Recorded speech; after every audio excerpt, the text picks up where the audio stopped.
but whenever you kill a monster can be summoned into a skeleton soldier for me to fight. So I can not only lead millions of skeleton army to kill the dragon undefeated, but also by virtue of the transfer of damage to the heavenly skills to become the world's strongest. In the Jiangning province of the Xinxia Empire, there was a city called Shihai. On the sports field of Shihai No. 1 High School, several professionals were setting up a magic array. Today, over 100 senior students from the school were scheduled to undergo their career transition ceremony together. They sat upright, listening to Principal Lu Yun's speech. Students, after 3 years of study, you've all mastered the theoretical knowledge of career professionals. Today is the day for your career transition, a day that will determine your future path in life. I won't go on too long. I just hope you can all reach the heights of Su Qianxing and become pillars of humanity. Lu Yun often used Su Qianxing as an example to teach his students. Su Qianxing, a former student of this very school, had transitioned into a holy mage and was now at level 80. Lin Yang'e stared at the career transition array being constructed on the field, his gaze deep and filled with anticipation. After spending several years in this world, he had come to understand its nature. This was a world intertwined with the mechanics of a game. Upon reaching their final year of high school, everyone underwent a career transition. Clearing dungeons, exploring secret realms, joining battlefields, or defeating monsters, all of these could grant experience points, which were used to level up, hone skills, and strengthen abilities. In this world, battles against demons and monsters carved out survival space for humanity. The peace they now enjoyed was built on the sacrifices and bloodshed of countless pioneers of the human race. The success rate of career transitions had reached 100%, but the quality of the chosen career varied. Combat-focused professions were the most sought after, followed by support roles, and finally, lifestyle professions.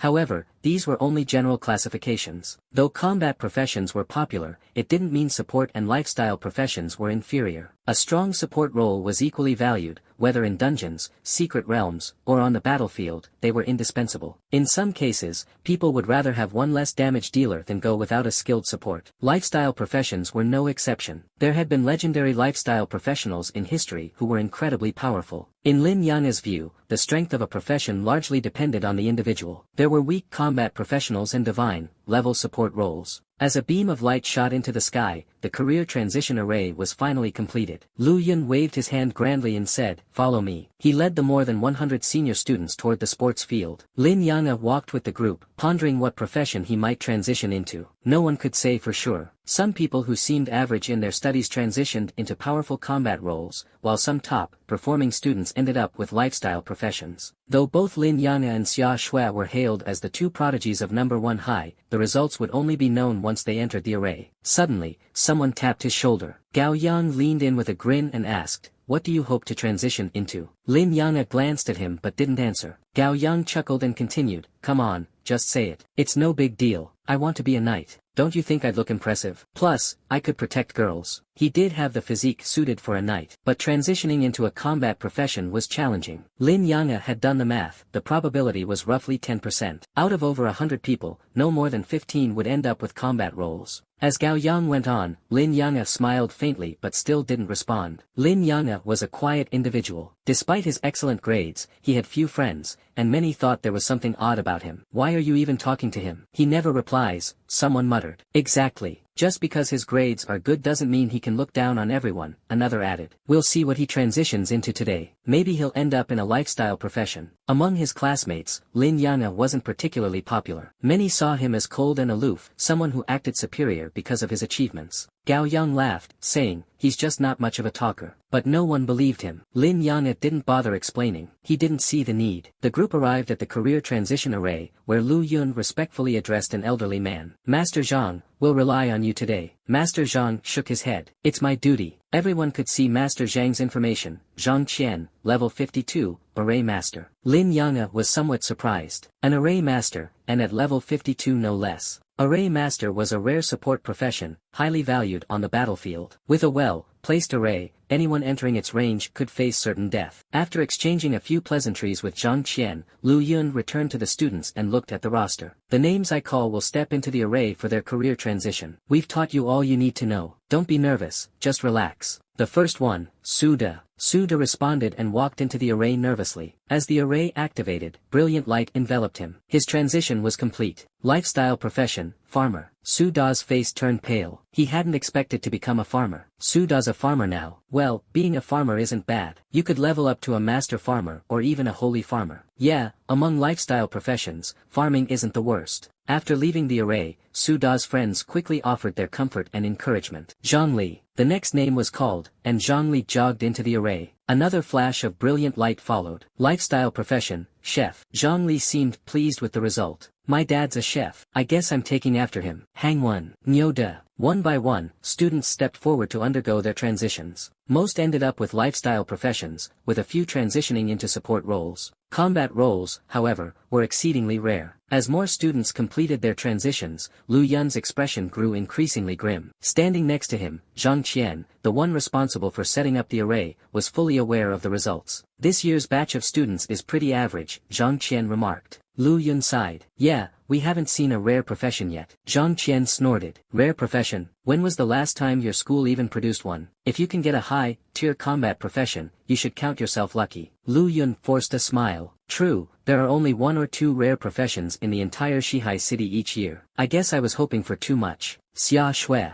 Lu Yun called out another name. Xia Shui stepped forward confidently, but before entering the array, she glanced back at Lin Yang'e with a hint of provocation in her eyes. Though both were considered prodigies, Lin Yang'e had always outperformed her academically, relegating her to second place. Xia Shui harbored a deep-seated frustration. She refused to accept being second. Lin Yang'e, however, paid no attention to her provocation, maintaining his calm and indifferent demeanor as though he hadn't noticed her at all. Humph, I'll show you who the real genius is, Xia Shui muttered under her breath. She walked into the array with the pride of a swan, her steps brimming with confidence. Zhang Qian, who had kept his eyes closed until now, suddenly opened them and glanced at Xia Shui. This girl's not bad. Lu Yun was taken aback. Why do you say that, Master Zhang? Her mental strength is more than twice that of an average person. She might transition into a mage. Mage. Lu Yun's spirits lifted instantly. A mage was a high-tier combat profession. So far, no one in this year's batch had transitioned into a high-tier combat role. If it were a specialized type of mage, that would undoubtedly be a rare profession. The array activated, and dazzling light erupted. Within the light, 2 enormous fireballs suddenly rose and exploded like fireworks. Lu Yun trembled with excitement. A phenomenon, a rare profession. The appearance of a phenomenon signified the emergence of a rare profession. Combat, type rare profession, elemental mage. At that moment, Lu Yun was overwhelmed with joy. Just moments ago, he had been saying that a rare profession was merely wishful thinking, yet his wish had come true so quickly. Wow, Xia Shui is amazing. She got a combat, type rare profession. An elemental mage, that's incredible. I've heard that as their level increases, their attack power becomes terrifyingly strong. Exactly. Just think, a god-tier elemental mage could level a city like ours, Shihai City, with a single forbidden spell. No wonder she's called a genius, she's living up to her reputation. Xia Shui descended from the array, elated beyond words. Zhang Qian even made a special remark. Young lady, you're quite remarkable. Lu Yun's face beamed like a blooming chrysanthemum, his delight unmistakable. Xia Shui respectfully bowed to Zhang Qian. Thank you, master, for your praise. After Xia Shui returned to the group, a swarm of classmates surrounded her, bombarding her with questions.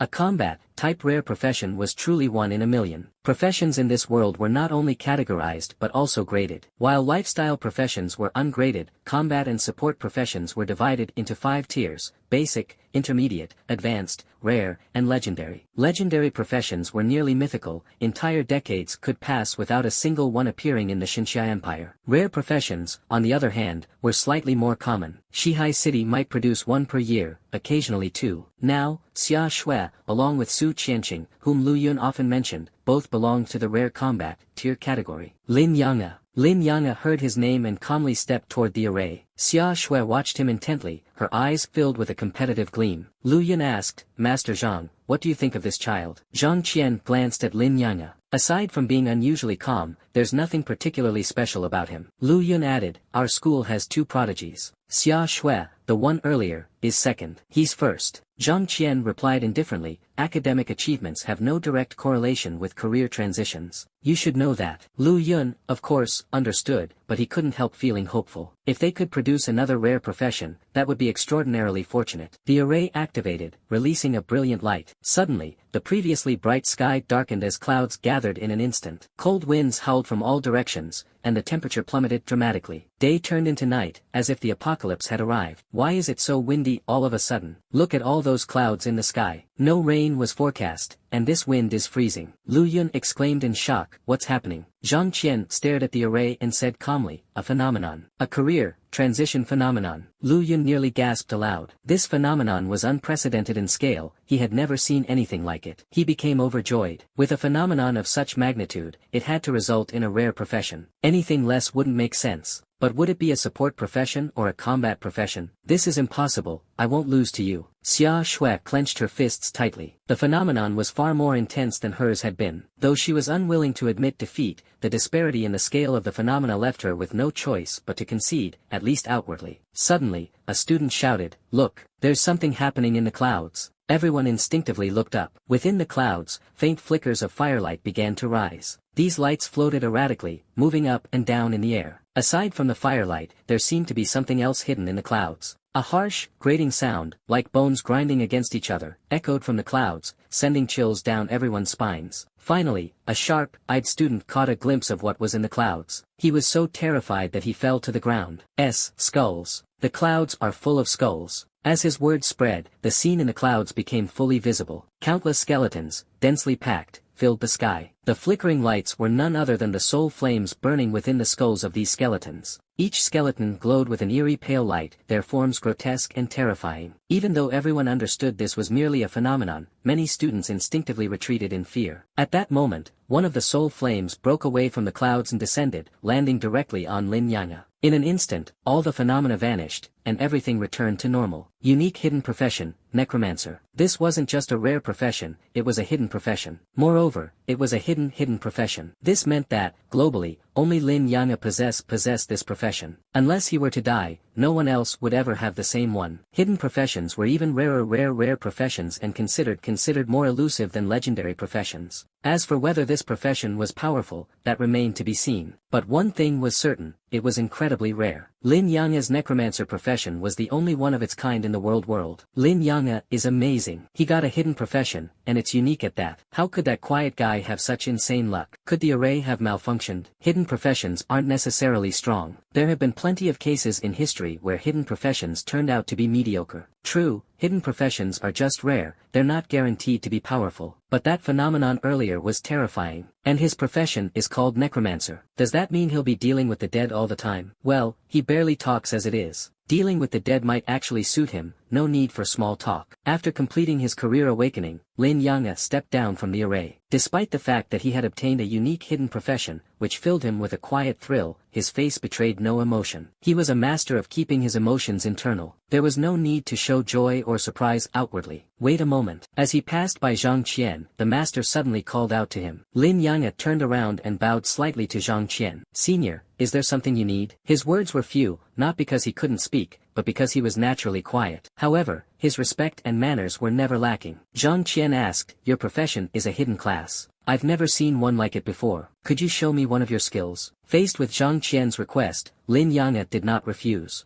Please wait a moment, senior, he replied. Having just completed his job change, Lin Yang wasn't fully familiar with his new profession yet. He quickly checked his own attributes. Name, Lin Yang, profession, necromancer, unique, level, 1, 0%, strength, 10, agility, 10, spirit, 20, constitution, 10, equipment, none, summoning space, 0/10, skills, soul flame, level 1, summon skeleton warrior, level 1. Soul flame, level 1 burns the target's soul, causing fire damage. The power of the skill is determined by the user's spirit stat and the skill's level. Summon skeleton warrior, level 1 summons a black, iron grade skeleton warrior. Skeletons are graded as black, iron, bronze, silver, gold, diamond, legendary, and god tier. Judging by the stats, his spirit attribute was significantly higher than the others, which reflected the nature of his necromancer class, a magic-oriented profession. The skill Soul Flame further confirmed this point. However, the Summon Skeleton Warrior skill bore some resemblance to a summoner's abilities. Knowing that Soul Flame wasn't suitable for demonstration, Lin Yang'e decided to use Summon Skeleton Warrior instead. After activating the skill, a swirling black vortex appeared beside Lin Yang'e. From the vortex emerged a skeleton warrior, its body engulfed in ghostly soul flames. Lin Yang'e's spirit stat instantly dropped from 20 to 10, draining half of his spirit in the process. The black, iron skeleton warrior's bones were a dull gray, riddled with cracks, and its entire body looked as though it had been pieced together from a trash heap. Even the sword it wielded was battered and worn, as though it had been scavenged from a pile of junk. In fact, the entire skeleton warrior seemed as if it could fall apart at any moment. Out of curiosity, Lin Yang'e inspected the skeleton warrior's attributes. Black, iron skeleton warrior, strength, 15, agility, 15, spirit, 15, constitution, 15, skills, none. Its 4 primary attributes were evenly distributed, with no particular strengths or weaknesses. At this point, it had no skills and could only perform basic attacks, lacking anything remarkable. Despite its unimpressive appearance, the sudden emergence of the skeleton warrior caused Lin Yang'e's classmates to gasp in shock. Many instinctively stepped back, fear flashing in their eyes. After all, the unknown and the eerie naturally evoke fear. Only a few of the braver students remained unfazed, like Gao Yang, who even exhibited a hint of curiosity. Zhang Qian extended a hand, his fingertips glowing faintly with light. A soft breeze brushed against the skeleton warrior. The skeleton warrior's eyes immediately flared with a menacing red glow as it turned its focus on Zhang Qian. The soul flames within its body flickered violently. The skeleton warrior has been attacked. Will it retaliate? If no action is taken within 10 seconds, it will automatically counterattack. A notification suddenly appeared in Lin Yang'e's mind. He hurriedly commanded the skeleton warrior to stay still. Zhang Qian chuckled and remarked, "Quite vigilant, aren't you?" As a level 52 professional, Zhang Qian's detection skill was incredibly advanced. That Lin Yang'e's summoned creature would react with hostility toward him was, to say the least, intriguing. Using his detection ability, Zhang Qian examined the skeleton warrior's attributes. The stats appeared rather ordinary, nothing special at first glance.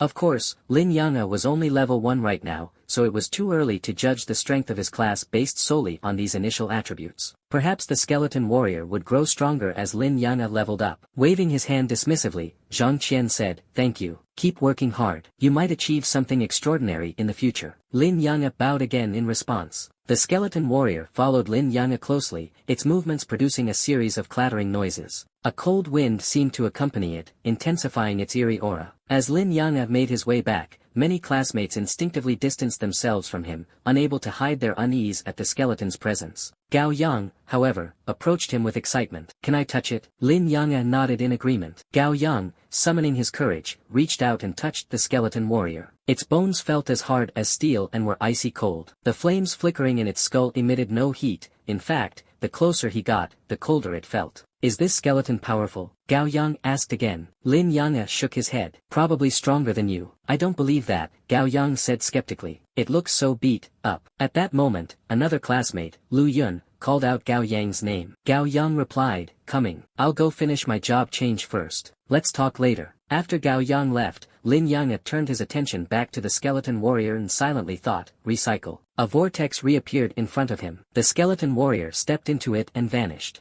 At the same time, Lin Yang'e noticed a change in his summoning space attribute. What had previously read summoning space, 0 out of 10 now displayed summoning space, 1 out of 10, skeleton warrior, quantity, 1. Curious, Lin Yang'e carefully reviewed the description of the summoning space. He learned that it served as a storage area for summoned creatures. Summons that were not in use could be stored here and retrieved at any time without consuming spirit. In other words, he could summon the skeleton warrior, store it in the summoning space, and call it out whenever necessary. Currently, the summoning space had a capacity of 10 slots, allowing him to store up to 10 skeleton warriors. Additionally, if a summoned creature sustained damage, it would recover quickly while within the summoning space. As his level increased, the capacity of his summoning space would also grow. Lin Yang'e recalled the scene he had witnessed earlier during his class change. What he saw during the process was completely different from others. He saw a dragon, a massive, majestic dragon. The dragon soared through the sky, letting out pained roars from time to time before crashing back to the ground and rolling about in agony. On its body were countless skeletal warriors, at least 1,000 of them. The skeletal warriors wielded sharp blades, striking blow after blow on the dragon, each strike creating horrifying wounds.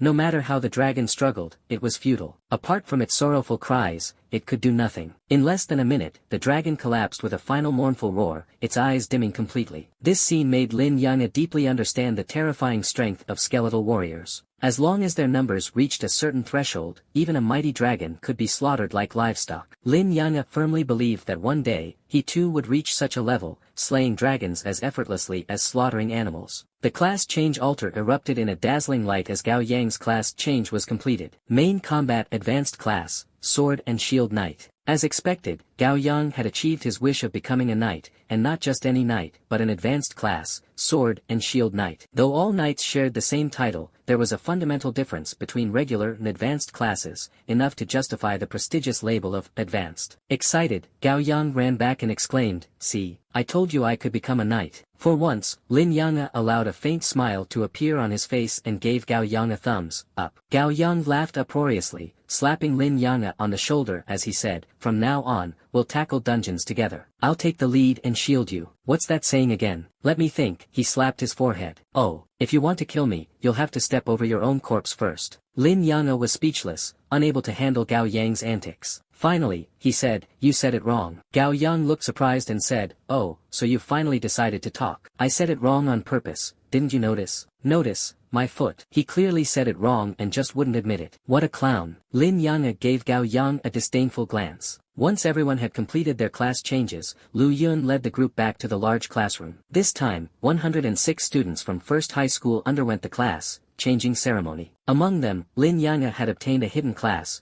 12 students transitioned to main combat roles, 18 took on support roles, and the rest were life-oriented classes. The ratio was already quite good, and Lu Yun was very pleased. "Students, the class changing ceremony is now complete," Lu Yun announced. "No matter what class you've transitioned to, you must work hard to level up and improve your skill proficiency. Starting tomorrow, the beginner level dungeons in Shihai City will be open to all of you for practical combat and leveling. For those who have chosen life-oriented classes, don't worry. The school has arranged for you to attend the Life Skills Pavilion, where instructors will teach you various life skills. I hope that in the big exam 1 week from now, all of you will achieve excellent results and gain admission to the higher education institutions of your dreams." The beginner level dungeon was something almost everyone was familiar with. The monsters inside ranged from level 1 to level 8, with relatively small numbers and very low difficulty. Compared to the dangers of the wilderness outside Shihai City, it was much safer. Of course, students could also choose to skip the beginner dungeon and head directly into the wilderness. As for life and death, they would have to handle that themselves. As they were about to leave for the day, Xia Shui stopped Lin Yanga. Gao Yang smirked and teased, "Miss Xia, what's this? Have you taken a liking to our silent guy?" Xia Shui frowned and snapped, "Get lost." "Understood." Gao Yang retreated decisively. Xia Shui was tall, standing at an impressive 1.7 meters. Her figure was graceful, her features delicate, and her face as exquisite as a painting. Many regarded her as the school beauty and a goddess. Unfortunately for her, Lin Yanga was even taller at 1.85 meters. She had to tilt her head upward just to look at him. "Lin Yanga, I want to challenge you," Xia Shui said, her eyes shining with determination. Lin Yanga looked at her in confusion. Xia Shui, knowing that he wasn't one to talk much, got straight to the point. "I want to compete with you in the big exam to see who gets the better results. Do you dare accept the challenge?" "Oh," Lin Yanga responded simply, then walked past her. Stomping her feet, Xia Shui huffed angrily, "It's settled then. I won't always lose to you." Xia Shui had thought her rare class today would finally give her an edge over Lin Yanga, but to her surprise, he had obtained a hidden class. No matter how strong or weak the necromancer class was, it was clear she had lost this round again. But she was not one to give up easily. When Lin Yanga returned home, the place was empty, no one there. He quickly whipped up something to eat. The furnishings in the house were very simple, with hardly any furniture to be seen. However, one photograph stood out. In the photo, there was Lin Yanga, a beautiful young woman, and an elderly woman with white hair. Under the sunlight, all three of them were smiling warmly, a stark contrast to Lin Yanga's current demeanor. The photo had been taken 3 years ago, After transmigrating, Lin Yanghe had inherited the original owner's memories and emotions, forming a deep bond with the two people in the photo. Back on Earth, he had been an orphan with no family. But here, he had people who cared for him, and he cherished that love greatly. Unfortunately, good times didn't last. 2 years ago, his grandmother had passed away, and a year ago, his sister left for the Xiaojing Academy. Now, he was the only one left at home. Lin Yanghe's words grew fewer, and his personality became colder. I will go to Xiaojing Academy too, he vowed silently, not for any grand reason but simply because Lin Mohan was there. However, Xiaojing Academy was exceptionally difficult to get into. Last year, only one student from all of Shihai City, Lin Mohan, had succeeded. At that moment, there was a knock at the door. Principal Lu, Lin Yanghe said as he opened the door to see Lu Yun standing there with a bag in hand. Silent one, here's some food for you. Take it for now. I'll bring fresh supplies in a few days, Lu Yun said. Lin Yanghe accepted the food and said gratefully, thank you. Lu Yun nodded and replied, tomorrow, you'll be entering the dungeon. Rest well. For the past year, Lu Yun had been delivering food every few days. It was something he had promised Lin Mohan he would do. Last year, Lin Mohan was admitted to Xiaojing Academy as the top scorer of Shihai City, but at the time, she didn't want to go. She wanted to stay behind to take care of her younger brother, Lin Yanghe. If she left for Xiaojing Academy, she wouldn't be able to return for at least 3 years. Lu Yun persistently persuaded her and promised to take good care of Lin Yanghe, which finally convinced her to go. After all, in a city like Shihai, having a student admitted to Xiaojing Academy was a tremendous honor, especially for First High School and Lu Yun. That night, Lin Yanghe began to study his abilities. His mental energy had fully recovered, and he could summon a skeleton warrior again at any time. In his left palm, he held a crimson gemstone, his sole possession when he crossed over to this world. As he raised his hand, preparing to summon, a voice suddenly echoed in his mind. Host detected awakening of Necromancer class. Class meets requirements. Supreme talent system binding in progress.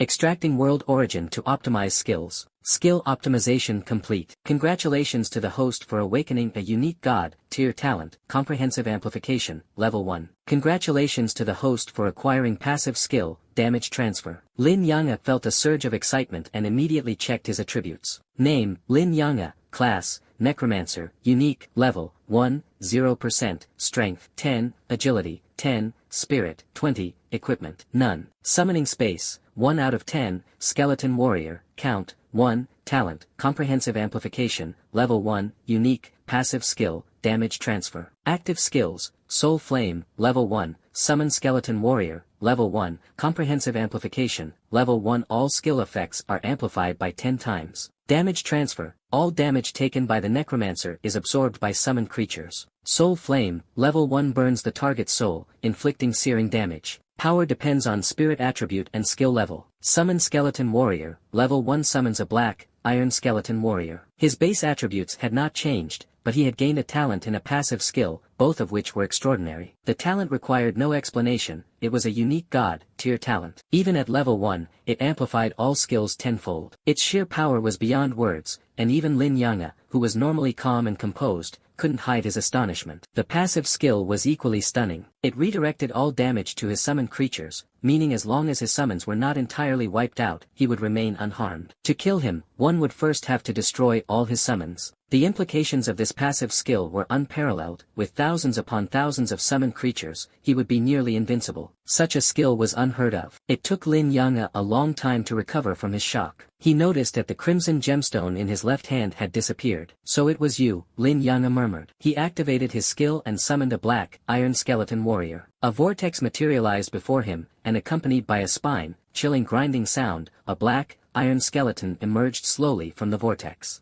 At first glance, the skeleton warrior looked no different from the one he had summoned earlier in the afternoon. Its appearance was still as unimpressive as something salvaged from a junkyard. However, appearances could be deceiving. Black, iron skeleton warrior, strength, 150, agility, 150, spirit, 150, constitution, 150, skills, none. While its outward appearance remained the same, its attributes had undergone a dramatic transformation, all of them had increased tenfold. Strength, agility, and spirit aside, the tenfold increase in constitution alone meant that the skeleton warrior's vitality and defense were significantly enhanced. Combined with the damage transfer skill, killing Lin Yanghe had just become a monumental challenge. Lin Yanghe then released the other skeleton warrior from his summoning space and found that its attributes had also received the tenfold boost. amplification talent was clearly in effect. With 10 points of spirit remaining, he summoned a third black iron skeleton warrior. Afterward, he entered a meditative state. Meditation was the best way to restore mental energy and could even replace sleep. Many students at school had already mastered this skill. By the next morning, Lin Yanga awoke on schedule, his mental energy fully restored. 3 black iron skeleton warriors stood loyally before him, unmoving like steadfast guardians. The flickering soul flames in their skulls caused the room to fill with an eerie chill, lowering the temperature by several degrees. In this scorching summer heat, this is actually quite nice. No need to worry about the weather being too hot, Lin Yanga thought to himself, a faint smile curling his lips. He then activated the summoning skill once more and brought forth a 4th skeleton warrior. Afterward, he stored all 4 skeletons in his summoning space, conserving 10 points of mental energy. With 4 black iron skeleton warriors, each boasting attributes amplified tenfold, Lin Yanga felt confident enough to handle whatever challenges lay ahead. A strength stat of 150 meant that even against level 7 or level 8 knights, his skeletons would hold their own. At the school gate, a large bus was already waiting to take them to the dungeon site. When they arrived, the area was already bustling with people. The beginner dungeon wasn't exclusive to first high school students, nearly all recently transitioned students in Shihai City had gathered here. Shihai City had 6 high schools,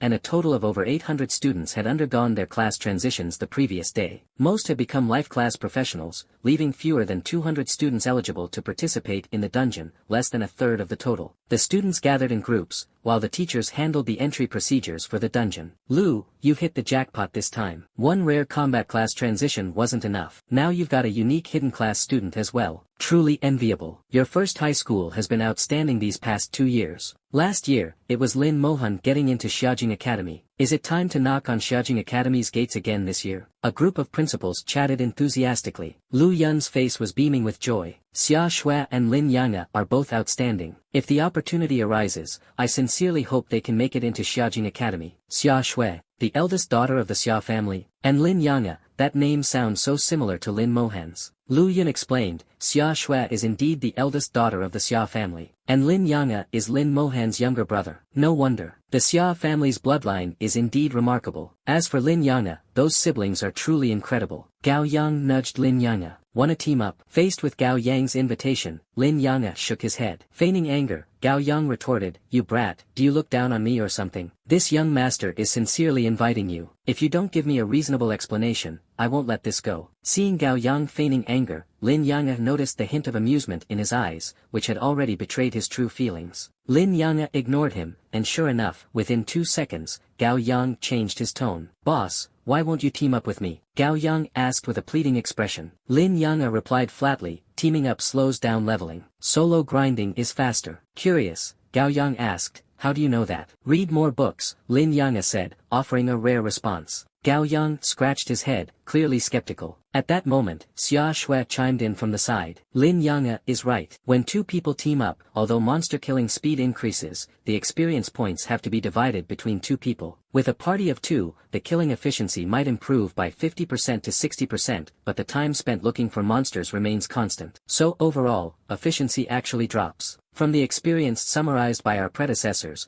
dungeons below level 10 are better suited for solo grinding. Only dungeons above level 10 are worth teaming up for. Xia Shui's explanation was logical and clear. Gao Yang, not being dim-witted, quickly understood the reasoning after a moment of thought. Just then, Lu Yun approached the group. Except for Xia Shui and Lin Yanga, all combat-focused professions must team up with a few support professions before entering the dungeon. Don't even think about solo grinding. You need to realize that when you face high-difficulty dungeons in the future, you won't survive without the help of support roles. If you're unwilling to team up with support now, and only go looking for them when you need them later, do you think it'll be that easy to find someone willing? To put it bluntly, teaming up with your classmates now is better than relying on strangers. At least there's a sense of camaraderie among classmates. When danger strikes, your classmates won't abandon you to run off on their own. Lu Yun's words were straightforward, and the logic was undeniably sound. Those who had considered solo grinding calmed down. After all, if the combat-focused professions didn't take support roles with them, the leveling speed of the support classes would slow to a crawl. Someone couldn't help but ask, why don't Xia Shui and Lin Yanga need support? Clearing his throat, Lu Yun explained, their situations are different. Xia Shui is aiming to get into Xiaojing Academy, so she needs to level up quickly. Besides, Xia Shui won't be staying in the beginner dungeon for long. At most, she'll leave after 2 days.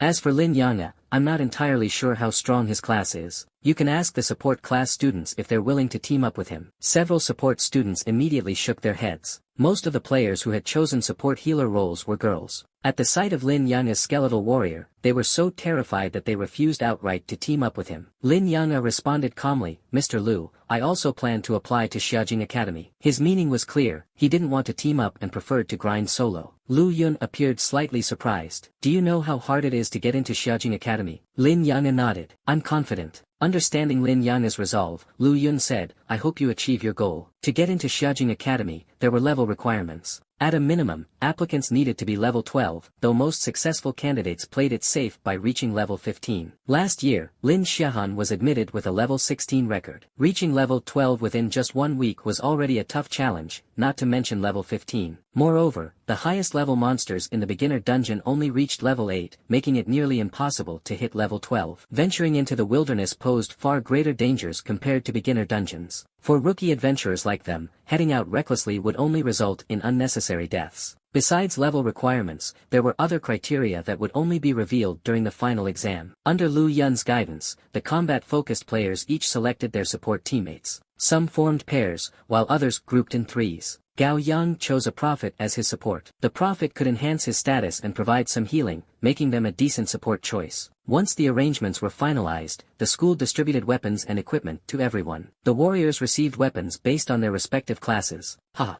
Am I the coolest or what?" Gao Yang boasted, holding an iron sword and a shield. His smug expression made it seem like he was invincible. Lin Yang received a staff. Staff, Spirit +1, it was a low-tier weapon without any significant enhancements. Holding it felt no different from holding nothing, it was purely for appearances. Xia Shui, however, had her own weapon and didn't take the school-issued ones. Her weapon was a spellbook, and Lin Yang could sense a faint yet potent energy flowing through it. It was undoubtedly a decent piece of equipment. Before entering the dungeon, Xia Shui turned to Lin Yang and said, "Let's see who levels up faster." Lin Yang remained non-committal, neither agreeing nor refusing. Huffing, Xia Shui raised her chin, revealing her slender, porcelain white neck. "If you don't answer, I'll take it as a yes." With that, she turned and entered the dungeon. A slight smile tugged at the corner of Lin Yang's lips. "She's got quite the competitive streak." He muttered something to himself quietly and followed into the dungeon. The beginner's dungeon was a vast grassland, with lush green grass growing over half a meter tall. Many small-sized monsters were hidden among the blades, making them difficult to detect. The monster density here was relatively low, which made it a relatively safe area. However, this also presented a problem. Finding monsters took longer than killing them. The purpose of the beginner's dungeon was to familiarize new players with combat and help them adapt to battle situations. Lin Yang summoned 4 skeletal warriors. "Go hunt monsters," he commanded with a thought. The 4 skeletal warriors immediately dashed off in 4 different directions, their movements accompanied by eerie gusts of wind. So fast. Lin Yang marveled. With an agility attribute of 150 points, the skeletal warriors moved at incredible speed, covering dozens of meters in the blink of an eye. Moments later, one of the skeletal warriors raised its rusty sword. Successfully killed Big-Eared Rabbit. Gained 10 experience points. A mere level 1 Big-Eared Rabbit was instantly slain by the skeletal warrior.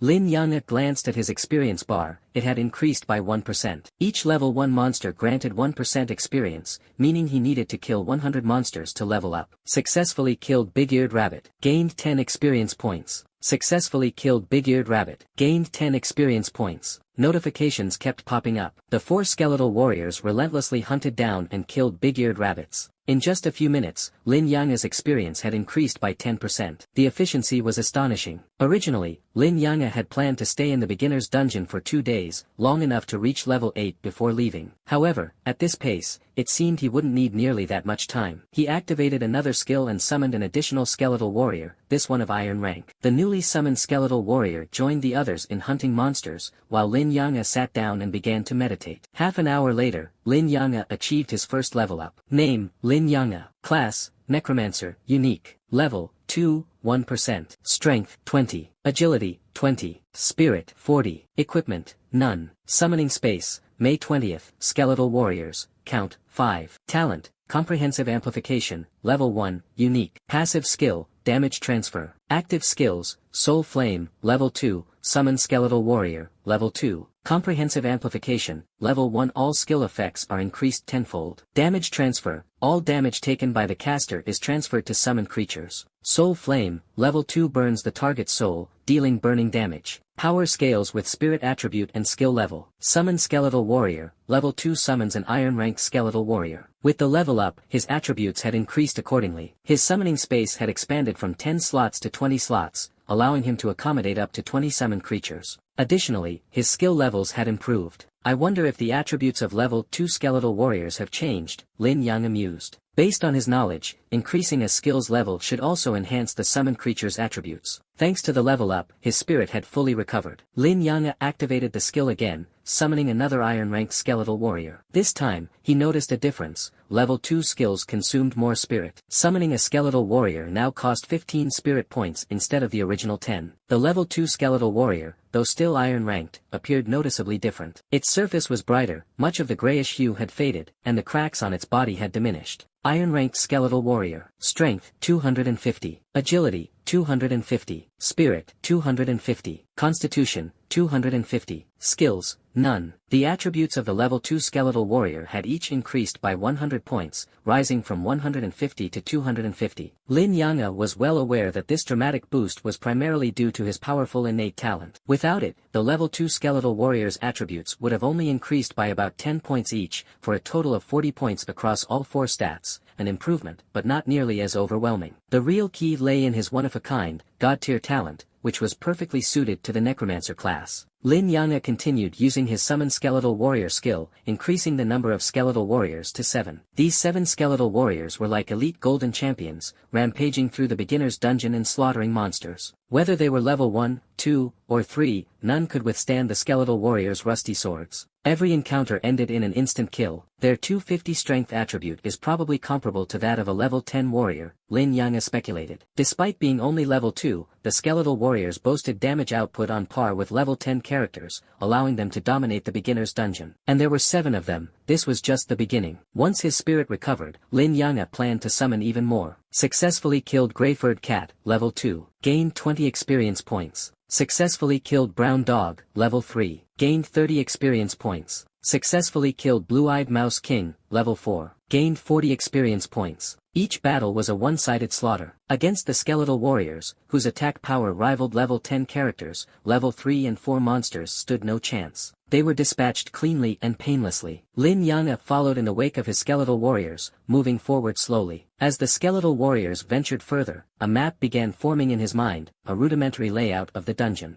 So it has that function, Lin Yang remarked in surprise. It turned out that areas traversed by the skeletal warriors were automatically mapped out in his mind. While the skeletal warriors hunted monsters, they also served as automated mapmakers. In just 1 hour, his experience bar was nearly full again, and he was on the verge of another level up. He even stopped meditating. There was no need, since leveling up fully restored his spirit. The skeletal warriors were ruthless, cutting down monsters without hesitation or mercy. Each strike was lethal. At that moment, Lin Yang spotted a monster that had been overlooked by the skeletal warriors, a level 2 Grey-Furred Cat crouching in the grass. What a lucky one, Lin Yang thought to himself. A blue flame ignited in his palm. It was Soul Flame, his only offensive skill at the moment. The blue flame streaked like a teleporting arrow, landing squarely on the Grey-Furred Cat. The cat let out a pained cry, convulsed violently, and collapsed, dead. Against the tenfold enhanced attack power of his skill, the Grey-Furred Cat had no chance. Its fate was sealed in an instant. Killed level 2 Grey-Furred Cat, EXP plus 20. The Grey-Furred Cat had died, but from its appearance, there were no traces of being scorched by flames. Lin Yang understood, just as the skill description said, Soul Flame targeted the soul of the opponent. It was a spiritual type attack skill. His heart was once again filled with astonishment. Spiritual attacks had one defining characteristic: they ignored all defenses. No matter how strong the physical defense or how high the elemental resistance, spiritual attacks could not be resisted. A hidden class truly lives up to its name. Both skills are this powerful. Even without innate bonuses, a necromancer is by no means inferior to any legendary class. Lin Yang had his own judgment. Though it might not be entirely comprehensive or objective, he trusted his assessment to be close to the truth. A pillar of light shot up from his body. He had leveled up again. All attributes increased by 10 points, while his mental energy rose by 20 points. His skeleton warrior skill also leveled up to 3, adding another 10 points to its 4-dimensional attributes, which now totaled 350 points after the boost. Lin Yanga continued using the summon skeleton skill and successfully summoned 3 more skeleton warriors in a row, bringing the total number of skeleton warriors in the dungeon to 10. 10 skeleton warriors rampaged through the dungeon like a whirlwind. Killed level 4 Blue-Eyed Rat King, EXP plus 40. Killed level 5 Green Wolf, EXP plus 50. Even level 5 monsters were no challenge in the face of the skeleton warriors, falling in a single strike. Lin Yanga didn't need to lift a finger, he simply waited quietly for the experience points to roll in. At this pace, he estimated he could level up again within 2 hours. For others, reaching level 3 on the first day was already considered exceptional, and after that, the leveling speed would only slow down. After all, the requirement set by Lu Yun was to reach level 8 within a week. Level 8 was the minimum threshold for admission into a higher academy, unless one aimed for one of the top 50 nationally ranked elite academies, which required level 9 or even level 10. Outside the dungeon, several school principals sat around a table, sipping tea and chatting without restraint. I wonder what level these young ones will reach on their first day this year. Does anyone remember what the record was for the first day in previous years? I think it was level 5. Su Qianqing and Lin Mohan from last year both reached level 5. Both Su Qianqing and Lin Mohan had rare classes. This year, Xia Shui also has a rare class. It should be about the same. From their leveling speed on the first day, we can basically predict their progress for the next few days. If Xia Shui doesn't reach level 5 by the end of the first day, getting into Xiajing Academy would be tough for her. Listening to their conversation, Lu Yun silently pondered to himself, I wonder what level Lin Yanga will reach. With a hidden class, he shouldn't disappoint. After level 5, the leveling speed would slow down significantly. The so-called first day referred to a 12-hour period. Once a person entered the dungeon, the timer would start, and they would automatically exit the dungeon after 12 hours. The goal was to see how many levels could be gained within that time frame. Suddenly, a powerful presence swept over them. Lu Yun waved at the newcomer. Patriarch Xia, come join us. Xia Dongyang, the patriarch of the Xia family in Shihai City, strode over unceremoniously and took the empty seat at the table. Only after sitting did he greet the other principals. Hello, principals. Xia Dongyang had sharp, resolute features and exuded an aura of authority that demanded respect without words. Lu Yun poured him a cup of tea and smiled. Patriarch Xia, here to check on Xia Shui, aren't you? Xia Dongyang smiled as well. In recent years, Xia Shui has been fortunate to have Principal Lu's guidance. Lu Yun waved his hand dismissively. I didn't do much. Xia Shui is a bright young lady, and her job change this time was very successful. Xia Dongyang nodded. I heard about it from the family. I only just returned to Shihai City today. It's a pity I missed Xia Shui's job change. Knowing how busy Xia Dongyang was, rarely at home, Lu Yun said, we were just discussing whether Xia Shui will be able to reach level 5 by the end of her 12-hour dungeon run. It won't be easy for her to get into Xiajing Academy. Xia Dongyang replied, she should be able to. Even if she falls a little short, I can pull some strings. Lu Yun shook his head. I suggest you don't. I know Xia Shui's personality well. If you do that, she will resent you for it. Xia Dongyang sighed. He knew this all too well. Changing the subject, he said, I heard that during the job changes yesterday, your school had someone take on a hidden class. Congratulations. What's the class? Lu Yun's face lit up. The class is called Necromancer. It's a class we've never seen before. It can summon skeletons. Whether it's powerful or not, we'll have to wait and see. Not all hidden classes were strong, there had been weak hidden classes before. Summon skeletons. Xia Dongyang frowned slightly. The concept sounded eerie and ominous, and the name, Necromancer, didn't carry the most pleasant connotations. Dealing with the dead and the undead naturally evoked certain unsettling thoughts. Lu Yun noticed Xia Dongyang's hesitation and explained, don't worry. The boy, Mou, is a quiet child but a good one. His older sister was admitted to Xiajing Academy just last year. If Xia Shui gets into Xiajing Academy, she might even be able to rely on Lin Mohan for some guidance. Hearing this, Xia Dongyang relaxed. Having known Lu Yun for years, he trusted his judgment of people. Back in the beginner dungeon, Lin Yanga received a message from one of his skeleton warriors, maximum range reached. Unable to move further.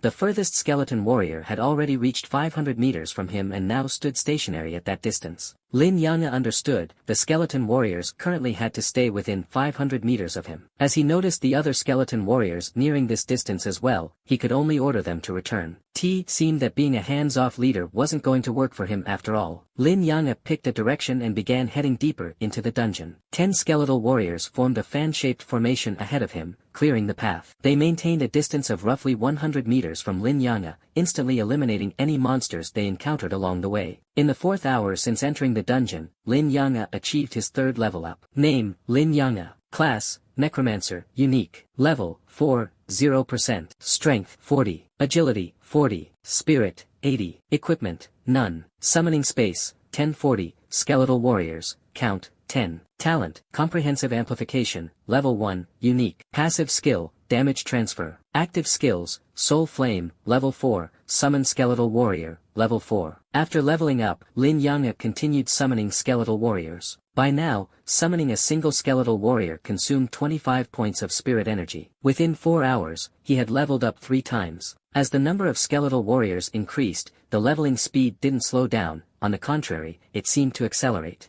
Leading his growing skeletal army, Lin Yang'e officially stepped into the latter half of the beginner dungeon. Here, a large number of level 5 and level 6 monsters began to appear. But even these posed no threat to the skeletal warriors with a staggering strength attribute of 450, they were all felled in a single strike. Killed level 5 Green Wolf, EXP plus 50. Killed level 6 Black Panther, EXP plus 60. For Lin Yang'e, killing level 1 monsters and level 6 monsters was equally efficient. Thus, the higher the monster level and the greater the monster density, the better. He summoned 3 more skeletal warriors, bringing the total to 13. The skeletal army rampaged through the beginner dungeon, amassing experience points at an astonishing pace. The more skeletal warriors he had, the faster he leveled up. At this rate, I'll be able to level up again in less than an hour, Lin Yang'e mused. 12 hours on the first day in the beginner dungeon, could I actually reach level 8 directly? This is twice as fast as I anticipated. Once I hit level 8, I can head to the outskirts of West Sea City, where there are higher level monsters to hunt. Lin Yang'e began mapping out his leveling route in his mind. To reach the outskirts of West Sea City, he would need his school's approval, otherwise, the city guards wouldn't allow him to leave. Level 8 was the minimum requirement, not a level that could be compromised. Killed level 7 Brown Bear, EXP plus 70. As Lin Yang'e ventured deeper, level 7 monsters began to appear, and they too were dispatched in a single strike. The beginner dungeon was designed specifically for new players. The monsters were relatively weak, the environment was simple, and the safety level was far higher than the wild. Even though Lin Yang'e was leveling and grinding with ease, he remained cautious. He vividly remembered a time when Lin Mohan had returned from the outskirts of West Sea City, her body bloodied and injured. She had gravely warned him, even a lion uses its full strength to hunt a rabbit. Never let your guard down, no matter the situation. Lin Yang'e had taken her words to heart and was now adhering to that principle. Level 4, 99%. Lin Yang'e glanced at his stats and knew he was on the verge of leveling up once again. At that moment, the 13 skeletal warriors surrounding him were engaged in ferocious combat, steadily increasing his experience points. Compared to his previous level up, this time it was even faster. He managed to level up in just 50 minutes. The number of skeletal warriors has increased, and the monster density has gone up, but the time spent killing each monster hasn't changed, he analyzed. That explains why the leveling speed hasn't slowed down, it's actually improved. By now, he had delved into the depths of the beginner dungeon, where level 6 and level 7 monsters roamed in abundance. Only the highest level monsters, at level 8, had yet to appear. This area's high monster density further accelerated his experience gain. The skeletal warriors, like tireless elite fighters,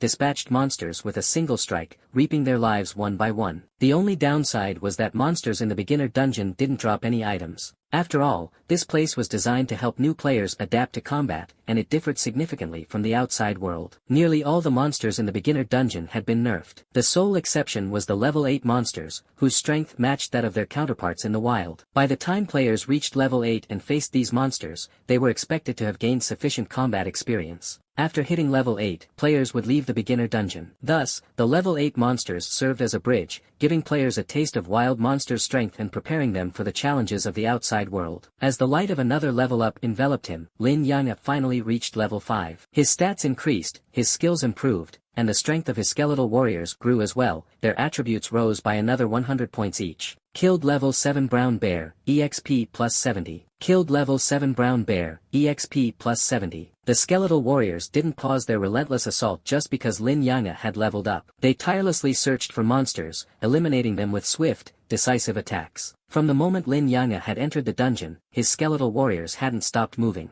The leveling speed has slowed, Lin Yanga noticed. After reaching level 5, the pace of leveling dropped significantly. Previously, at level 4, killing a level 7 brown bear granted him approximately 0.2% experience. He only needed to kill 500 monsters to level up. But now, at level 5, a single level 7 brown bear only provided 0.1% experience. To level up, he would need to kill 1,000 monsters, double the effort. This new pace makes it clear that ordinary players would struggle to reach level 12 in just 1 week, Lin Yanga calculated. Even if they left the dungeon and headed to the outskirts of West Sea City, there wouldn't be enough time. The Summer Capital Academy is truly difficult to get into. I can't imagine how my sister managed to hit level 16 in just 1 week last year, Lin Yanga silently estimated. To apply for Summer Capital Academy, he would need to reach at least level 12. To achieve that in a week, he would need to hit level 8 within 3 days in the beginner dungeon, then move to the outskirts of West Sea City to hunt higher level monsters. Only then would he have a chance of reaching level 12 within the time frame. Reflecting on this, Lin Yanga couldn't help but marvel at Lin Mohan's achievement. Reaching level 16 in a week was an incredible feat. Draining his spirit energy with another skill cast, Lin Yanga summoned 3 more skeletal warriors. Now, he commanded a total of 16 skeletal warriors. They roamed the area, relentlessly hunting monsters. For Lin Yanga, finding monsters took far more time than killing them. Taking down over 1,000 level 7 monsters, spread that across 16 skeletal warriors, and it wasn't much at all. In just over an hour, he'd be level 6. That's the advantage of having so many fighters at his disposal. Lin Yanga continued moving forward, with the skeleton warriors clearing the path ahead of him. They systematically flushed out and instantly killed all the hidden monsters lurking in the tall grass. After walking for a while longer, the terrain of the dungeon finally began to change. The grasslands came to an end, and a forest appeared ahead. Lin Yanga knew this was the endpoint of the beginner's dungeon. Within this forest, level 8 monsters awaited, hidden among the trees. From the moment I entered this dungeon, it's only taken me 6 hours and 42 minutes to get here, not even 7 hours. I bet I'm the only one who's made it this far, Lin Yanga thought to himself. The dungeon had only been open for just over 7 hours. Most people had probably only reached level 3 by now. Even Xia Shui, one of the most talented players, was likely only at level 4, or perhaps not even that. Lin Yanga firmly believed that his leveling speed outpaced anyone else's. Without pausing, he strode forward into the forest, eager to test the strength of the unnerved level 8 monsters. He wanted to see if they could withstand his skeleton warriors' attacks and to prepare himself for venturing into the wilderness tomorrow. The skeleton warriors dashed ahead, entering the forest before Lin Yanga. From within the woods, the sharp sound of branches snapping echoed as the skeleton warriors swiftly searched for monsters. No monsters. Lin Yanga found this strange. The skeleton warriors hadn't encountered any enemies. He stepped into the forest himself. The moment his foot crossed the threshold, a branch suddenly lashed out like a whip, striking him with lightning speed. The branch moved too quickly for Lin Yanga to react, but despite the apparent force behind the attack, it caused him no harm. He felt nothing, as if an invisible barrier shielded his body. This was the effect of his passive skill, damage transfer. Any damage he received would automatically transfer to his summoned creatures. Until all his summons were destroyed, he would remain unharmed. This passive ability was truly a god-tier skill, rivaling even the most powerful innate talents. Lin Yanga quickly identified the branch's source, a towering tree over 3 meters high. With a faint glow at his fingertips, Lin Yanga cast Detection Spell. This was a basic skill that everyone could use to gather simple information. Lash Tree, Level 8. Description: typically dormant, it attacks any living beings that pass by. Lin Yanga realized why the Lash Tree hadn't attacked his skeleton warriors earlier. They weren't living beings. Without a life aura, they didn't trigger its aggression. But when he entered, the tree had immediately launched an attack. The Lash Tree continued its assault, but Lin Yanga wasn't about to stand there and take the hits. He quickly retreated several dozen meters, exiting its attack range. Since the Lash Tree couldn't move, it stopped attacking once Lin Yanga was out of range. Its long branches continued to sway menacingly, as though on high alert. Such thoughtful design, Lin Yanga mused, understanding the dungeon developer's intent. The dungeon had been carefully crafted to protect and guide beginners. From the heavily nerfed low-level monsters to the level 8 monsters that matched the strength of those in the wilderness, every detail had been considered. Even the choice of a stationary, ambush-prone plant monster like the Lash Tree was deliberate. The Lash Tree's ambushes allowed new players to experience the dangers of the wild while remaining relatively safe. It didn't chase after players, so they could retreat if needed. Its attack range matched that of certain ranged classes, preventing players from exploiting long-distance tactics. This design ensured that beginners could face a real level 8 monster in a controlled environment, allowing them to adapt to combat and grow while minimizing the risk of fatalities. A sharp, tooth-grinding sound of snapping bones echoed as 16 skeleton warriors returned to Lin Yange's side, forming a protective circle around him. With a single thought, Lin Yange directed one of the skeleton warriors to charge at the lash tree. Since it wasn't a living being, the lash tree remained unresponsive until the skeleton warrior struck its trunk. Only then did the tree retaliate. Its massive branches whipped down like lightning, striking the skeleton warrior with the sound of metal clashing. The lash tree's attack speed was impressive, landing 3 to 4 hits per second. However, the skeleton warrior's stats were too high. With 550 constitution, its health and defense were extraordinarily robust. Although tiny cracks formed on the warrior's bones, they healed almost instantly.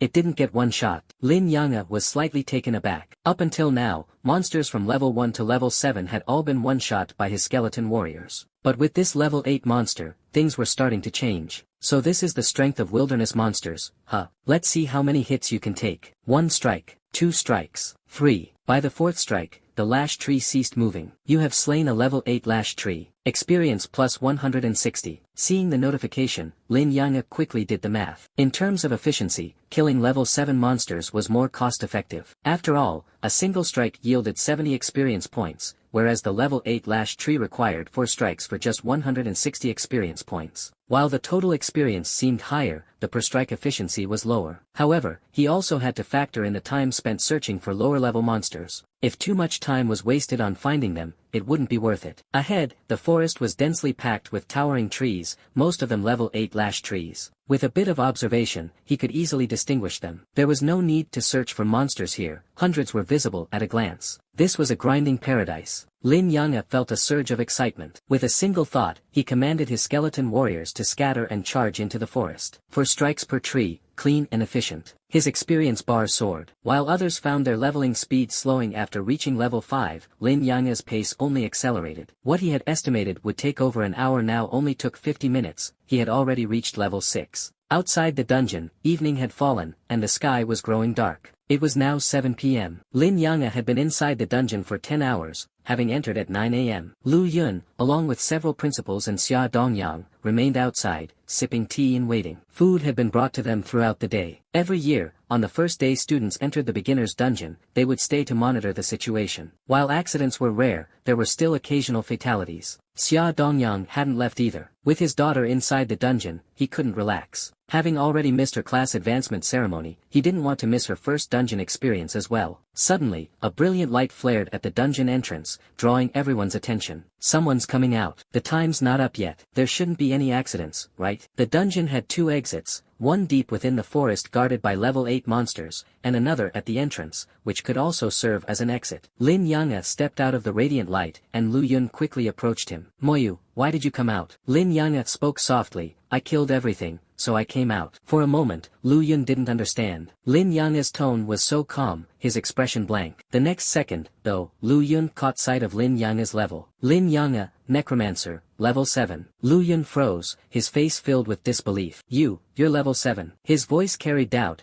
as though he suspected his eyes were deceiving him. Shock surged through him like a tidal wave, leaving his mind utterly blank. This had never happened before. The prior record for the highest level achieved in the beginner's dungeon was level 5. But now, Lin Yange had emerged from the dungeon at level 7, and he had done it in just 10 hours. If there had been more monsters inside, I probably could have reached level 8, Lin Yange said, as if it was the most natural thing in the world. At the same time, he submitted his request to leave the city. Who would have thought that there would come a day when every single monster in the dungeon would be wiped out? Normally, the monsters inside the dungeon reset after every attempt, and no one had ever managed to clear the entire dungeon within the 12-hour limit. After all, this was a beginner's dungeon, meant for inexperienced novice adventurers. Especially the level 8 monsters in the deepest parts. Those were not easy to defeat and were comparable to monsters encountered in the wild. But Lin Yange had done it. He had shattered conventional expectations and set a new record, all in less than 10 hours. Lu Yun's thoughts were in chaos. No matter how hard he tried, he couldn't make sense of it. He was so stunned that he felt numb. Lu Laosher. Lin Yange called out again when he saw that Lu Yun wasn't responding. He even waved a hand in front of Lu Yun's face. After what felt like an eternity, Lu Yun snapped back to reality and responded quickly, yes,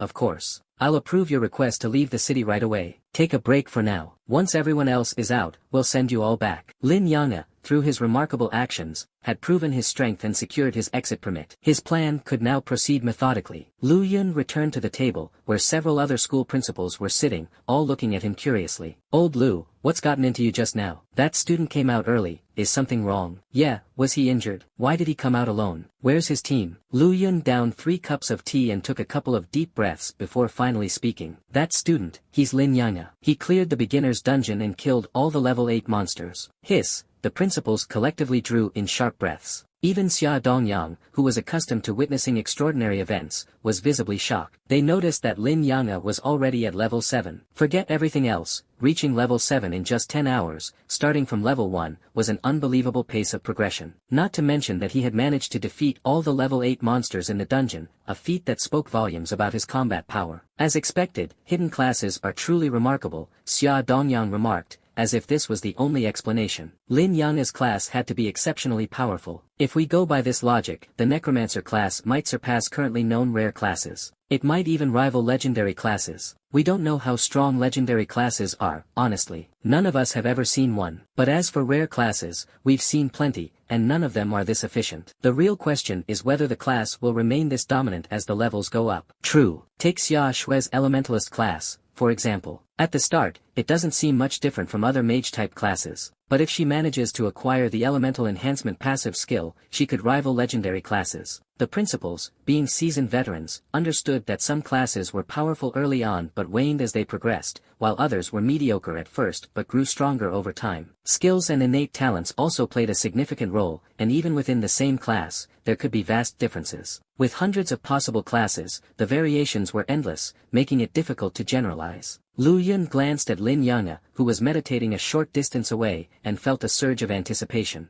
At least for now, Lin Yanga's Necromancer class seems incredibly powerful. As for the future, that's no longer our concern, is it? Fair point. If he gets into Xiaojing Academy, then it'll be their responsibility, Xia Dongyang said. But Xia Shui is competitive by nature. She'll probably take quite a hit from this. Lu Yun couldn't help but laugh. Not just this time. You're often away from home, so you might not know, but over the past few years, Lin Yanga's grades have consistently outperformed Xia Shui's. She's been stuck at second place for 3 years now. Is that so? Xia Dongyang chuckled wryly. Xia Shui had never mentioned this to him. Knowing his daughter's temperament, the more she kept quiet about it, the more it likely bothered her. Meanwhile, Lin Yanga was meditating to restore his mental energy. At this point, he had summoned 24 skeletal warriors. His summoning space had 70 slots, and the skeletal warriors only occupied about a third of the capacity. He still needed considerable time to fill the remaining slots. By 9 p.m., the 12-hour dungeon timer finally ended, and the students who had entered were transported out one by one. After 12 consecutive hours of combat, many students looked exhausted, but most of them were brimming with excitement. The intensity of real combat was nothing like what they had learned from books. Some students still had bloodstains on them, exuding a thick, metallic scent. A teacher quickly cast a cleansing spell to dispel the smell of blood, while the school instructors got to work rounding up their students, checking head counts, and treating any injuries. Fortunately, everyone was accounted for and unharmed. Most students had reached level 3, while a few talented individuals had climbed to level 4. Xia Shui was among those filled with excitement. After a day of battle, she had reached level 5, tying the record for the highest level in the beginner's dungeon. This time, I definitely won't lose. The highest record is only level 5, and I've tied that record. Where is that guy? She looked around for Lin Yanga after not spotting him among the others. Finally, she saw him meditating in the distance. When did he get out? Then her eyes widened in disbelief, as if struck by lightning. She stood frozen, unable to process what she was seeing. Impossible. How is he level 7?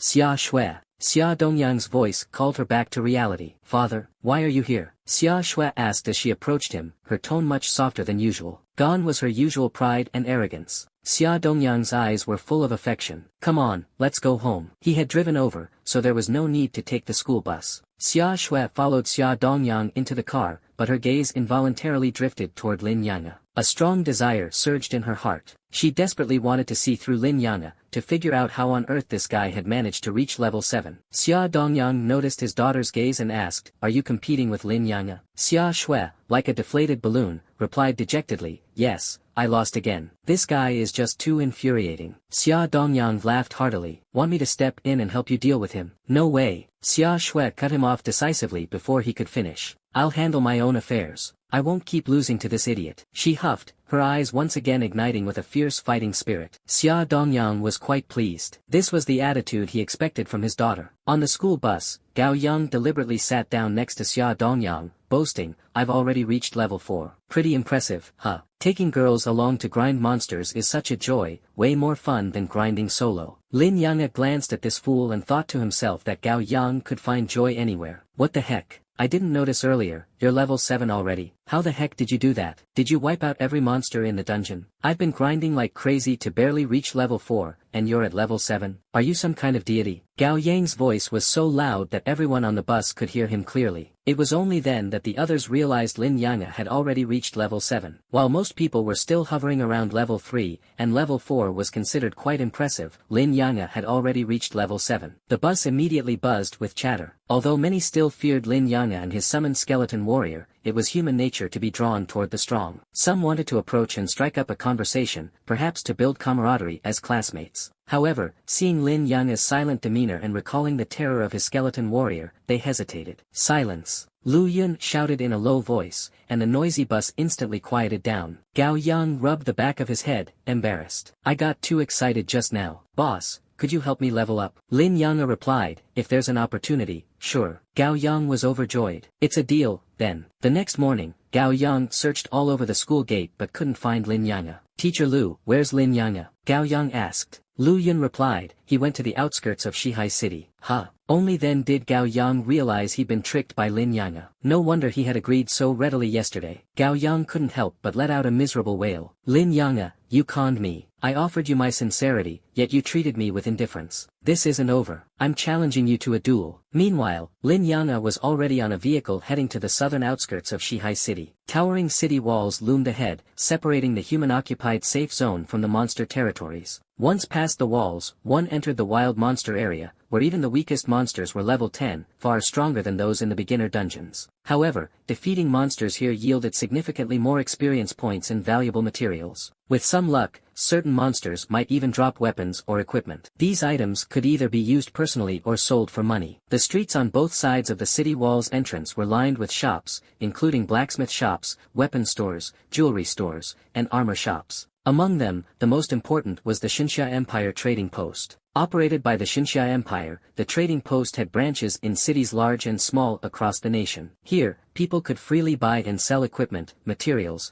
and other items. They could sell directly to the trading post or consign items for sale. Besides trading, the trading post also facilitated various quests. It was Lin Yang's first time at a trading post. He had only read about it in books before. Inside the Xinxia Empire trading post stood over 100 waist-high stone pillars, each embedded with a magical crystal at the top. All functions of the trading post could be accessed through these magical crystals. The trading post was widely regarded as the pinnacle of divine alchemy. Lin Yang found an unoccupied pillar and placed his hand on the magical crystal. Commencing identity verification. Verification successful. Xinxia Empire citizen, Lin Yang. Access to Xinxia Empire trading post granted. Contribution points, 0. Permission level, 1. The Xinxia Empire trading post had strict regulations, allowing access only to its citizens. Although Lin Yang had gained access, his permission level was very low, level 1. To unlock greater permissions, he would need to increase his contribution points. However, that was not his concern for now. He briefly browsed the items for sale in the trading post. The trading post offered an extensive array of weapons, armor, jewelry, materials, and more, but everything was exorbitantly priced. Lin Yang had only about 100 gold coins in total, not even enough to buy the cheapest black iron grade weapon. As for the pricier bronze grade or silver grade items, they were completely out of his reach. After noting the values of some low-level materials, he began browsing available quests. The monsters around the outskirts of Shihai City ranged from levels 10 to 20, making it a low-level area. Accordingly, the number of related quests was limited, with most focusing on material collection, such as, unlimited purchase of green sprout grass, 50 gold coins per unit, unlimited purchase of black wolf pelts, 20 gold coins per unit, and, unlimited purchase of beast bones, 30 gold coins per unit. Life profession players, such as alchemists, pharmacists, and blacksmiths, required large amounts of materials to practice their skills. By processing materials into useful items and selling them, they could earn income and simultaneously improve their skills, creating a sustainable cycle. Even life profession players could enjoy decent career prospects.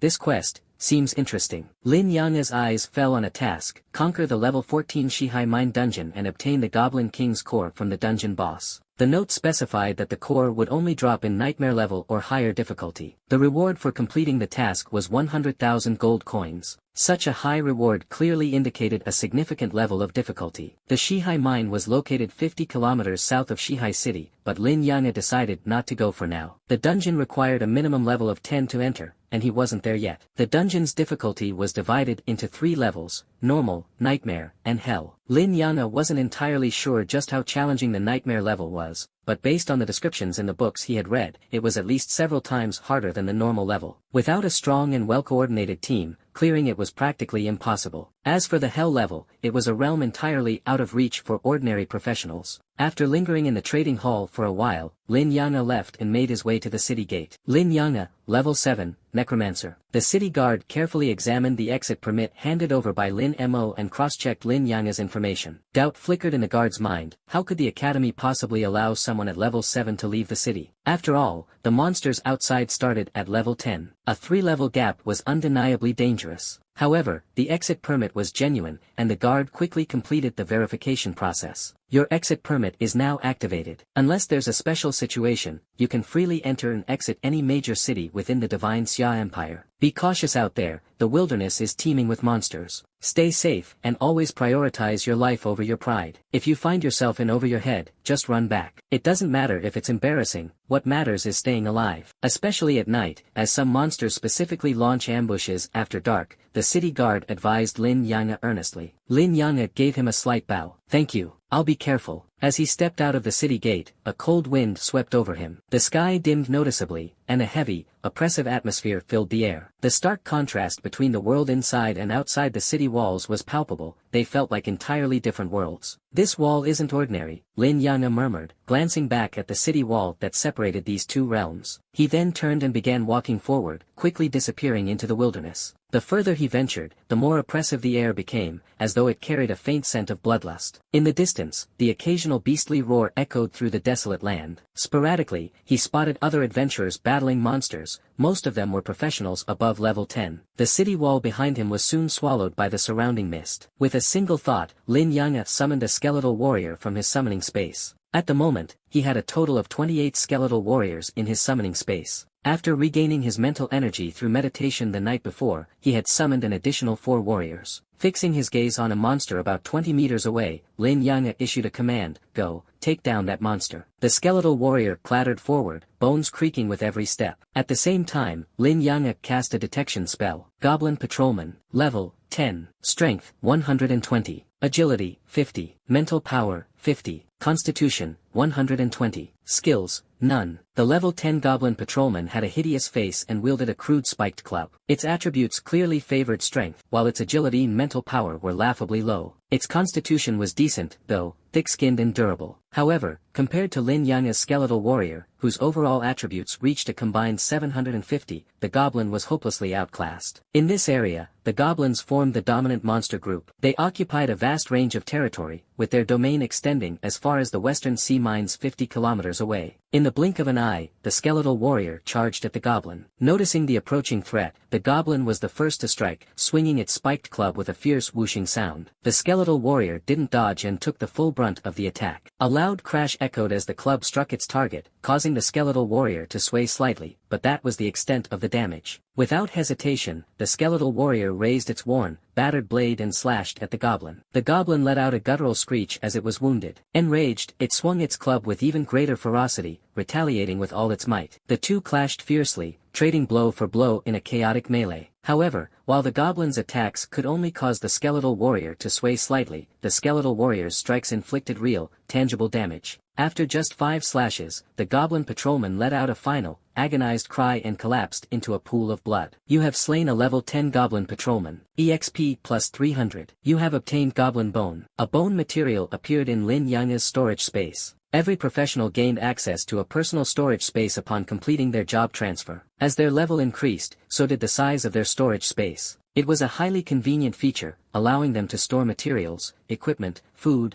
and other items. Lin Yang'e had once tried to store a skeletal warrior in his storage space but quickly discovered it wasn't possible. After killing the goblin patrolman, Lin Yang'e now had a clear understanding of the strength of level 10 monsters. Generally speaking, monsters of the same level didn't vary too much in power. With a single thought, he summoned all 28 skeletal warriors from his summoning space. Just as he had done in the beginner dungeon, Lin Yang'e commanded the skeletal warriors to spread out and search for enemies. The density of monsters in the wilderness far exceeded that of the beginner dungeon, and Lin Yang'e's experience points began to soar rapidly, faster than when he was grinding in the beginner dungeon. You have slain a level 10 goblin patrolman. EXP plus 300. You have obtained goblin bone. You have slain a level 10 dire grey wolf. EXP plus 280. You have obtained wolf hide. The notification messages flooded his interface like a barrage of pop-ups, leaving Lin Yang'e almost overwhelmed. At this rate, leveling up to level 8 would take less than an hour. This was the right call, Lin Yang'e muttered, clenching his fist as excitement surged through him. If this pace continued, reaching level 15 before the final exam seemed entirely achievable. As for levels beyond that, it would depend on how the experience requirements scaled after level 10. The sight of skeletal warriors spreading out and hunting monsters like clockwork inevitably drew the attention of other professionals nearby. Initially, they mistook the skeletal warriors for a type of monster. After using detection spells, however, they realized these were summoned creatures. Still, the sheer strength of these summons left them in shock. Slaying level 10 monsters was as effortless as cutting through butter. Some individuals attempted to track down the summoner by following the skeletal warriors, but Lin Yang'e, ever cautious, recalled any skeletal warrior that got too close to other players, leaving them no trail to follow. Changing direction, Lin Yang'e ventured deeper into the forest. The forest's complex terrain and poor visibility significantly increased the risk of ambushes, making it a place most professionals avoided. However, for Lin Yang'e's skeletal warriors, the intricate landscape posed no obstacle. Within his mind, a detailed map of the forest gradually took shape. Every tree and blade of grass was vividly etched in his perception. An hour later, a radiant glow enveloped Lin Yang'e's figure as he leveled up to level 8. Meanwhile, his skeletal warriors continued their relentless assault, slaying monster after monster and providing Lin Yang'e with a constant stream of experience and materials. This was a level of ease and efficiency no other professional could replicate. Mages would eventually run out of mental energy. Knights would grow fatigued after prolonged battles. Every profession required rest and recovery. But skeletal warriors, as long as they remained intact and weren't destroyed, could continue their tasks tirelessly. This was Lin Yang'e's unique advantage. No more monsters, Lin Yang'e muttered as he looked at the now empty grove. In just over an hour, he had cleared the area of all creatures. He was left with no choice but to leave the grove and venture deeper into the wilderness. Unknowingly, he found himself straying farther and farther from Shihai City. Along the way, he continued to slay monsters, no longer limiting himself to level 10 creatures. Level 11, 12, and even level 13 monsters fell effortlessly to his attacks. At worst, he had to strike skeleton warriors a few more times due to their sheer resilience. They couldn't harm him, but he could easily kill them. It was as simple as that. An 8th level necromancer leading a squad of high attribute skeleton warriors left nothing alive in his path. By the afternoon, Lin Yang'e's experience points had reached level 9, 99%, just one step away from hitting level 10. At the same time, the number of skeleton warriors under his command had grown to 40, resembling a fatigued yet terrifying army rampaging across the area, leaving none able to oppose them. Level 10 means I can learn new skills, but I don't have any skill scrolls right now, Lin Yang'e mused. I'll have to rely on my innate abilities for now. Luckily, my talents are strong enough. Even without new skills, I can still keep leveling up. For professionals, every 10 levels brought the opportunity to learn new skills. There were 3 ways to acquire skills: being taught by a mentor, learning from a skill book, or using a skill scroll. For someone like Lin Yang'e, who had a unique hidden class, finding a mentor was impossible. His class was one of a kind, and no skill books existed to teach him. His only option was to use skill scrolls. Skill scrolls were available for purchase at the marketplace, but beginner-level scrolls, which were usable by professionals below level 20, cost a steep 100,000 gold coins each. Additionally, using a skill scroll granted a random skill from one's class, which came with the risk of learning something he already knew. If that happened, the 100,000 gold coins would be wasted. To make matters worse, there were also intermediate and advanced skill scrolls for higher levels, with prices that were astronomically higher. For Lin Yang'e, learning new skills for his exclusive class through skill scrolls remained his only option. As Lin Yang'e contemplated his situation, the glow of leveling up enveloped him once again. He had finally reached level 10. Name: Lin Yang'e. Class: Necromancer. Unique. Level: 10, 0%. Strength, 100. Agility, 100. Spirit, 300. Constitution, 100. Equipment, none. Summoning space, 40/100. Skeleton warriors, count, 40. Talent, all-round enhancement, level 2, unique. Passive skill, damage transfer. Active skills, soul flame, level 10, summon skeleton warrior, level 10. All-round enhancement, level 2 amplifies the effects of all skills by 20 times.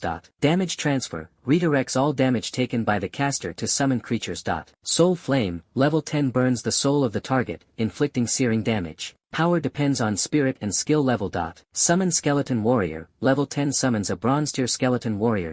Lin Yang'e carefully examined his upgraded attributes. He noticed that his strength and agility had only increased slightly, with a stable 10-point increase per level. However, his spirit had surged to 300 points, a massive boost of 120 points. It said that after reaching level 10, characters experience a significant attribute growth. As a mage-type class, my spirit attribute has seen the most dramatic increase, Lin Yang'e thought. He then noticed changes to his skills, and his heart raced with excitement. His talent had been enhanced once again, with the amplification increasing from 10 times to 20 times. Even if nothing else changed, his skeleton warrior's combat prowess would skyrocket. Moreover, their tier had risen, evolving from Iron tier to Bronze tier skeleton warriors. Unable to contain his excitement, Lin Yang'e immediately summoned one of his upgraded skeleton warriors. The newly summoned Bronze tier skeleton warrior no longer bore its previous gray hue. Instead, it glowed with a pale bluish-white sheen. The cracks on its body had nearly vanished, and even the blade it held gleamed faintly, no longer looking like something scavenged from a junk heap. Bronze tier skeleton warrior. Strength, 3000. Agility, 3000. Spirit, 3000. Constitution, 3000. Skill, Furious Strike, level 1. Furious Strike, level 1 delivers a blow dealing 200% of the user's strength as damage. Cooldown, 10 minutes. The skeleton warrior still retained its balanced four-dimensional attributes, with its base stats reaching 150 points. After receiving the 20-fold enhancement from Lin Yang'e's talent, all its attributes had skyrocketed to a jaw-dropping 3,000 points. Based on the information Lin Yang'e currently had, it was impossible to accurately determine what level these stats equated to. But in this area, such attributes allowed Lin Yang'e to dominate unchallenged. Additionally, the new skill provided the skeleton warrior with an explosive attack capability. This must be what they mean by one trick is all it takes to rule the world, right? Lin Yang'e thought, recalling a saying from his previous life. He didn't need any flashy or overly complex skills. A handful of practical and powerful abilities were enough to pave his way forward. That was exactly where he stood now. He didn't have the dazzling spells of a mage or the eye-catching battle techniques of a warrior. Yet, with the skills he currently possessed, he was confident that no one below level 20 could be his match. For others, defeating a level 20 professional at level 10 would be a pipe dream, but for Lin Yang'e, it was entirely within reach. With the skeleton warrior's attributes combined with his passive skill, even if a level 20 opponent stood still and attacked him, it would take them ages to bring him down. Just as he prepared to summon more bronze tier skeleton warriors, a sharp whooshing sound suddenly broke through the air. Several arrows shot past him like meteors. One arrow struck him directly, but an invisible barrier instantly materialized, blocking the attack. His passive skill automatically triggered, transferring all damage to the skeleton warriors. Lin Yang'e himself didn't take any damage. Under attack, a notification flashed before him. At the same time, the eyes of his skeleton warriors gleamed red as they entered a vigilant state. A figure clad in black darted out from the woods, moving at an incredible speed. Their high agility stat was evident. From their movements, Lin Yang'e deduced that the assailant was likely an assassin-type professional. Upon spotting Lin Yang'e,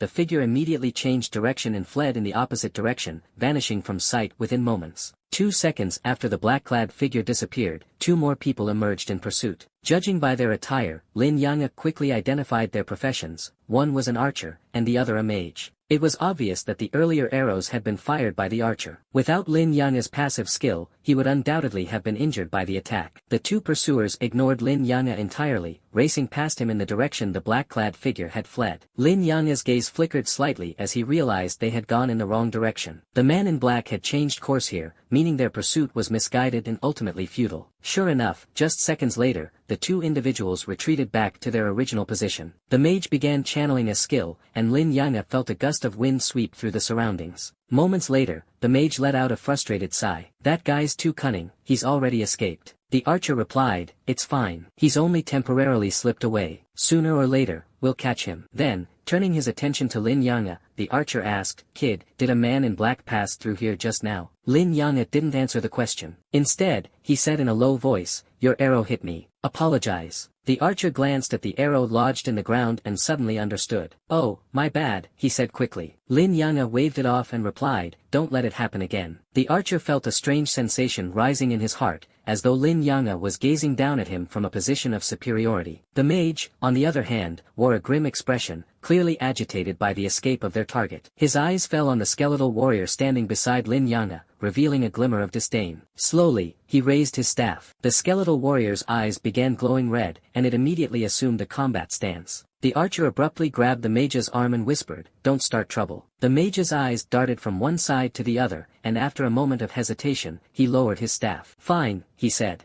As the two walked off, Lin Yanga gazed after them with a faint smirk. "You're lucky," he murmured. Though he hadn't used a detection spell, the power of that arrow earlier had been underwhelming. Their attack power wasn't particularly strong. Judging by this, their levels likely didn't exceed 20 at best. If they'd dared to make a move on him, Lin Yanga figured he might have had no choice but to kill them. He wasn't some saint who would tolerate being pushed around. He believed in paying back such affronts 100-fold. The moment the mage raised his staff earlier, Lin Yanga had already withdrawn all his skeletal warriors into the summoning space. If a fight had broken out, he could have instantly redeployed them to encircle the pair. At that point, they would have been torn apart in a flurry of blade strikes. Killed level 10 Goblin Patrolman, EXP plus 300. Killed level 11 Goblin Soldier, EXP plus 350. Acquired Goblin Bones. Notifications flooded in like a tide, and Lin Yanga's experience bar surged upward. 44 bronze-tier skeletal warriors were wreaking havoc in the forest, slaughtering indiscriminately. With his skills advancing, Lin Yanga once again reveled in the thrill of instant kills. Against level 10 and 11 goblin monsters, the bronze-tier skeletal warriors were unstoppable, cutting them down as if slicing through vegetables. The efficiency was astounding. However, starting from level 10, the experience needed to level up had increased significantly, nearly tripling, in fact. This made leveling up progressively slower. Based on his calculations, he would need to kill at least 5,000 goblin monsters to level up once. Fortunately, the skeletal warriors were tireless, mowing down enemies without pause. Even so, he still needed more experience. By the time night quietly descended, Lin Yanga was still 30% short of reaching level 11. He lit a campfire in the forest and began eating the food he had brought from home. He had no intention of heading back, time was limited, and he couldn't afford to waste it traveling. At this pace, I should reach level 13 by tomorrow. But whether I can make it to level 15 the day after is uncertain. After level 15, leveling will slow down even more. Plus, I'll need to set aside a day to return to the academy. At best, I can probably reach level 16. How did my sister level up so fast back then? There's no way her leveling speed could have outpaced mine. My sister's a rare-class spirit summoner. Her leveling speed should be comparable to Xia Shui's. I must have overlooked something somewhere. Lin Yanga pondered deeply, recalling the knowledge he had learned at the academy and analyzing it in conjunction with Lin Mohan's past movements. Suddenly, a thought struck him. The West Sea Mine Dungeon. Could it be that my sister teamed up with others to clear a dungeon? And it must have been at least a nightmare-level dungeon. Nightmare-level dungeons contain enhanced elite monsters. The experience gain there must be immense. That's why my sister came back injured and had to undergo treatment. Yes, that must be it. Clenching his fists, Lin Yanga felt confident in his deduction. Tomorrow, I'll go investigate, he resolved silently. As the night deepened, the area within a 500-meter radius of Lin Yanga had been completely cleared of monsters. The skeletal warriors blended into the darkness, standing guard, while Lin Yanga entered a meditative state. With the protection of 44 skeletal warriors and his passive skills, he had no concerns about safety. The forest at night wasn't entirely silent. In the distance, the occasional howls of wolves echoed, accompanied by the rustling of leaves stirred by the wind. It all lent the forest an eerie, unsettling atmosphere. The temperature in Lin Yanga's immediate area was slightly lower than elsewhere, and the presence of the skeletal warriors turned the night breeze into a chilling draft. Around midnight, one of the skeletal warriors suddenly issued a warning, rousing Lin Yanga from his meditation. It seemed someone was approaching his location. Is it another adventurer here to grind levels? Not many people come to the forest to train at this hour. Could they be lost? Lin Yanga refrained from acting rashly, though his vigilance heightened instantly. Out in the wild, one could never afford to let their guard down. The campfire served as a beacon in the darkness, a guiding light. Before long, the figure came into view. It's her. It was the woman in black whom Lin Yanga had seen earlier in the afternoon, fleeing in haste. do you have any food? Her voice was clear and melodious, reminiscent of an oriole singing in a valley. Her large eyes, illuminated by the firelight, appeared particularly bright and sincere. Lin Yang'e pulled out a piece of sweet potato and handed it to her. The food he had prepared consisted solely of sweet potatoes and some water. The woman didn't seem to mind. After removing her mask, she began eating ravenously, clearly famished. Beneath the mask was a delicate and youthful face, seemingly no older than 18 or 19, radiating an aura of vitality. Lin Yang'e didn't use a detection spell. He knew that casting such a spell on strangers was impolite and could easily provoke hostility.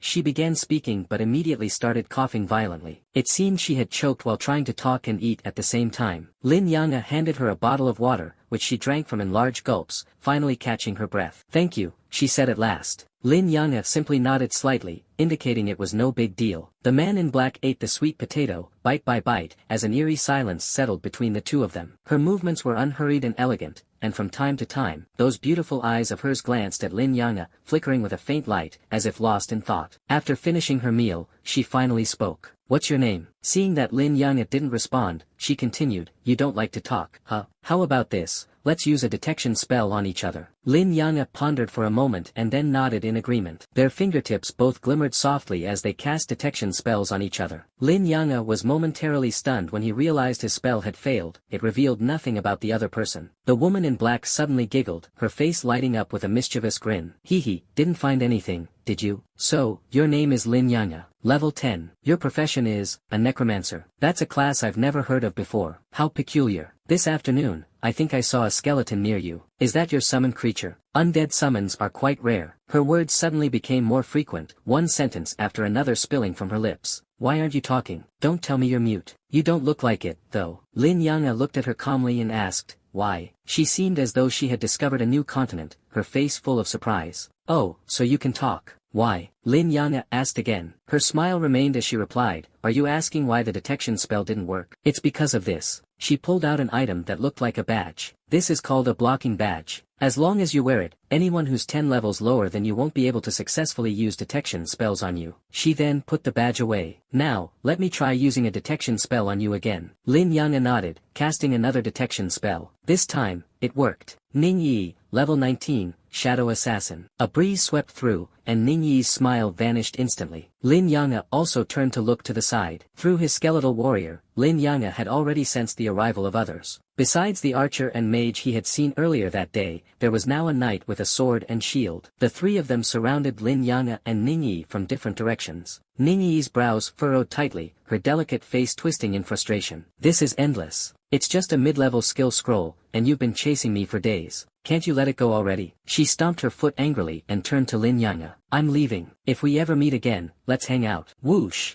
An arrow suddenly shot out from the darkness. Ning Yi reacted swiftly, dodging it in an instant. The arrow exploded with a loud bang and split into two streaks of light, one landing on Lin Yang'e and the other on Ning Yi. Instantly, a large glowing mark appeared above their heads, shining brightly in the dark like a pair of glaring spotlights. "Damn it, a marking arrow." Ning Yi's face turned pale. She knew all too well how tricky this situation had become. Lin Yang'e recalled what he had read about marking arrows. It was an archer's skill that marked a target, making them exceptionally conspicuous and rendering them unable to enter stealth mode. For assassin-type classes, the marking arrow was particularly effective, as it completely nullified their stealth abilities. It was also useful in dungeon raids for dealing with stealth-based monsters. Now that they had been marked by the archer, Ning Yi's stealth skills were disabled, making escape far more difficult. "This time, you won't get away," a cold voice said as the mage from earlier emerged from the forest. The archer stood atop a tree, and the knight closed in from another direction. The mage gripped his staff, his icy gaze sweeping over Lin Yang'e and Ning Yi. "I knew you two were in cahoots. A filthy rat of an assassin paired with a dark, evil necromancer. What a perfect match." A faint glow appeared in Ning Yi's hand, and a dagger shimmering with green light materialized. "He has nothing to do with this. I'll give you the skill scroll, and we'll go our separate ways." The archer on the tree chuckled mockingly. "If it were yesterday, that might have worked. But now, we think it's safer to just kill you." The mage added, "Dead people are the safest. That way, no one will know we have the mid-level skill scroll, and it'll save us a lot of trouble." Ning Yi muttered under her breath, "I'll hold them off." "You run." Lin Yang'e looked at her. "What about you?" "I'm a shadow assassin. The night is my domain. I'll figure out a way to escape." Lin Yang'e knew that Ning Yi was bluffing. If she truly had the ability to escape, she wouldn't have been on the run all day. Clearly, their opponents were stronger. As a shadow assassin, she might have had a chance to slip away before, but now that she was marked by the archer's arrow, her stealth skills were useless, and escaping had become almost impossible. The archer growled, "No more delays. Let's finish this." The mage raised his staff, his voice icy. "Not only will you die today, but this little guy won't live either." The staff erupted with dazzling light as a massive fireball, nearly a meter in diameter, soared into the air, blazing with intense flames as it hurtled toward them. The fireball was a spell that only mages at level 20 could wield, capable of immense destruction. Being hit by it would mean either death or severe injury. Dodge! Ningyi's face turned pale as she grabbed Lin Yang'e and pulled him backward. However, as she did so, she suddenly felt a weight pulling her down, her speed slowing dramatically. An invisible thread of mental energy extended from the mage's staff, wrapping around both her and Lin Yang'e's feet. At the same time, the archer made his move. The bowstring twanged, and an arrow shot forth, splitting mid-flight into 3 projectiles. This was one of the archer's signature skills, triple shot, where a single arrow split into 3, delivering triple the damage. Meanwhile, the knight charged forward, his speed astonishing as he closed the distance between them. "It's over." Ningyi's face turned ashen. She suddenly shoved Lin Yang'e hard, pushing him out of the attack's range. At that moment, 2 skeletal warriors appeared on either side of Ningyi. Along with the skeletal warrior already present, they stood like 3 solid shields, firmly protecting her. The mage's massive fireball struck the skeletal warriors, exploding with a deafening roar and filling the air with firelight. The archer's triple shot also landed on the skeletal warriors, producing metallic clangs. The knight, charging forward, collided with the skeletal warriors,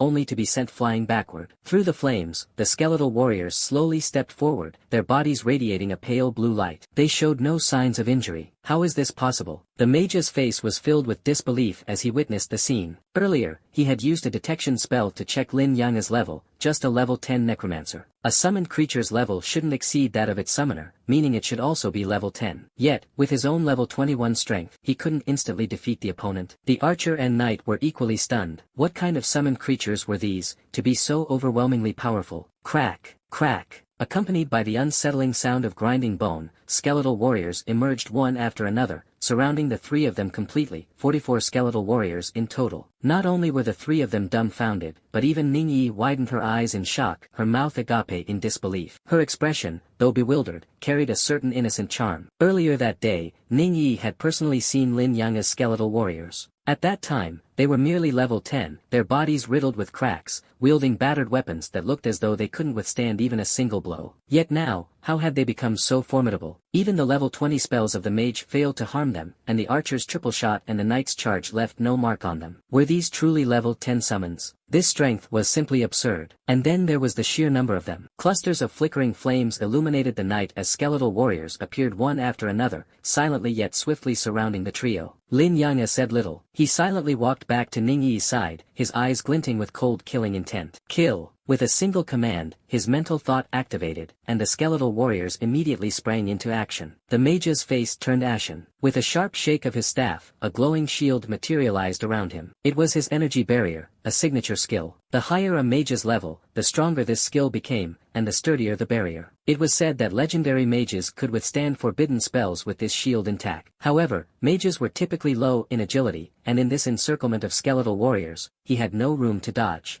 A skeletal warrior swung its blade, and the energy barrier warped violently under the blow. The mage's face twisted in horror. Just one strike, and his energy barrier was nearly shattered. What kind of stats did these skeletons possess for their attack power to be this terrifying? He had no time to think further as another blade fell. The barrier shattered into countless specks of light, dissolving into the air. Immediately after, he cast repelling fire ring. A fiery explosion erupted outward, and several nearby skeletons were blasted 10 meters away. But before he could celebrate even for a second, darkness engulfed his vision. 2 skeletal warriors had already leapt above him. He had no chance to cast another spell. The glint of their blades flashed, and his head soared skyward. In less than 2 seconds, the mage was dead. The archer was now being relentlessly pursued by the skeletal warriors, his movements growing increasingly desperate. Witnessing the mage's death with his own eyes, his heart was consumed with fear. Though more agile than the mage, he was no match for the skeletal warriors, whose agility exceeded 3,000 points. He continuously used evasion techniques, attempting to break free of the encirclement, but each effort proved futile. As the skeletal warriors closed in step by step, his room for maneuver dwindled. Compared to the slain mage and the soon-to-be-dead archer, the knight's situation was slightly better. He glowed with a radiant light, resembling a human beacon, as he repeatedly used his charge skill to flee. The light surrounding him was even sturdier than the mage's energy barrier, shielding him securely. Even under the skeletal warrior's attacks, he remained unharmed. Its ultimate defense. I didn't expect this knight to have mastered such a skill, Lin Yang'e thought to himself. Ultimate defense was one of a knight's core skills. Once activated, it provided an extreme boost to defense for a short duration. How strong was it? Lin Yang'e wasn't certain, but it was said that a level 20 knight using ultimate defense could survive an attack from a level 40 mage. Although it could only withstand a single hit, it demonstrated the skill's immense power. A knight who mastered ultimate defense was on a completely different level from one who hadn't. However, ultimate defense wasn't an easy skill to acquire. Without the corresponding skill book, it could only be learned via a skill scroll, and even then, the chances were random. The knight, bolstered by ultimate defense, ran frantically. Behind him, a scream echoed. He knew it meant the archer had also fallen. With the deaths of both the mage and the archer, his courage completely broke. How could these skeletal warriors be so terrifying? If only he had known, he wouldn't have come. Losing his life over a mere intermediate skill scroll, what a terrible mistake. Use your skills, Lin Yang'e commanded. Block him, don't let him escape. The skeletal warrior's blades lit up with a crimson glow. This was the effect of Berserk Strike, dealing 200% of their base strength as damage. With strength exceeding 3,000 points, the skeletal warrior's attacks became devastatingly more powerful. They can use skills too. The knight was utterly horrified. These skeletal warriors were already monstrous enough, but to have them wield skills as well, it was beyond comprehension. The crimson glowing blades struck the knight, and the radiant light of his ultimate defense dimmed noticeably. Then came the second strike, the third. Ultimate defense had a duration of 1 minute, provided no attacks were taken. The more intense the assault, the faster its duration diminished. The skeletal warriors attacked relentlessly, their skills activated one after another, rapidly draining the skill's time limit. And with even more skeletal warriors closing in, cutting off his retreat, the knight fell into utter despair. Within seconds, the knight was dismembered by the skeletal warriors,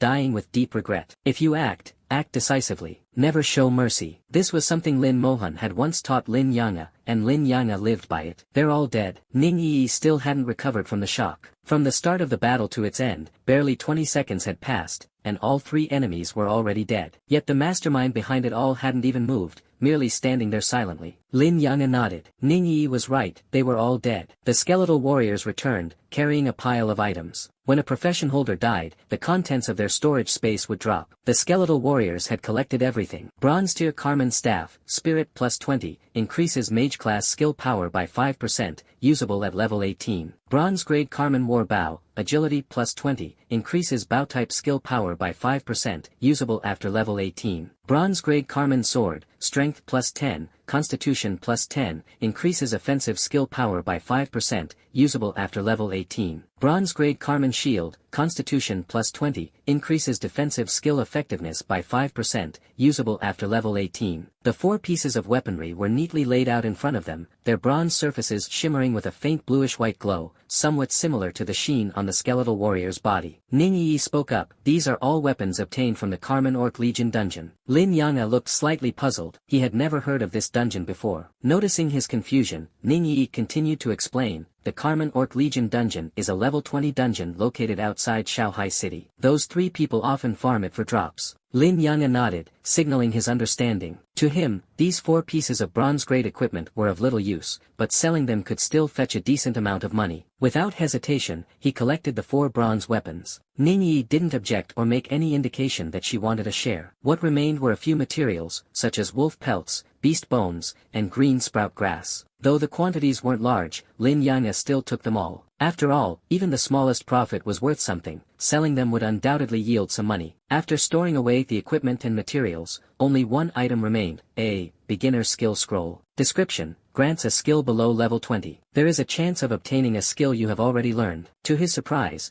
it was a beginner skill scroll, valued at a hefty 100,000 gold coins, a highly valuable item. Lin Yang'e held the scroll, hesitating between using it himself or selling it for money. Ning Yi asked, you haven't used a beginner skill scroll before, have you? Lin Yang'e nodded. He indeed hadn't. Then you should give it a try. While there's a chance you might get a skill you've already learned, you could also acquire a brand new skill. Wait, don't tell me you're thinking of selling it. No way. Are you really that poor? It's just a beginner skill scroll, not an advanced one. It's not that valuable. To Ning Yi, 100,000 gold coins seemed like a trivial sum, clearly reflecting her privileged background. Lin Yanga gripped the scroll. How do I use it? Ning Yi giggled mischievously. It's super easy. Just hold the scroll and shout use really loudly. Lin Yanga didn't doubt her and followed her instructions. Use. However, the scroll remained unresponsive. Ning Yi said, no, that's not right. You weren't loud enough. You need to shout use at the top of your lungs. Lin Yanga stared at her but didn't try again. Though he'd never used a beginner skill scroll before, he wasn't a fool and didn't believe her claim that his voice was too soft. Instead, he activated the scroll directly with his spiritual energy. Ning Yi, meanwhile, had an expectant look on her face, eagerly waiting for Lin Yanga to shout the word use. Yet, he remained silent. Suddenly, the skill scroll erupted with radiant light, enveloping Lin Yanga. Ning Yi let out a small of disappointment. You figured it out. She had just wanted to tease Lin Yanga, but to her dismay, he discovered the correct way to use the scroll, leaving her feeling a bit defeated. The scroll transformed into a sphere of light that surrounded Lin Yanga. Skill acquired, Corpse Explosion. Corpse Explosion, level 1 detonates a corpse, dealing damage equal to 10% of the corpse's health to enemies within a 1 meter radius. Lin Yanga had acquired a new skill, and the scroll hadn't been wasted. Currently, Corpse Explosion was at level 1, meaning it was a skill typically mastered at level 10. Upon reading the skill description, it seemed rather unimpressive at first glance. Its range was a mere 1 meter, raising doubts about its practicality. Moreover, its damage was based on the health of the corpses it detonated. As a necromancer, Lin Yanga understood the concept that even corpses retained a form of life. Their vitality stemmed from their flesh, bones, and even their lingering souls. Even though they were dead, their vitality wasn't necessarily any less than when they were alive. Some powerful beings, after death, left behind corpses that didn't decay for thousands of years and continued to radiate immense energy. However, Lin Yanga saw something different in the skill's potential. This was a crowd control skill. If he faced thousands of enemies, relying on his skeletal warriors to cut them down one by one would be far too inefficient. But with Corpse Explosion, as soon as one enemy was killed, he could detonate the corpse and deal damage to all enemies within the skill's range. If those explosions killed more enemies, their corpses could then be detonated as well, one after another, in a cascading chain reaction. As long as his spiritual energy held out, the skill could continue indefinitely. And with his innate talent, what was a mere 1 meter range? His talent had already extended the range to 20 meters and boosted the damage to 200%. This was practically a god-tier skill. With his unique talent, nearly all of his skills had the potential to become divine abilities. The glow from the scroll gradually faded. Ning Yi blinked her large eyes and asked excitedly, well,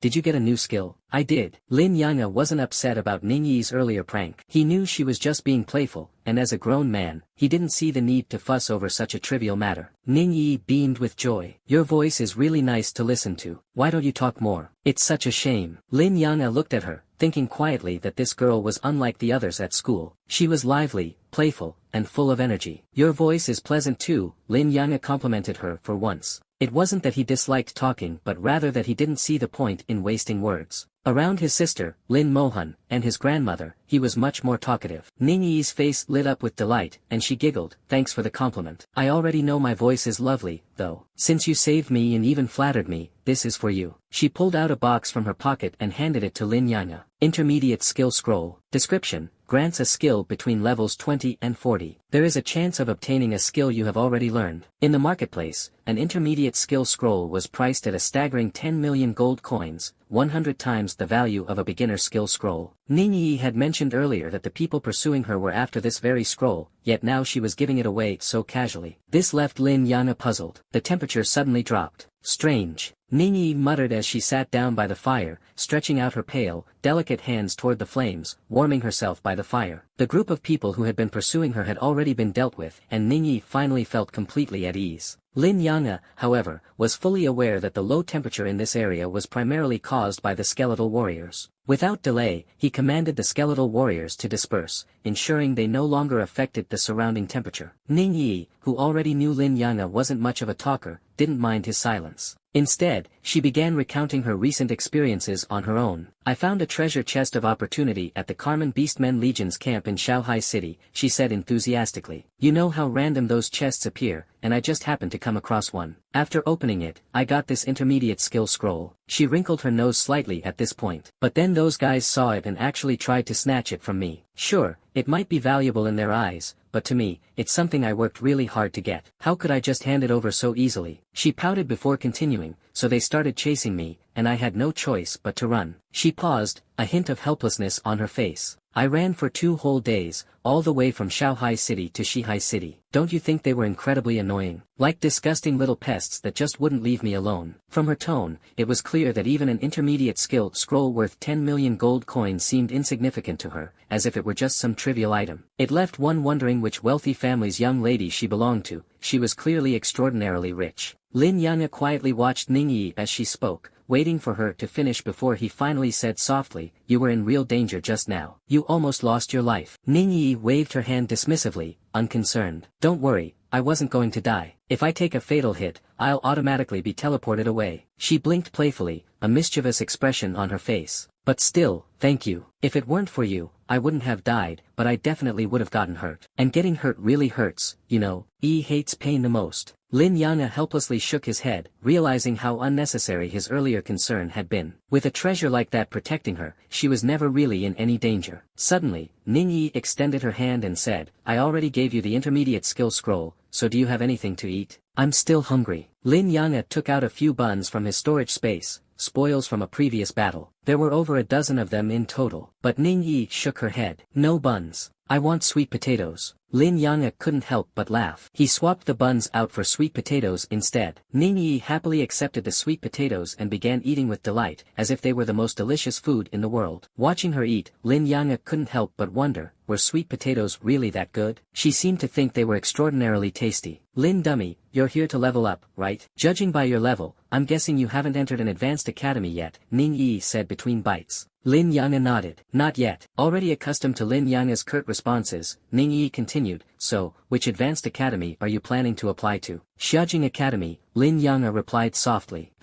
Xiajing Academy is great." Hearing this, Ningyi showed no surprise at all, as though she had already anticipated his choice. In her view, with Lin Yanga's abilities, getting into any academy should be a breeze. After all, who else could effortlessly slay level 20 professionals while only being level 10, and take down 3 at once, no less? If even Lin Yanga couldn't get into Xiajing Academy, then probably no one could. Suddenly, Ningyi's eyes lit up. "If you really go to Xiajing Academy, make sure you challenge their Xinxia Tower," she exclaimed excitedly. "And the first time you challenge it, the rewards are doubled. You have to aim as high as you can. The higher you climb, the more points you'll earn. And let me tell you, points are way more useful than gold coins at Xiajing Academy." She paused for a moment before adding, "Oh, and there's also the Creation God Institute at Xiajing Academy. If you can, you absolutely have to get in." She seemed to know a great deal about Xiajing Academy and continued to chatter on about it. Under her vivid descriptions, Lin Yanga began to form a mental image of the academy. The rest of the time passed with Ningyi doing most of the talking while Lin Yanga listened quietly, occasionally responding with a word or two. After a while, Ningyi suddenly fell silent, as if she had talked herself out. Lin Yanga pulled out a piece of clothing from his storage space and handed it to her. "The nights are cool. Use this as a blanket," he said. Then, he sat down and entered a meditative state. The next morning, sunlight bathed the earth, warm and bright. Lin Yanga woke from his meditation, his mental energy fully restored. Ningyi was sitting nearby, blinking her big eyes at him with a mischievous smile on her face. "Do you have more sweet potatoes?" she asked. Lin Yanga smiled helplessly and handed her another sweet potato. Ningyi frowned. "That's not enough. I want more." With no other choice, Lin Yanga took out another one. "Don't be so greedy. Sweet potatoes aren't something you can get just anywhere." Ningyi wasn't satisfied and pouted. "Can you not be so stingy? It's just sweet potatoes. Can't you give me a few more?" Lin Yanga shook his head, exasperated. "That's really all I have. No more." Ningyi still didn't believe him and widened her eyes. "Really? Don't lie to me. I bet you've got more hidden away somewhere." She looked as if she was ready to dive into his storage space to check for herself. "It's the truth. I'm not lying," Lin Yanga said, exasperated. Only then did Ningyi relent. Fine,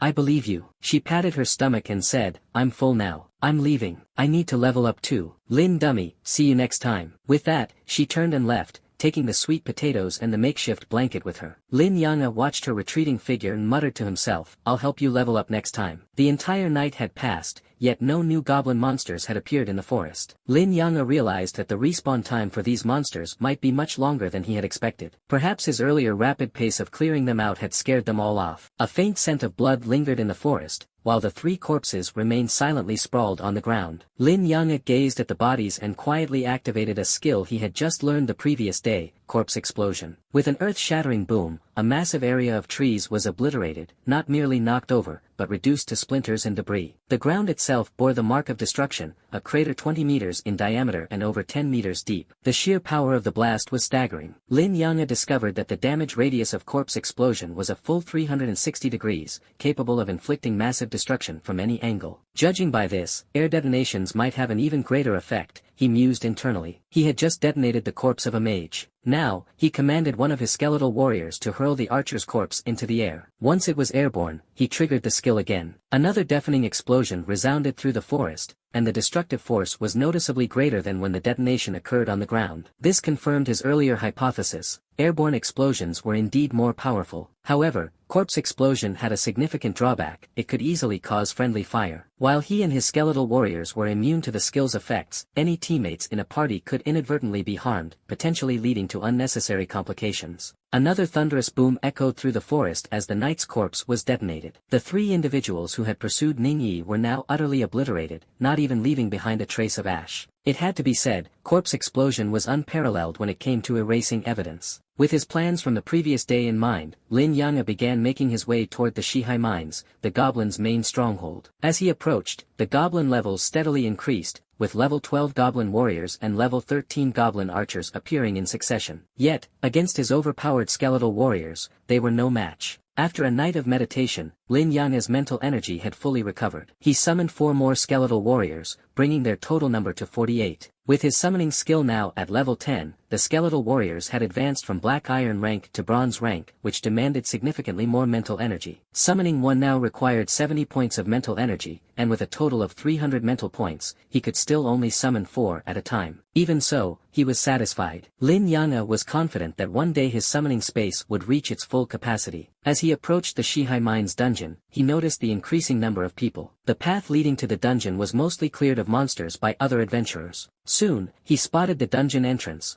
a swirling vortex larger than the ones found in beginner dungeons. The diameter of the beginner dungeon vortexes was at most half a meter, while this one spanned a full meter. The vortex radiated a bloodthirsty aura that could instill fear in the faint of heart. At the dungeon entrance, many adventurers were waving flags and shouting to recruit teammates. Others stood in groups, seemingly discussing their plans. Lin Yanghe approached with a single skeletal warrior by his side, while the rest remained in his summoning space. Even in the summoning space, his skeletal warrior's passive skills remained active, so he had no concerns for his safety. As the skeletal warrior moved, the sound of bones grinding against each other filled the air, sending chills down spines. The flickering soul fire in its skull created eerie gusts of wind, causing the temperature to drop several degrees. The ghastly appearance of the skeletal warrior startled the crowd. People instinctively stepped back, clearing a path for Lin Yanghe. He walked up to the dungeon entrance to examine the information displayed. Unlike beginner dungeons, which were primarily for leveling, the Shihai Mines dungeon wasn't a simple training ground. It offered only 2 difficulties, normal and nightmare. Even on normal difficulty, the monsters were elite tier, far stronger than the ones outside, and nightmare difficulty featured enhanced elite tier monsters, making it even more challenging. Typically, normal difficulty required a party of 3, while nightmare difficulty demanded a team of 5. The skeletal warrior stood silently by Lin Yanghe's side, its presence oppressive yet motionless. Finally, someone mustered the courage to approach him. "Hey there, young man, are you a summoner?" the person asked hesitantly. Lin Yanghe ignored the question. Someone else cast a detection spell on him and his skeletal warrior, but the warrior's eye sockets flared with red light as it turned to glare at the caster, scaring them into retreating. The detection spell yielded no results,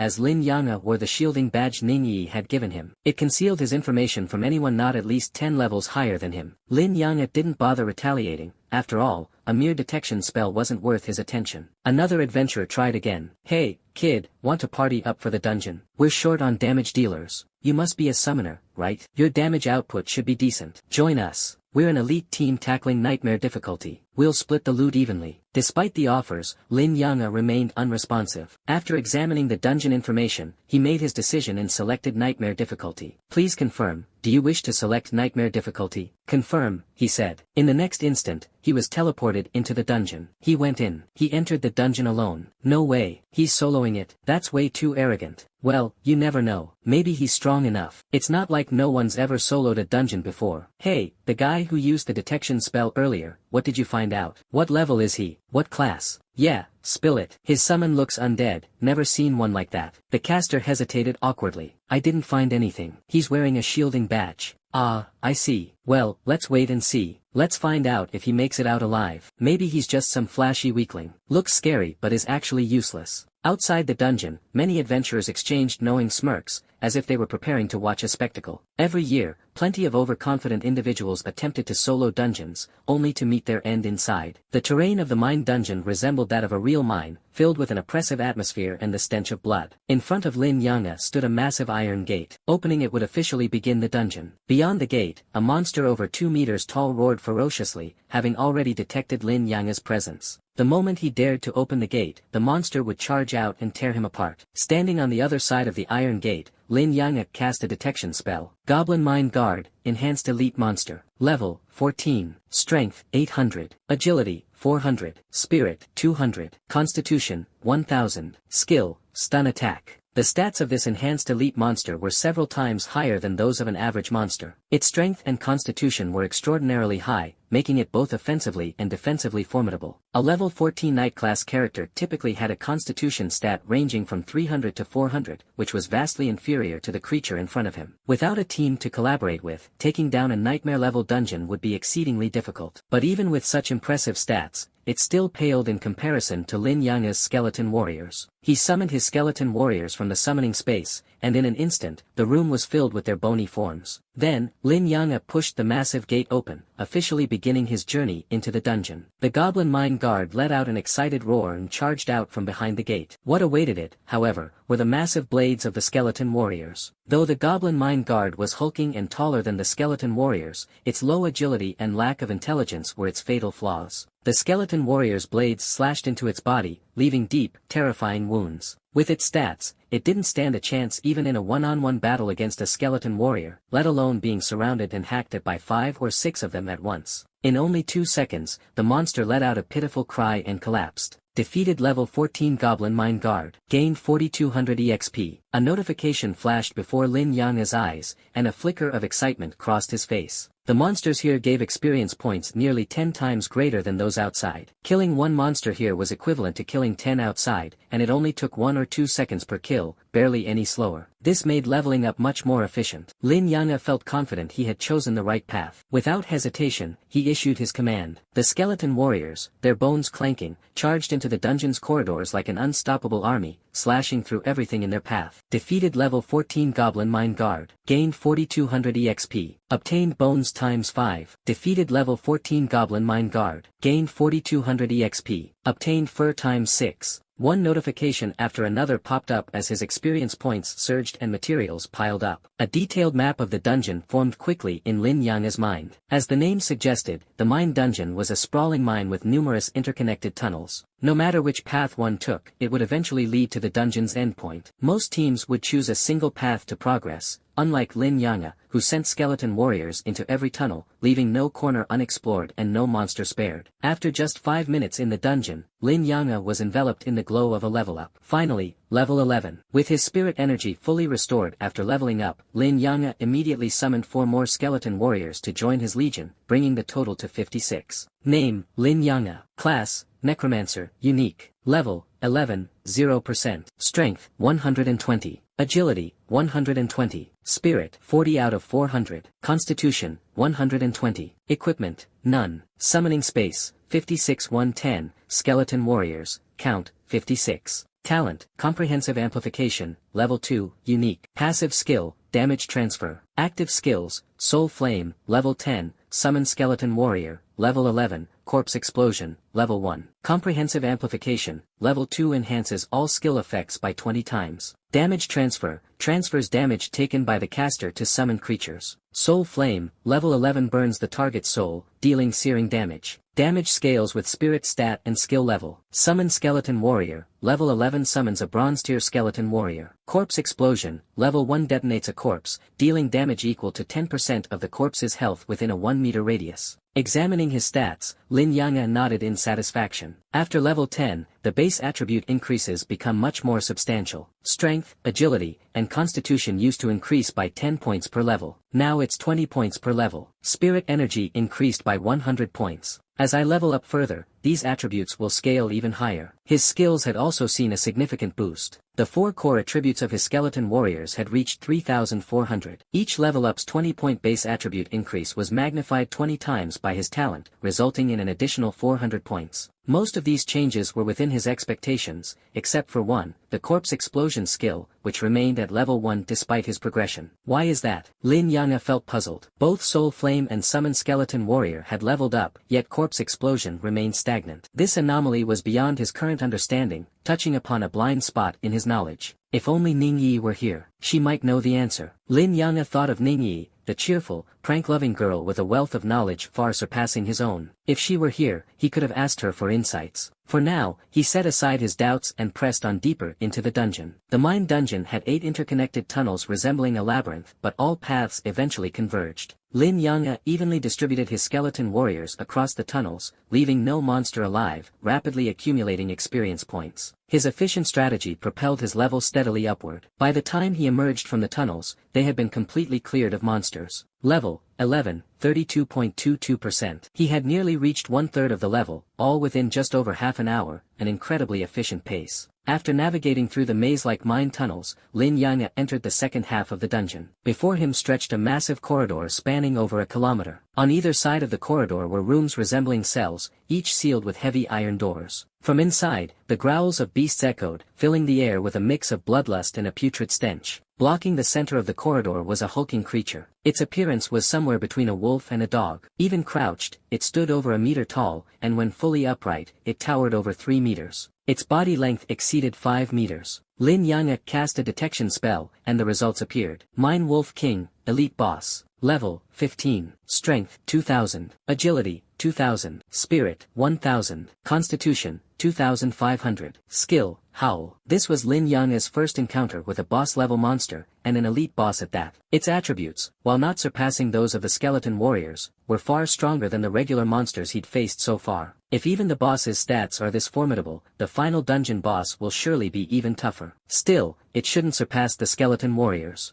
Otherwise, this dungeon would be impossible to clear. For a nightmare difficulty dungeon, this level of challenge was to be expected. Typically, players tackling such dungeons would far exceed the dungeon's level. A well-equipped 5-person elite team would likely average level 17 or 18. Without sufficient skills or gear, they wouldn't stand a chance. For Lin Yang'e, tackling a nightmare-level dungeon solo at level 10 was unprecedented. The detection spell alerted the Mine Wolf King, rousing it from its slumber. Slowly, it rose to its feet, its massive wolf body towering over 5 meters. Lin Yang'e and his skeleton warriors barely reached its knees. Its blood-red wolf eyes locked onto Lin Yang'e, exuding a bloodthirsty aura. A terrifying sense of oppression swept over him. Charge! Lin Yang'e commanded. The 56 skeleton warriors surged forward like lightning, rushing toward the Mine Wolf King. The Wolf King let out a deafening roar, activating its skill. A powerful shockwave erupted from its jaws, sending over 30 skeleton warriors flying through the air. The walls of the corridor trembled violently, dislodging countless fragments of stone. Even Lin Yang'e, standing dozens of meters away, felt the impact, a look of astonishment flashing across his face. This skill was an area of effect ability with a knockback effect, and it was Lin Yang'e's first time seeing skeleton warriors being knocked back. After being thrown into the air, the skeleton warriors tumbled to the ground and crashed into the rocky walls, appearing quite battered. However, there wasn't the slightest trace of worry on Lin Yang'e's face. He could sense that the skeleton warriors were merely knocked back with minimal damage taken. After all, with a constitution stat of 3,400, their resilience was no joke, and their defenses were formidable. The skeleton warriors quickly got back on their feet and charged toward the Mine Wolf King once more. The minor cracks from the earlier assault rapidly disappeared, and their soul flames burned as fiercely as ever. Use your skills, Lin Yang'e commanded. One of the skeleton warriors that hadn't been knocked back dashed forward, its massive blade glowing red as it cleaved into the Mine Wolf King. Blood splattered, flesh was torn apart, and wounds deep enough to reveal bone were inflicted, drawing agonized howls from the Wolf King. Another skeleton warrior leaped high into the air, landing atop the Wolf King, its blade glowing red as it unleashed its skill. The scene was eerily reminiscent of when Lin Yanga had first witnessed skeleton warriors slaying a dragon during his class change. The Mine Wolf King thrashed wildly, rolling on the ground and crashing its massive body into the rocky walls in an attempt to dislodge the skeleton warrior clinging to its back. Yet, with its skeletal hand gripping tightly into the Wolf King's flesh,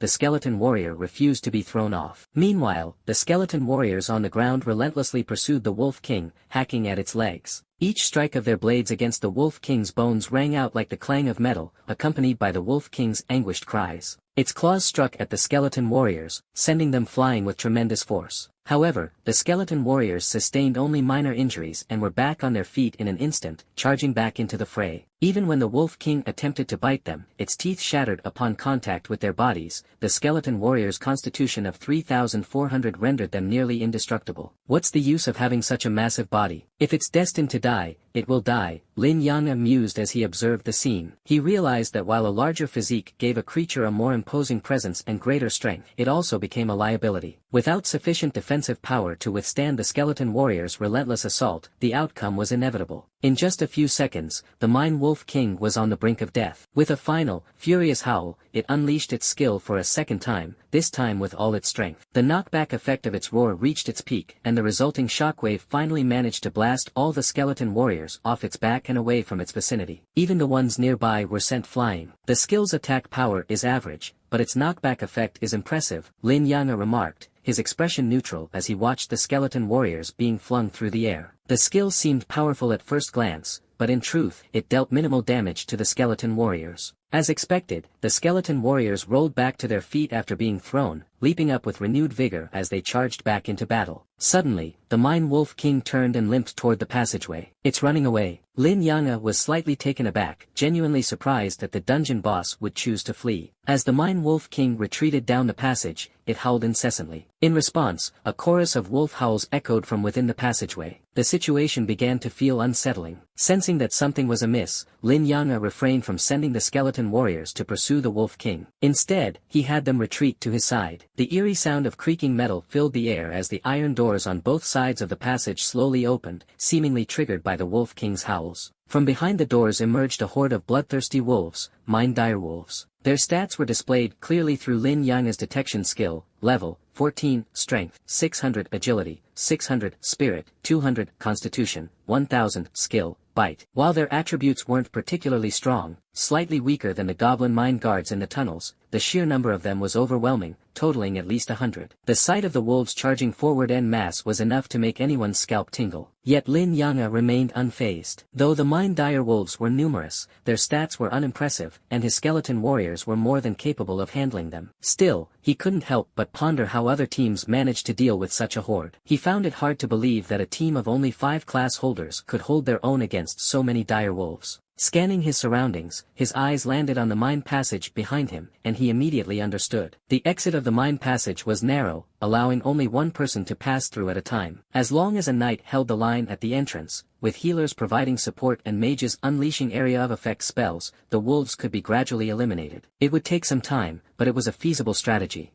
Lin Yanga's deduction was correct. This was the standard approach most teams used. What he didn't realize, however, was that most teams never encountered such a large number of Mine direwolves. Typically, only a dozen or so would appear. The difference was due to Lin Yanga having cleared out all the monsters in the mine tunnels, which triggered this unique scenario. Being his first time in the mine dungeon, Lin Yanga was unaware of this mechanic, and the books he'd studied offered no insight. That said, even if he'd known, he would have still cleared out every monster in the tunnels. After all, how could he pass up so much experience? As for the increased difficulty, it wasn't even a concern for him. From the moment he entered the dungeon, all he'd done was issue a few mental commands. He hadn't even broken a sweat. To him, the Mine direwolves were nothing more than walking piles of experience points. The skeleton warriors formed a tight perimeter around Lin Yanga, protecting him securely. The Mine direwolves charged forward at full speed, colliding with the skeleton warriors in a chaotic melee. The wolves were ferocious, their claws slashing like knives and their jaws snapping fiercely at the skeleton warriors.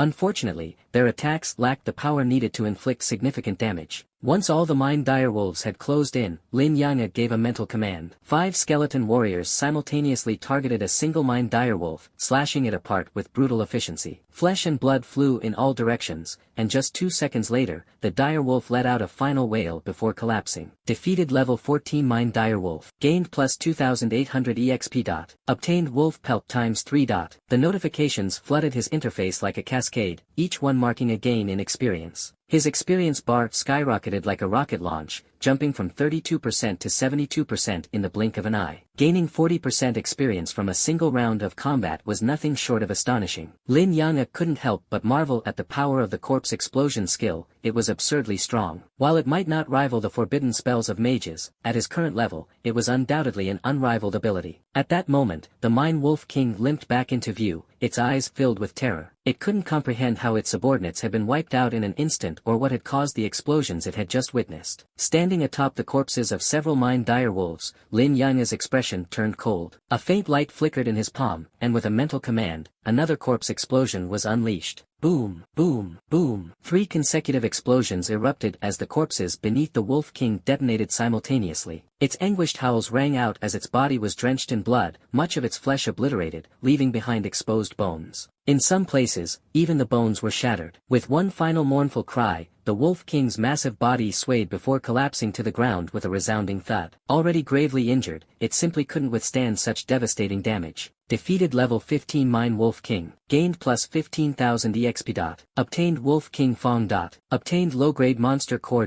Only 15,000 experience. What a poor return on investment, Lin Yanga muttered. For a creature as powerful as the Mind Wolf King, the experience reward was disappointingly low, equivalent to only 5 Mind direwolves. Indeed, the cost-benefit ratio left much to be desired. However, when it comes to boss-level monsters, people aren't just after experience points, it's the items they drop that truly matter. The Wolf King's fangs, for example, are valuable materials for crafting weapons and fetch a high price at the trading post. Monster cores can be used to craft accessories that enhance attributes, also commanding a steep value. Moreover, these cores only drop from boss-level monsters or higher, and even then, the drop isn't guaranteed, which keeps their price consistently high. As Lin Yanga forged ahead through the passage, an overwhelming stench of blood and decay assaulted his senses like a tidal wave, forcing him to cover his nose. The 1,000-meter-long hallway was lined with open iron doors, each revealing desolate and lifeless rooms. All the ferocious wolves had been thoroughly eradicated. At the end of the passage, a massive mining pit came into view, its diameter stretching over a kilometer wide and descending into pitch-black darkness, the bottom completely obscured. A spiral path led downward, and scattered along it were numerous goblin-type monsters. These goblins, clad in armor and wielding large blades, patrolled the pathway in pairs. They were labeled as Goblin Elite Warriors, Enhanced Elite Monsters. Level 15. Strength 900. Agility 800. Spirit 400. Constitution 900. Their stats paled in comparison to boss-level monsters, with none of their attributes surpassing 1,000. Lin Yanga didn't take them seriously at all. With a wave of his hand, the skeletal army surged forth like a tide into the mining pit. Against the onslaught of skeleton warriors, these enhanced elite monsters stood no chance, falling one after another. Killed level 15 Goblin Elite Warrior, EXP plus 4,500. Obtained Beast Bones times 6. One notification after another popped up before his eyes. Lin Yanga issued a command for free combat, allowing his summoned forces to swiftly clear out the monsters in the pit. Though enhanced elite monsters were relatively strong, they offered generous experience points and ample materials, making them excellent targets. Compared to ordinary monsters outside, their value-to-effort ratio was much higher. Once I start solo clearing hell-level dungeons, the experience gain will probably be even more insane. If anyone heard Lin Yanga utter such a thought, they would likely want to spit in his face. Throughout human history, no one had dared to solo clear a hell-level dungeon. Even those who had soloed nightmare-level dungeons had their names etched into history. Soloing a hell-level dungeon, that was utterly absurd. It had been attempted before, but those who tried never returned. Lin Yanga continued down the spiraling path, effortlessly clearing out monsters along the way. By the time he reached the bottom of the pit, his experience bar had already reached 99%, just a sliver away from leveling up. Now, the only thing left in the dungeon was the final boss. Defeated, and I should hit level 12, Lin Yang'e murmured. Clearing the dungeon had taken just over an hour, and he had already gained over a level, far exceeding his expectations. At this rate, a few more nightmare level runs would make reaching level 16, or even levels 18 or 19, entirely achievable. Once his level was high enough, admission to the Xiaojing Academy would be a certainty. Sister, we'll see each other soon. Thinking of Lin Mohan, Lin Yang'e allowed a rare smile to cross his face. The dungeon's boss sat in the center of the mine, a hulking, monstrous figure with a gaping maw that inhaled and exhaled air in thunderous gusts. Each breath whipped up powerful winds that nearly made Lin Yang'e lose his footing. Oblivious to the events in its surroundings, the boss remained in a deep, slumber-like state, akin to a dormant spirit. Lin Yang'e cast Detect, the spell sweeping over the boss like a gentle breeze.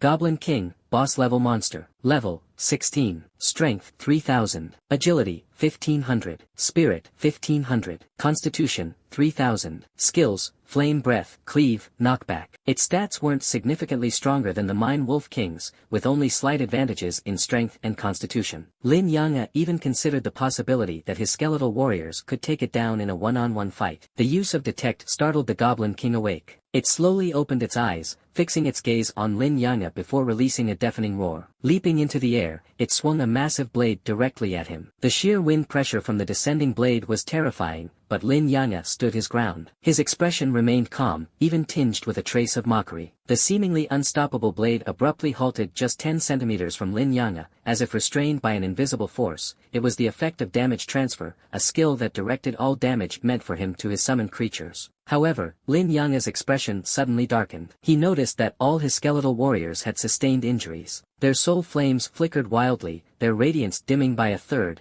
and fine cracks appeared on their bones. What just happened? Lin Yang'e was taken aback, genuinely puzzled. It was rare for him to be surprised. Even when the massive blade had been bearing down on him moments ago, he had remained unerringly calm, not even blinking. Just the night before, he had killed 3 people for the first time in his life, yet his demeanor had been equally composed. To Lin Yang'e, killing humans and killing monsters were no different. This wasn't because he was cold-blooded, but because his sister, Lin Mohan, had taught him that no matter the situation, staying calm was the key to survival. He quickly retreated, while his skeletal warriors surged forward to shield him from the Goblin King. Frenzied strike. The skeletons unleashed their skills in unison, their powerful blows tearing into the Goblin King's flesh. But enraged by the attacks, the Goblin King shifted its focus to the skeletons, launching ferocious counterattacks against them. Meanwhile, Lin Yang'e stood to the side, deep in thought about what had just transpired. The effect of damage transfer was supposed to redirect harm inflicted on him to his summoned creatures, distributing it evenly among them. Then it dawned on him, the reason his skeletal minions had sustained such significant injuries from that single attack was his own pitifully weak constitution. With only 120 points in constitution, his defenses were laughably fragile. Against the Goblin King's 3000 strength, the damage he took was immense. And because the damage was based on his own attributes and ignored the skeleton's defensive stats, it was transferred to them in full force. That's why they all ended up so badly injured. If that attack had directly hit the skeletons instead of being transferred, they would have taken far less damage. So I'm the weak link after all, Lin Yang'e realized. I guess I'll need to start prioritizing constitution. The stronger my defenses are, the stronger my summoned army will become. At that moment, Lin Yang'e fully understood the core weakness of his skeleton army, himself. If he ever faced a powerful enemy who ignored the skeletons and focused solely on him, he would be in grave danger. After all, damage transfer was not an omnipotent ability. The Goblin King was already covered in wounds, its blood raining down like droplets. Standing nearly 6 to 7 meters tall, its shoulders, back, chest,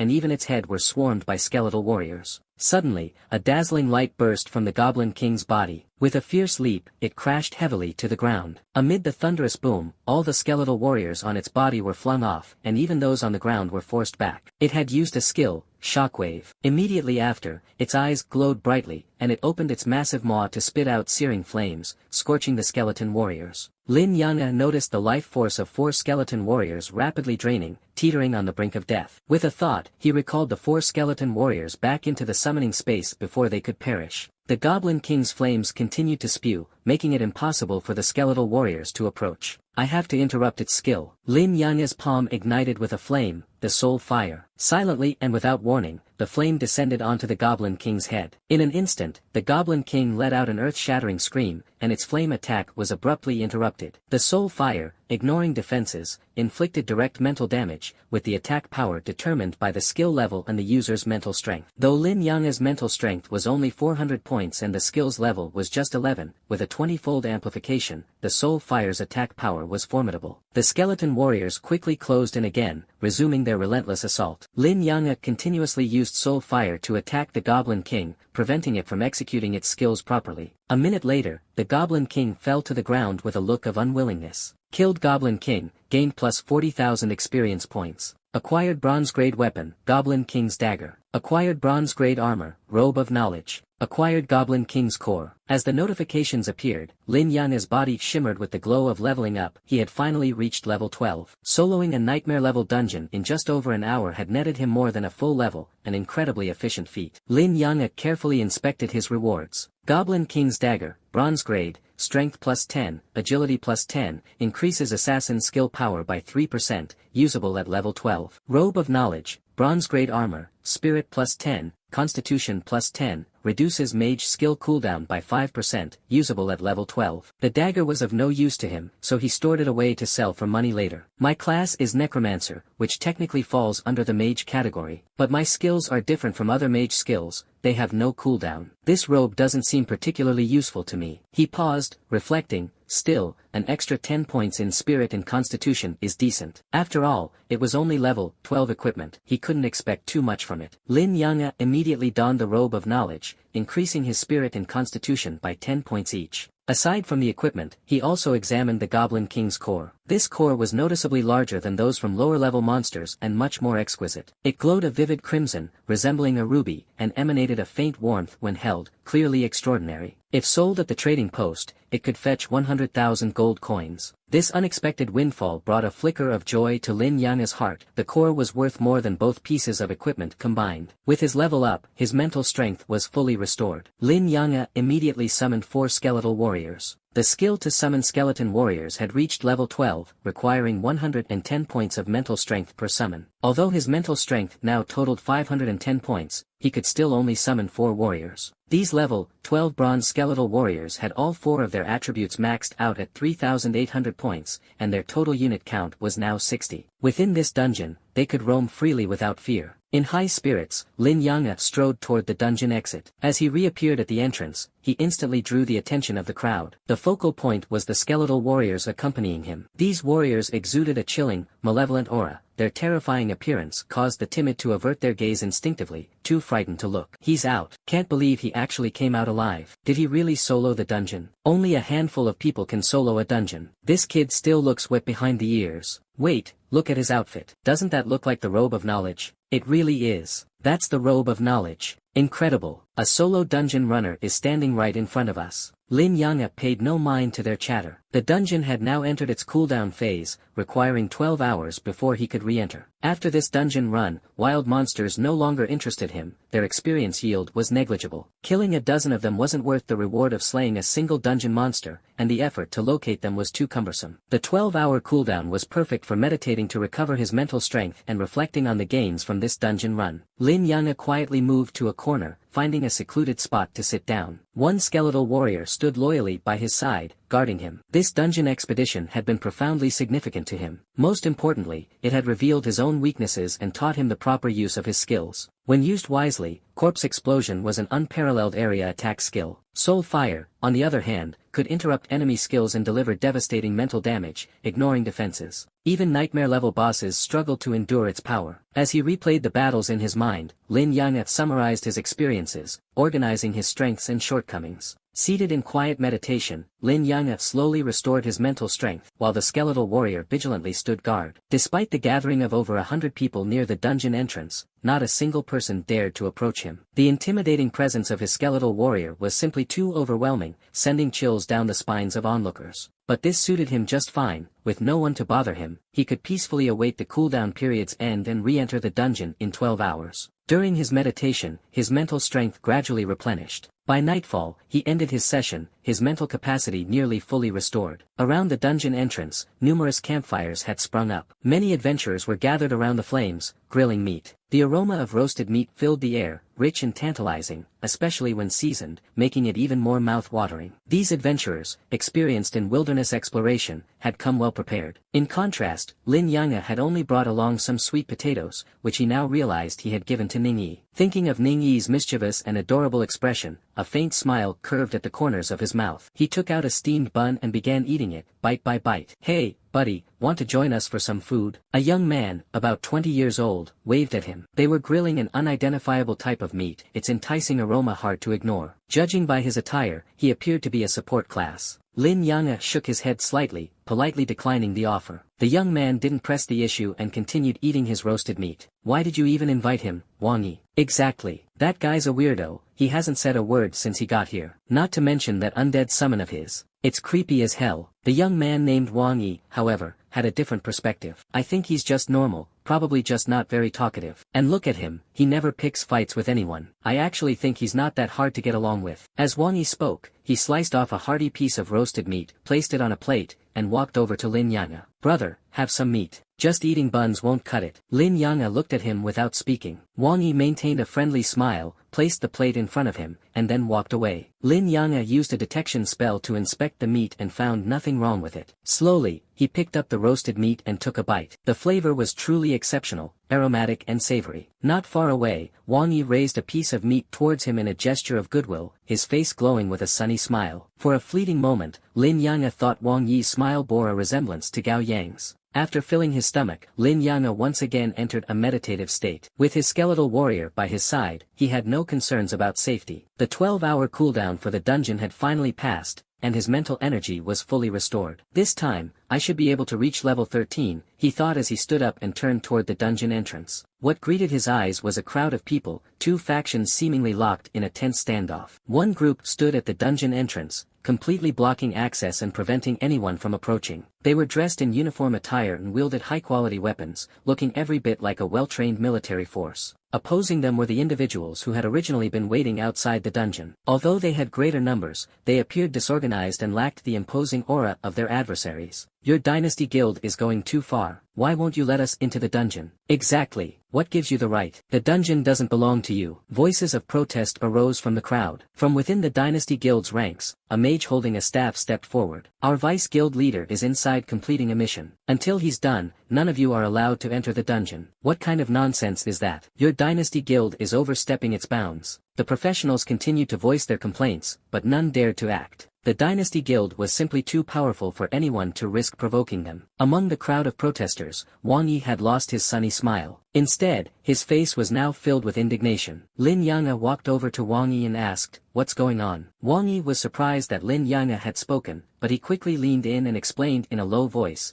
"The Dynasty Guild's vice guild leader needs the Goblin King's core for a mission. They're not letting anyone else into the dungeon until it's done." A flicker of curiosity flashed in Lin Yang'e's eyes. What kind of mission would require blocking off an entire dungeon? Noticing Lin Yang'e's confusion, Wang Yi elaborated, "Here's the thing, the Goblin King's core has an extremely low drop rate, only found in nightmare-level dungeons, and it only drops once every 100 days. You've probably seen the task posted in the trading hall. It was actually issued by the Dynasty Guild, but no one has ever completed it. It's ridiculous, too. The Goblin King's core isn't just any ordinary core, it's worth at least 300,000 gold coins. But they've been trying to buy it for just 100,000. Who would sell it to them for such a low price? Today happens to be exactly 100 days since the last drop, so they've decided to try to get it themselves this time. What a coincidence." Lin Yang'e's storage space already held a Goblin King's core, its ruby-like brilliance unmistakable. Clearly, the Dynasty Guild's efforts were destined to fail. He had originally planned to sell the core for 100,000 gold coins in a couple of days, but after hearing Wang Yi's explanation, it was obvious the core was far more valuable than he'd realized. "What's it used for?" Lin Yang'e asked softly. "The Goblin King's core can be refined by an alchemist into a Goblin King's ring," Wang Yi explained. "The ring grants +10 to all attributes, increases all skills by 1 level, and can be equipped starting at level 15. It's widely regarded as the strongest accessory below level 40. Supposedly, the Dynasty Guild's vice guild leader is aiming to get into Xia Capital Academy, so he's determined to get his hands on this piece of equipment. The Dynasty Guild has plenty of alchemists, and they've already gathered all the other materials. The core is the only thing they're missing. After understanding the situation, Lin Yang'e smiled faintly and began walking toward the dungeon entrance. He didn't care about the Dynasty Guild or their plans. Anything that interfered with his leveling up was unacceptable. Hey, where are you going? Come back. You can't afford to mess with the Dynasty Guild. Stop. You'll get yourself killed. Wang Yi tried anxiously to pull Lin Yang'e back, but Lin Yang'e ignored him and continued resolutely toward the dungeon. The people who had been protesting suddenly stopped, their actions halted by curiosity. One by one, they turned to look at Lin Yang'e, their faces filled with confusion. Lin Yang'e,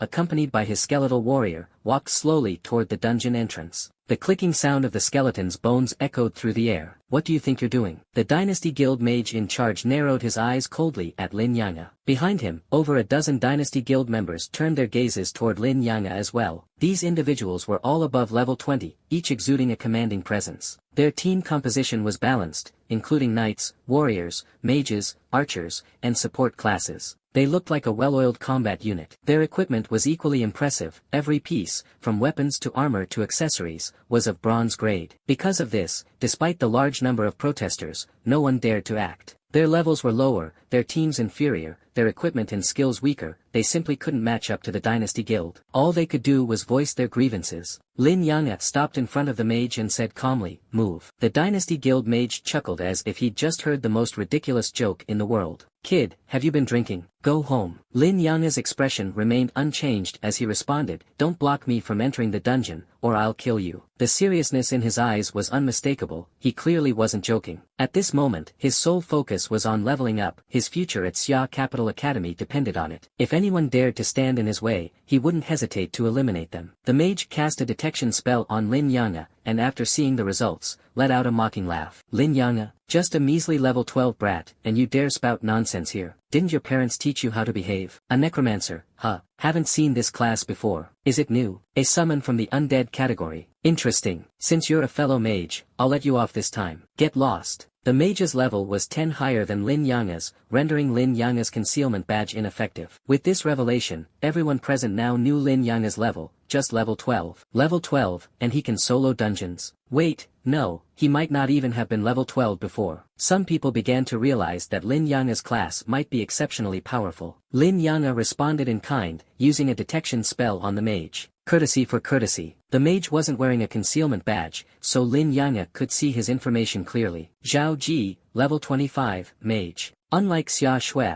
Zhao Ji wasn't an elemental mage, just an ordinary mage, a mid-tier professional. Although he was level 25, Lin Yang'e didn't give him much thought. Zhao Ji smirked coldly, and the members of the Dynasty Guild behind him also began to sneer. A level 12 rookie, still wet behind the ears. Go home and drink your milk. This isn't a place for you. Be careful, or you'll lose your life. Stick to killing wild monsters for now, you're not ready for the dungeon. Behind Lin Yang'e, those who had been protesting moments earlier now directed their remarks toward him as well. "Young man, come back. The Dynasty Guild is unreasonable, they really will kill people." Wang Yi shouted even louder, "Brother, come back. Wait for them to leave, and then we'll enter the dungeon." Lin Yang'e ignored all the voices around him. His voice grew colder. "This is the last time. Move, or die." Zhao Ji felt a bone-chilling coldness from Lin Yang'e's words, causing him to shiver involuntarily. From Lin Yang'e's eyes, he saw something terrifying, as if, in Lin Yang'e's gaze, he was not a person, but a mere monster. But in the next second, Zhao Ji snapped back to his senses. "You brat, are you looking to die? If you dare take one more step, I'll kill you." Lin Yang'e looked at Zhao Ji, the corner of his mouth curling slightly as he uttered a single word, "Kill." Before the word had fully left his lips, the skeleton warrior shot forward like a bolt of lightning. In the blink of an eye, it was upon the mage, raising its blade for a strike. Zhao Ji, with a mocking expression, activated a faint blue energy shield around himself. "A level 12 rookie like you, even if I just stand here and let you hit me, you won't even scratch my energy shield." However, when the skeleton warrior's blade struck the energy shield, it deformed violently, almost shattering. In an instant, Zhao Ji's smug expression turned to shock. He never expected the summoned creature's attack to be so powerful. His energy shield was designed to withstand at least 5 hits from a warrior of the same level, yet against the skeleton warrior, it would barely last 2 strikes. "Skill," Lin Yang'e commanded silently. The skeleton warrior's blade suddenly erupted with a dazzling red light. It was a berserk strike. Zhao Ji was terrified, his soul nearly leaving his body. Never in his wildest dreams did he imagine this summoned creature could even use skills. He could feel the threat of death looming. Under this skill, not only would his energy shield shatter, but he himself would also perish. Repel Fire Ring. Zhao Ji instantly cast a skill. A fiery ring burst outward,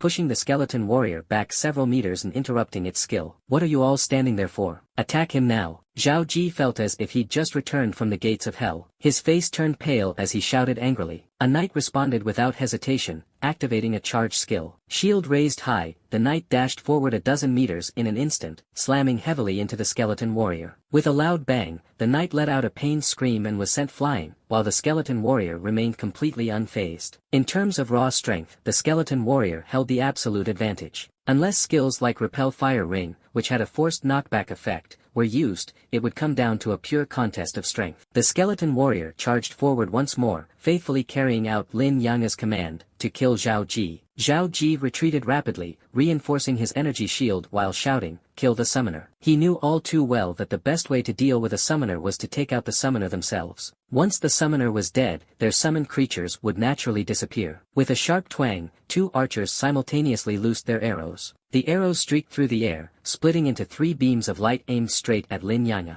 "Watch out! Quick, dodge!" Shouts of alarm rose from behind Lin Yang, but he neither dodged nor showed any change in expression. Suddenly, a black vortex appeared before him. From it, two skeleton warriors emerged like phantoms, precisely intercepting the incoming arrows. The arrows struck the skeleton warriors' bodies, producing crisp metallic clinks, but failed to inflict any real damage. Without hesitation, the two skeleton warriors charged directly at the archers. He actually has more than one summon. Zhao Ji's face turned even grimmer, his expression becoming extraordinarily ugly. He had already been shocked when three skeleton warriors appeared earlier, but now there were more. To think Lin Yang had more than one summoned creature. While it wasn't unheard of for summoners to command multiple summons, after all, their guild had a summoner who controlled four, it was still a rare sight. "Hold them off!" Zhao Ji yelled, and immediately knights and warriors stepped forward to shield him, trying to block the advancing skeleton warriors. Temporarily out of immediate danger, Zhao Ji raised his staff high, chanting a spell rapidly. In his opinion, killing the summoned creatures was pointless. Taking down Lin Yang directly was the only way to end this battle quickly. Blazing Serpent Dance. 2 seconds later, a fiery serpent, like an enraged crimson dragon, shot out from his staff, streaking straight toward Lin Yang.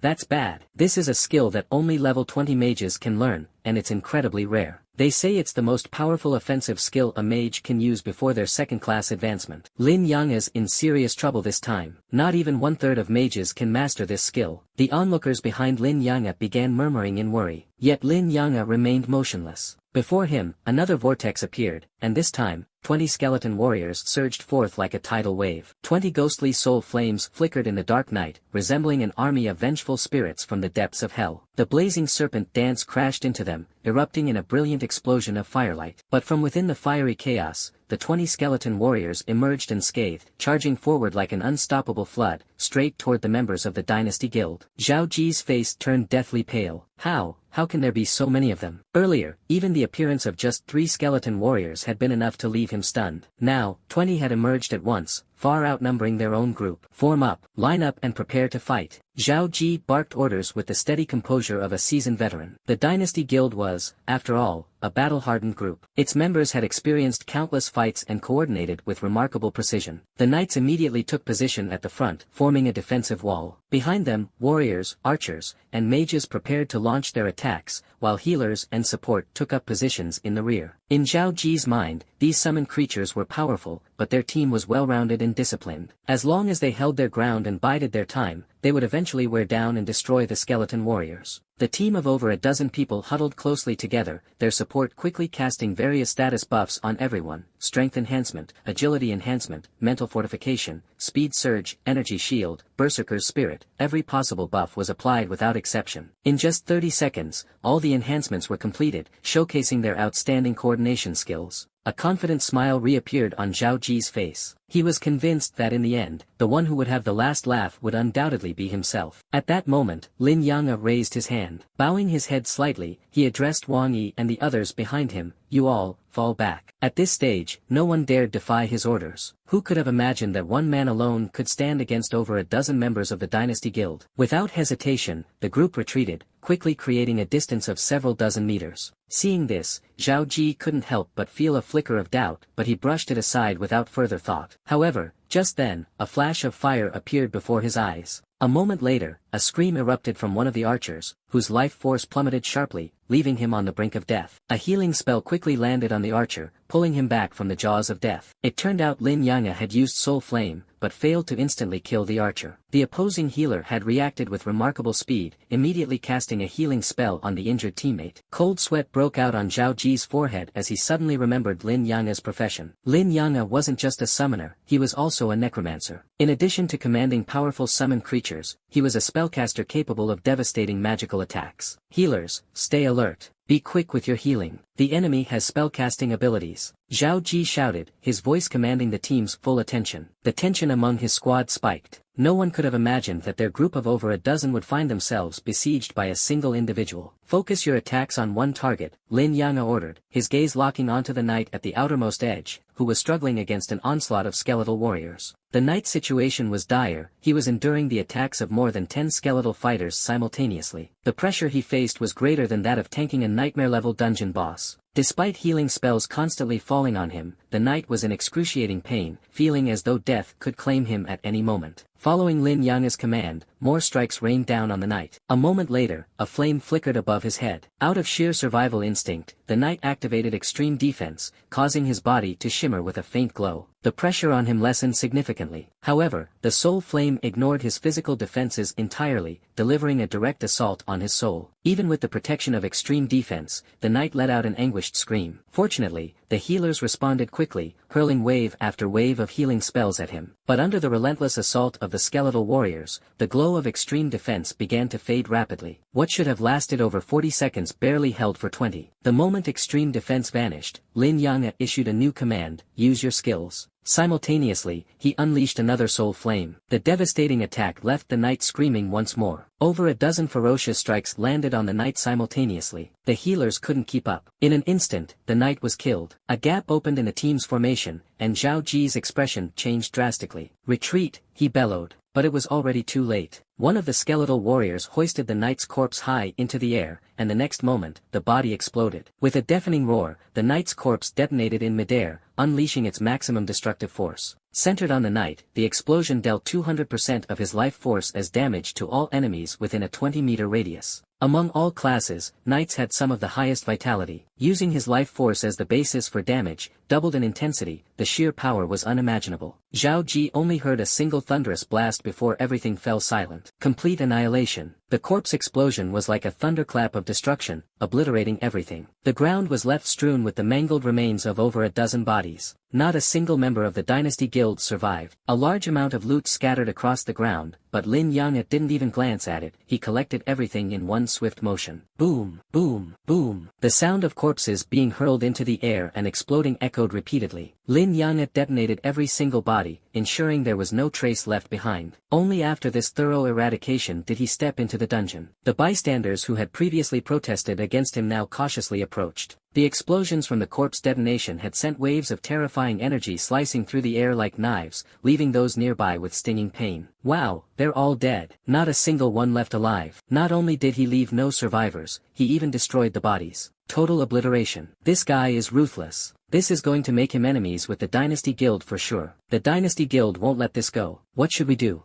Wang Yi suddenly stepped forward, addressing the crowd. Everyone, knowing the Dynasty Guild's nature, they definitely won't let this slide. If they catch any of us, regardless of whether we talk or not, the outcome will be the same, death. I have a suggestion, everyone should leave now. Leave West Sea City, leave Jiangning Province, and get far away from the Dynasty Guild's sphere of influence. There are plenty of places to level up. The Dynasty Guild isn't omnipotent, they might not even find us. His proposal was immediately met with unanimous agreement. As he had said, the Dynasty Guild was vicious. If caught, the end result was the same whether they talked or not. Wang Yi clasped his hands in a farewell gesture. I'll take my leave first. Until we meet again. Until we meet again. Spurred by his words, the crowd dispersed one after another. In an instant, the dungeon entrance was deserted. The flames died down, leaving only a black vortex spinning slowly at the entrance to the West Sea Mine dungeon, emitting a faint, eerie hum. Moonlight once again bathed the area. Half an hour later, several figures emerged from the dungeon portal. Wang Ziheo's face showed a hint of disappointment. This dungeon run had failed to yield the Goblin King's crystal core. They would have to wait 12 hours before entering the dungeon again. However, there was still time. Several days remained until the final exam, so they could attempt the dungeon at least 4 more times.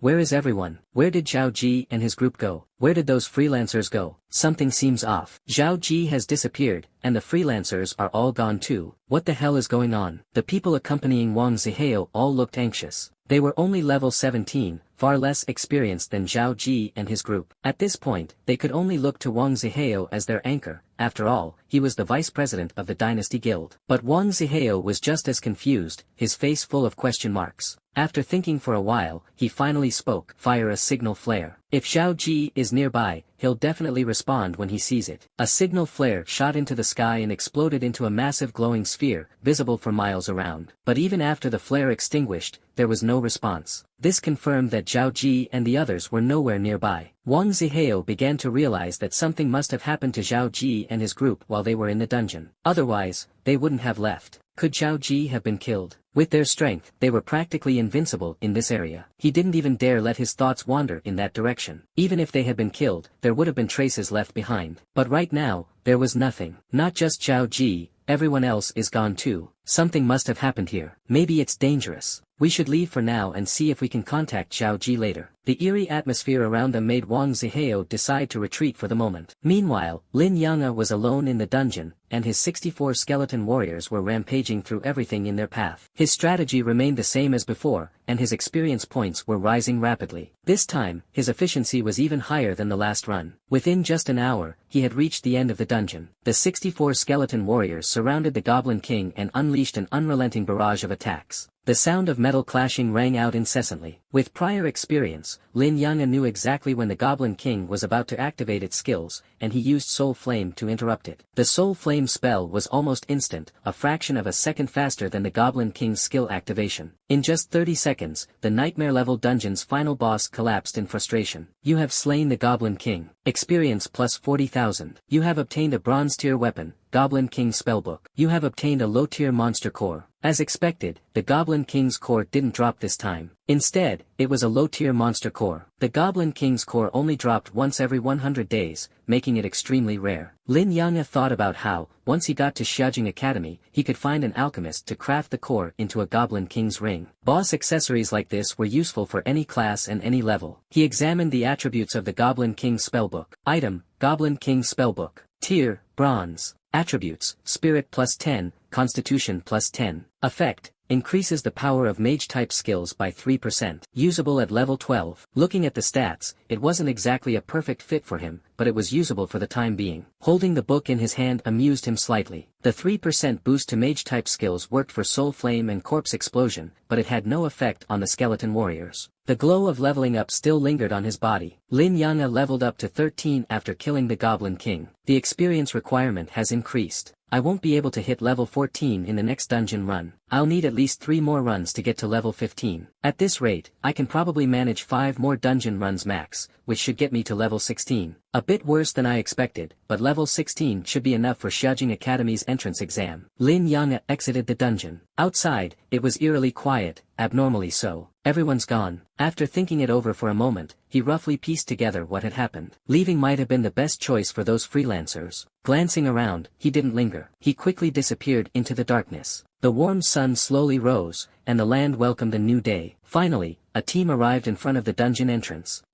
Why is there no one here today? It's usually so lively. Strange. Where did everyone go? The team looked puzzled but didn't dwell on it. They chose the normal difficulty and entered the dungeon. Soon, more people started arriving, and the area in front of the dungeon became lively once again. Once the dungeon's cooldown ended, Lin Yang'e returned and entered the dungeon once more. What a peculiar guy. He's so cold, doesn't say a word. His summoned creatures are so cool. A bit creepy, but undeniably impressive. Cool or not, he doesn't even spare us a glance. I saw him go in alone. Looks like he's soloing the dungeon. It's Lin Yang'e. From a distance, Xia Shui saw Lin Yang'e entering the dungeon by himself. The skeleton warriors surrounding him were too eye-catching. She knew that only Lin Yang'e could summon creatures like that. The necromancer was a unique class. There wouldn't be a second one in existence. Xia Shui's expression grew complicated. He's soloing. She bit her lip tightly. She had just reached level 10 today and had rushed to the dungeon immediately. Even though she was only level 10, as a rare elementalist class, it was easy for her to find a team. The West Sea Mine dungeon was only level 14, and its difficulty wasn't particularly high. Especially on normal difficulty, it was even easier. But soloing it was still no small feat. She hadn't expected Lin Yang'e to be capable of soloing it, once again standing before her as a looming figure. A flash of defiance appeared in Xia Shui's eyes. I won't lose to you. Just wait and see. Soon, she found a team and entered the dungeon as well. Inside the nightmare-level dungeon, Lin Yang'e was unstoppable. After leveling up yesterday, his skeleton warriors had increased to 68 in number. Following 12 hours of meditation, his spiritual power was fully restored. Upon entering the dungeon, he summoned 4 additional crew skeletons as warriors. Now, with a full army of 72 skeleton warriors, his efficiency was even greater than before. Wherever the skeleton warriors passed, all life was extinguished. Familiarity with the dungeon allowed Lin Yang'e to progress even faster. In just 45 minutes, he encountered an old friend. Don't sleep now. Wake up. Under the blades of the skeleton warriors, the Goblin King awoke. By the time it stood up, more than half of its health was already gone. It opened its mouth, flames flickering within, but before it could complete its skill, a soul flame descended and interrupted it. In less than 30 seconds, the Goblin King collapsed once more, full of frustration. You have slain the Goblin King. Experience plus 40,000. You have obtained a bronze-tier weapon, Goblin King's Longbow. You have obtained a low-tier monster core. Item, Goblin King's Longbow. Tier, Bronze. Attributes, Strength plus 10, Agility plus 10. Effect, increases the power of bow-type skills by 3%. Usable at level 12. The loot was as expected. Lin Yang'e glanced at it briefly before storing it in his inventory. The Goblin King's eyes were filled with resentment and frustration, as though it recognized Lin Yang'e. Don't be so upset. I'll stop coming after a few more runs. Anyway, you're destined to get killed. Doesn't matter who does it. At least with me, it's quick and less painful. Honestly, I don't want to kill you either, but what choice do I have? I need to level up. Lin Yang'e spoke softly to the Goblin King, not caring whether it could understand him. As expected, this run still wasn't enough for him to level up. He was now just 20% away from level 14. One more run, and he'd make it. Lin Yang'e left the dungeon swiftly, not lingering for even a moment nearby. By afternoon, a group of members from the Dynasty Guild arrived at the dungeon entrance. Their young vice leader, Wang Jihao, was absent, as were the teammates who had been with him the previous day. This time, the Dynasty Guild wasn't there to clear the dungeon but to investigate the events of the previous day. Zhao Ji and the dozen or so people he had brought with him had vanished without a trace. Even the independent adventurers who had been present yesterday had all mysteriously disappeared, as if they had evaporated into thin air. The Dynasty Guild members showed surprising restraint. They refrained from causing any trouble. Even when questioning others, they were polite. However, despite their inquiries, the only answers they received were variations of, I don't know. Everyone present claimed to have just arrived that day and knew nothing of what had happened yesterday. After a lengthy investigation that yielded no results, they had no choice but to leave. Somehow, news of the Dynasty Guild blocking off the dungeon spread, sparking widespread outrage. The Association of Professionals issued a formal warning to the Dynasty Guild, stating in no uncertain terms that such behavior would have serious consequences if repeated. Dungeons were a resource belonging to all of humanity, not something a single guild could monopolize. Not even for a day, or even an hour. At the Dynasty Guild's headquarters, Guild leader Wang Wei furiously berated Wang Jihao. Has your brain been chewed on by a rabid dog? He roared. What kind of idiotic idea is it to block off a dungeon? Do you think the Dynasty Guild can rule the world? Do you think the Shenxia Empire and the Association of Professionals are mere decorations? If you want to die, go die on your own. Don't drag the Dynasty Guild down with you. For the next few days, you're grounded. Stay in the guild hall. Your level's already high enough, just focus on preparing for the grand exam. Wang Wei's tirade left Wang Jihao utterly humiliated. He stood there with his head bowed, silent for a long time before finally asking hesitantly, but, what about Zhao Ji and the others? We've already sent people to investigate. Stay out of it. If someone has the power to make that many people vanish at once, it's not something you can handle. Wang Wei waved him off dismissively. With Wang Jihao already at level 16, he had more than enough qualification to apply to the Xiaojing Academy. A few days of confinement wouldn't make a difference in his progress. As night fell, Lin Yang entered the dungeon for the fourth time. By now, the number of skeletal warriors had grown to 76. After 3 prior clearings of the dungeon, he was thoroughly familiar with its layout, as if he carried a detailed map of it in his mind. Upon stepping into the dungeon, a new idea quietly germinated in his mind. Why not give it a try? If it works, it might be useful in other dungeons as well. Without hesitation, he put his plan into action. The skeletal warriors surged forward like a tidal wave, rushing into the mine tunnels. Inside the tunnels, numerous monsters were drawn to the skeletal warriors but were ignored as the undead sprinted deeper into the dungeon without engaging. The dungeon soon presented a peculiar sight, a stampede of skeletal warriors charging ahead, followed closely by a dense swarm of goblin monsters, and, trailing behind them all, Lin Yang himself. He ran at a steady pace, a faint smile playing on his lips. With the skeletal warriors now upgraded to bronze tier, the maximum distance between them and Lin Yang had increased to 1,000 meters. He simply needed to stay within this range to maintain control. With nearly 100 monsters from the mine in tow, the skeletal warriors charged straight to the lair of the mine Wolf King. Their arrival startled the slumbering Wolf King awake, prompting it to launch a ferocious attack on the skeletal warriors. However, the undead remained unfazed,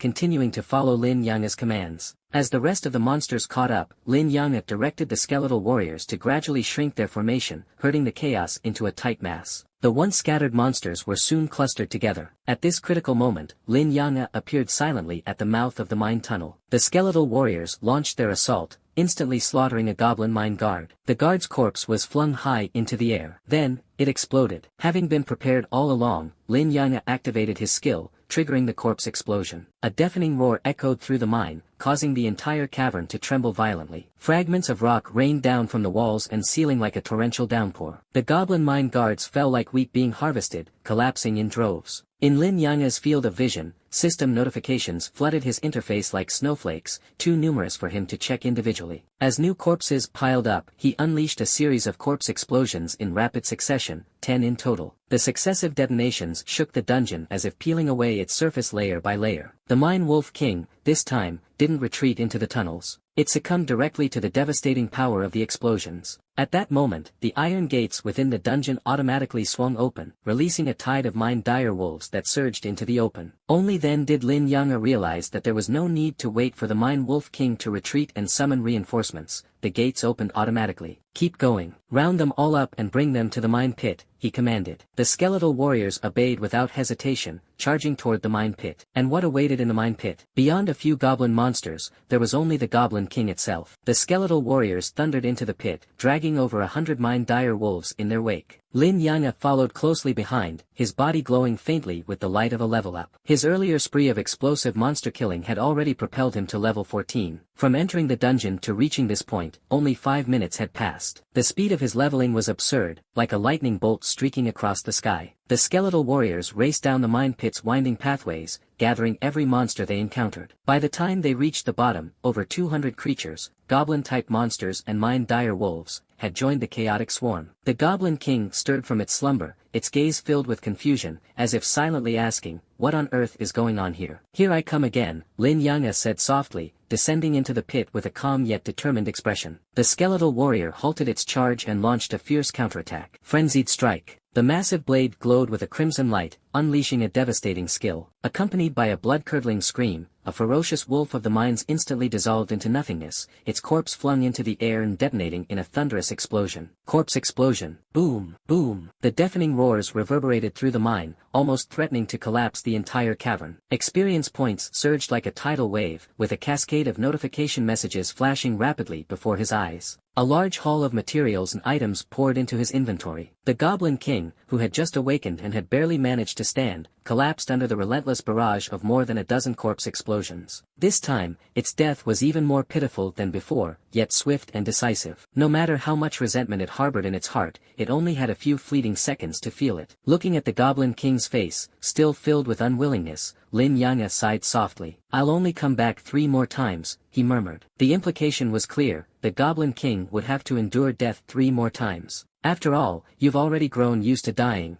every day, someone comes here to claim your life. Goblin King slain. Experience plus 40,000. Acquired bronze grade weapon, Goblin King Staff. Acquired low grade monster core. Goblin King Staff, bronze grade, spirit plus 10, constitution plus 10, mage class skill power plus 3%. Usable at level 12. He glanced at his experience bar, it had already reached 60% of level 14. One more run through, and I'll hit level 15, he calculated. After reaching level 15, though, the experience requirement would increase again, likely by 2 to 3 times. If I estimate the time correctly, I should be able to grind 3 more times at most. With any luck, I can reach level 16. Still, it depends on the exact experience requirement after level 15. Outside the instance, the area had regained its usual bustling atmosphere. Although there were fewer people than before, there were plenty of unfamiliar faces. Lin Yang'e scanned the surroundings but didn't see anyone he recognized. From overhearing conversations, he learned that the Dynasty Guild had been here earlier. Evidently, their investigation had yielded no valuable information. This time, instead of straying far from the instance, Lin Yang'e found a secluded corner to quietly sit and meditate. Meanwhile, the number of skeletal warriors under his command had increased by 4, bringing the total to 76. Each skeleton's 4 main attributes now reached an impressive 4,600, surpassing even the stats of the Goblin King, the boss of the Nightmare difficulty instance. The only drawback was their lack of powerful skills. Unlike the Goblin King, they didn't possess devastating abilities like Flame Jet. As Lin Yang'e meditated, he suddenly received a message from one of his skeletal warriors. Someone was approaching the area. "What level are you now?" a familiar voice called out beside him. Lin Yang'e opened his eyes to see Xia Shue's delicate face. Her cheeks were smudged with dirt, and elemental energy still flickered faintly about her, evidence of a fierce battle she'd just fought. She had clearly just emerged from an instance. Xia Shui glared at Lin Yang'e with a mixture of frustration and defiance in her eyes. "Level 14, Lin Yang'e replied calmly. "What?" Xia Shui let out a shrill cry. "How could you possibly be level 14 already?" She had recently teamed up with others to clear the normal difficulty West Sea Mines instance twice in a row, grinding her way from level 10 to level 11. The intense battles had left her utterly exhausted. In her mind, even if Lin Yang'e could solo instances, there was no way he could level up this quickly. What Xia Shui couldn't fathom was that Lin Yang'e had been clearing the nightmare difficulty instances. Lin Yang'e didn't bother explaining further. Believe it or not, it made no difference to him. Xia Shui, knowing his character, understood that he wouldn't lie. If he said he was level 14, then he truly was level 14. Her frustration only grew. By conventional logic, the higher the level, the slower the progression. On the first day of the beginner's instance, she had been level 5, while he had been level 7, a 2-level gap. But now, while she had reached level 11, he had already climbed to level 14, widening the gap even further. "Humph, I won't admit defeat," Xia Shui huffed, spinning on her heel and storming off. Lin Yang'e watched her retreating figure and sighed inwardly. Over the years, he had always been ahead of her, whether it was in academic performance before their class advancements or in leveling progression afterward. She had always been left trailing behind. He knew that deep down, Xia Shui had never been willing to accept this. She was constantly striving to compete with him, whether before or after their class advancements. But he had never given her the chance to surpass him. Suddenly, he noticed Xia Shui heading back into the instance with a group of others. "That's strange. Didn't she just come out? How is she able to go back in so quickly? Aren't instances supposed to have a cooldown period?" Lin Yang'e frowned, puzzled. He had tested it himself. Whether it was normal or nightmare difficulty, the cooldown period was universal. After clearing a nightmare difficulty instance, he couldn't re-enter even a normal instance for 12 hours.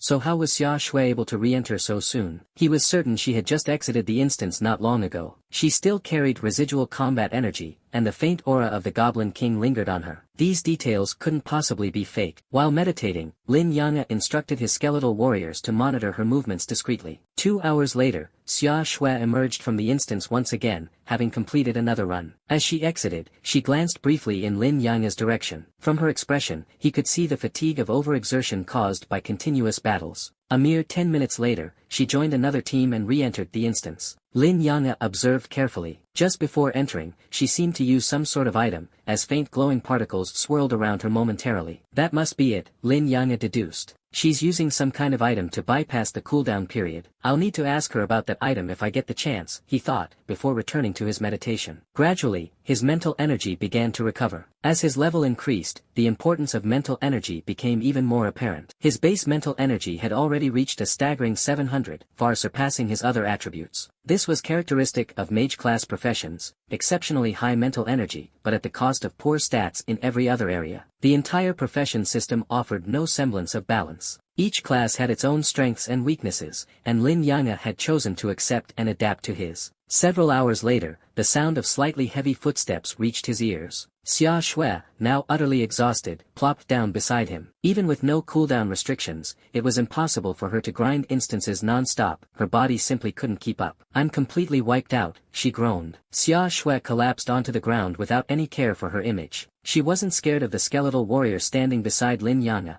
After all, Lin Yanga was her classmate, so there wasn't much to worry about. After resting for a while and catching her breath, Xia Shui regained some energy and declared, "This young lady is already level 12. I'll catch up to you soon." Level 12. If she were to grind normal dungeons in a team, it would take at least 3 to 4 runs to level up once. Catching up to Lin Yanga seemed like a daunting task. Looking at Xia Shui's fatigued face, Lin Yanga asked with concern, "Aren't you tired?" Xia Shui snorted. "Tired? Of course, I'm tired. This young lady doesn't even want to lift a finger right now. Why push yourself so hard?" Lin Yanga asked, perplexed. Xia Shui glared at him, clearly annoyed. "Why? You've got the nerve to ask me why? After being overshadowed by you for so many years, this young lady has to surpass you. That's it." Lin Yanga was taken aback. He hadn't realized the resentment in Xia Shui's heart ran so deep. If he had known, he might have gone easier on her during one of their past exams and let her take first place for once. Xia Shui gazed at the sky and said softly, "Of course, it's not just that. I want to get into Xiaojing Academy." "You're aiming for Xiaojing Academy too, aren't you? So you should understand. Getting into Xiaojing Academy required at least level 14, preferably level 15, and to be absolutely secure, level 16. With just over 2 days left before the entrance exam, Lin Yanga calculated that Xia Shui could at most reach level 14. Reaching level 15 seemed nearly impossible, unless you should grind nightmare-level dungeons, Lin Yanga suggested quietly. That way, you'd level up much faster. Xia Shui rolled her eyes, as if saying he didn't understand anything. "Are you kidding? Do you think elite teams are so easy to find? Those teams only recruit level 16 or 17 players. I'm just level 12, no one would want me." At the dungeon entrance, elite teams were calling out for players, but aside from requiring specific levels and classes,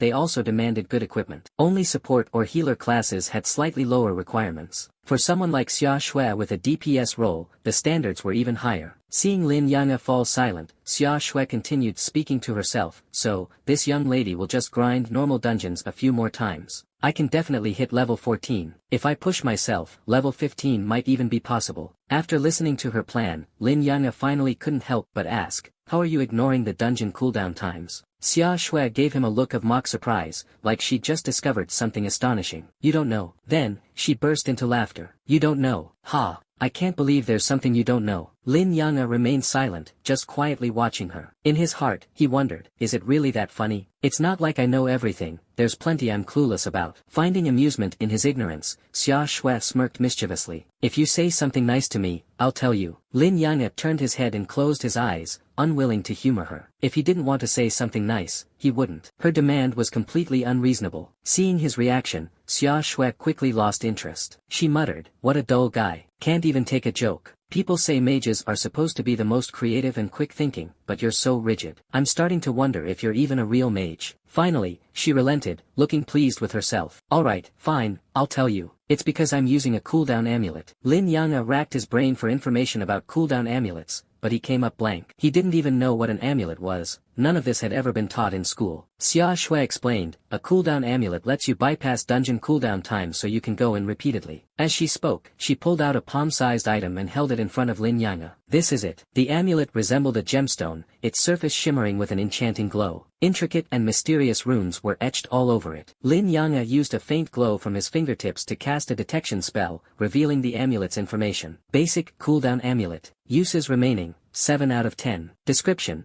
cancels dungeon cooldown times. Only effective for dungeons under level 20. So such a thing existed. Lin Yang felt a profound sense of ignorance. Xia Shui added, I've been using this amulet to keep entering dungeons without breaks. Now you understand, right? Lin Yang asked softly, it must be pretty expensive, right? Xia Shui shrugged, I'm not too sure. My dad gave it to me and told me to use it. But judging by the look on his face, it seemed like it pained him a bit. Xia Shui came from a prominent family, the Xia family of West Sea, renowned throughout Jiangning province. Her family's wealth was considerable. If even she thought it was expensive, it was undoubtedly a valuable item. After analyzing the situation, Lin Yang dismissed the idea of getting an amulet for himself. Xia Shui said, there are still 2 days left. I'm going to use all 7 remaining charges of this amulet, plus my natural cooldown times. That means I'll run at least 9 more dungeons. I'll definitely make it to level 15. Ugh, heavens, this young lady is going to work herself to death. Her expression was one of exhaustion, yet it made her seem more like a girl her age, shedding some of her usual haughty demeanor as a wealthy heiress. Lin Yang thought for a moment and then said, I can carry you through dungeons. I guarantee you'll reach level 15, and you won't even have to lift a finger. Xia Shui's eyes lit up. How had she forgotten? She had someone by her side who could solo dungeons. If she teamed up with Lin Yang, she wouldn't have to do anything herself. Plus, with just the 2 of them in a party, they'd gain more experience than in a 3-person team. More experience without the effort. This was an incredible deal. The only downside was that she wouldn't be able to catch up to him in level this way. But then again, could she really catch up even if she didn't team up with him? Xia Shui wasn't sure. After weighing her options, Xia Shui made her decision. Catching up could wait. The priority now was getting into Xiaojing Academy. After all, this was just the beginning of her career as an adventurer. The future was long, and she could catch up eventually. Alright, I agree. You carry me through dungeons, and I'll share the amulet charges with you, Xia Shui said. Lin Yang had known she would agree. She wasn't stupid, no one would turn down such a good deal. This way, he could also run more dungeons. Although his experience per run would decrease, the increased number of runs would more than make up for it. It was a win-win situation. Then let's not waste any time. Let's enter the dungeon now, Xia Shui urged. Lin Yang didn't move immediately. Instead, he said, in 2 hours, my cooldown will end. Using an amulet charge now would be wasteful. Xia Shui wasn't foolish, she quickly did the math. Alright, we'll wait 2 hours. I'll take a nap. Wake me when it's time. With that, she lay down and fell asleep almost instantly. Sleeping so defenselessly in the wild was dangerous, but Xia Shui slept soundly. That was because Lin Yang was by her side. No matter how much she resented him in her heart, she trusted his character completely and felt utterly at ease. Xia Shui curled up in her sleep, a faint smile lingering on her lips. Lin Yang, after commanding the skeleton warriors to stand guard, resumed his meditation to recover his mental energy. 2 hours later, Lin Yang's dungeon cooldown ended. Wake up, Lin Yang called to Xia Shui.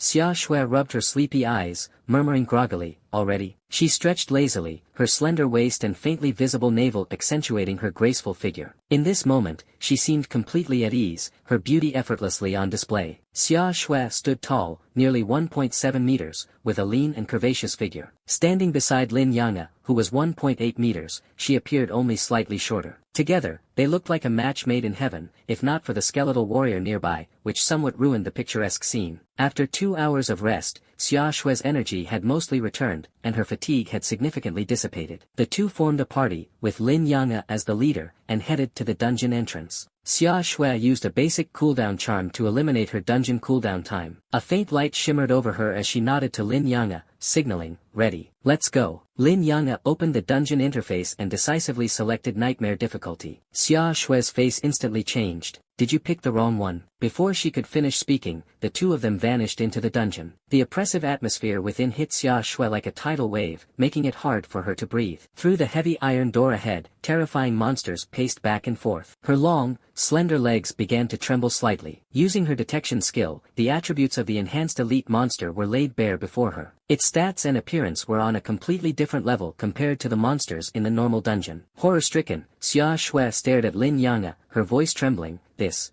is Nightmare difficulty. Did you make a mistake? Lin Yang, however, seemed utterly unbothered, responding calmly, no mistake. No mistake. Was he seriously planning to challenge a nightmare-level dungeon with just the 2 of them? Xia Shui looked at the terrifying stats of the monster, her teeth chattering as she stammered, "You're insane. We're going to die," she shouted, unable to hold back. Lin Yang ignored her outburst and showed no concern for her anxiety. He simply instructed coolly, "Follow me and run when I say so." Run? Run where? Xia Shui was momentarily stunned, unable to process his words. The terrifying enhanced elite monster had already locked its gaze on her, and she could feel the suffocating presence of death. If not for her fear of being mocked by Lin Yanga, she would have fled the dungeon on the spot. Just then, a massive wave of skeletal warriors surged into the room like a flood. As Lin Yanga summoned more and more of them, the room quickly filled with 80 skeleton warriors, crowding nearly every corner. Then, under Xia Shui's astonished gaze, Lin Yanga suddenly opened the dungeon's heavy iron door. The 80 skeleton warriors, as if part of a well-drilled army, stormed into the mine passage in a mad rush. The enhanced elite monster behind the iron door immediately took off after them, vanishing down the corridor. "Follow me," Lin Yanga's voice echoed from the passageway. Xia Shui stood dumbfounded, her mind swirling with confusion. What in the world was this? Was this even a valid way to play a dungeon? Clenching her teeth, a wave of defiance surged within her. "Hurry up, don't tell me you're scared," she called out, quickly picking up her pace to catch up with Lin Yanga. Thus, a massive procession of monsters began moving through the dungeon, the skeleton warriors leading the way, followed by a horde of enhanced elite monsters, and Lin Yanga and Xia Shui bringing up the rear. As they ran, Xia Shui couldn't help but ask, "What exactly are you trying to do?" Lin Yanga maintained his calm demeanor, replying flatly, "Clearing the dungeon." Clearing the dungeon. His answer was so matter-of-fact that Xia Shui found herself momentarily speechless. They ran through the long, winding mine passage until the Mine Wolf King came into view. This nightmare-level Mine Wolf King was significantly larger than its counterpart in the normal dungeon. Even without using her detection skill, Xia Shui could feel its overwhelming presence and terrifying strength. By now, the skeleton warriors had reached the Wolf King, and it began attacking them relentlessly. Yet, the skeleton warriors simply kept running, showing no signs of retaliating. Why aren't they fighting back? Xia Shui was astonished by the skeleton warriors' durability, but her confusion only grew. Lin Yanga, calmly commanding the skeleton warriors, replied softly, "Soon." At that moment, as the trailing monsters finally caught up, a few skeleton warriors simultaneously unleashed their skills, instantly killing an enhanced elite monster. The corpse of the slain monster was thrown high into the air. At the same time, Lin Yanga raised his hand, casting corpse explosion and airburst skills. With a deafening blast, the sheer force of the explosion sent a shiver down Xia Shui's spine. Experience points surged rapidly, and notification messages flooded her interface like a tide. In the blink of an eye, her experience bar had increased by 30%. Xia Shui stood frozen in disbelief. Was this really how you cleared a dungeon? What kind of sorcery was this? Several more thunderous explosions followed in quick succession. The once terrifying Mine Wolf King let out a mournful cry before collapsing to the ground. "It's dead," Xia Shui murmured to herself, her voice trembling with disbelief. It was killed just like that. She still vividly recalled how, in a previous normal-level dungeon run, their team of 3 had meticulously planned strategies and executed their roles perfectly, taking over 20 minutes of grueling combat to bring down the Mine Wolf King. And now, in front of Lin Yanga, it was merely a one-shot kill. Xia Shui stood there as if paralyzed, her entire body feeling numb. She realized this wasn't just an ordinary difficulty dungeon. Boss-level monsters in nightmare difficulty were several times harder than their normal difficulty counterparts. Yet in front of Lin Yanga, they seemed as insignificant as a plate of appetizers. Her body trembled as if electrified, her mind questioning, was this even a dungeon run anymore? It felt more like a leisurely stroll in one's backyard. Lin Yanga didn't seem to notice her astonishment. He simply waved his hand and said, "Let's go." The skeletal warrior had already dashed into the passage, heading deeper into the mine. Xia Shui snapped out of her daze and quickly picked up her pace to follow. "Do you always solo nightmare dungeons?" she asked with great difficulty. Witnessing it with her own eyes was the only way she could believe it. Not just others, she herself would never have thought it possible for someone to solo a nightmare-level dungeon at such a low level. In the entire history of the game, no one had ever achieved such a feat. Lin Yanga's expression remained calm as he nodded. "Yes." Xia Shui pressed on, "Since level 10. "Correct," Lin Yanga confirmed once again. Hearing his confirmation, Xia Shui finally understood why Lin Yanga leveled up so quickly. When she was just leaving the beginner dungeon, Lin Yanga had likely already entered the mine dungeon and begun soloing nightmare difficulty. If not for the dungeon cooldown time limitation, judging by his efficiency, he might already be level 20 by now. His speed was simply mind-boggling. From the moment they entered the dungeon until now, no more than 10 minutes had passed, and they were already nearing the final boss. Previously, when she teamed up with others for a normal difficulty dungeon, it took them over an hour to get this far. This was the second time she witnessed such a scene, the final boss being instantly obliterated. Xia Shui felt completely numb, her entire being desensitized. She couldn't help but wonder to herself, could the Goblin King be Lin Yanga's secret child or something? Why else would it die so easily every time, as if it existed solely to deliver experience points to him? When Lin Yanga's figure flashed with the glow of a level up, Xia Shui exclaimed in surprise, "You leveled up again." already level 15. Lin Yang'e responded with a calm acknowledgement. He was indeed level 15 now. Xia Shui wore a bitter expression. She was still 30% experience away from level 13, yet the gap between her and Lin Yang'e had widened once again. Her heart brimmed with frustration. You have slain the Goblin King. EXP plus 25,000. You have obtained a bronze-grade weapon, Goblin King's Longsword. You have obtained a low-grade monster crystal core. Seeing the notification, Xia Shui sighed. What a shame it's not a staff. You want a staff? Lin Yang'e asked. Xia Shui nodded. Yeah, the Goblin King's staff is the best weapon for mages before level 20. Sure, I could buy one from the trading house, but that would mean asking my dad for money, and I don't want to do that. Suddenly, a shadow flew toward her. Instinctively, she reached out to catch it. Looking closely, she realized it was the very item she had been dreaming of, the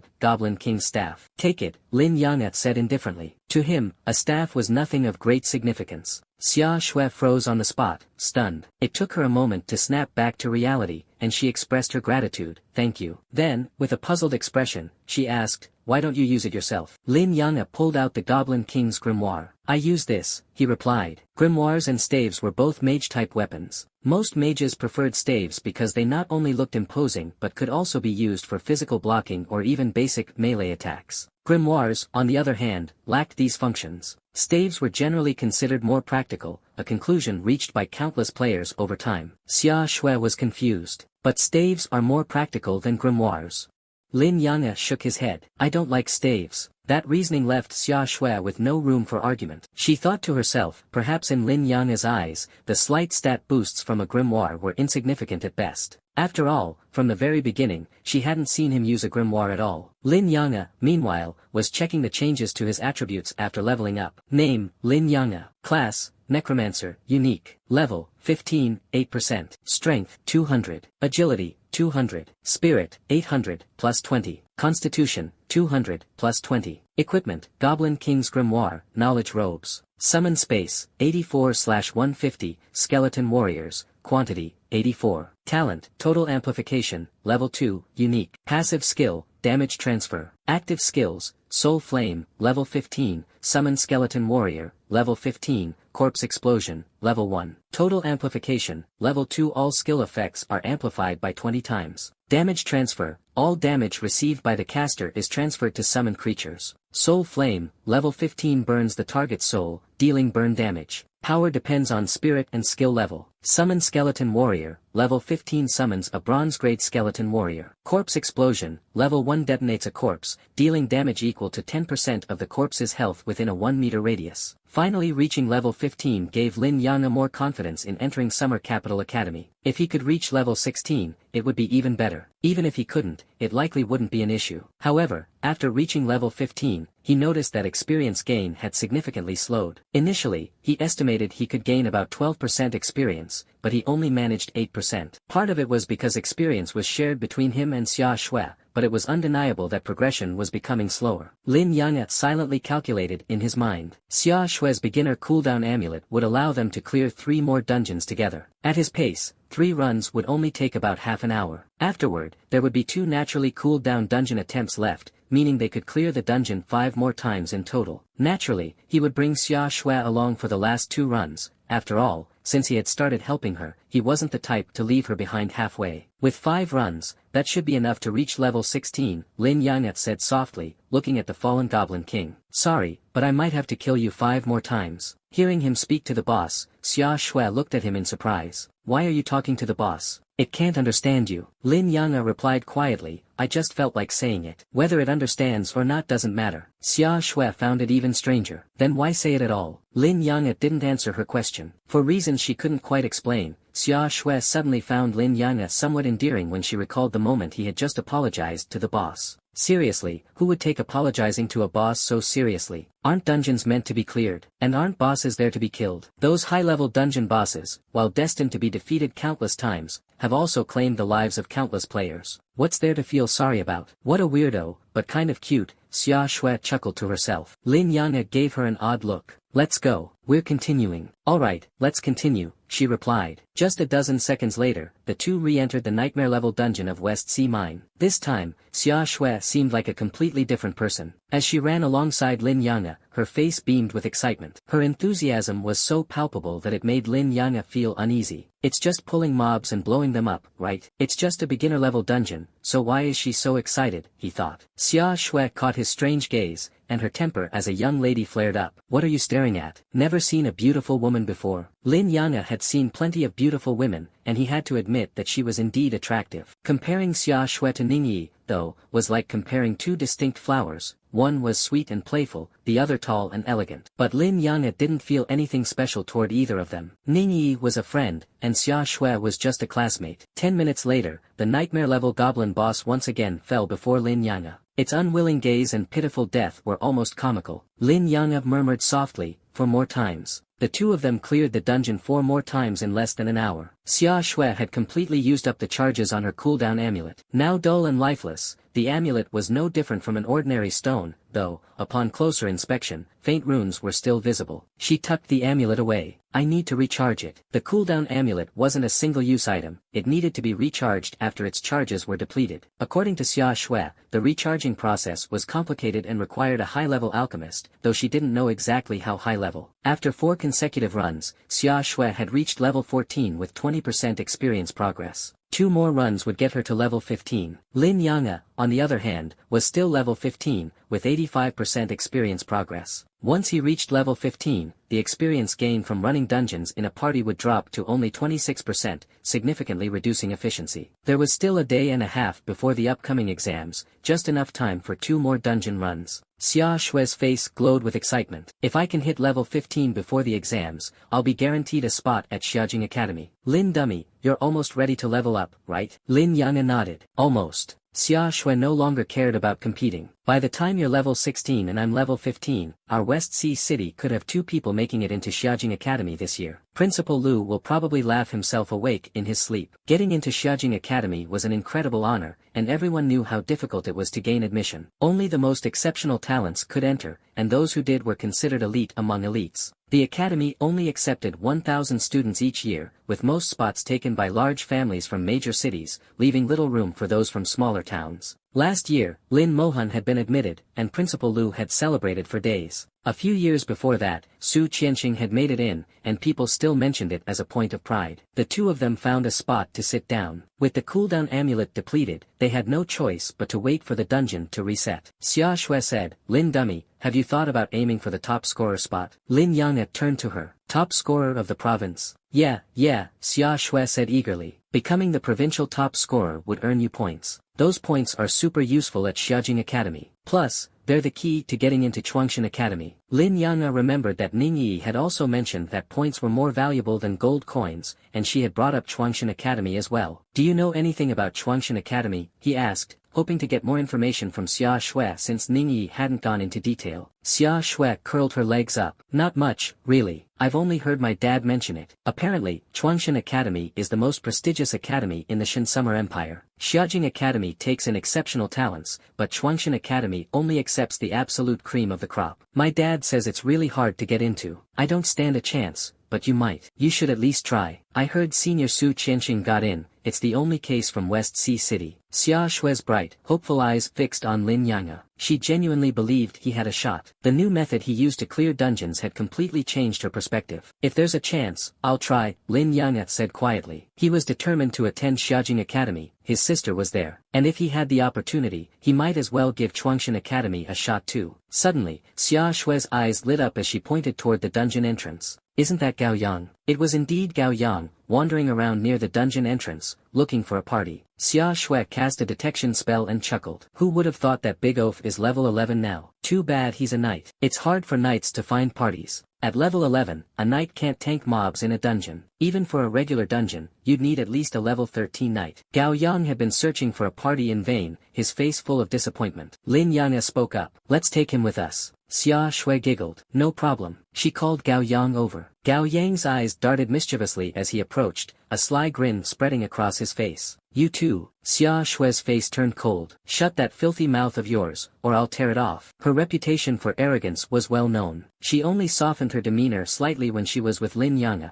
After all, he was even more aloof than she was. If she acted too haughty, the two of them wouldn't be able to get along at all. But now, faced with Gao Yang, her young lady temper was on full display. Gao Yang flinched and scratched his head. Just kidding, don't be mad. Xia Shui said, stop looking for a party. Once our cooldown ends, we'll take you through the dungeon. You'll definitely hit level 12 before the exams. Gao Yang let out an exaggerated cheer. Really? You two are my saviors. You have no idea. If I don't hit level 12, I have no chance of getting into the academy I want. His over-the-top expression was almost theatrical. Xia Shui frowned in annoyance. If you keep acting like that, we won't take you. Gao Yang immediately backed down, adopting a serious demeanor. Don't worry, Lady Xia. I'll behave. If you say east, I won't dare go west. If you say north, I wouldn't even think about south. Cut the nonsense and zip it. Xia Shui huffed, a fireball forming in her palm. If Gao Yang dared to say another word, she wouldn't hesitate to hurl it at his face. Wisely, Gao Yang clamped his mouth shut. Your wish is my command. By the way, how much longer until your cooldown ends? Xia Shui calculated. About 10 hours. 10 hours was a long time, but Gao Yang knew he probably wouldn't find a party in that time anyway. Alright, you two take your time resting and chatting. I'll go kill some wild mobs in the meantime. Lin Yang, good luck. Win Xia Shui's heart soon, he said before dashing away. Fuming, Xia Shui stomped her feet and launched a fireball after him. With a loud boom, the fireball exploded just behind Gao Yang, showering him in sparks. Ah! Gao Yang yelped, clutching his backside as he bolted out of sight. Xia Shui stomped her foot angrily. That guy, his mouth is so annoying, it's begging for a beating. Lin Yang deeply resonated with the sentiment, though he had to admit that Gao Yang wasn't a bad person. When everyone else distanced themselves from him, Gao Yang was the only one who actively approached him to chat. Even when Lin Yang responded minimally, Gao Yang never showed any sign of annoyance. Lin Yang trusted his own intuition. Gao Yang was a genuine and hilarious person. 10 hours later, Gao Yang joined the team. Lin Yang, serving as the team leader, led them into a nightmare-level dungeon. As soon as they entered, Gao Yang collapsed to the ground in fear. Hey,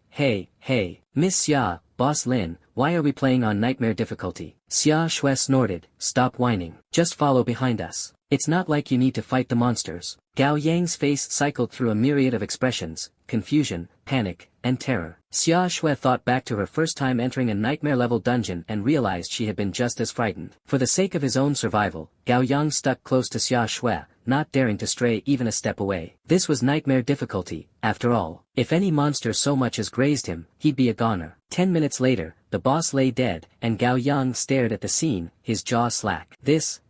It's dead already. Xia Shui glanced at him. Can you close your mouth? You're drooling. Gao Yang hastily wiped the corner of his mouth before suddenly clinging to Lin Yang's leg. Boss Lin, please take me with you next time you run a dungeon. I'll be your lucky charm. Xia Shui sighed helplessly. How can you be so spineless? You're a knight. Can you at least show some knightly spirit? Gao Yang shouted. What's the point of knightly spirit when we've got Boss Lin here? Who needs a knight? Xia Shui gave up. If she didn't look at him, perhaps she wouldn't be so exasperated. Lin Yang, meanwhile, was enveloped in a faint white glow as he leveled up. At level 16, he was now fully confident about qualifying for the Xiaojing Academy. One more dungeon run, and Xia Shui could reach level 15 herself, giving her a good shot at getting into the academy as well. As for Gao Yang, his goal was the Jiangning Academy within their province, a respectable higher institution with lower requirements compared to Xiaojing Academy. A level 12 knight was already eligible for admission. As the sun set, stretching long shadows over everything, a group of principals stood atop the southern city wall of Shihai City, gazing out at the wilderness beyond. The kids should be coming back by now, one of them said. Tomorrow is the big exam. We've told them they must return today. I wonder how tomorrow's results will turn out. For most of them, it won't be a problem. The real difference will be which academy they get into. Old Lu, I heard the two prodigies from your school are both aiming for Xiaojing Academy. Lu Yun kept his eyes fixed on the distance. Yes, Moyu and Xia Shui are both targeting Xiaojing Academy. Xiaojing Academy has the fiercest competition. Based on past standards, level 15 gives you a solid chance, while level 16 guarantees admission. It's tough. Level 15 is still within reach, but level 16 is exceedingly rare. Apart from Su Qianqing, the only other person from Shihai City to hit level 16 was Lin Mohan last year. I wonder wonder if those two kids have a shot this year, one of the principals mused. Lu Yun nodded. I believe in them. Lin Yang and Xia Shui,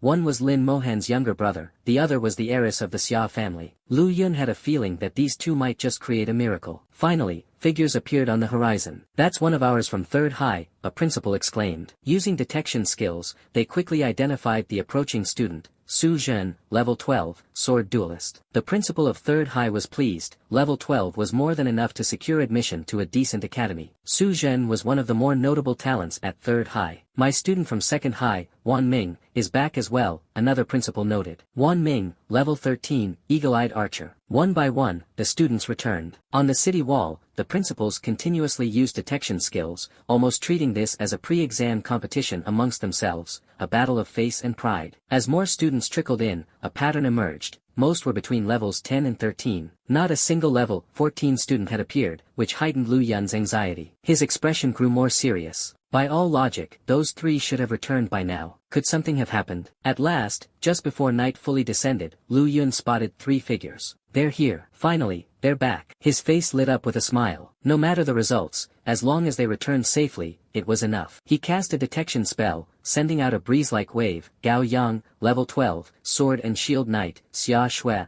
level 15, elemental mage. The principals around him were astonished. Xia Shui had actually reached level 15, giving her at least an 80% chance of getting into Xiajing Academy. If she performed well in the exam, her admission would be practically guaranteed. Finally, they checked Lin Yang. The principals, all professionals above level 40 and thus unaffected by concealment badges, were able to see his stats clearly. Lin Yang, level 16, Necromancer. A collective gasp rose from the group. Lin Yang had truly reached level 16, higher than Xia Shui by one level. His progress was astonishingly fast. They must have been farming dungeons. Look at Gao Yang's sword and shield, and Xia Shui's staff. Those are weapons from the Goblin King. But the drop rate for those weapons is incredibly low. Collecting all that equipment is no small feat. Maybe they just got lucky. As Lin Yang and his companions approached the city wall, Lu Yun called out, once you've entered the city, wait by the car. Once everyone's back, we'll head back to school together. Only Gao Yang responded loudly, yes, principal, sir. Lu Yun chuckled. This time, he had outshone the other principals. If Lin Yang and Xia Shui both managed to get into Xiajing Academy, it would be a tremendous honor for Shihai City and First High School. As principal, he would bask in that glory. Once all the students had returned, Lu Yun stepped onto the vehicle with them. It brings us teachers the greatest relief to see all of you back safe and sound. Tonight, get a good night's rest. Tomorrow morning, gather at the school. We'll head to the exam site together. The exam site wasn't located at their school or even in Shihai City. Instead, it was in Jianghai City, the provincial capital. While Shihai City was a modest, mid-sized city within Jiangning province, Jianghai City was a sprawling metropolis. Every year, the national exams were held there, overseen by proctors from the Xinxia Empire. That night, Lin Yang continued his meditation, following his usual routine and not giving the upcoming major exam much thought. He was confident he could secure a spot at Xiajing Academy. However, after hearing Ning Yi and Xia Shui's words, he developed a slight interest in the Creation Academy. The next morning, Lin Yang woke up punctually, his mental energy fully restored, leaving him in peak condition. In his summoning space, 100 bronze-tier skeleton warriors waited silently, ready to be summoned at any moment. Each skeleton had undergone a 20-fold amplification, with all 4 of their core attributes reaching a staggering 5,000. Additionally, they possessed 2 powerful skills, Soul Flame and Corpse Explosion. This gave Lin Yang an unshakable confidence. When he arrived at the school playground, many of his classmates were already there. Gao Yang waved at him enthusiastically. Boss Lin. Lin Yang walked over and gave a slight nod in greeting. Despite consistently ranking first in every exam, his necromancer profession and reserved personality made him unpopular among his peers. Some classmates even found him intimidating. After a while, Xia Shui arrived. Her popularity far surpassed Lin Yang's, and many classmates naturally gathered around her. However, to everyone's surprise, Xia Shui walked over to Lin Yang instead. Feeling confident, she asked. Lin Yang responded with a slight nod. Seeing this, Xia Shui smiled brightly. I'll see you at Xiajing Academy, then. Alright, Lin Yang replied softly. Once everyone had arrived, their teacher, Lu Yun, stepped forward. These are teleportation stones for the exam site. Each of you take one. You can either crush the stone or activate it with your mental energy. It will teleport you directly to the exam venue. Let me remind you once again, your safety is the top priority during the exam. Stay safe. Alright, begin teleporting. One by one, the students activated their teleportation stones.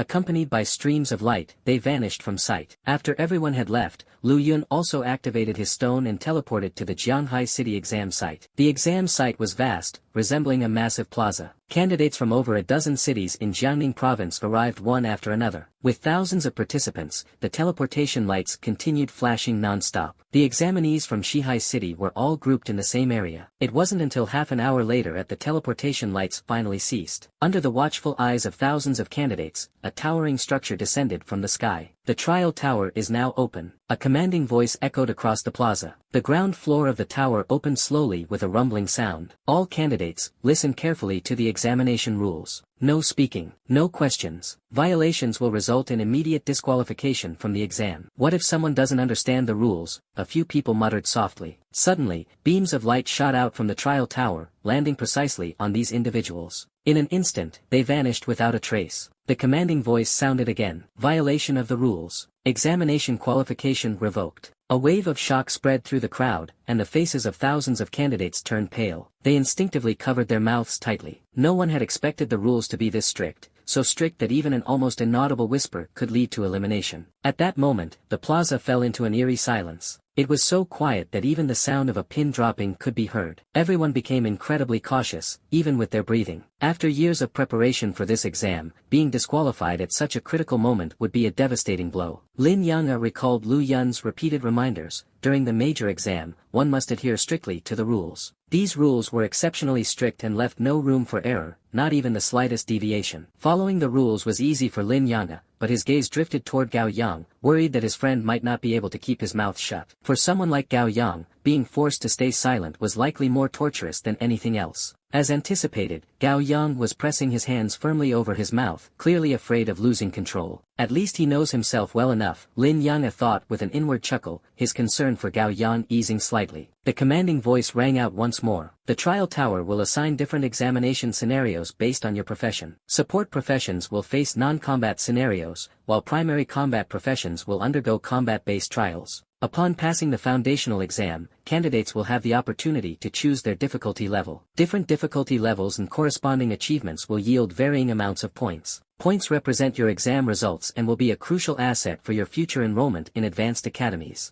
In higher academies, points are more valuable than gold coins. Lastly, let me emphasize the rules again. You may use any equipment you have on you. However, no external items beyond your equipment may be used. If caught, you will be immediately disqualified. Upon entering the trial tower, your storage spaces will also be sealed. The voice thoroughly explained the rules of the exam. As long as one had basic intelligence, understanding the rules shouldn't be an issue. Those who initially muttered had only themselves to blame for their own recklessness. Now, all candidates, queue up to enter the tower. The candidates lined up in an orderly fashion, entering the trial tower one by one. The atmosphere was disciplined, with everyone adhering strictly to the rules. Even those who were typically pampered heirs and heiresses at home did not dare to act out. The imperial examination of the Xinxia Empire was the most significant exam of the year. It was not only conducted in Jiangning province but also held simultaneously across all major provinces nationwide. With over 100,000 participants on this day, even the empire's top officials paid close attention to the event. Anyone who dared to cause trouble during the exam would essentially be digging their own grave. Among the candidates was Wang Zihao, the spoiled young master of the Royal Guild and its vice-chairman. Known for his arrogance and unruly behavior, it was rare to see him quietly waiting in line. But today, not even he dared to step out of line. Following the queue, Lin Yang'e entered the tower. Beforehand, he had removed his concealing badge. As he stepped into the tower, a beam of light enveloped him, and he was teleported to an independent space. Just as he had speculated, the trial tower functioned like a dungeon, with each participant transported to a separate space.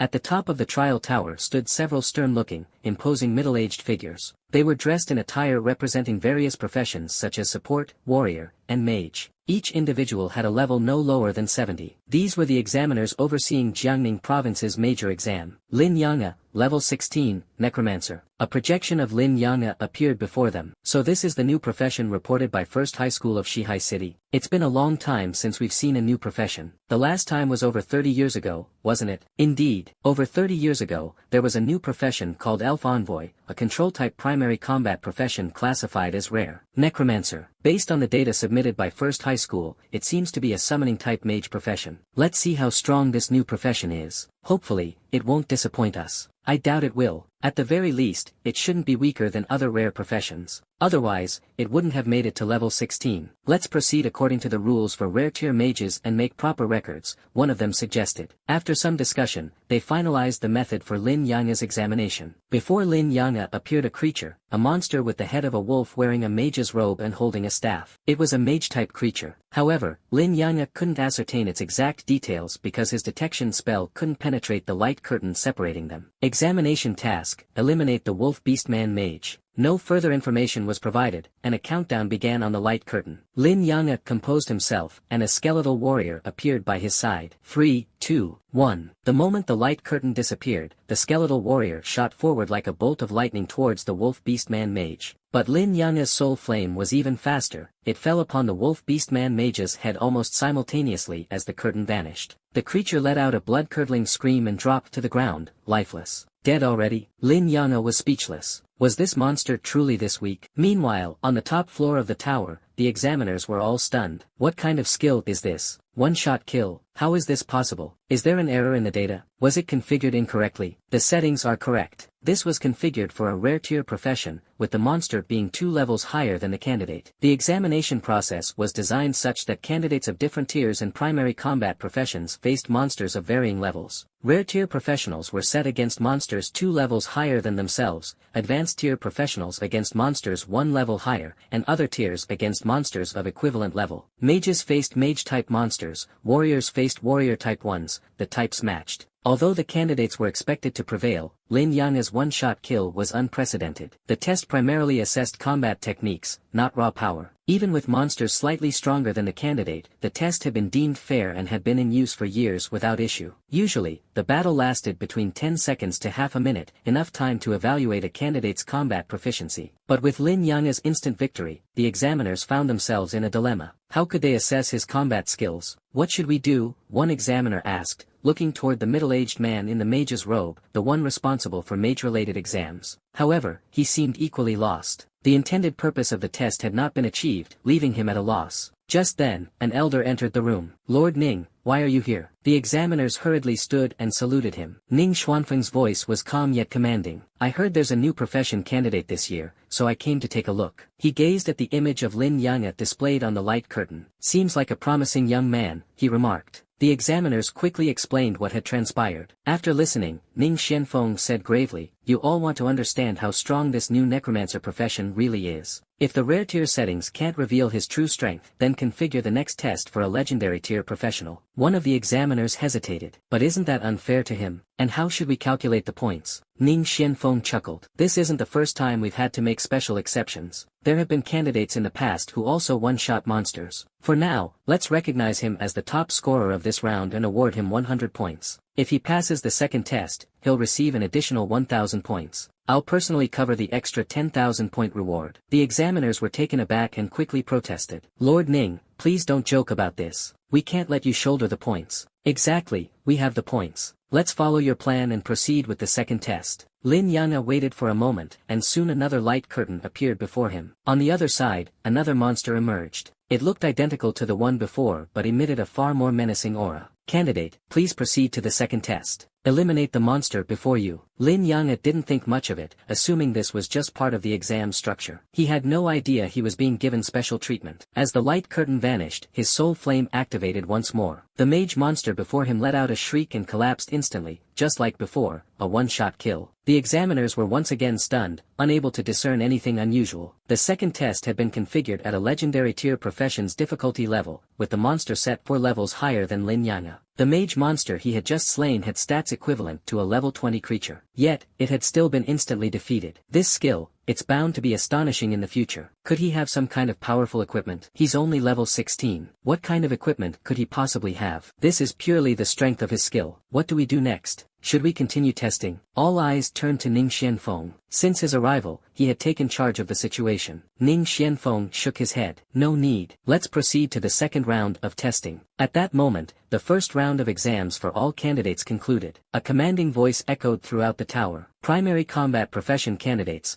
the first round of exams is over. Total participants, 632. Passes, 522. The results are now being announced." A leaderboard appeared before everyone. Lin Yanga, 0.1 seconds, points, 100. Zhuo Mei, 3.2 seconds, points, 70. Xia Shui, 5.2 seconds, points, 40. Lin Yanghe ranked first, completing the task in a mere 0.1 seconds. Second place was Zhuo Mei, with 3.2 seconds, and third was Xia Shui at 5.2 seconds. The vice leader of the Dynasty Guild, Wang Zihao, ranked fourth at 5.5 seconds. The top three scorers received 100, 70, and 40 points respectively, while everyone below them received only 10 points. Wang Zihao, upon seeing the rankings, was furious. How could I not even make it into the top 3? I should be first. 0.1 seconds. This must be a mistake. That score is ridiculous. He wasn't alone in his disbelief. Many others were equally stunned by Lin Yanghe's result. Xia Shui glanced at the rankings and commented, "Lin Dullard is amazing. But I won't give up." Gao Yang exaggeratedly exclaimed, "Boss is boss. Too incredible. I'm convinced." Lin Yanghe scratched his nose awkwardly. Was I too over the top? He hadn't expected that what seemed like an easy exam had eliminated over 100 candidates. The commanding voice returned. Primary combat professions, the second round of exams is about to begin. Candidates may choose their own difficulty level. Note that there is potential for injury or even death in the second round. Proceed with caution. If you encounter danger, you may shout, "Give up," and your test will be terminated. Your results will be based on the time of your withdrawal. The requirements for the second round were repeated. The second round of the examination, much like the dungeon trials, was divided into 3 difficulty levels: normal, nightmare, and hell. The points awarded for defeating monsters varied based on the difficulty. Killing a monster in normal mode earned 1 point, nightmare mode granted 3 points, and hell mode gave 5 points. Each participant had a fixed time limit of 30 minutes. The second round tested who could defeat the most monsters within that time frame. Without hesitation, Wang Zihao selected the hell difficulty. In his mind, killing 1 monster in hell mode was equivalent to killing 5 in normal mode. Besides, he had absolute confidence in his combat abilities. "Kid who came in first place, even if you won the first round, there's no way you'll beat me in the second." Wang Zihao gripped a massive battle blade tightly in his hands, the weapon of his profession as a berserker. Hey, someone chose hell difficulty. Wang Zihao, level 16, berserker. Not bad. Berserkers are among the stronger rare professions.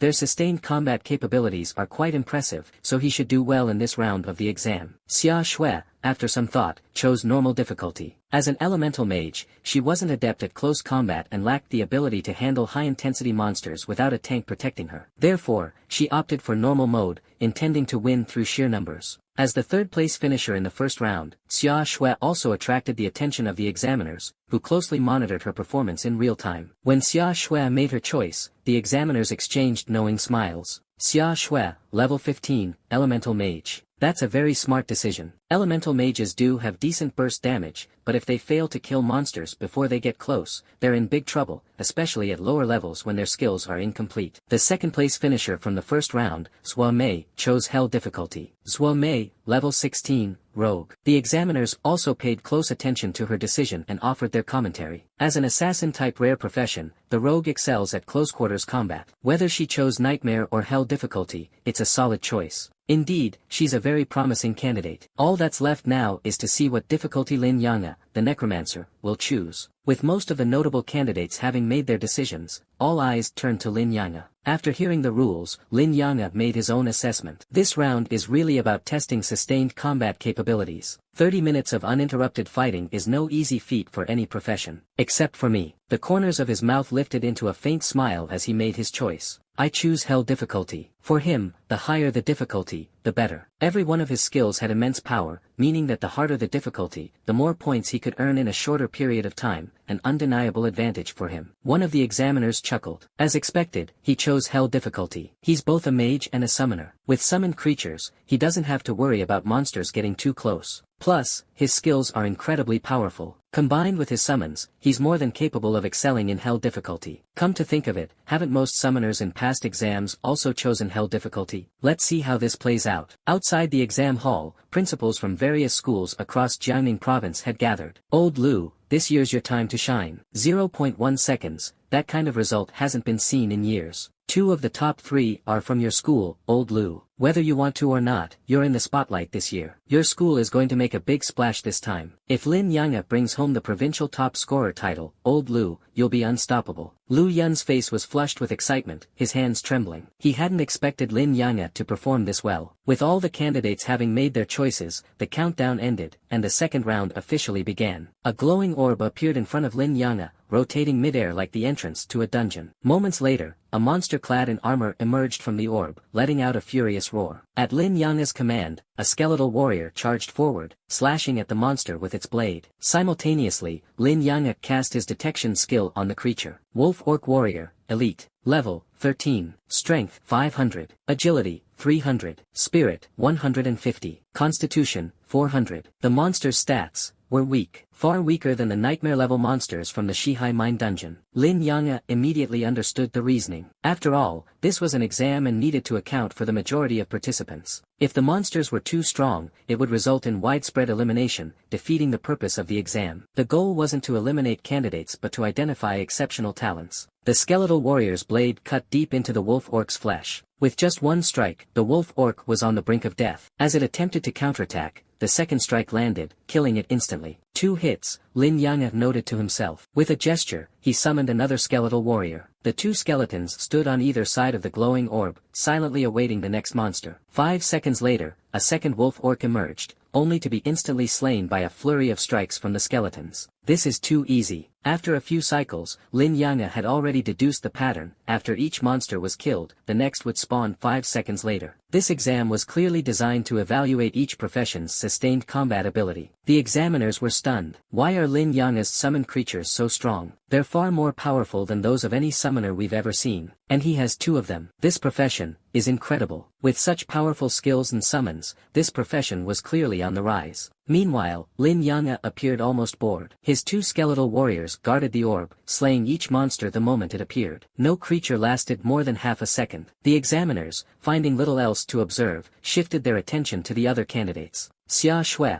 clutching her staff, continued casting spells. Having chosen normal difficulty, the monsters weren't particularly strong, each fell after 2 spells. She carefully adjusted her skill intensity, aiming to minimize her mana consumption. While her performance was somewhat monotonous, it was far more engaging than Lin Yanghe's. Her efforts earned unanimous praise from the examiners. On the other hand, Wang Zihao swung his massive blade, decapitating a wolf orc in one swift motion. His face bore a bloodthirsty expression, his arrogance palpable. As a berserker, his combat style lived up to the name, wild and ferocious. The longer he fought, the more his rationality diminished, replaced by raw savagery. And this was just in his unberserked state. Should he enter berserk mode, he might lose all sense of reason entirely. Starting with full-force combat will likely lead to a significant drop in efficiency later on, the examiner observed. Not understanding how to allocate stamina wisely, this is an area that clearly needs improvement. Compared to Xia Shui, Wang Zihao was evidently a step behind. The examiners valued not just the number of enemies defeated, but also adaptability in combat. Candidates needed to sustain their strength for the full 30 minutes and maintain a minimal disparity in combat capability from start to finish. Real battles often last a long time. Going all out at the beginning could make it hard to endure later on. When comparing Wang Zihao with Xia Shui, the examiners had already formed a consensus. Xia Shui was undoubtedly the superior candidate. Like Wang Zihao, Zhou Mei also chose the Hell difficulty mode. However, compared to Wang Zihao's bold and sweeping fighting style, Zhou Mei fully utilized the agile characteristics of her stealth-focused profession. Her movements were as ghostly as a shadow, weaving back and forth ceaselessly, leaving the wolf-werewolf utterly disoriented. Every action she made was sharp and precise, wasting no energy. The dagger in her hand was swift, ruthless, and accurate, dealing substantial damage with every strike. She also knew when to employ her skills to control the wolf-orc warrior, even interrupting its abilities. Zhou Mei demonstrated her mastery of her current skill set to an exceptional level, earning the examiner's approval. After the first round of the examiners had gained a clear understanding of each participant's performance,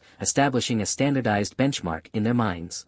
Then their attention turned to Lin Yanghe, and they were momentarily speechless. This kid is a bit much, isn't he? I agree. He's taking this too far. Is he seriously hiding food in his pocket? What kind of logic is that? Are sweet potatoes really that delicious? Watching him eat is making me hungry. Lin Yanghe was casually munching on a sweet potato, bite by bite, at a leisurely pace. Before entering the examination hall, he had taken the sweet potato out and placed it in his pocket. Since the use of storage spaces was prohibited during the test, he had to prepare in case hunger struck. Now, with his skeleton warrior efficiently taking down monsters, he had nothing else to do but enjoy his snack. Someone eating during a major exam, this has to be a first in history. Record this. Let him go down in the annals of history. I think this test is way too easy for him. Should we make it harder? The examiners were grinding their teeth in frustration. While others were fighting tooth and nail, Lin Yang'e seemed completely unbothered and relaxed, yet his scores were far ahead of everyone else's. No need. Regardless of the situation, the exam must remain fair. Ning Xianfeng finally spoke after remaining silent for most of the test. His eyes, however, betrayed a deep interest in Lin Yang'e. This little guy is quite fascinating. As the 30-minute timer ticked on, some participants had to withdraw due to exhaustion, while others left because of injuries. The relentless combat was a brutal test of endurance for every profession. Unlike dungeon crawls, where breaks were possible, here there was no reprieve. Yet Lin Yang'e seemed as if he could take a nap and still be fine. Finally, after what felt like an eternity, the 30 minutes came to an end,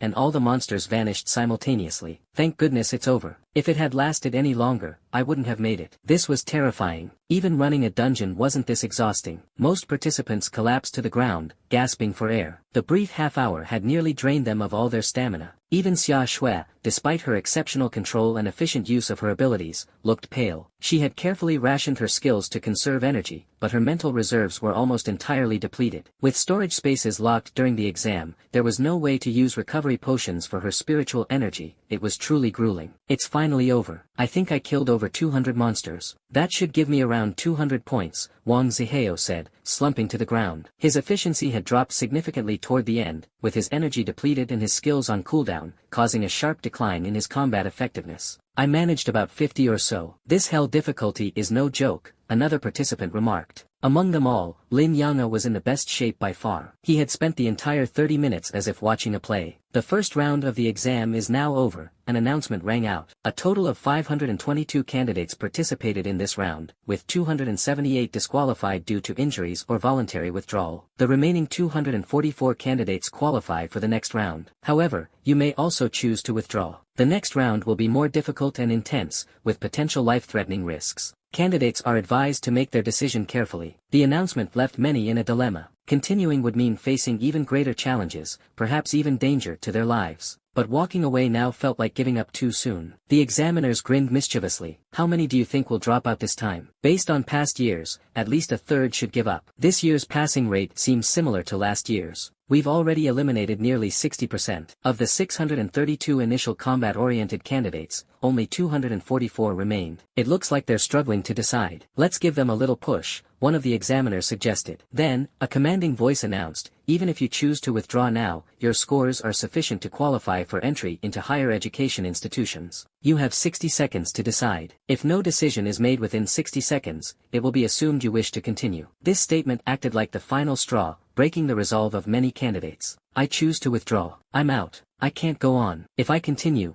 I might not survive. Many chose to bow out, though a larger number decided to press forward. Having come this far, it felt too wasteful to quit now. Of the 244 candidates who passed the first round, over 60 opted to withdraw. Ultimately, only 180 chose to continue. For those who withdrew, their performance in the second round still guaranteed admission into standard higher education institutions. But for the remaining candidates, their goal was to secure a spot in the top-ranking academies. Now announcing the second round rankings, the voice declared. First place, Lin Yang'e, total score 1605 points. Second place, Zhua Mei, 470 points. Third place, Xia Shui, 270 points. Fourth place, Wang Zihao, 265 points. Wang Zihao jumped up, shouting, impossible. How is his score so high? 30 minutes, at a rate of 1 monster every 5 seconds, meant a maximum of 360 monsters. At hell difficulty, each monster was worth 5 points, for a theoretical maximum of 1,800 points. Factoring in cooldowns and other variables, 200 to 400 points was considered excellent. Zhua Mei's 470 points, equivalent to 94 monsters, was already outstanding. But Lin Yang'e's 1605 points, 301 monsters in total, averaging 10 per minute, was nearly at the theoretical limit. Everyone thought the same thing: is this guy even human? Even Wang Zihao, though suspecting cheating, dared not voice it aloud. After all, accusing someone of cheating in the Empire's heavily monitored national exams would mean offending the highest authorities. Cheating was simply impossible. Outside the exam hall, Lu Yun leapt to his feet, his face flushed with excitement. His trembling hands spilled water from his cup as he struggled to contain his emotions. "Old Lu, your student is a bit of a freak." "Indeed, a total freak." Lu Yun wanted to retort but held back. He was dying to know how Lin Yang'e could achieve this. No one in his memory had ever managed such a feat back in the day. Su Qianxing had scored 700 points in the second round, and Lin Mohan had achieved 650 last year. Lin Yang'e's score exceeded the sum of both of theirs. The trial tower emitted a beam of light that enveloped the next examinee. Fatigue vanished, and their mental energy was restored. The third round of the exam begins now. As before, participants will face 3 difficulty levels, this time against a boss-level monster. The scoring is as follows: normal difficulty gives 100 points, nightmare difficulty gives 300 points, and hell difficulty gives 500 points. The rules are similar to the last round. Previously, we tested sustained combat. This time, it's about extreme combat, soloing a boss-level monster. It's a challenge for any professional. Lin Yang'e was the first to choose. "I choose hell difficulty," he declared. The examiners began murmuring among themselves. As expected, this kid chose hell difficulty. With his skills and the strength of his summons, the top spot is still his. It looks like Jiangning Province's top scorer is practically decided. Not so fast. There are still 2 more rounds, especially the 5th round. Having hosted countless major exams,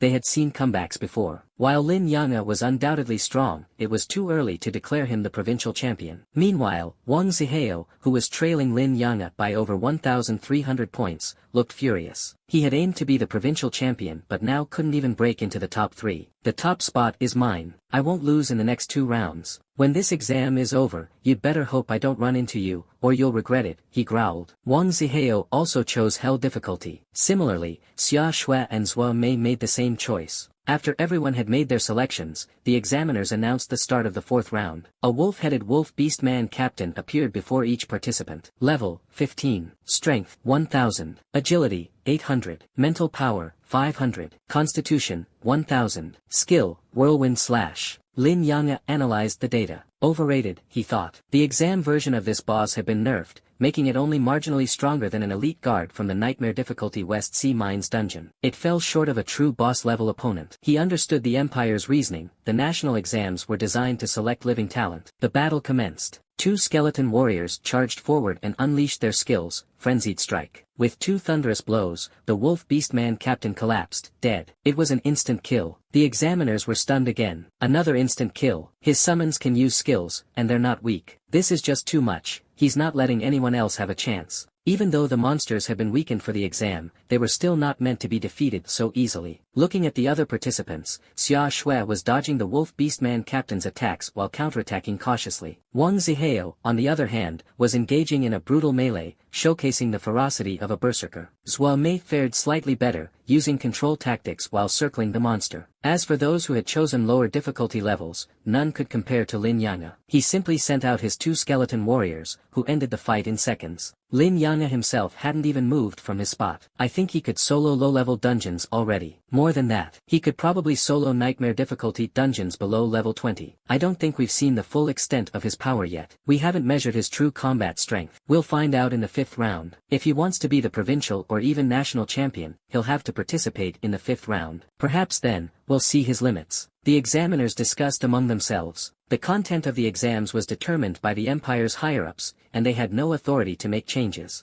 The only person with the authority, Ning Xianfeng, had remained silent, merely watching the proceedings with great interest. The examiners noticed that most of his attention was fixed on Lin Yang'e. The 3rd round ended quickly, taking only 10 minutes in total. Xia Shui, Zhuo Mei, Wang Zihao, and others successfully defeated their opponents, earning 500 points each. However, not everyone succeeded. Those who failed were eliminated and lost the chance to continue, though their scores would still qualify them for admission to decent higher academies. Only 120 participants passed the 3rd round. The rankings after the 3rd round are as follows, an examiner announced. 1. Lin Yang'e, 2,105 points. 2. Zhuo Mei, 970 points. 3. Xia Shui, 770 points. 4. Wang Zihao, 765 points. 5. Gao Yang, 302 points. Lin Yang noticed Gao Yang's name. Ranked 67th with a decent score, Gao Yang would qualify for Jiangning Academy. Lin Yang knew that Gao Yang was proud by nature and wouldn't give up easily. He would certainly participate in the 4th round. Wang Zihao remained in 4th place and knew he couldn't catch up in this round. The 4th round is my chance, he muttered, gripping his battle blade tightly, his eyes gleaming with fighting spirit. The examiners' voices sounded again. The 4th round begins now. The difficulty has increased, and so has the danger. You may choose to continue or withdraw. With your current scores, securing admission to one of the Empire's top 100 academies is guaranteed. This time, no one chose to withdraw. A pure white light bathed everyone, restoring them to peak condition. The rules for the 4th round are as follows. Each participant will face 10 waves of monsters, with 10 monsters per wave for a total of 100. There is a 1-minute interval between waves. Regardless of whether the previous wave is defeated, the next wave will appear after 1 minute. The final wave will be led by a boss-level monster. To pass, you must kill all monsters. Each monster is worth 10 points. Fully clearing the round will double your score to a potential total of 2,000 points.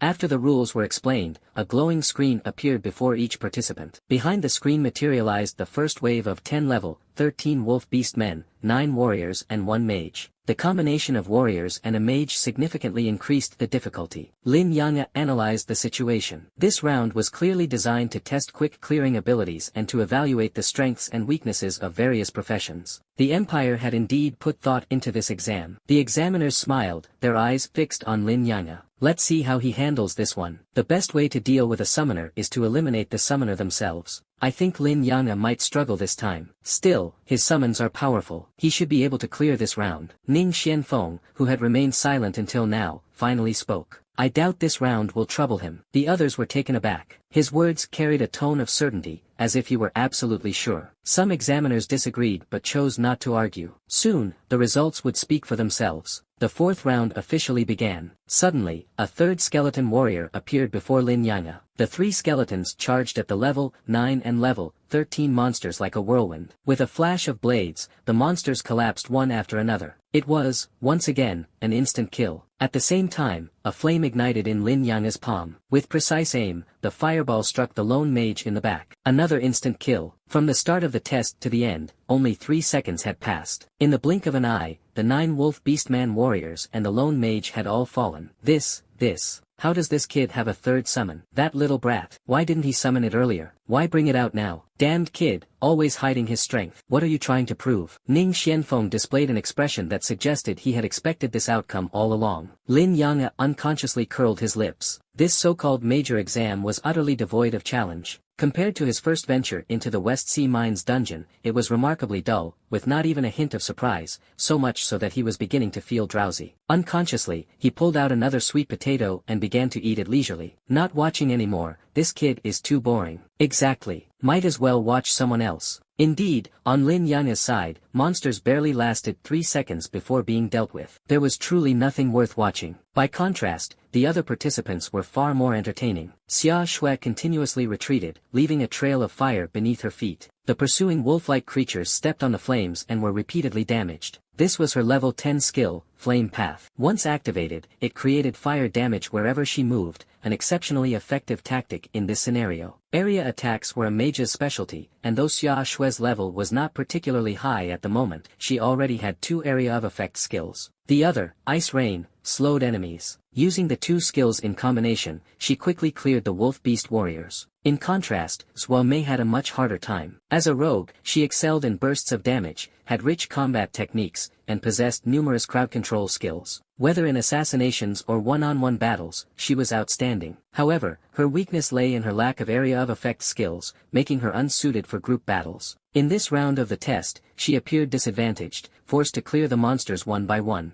On the other hand, Wang Zihao maintained his characteristic open and aggressive combat style. Wielding a massive 2-handed sword, he swung it with a fierce whooshing sound. No matter which monster he faced, his fights were always a spectacle to watch. But Lin Yang's side, extremely dull. None of the examiners even bothered to monitor him. The time he spent dazing off far exceeded the time he spent fighting monsters. No need to watch, he's definitely taking first place in the 4th round again. The real question is whether he'll dare to enter the 5th round. Even if his points are far ahead now, if he skips the 5th round, he might still get overtaken. In the 4th round of the test, monsters appeared in waves of 10, with a new wave arriving every minute. Slower participants had already begun to succumb to being surrounded by an increasing number of monsters. After 3 minutes, some participants had no choice but to give up on the test. Surrounded and overwhelmed by monsters, one by one, they were teleported out of the trial tower. Although being eliminated in the 4th round was somewhat embarrassing, it was still a mark of honor. After all, these participants were all considered geniuses, and gaining admission to one of the Empire's top 100 advanced academies was not an issue for them. Those who were eliminated wore expressions of relief, their faces betraying their lingering fear as they spoke of the overwhelming number of monsters. That was terrifying. I thought I was going to be eaten alive. With so many monsters, how could anyone possibly kill them all in time? I wonder how many people will actually make it through this round. I thought I was already pretty skilled, but it turns out there's always someone better out there. Still, that Lin Yang'e is something else. I bet this round won't be a problem for him either. Gao Yang, after holding out until the 5th wave of monsters, finally reached his limit and was forced to give up. Emerging from the test, he overheard others discussing Lin Yang'e. Unable to hold in his feelings any longer, he blurted out, "Lin Yang is my boss. Of course he's amazing. Brother, and you are." "Ah, no need to be formal. Gao Yang is the name, from West C No. 1 High School," Gao Yang replied loudly. "So it's Brother Gao. Tell us more about how impressive Lin Yang'e really is." "Gladly, gladly. Let me tell you all about it." Gao Yang grinned, launching into an enthusiastic recounting of Lin Yang'e's feats. When he mentioned the time Lin Yang'e led him through a nightmare-level dungeon in just 10 minutes,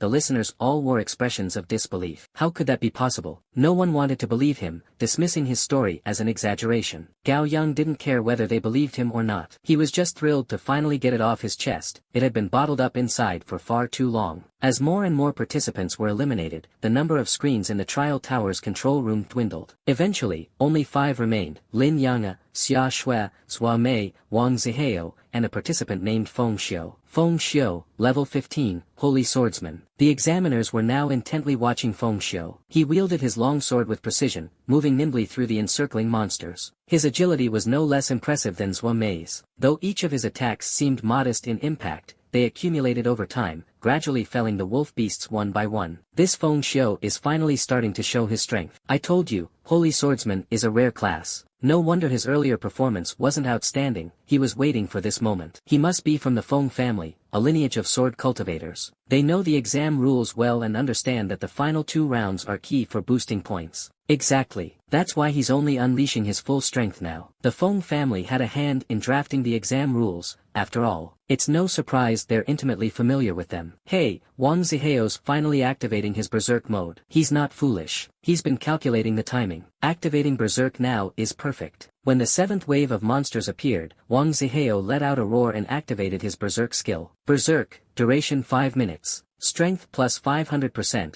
Constitution plus 500%, Agility minus 200%. After Berserk ends, user enters a weakened state for 30 minutes. In Berserk mode, Wang Zihao's attack power skyrocketed to several times its usual level. However, since the effect only lasted 5 minutes, he had waited until the 7th wave to activate it. 5 minutes was enough time for him to clear the field swiftly. At that point, there were still over 30 monsters, and with the addition of the 7th wave, the total exceeded 40. In his Berserk state, Wang Zihao began a frenzied slaughter, each swing of his sword taking out 2 or 3 monsters at a time, dramatically accelerating his clearing speed. Meanwhile, Lin Yang'e waited silently for 1 minute. As expected, the final wave of monsters spawned. This time, the usual caster monsters were gone, replaced by a boss-tier creature. However, this change meant little to Lin Yang'e. The skeletal warrior charged forward as usual, delivering a flurry of blows before the boss crumbled quietly. For Lin Yang'e, the 4th round of the exam ended just like that. All that remained was to wait for the others to finish. After waiting a full 10 minutes, the 4th round finally came to an end. The 4th round of the exam is over. Out of 120 participants, only 5 have successfully passed. This announcement spread like wildfire. Whether in or outside the trial tower, everyone clearly heard the results. Among the 120 participants, only 5 remained. This meant that these 5 individuals were truly the cream of the crop, worthy of entering the ranks of the most prestigious higher education institutions. At the same time, the rankings of the 5 were announced. The rankings after the 2nd round are now being revealed. 1. Lin Yang'e, total points, 3605. 2. Zhua Mei, total points, 2470. 3. Xia Shui, total points, 2270. 4. Wang Zihao, total points, 2265. 5. Feng Xiu, total points, 2,200. Lin Yang'e was still far ahead, her brilliance shining down on the 5 of them. In an instant, their conditions were restored to their peak state. Wang Zihao, who had been left weakened after entering a berserk state, was now rejuvenated under the glowing light, and his berserk skill was once again usable. Everything is going just as I expected. The 5th round is where the real battle begins. Wang Zihao gripped his broadsword tightly, a confident smile spreading across his face. Xia Shui exhaled deeply, releasing a long-held breath. Finally in the top 5. Getting into Xiajing Academy shouldn't be a problem now. Zhua Mei's gaze was solemn. Xiajing Academy, here I come. Without exception, all 5 of them set their sights on Xiajing Academy. The examiner's voice echoed once more through the space. I know all of you are eager to gain admission into Xiajing Academy, but you must understand, Xiajing Academy is not so easily conquered. Don't think that just making it to the top 5 means you can relax. There is still one final round of testing awaiting you. If your performance in this round isn't outstanding, you too will face merciless elimination. If you want to enter Xiajing Academy, let your points do the talking. Now, listen carefully to the rules of the 5th round. All 5 of them sharpened their focus, listening intently. The 5th round was finally unveiled, bearing its own exclusive name, the battlefield space. Each of the 5 would be teleported into a unique space where an endless swarm of monsters of every kind imaginable would spawn. There would be warriors, mages, archers, knights, and countless other types of adversaries one could conceive. They would all appear in that space. The number of monsters would be immense, starting with over 100 in the first wave, and progressively stronger variants would follow, enhanced types, enhanced elite types, mini-bosses, and even full-fledged bosses. The faster one eliminated the monsters, the more they would spawn, and the quicker their strength would increase. This placed great emphasis on killing rhythm. Mindlessly slaughtering as fast as possible would not necessarily be advantageous. The key lay in how points were distributed. The battlefield space was divided into 5 stages, with each stage having its own point system. In the first stage, where the monsters were level 15, killing one would yield 50 points. In the second stage, monsters would rise to level 16, and each kill would grant 100 points. The points would double with each level increase. By the 5th stage, where monsters reached level 19, killing just one would grant 800 points. And these figures were only for ordinary monsters. Enhanced variants, elites, mini-bosses, and bosses would offer significantly higher points. From this perspective, if Lin Yang'e made even a single mistake in this round, her previously commanding lead could vanish instantly. At first glance, this seemed unfair, as though all prior efforts could be rendered meaningless. But Lin Yang'e understood clearly that for true powerhouses, the 5th round was their stage to shine. The ultimate purpose of the exam was to select those rare talents who could shoulder the burden of humanity's future. As the countdown came to an end, the 5th round of the grand exam officially began. The remaining 5 participants were simultaneously teleported into the battlefield space. Meanwhile, in the control room at the top of the tower, the screens displaying the 5 contestants' movements went dark all at once. A sense of disappointment washed over the examiners. Ugh, these damned rules. Not even we are allowed to watch. Exactly. The 5th round is the most exciting part, and yet we can't see it. Our permissions only allow us to monitor the point changes to make rough assessments. Lord Ning, can you view it? All the examiners turned their eyes toward Ning Xianfeng with eager anticipation. They were practically itching with curiosity about Lin Yang'e's performance in the 5th round. Ning Xuanfeng's gaze swept over them slowly. His tone was calm as he replied, "No, I cannot." The examiners were visibly shocked. Even you can't? Then who in the world has the authority to view it? Ning Xianfeng nodded slightly. Within the Empire, fewer than 10 individuals have the authority to view the footage of the 5th round. The examiners were stunned once more. Fewer than 10 people. What kind of figures could command such exalted status? They didn't even dare to imagine. Ning Xianfeng continued, "In any case, remember that this isn't something you should be prying into. I'm in a good mood today, so I've said more than usual." Understood, understood. Rest assured, we definitely won't pry any further. The examiners were no fools. They understood that this matter was anything but simple. Even if they were given boundless courage, they wouldn't dare to investigate further. The fact that fewer than 10 individuals in the entire Xinxia Empire held such authority was enough to send shivers down their spines. The battlefield space was vast, resembling an immense, open plain. The ground was an ominous shade of black, heavy with the stench of blood. Scattered across the landscape were countless jagged boulders, some reaching heights of several meters. This environment provided ample opportunities for the participants to maneuver and strategize. Lin Yang'e twitched his nose slightly. The stench of blood is overwhelming, and there's an air of death lingering here. This place must have witnessed an unimaginable battle. As a necromancer, Lin Yanga had an exceptionally acute sense for deathly energy. Whether it was the West Sea Mines dungeon or the previous rounds of trials,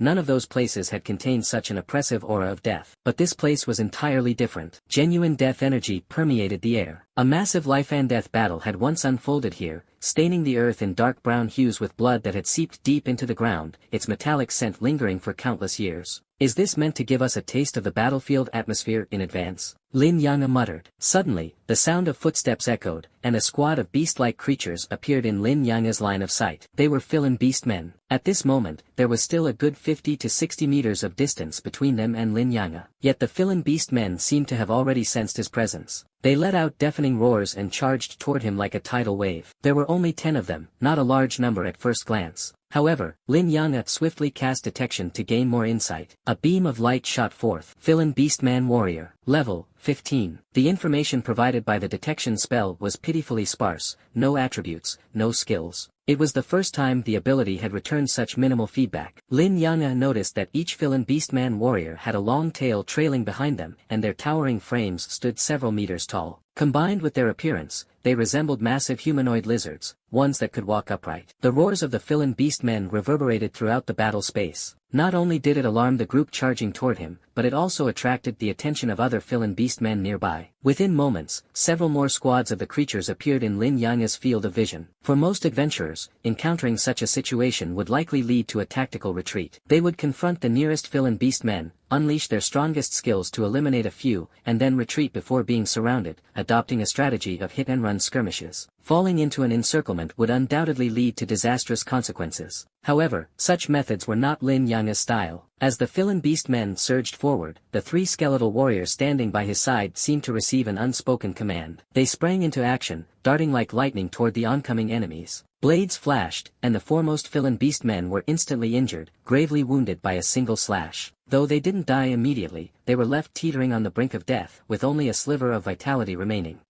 They didn't go down in one strike. Lin Yanga was slightly surprised. He had assumed that his skeletal warriors, with their formidable power, would easily dispatch these creatures in a single blow. However, the resilience of the Filan Beastmen's physical attributes exceeded his expectations. Their attacks, in turn, barely harmed the skeletal warriors, which indicated that while the Filan Beastmen had strong constitutions, their offensive power was relatively weak. If one strike wasn't enough, then another would suffice. Without hesitation, Lin Yanga issued another command. One of the Filan Beastmen let out a miserable cry before collapsing lifelessly to the ground, all signs of life extinguished. At the same time, Lin Yanga's score immediately changed, jumping from 3605 to 3655. Although the control room couldn't display the visuals of the 5th trial, it clearly showed the changes in scores. Lin Yanga's making his move. He killed the first one. That was quick. Moments later, the score jumped again, leaping from 3655 to 4105. This sudden surge left the examiners stunned. They exchanged incredulous glances, unable to fathom what had just happened. How could the score increase so dramatically? Unbeknownst to them, after the skeletal warrior felled a Filan Beastman, Lin Yanga immediately followed up with the corpse explosion skill. With a resounding boom, the entire group of Filan Beastmen was obliterated. 10 Filan Beastmen granted Lin Yanga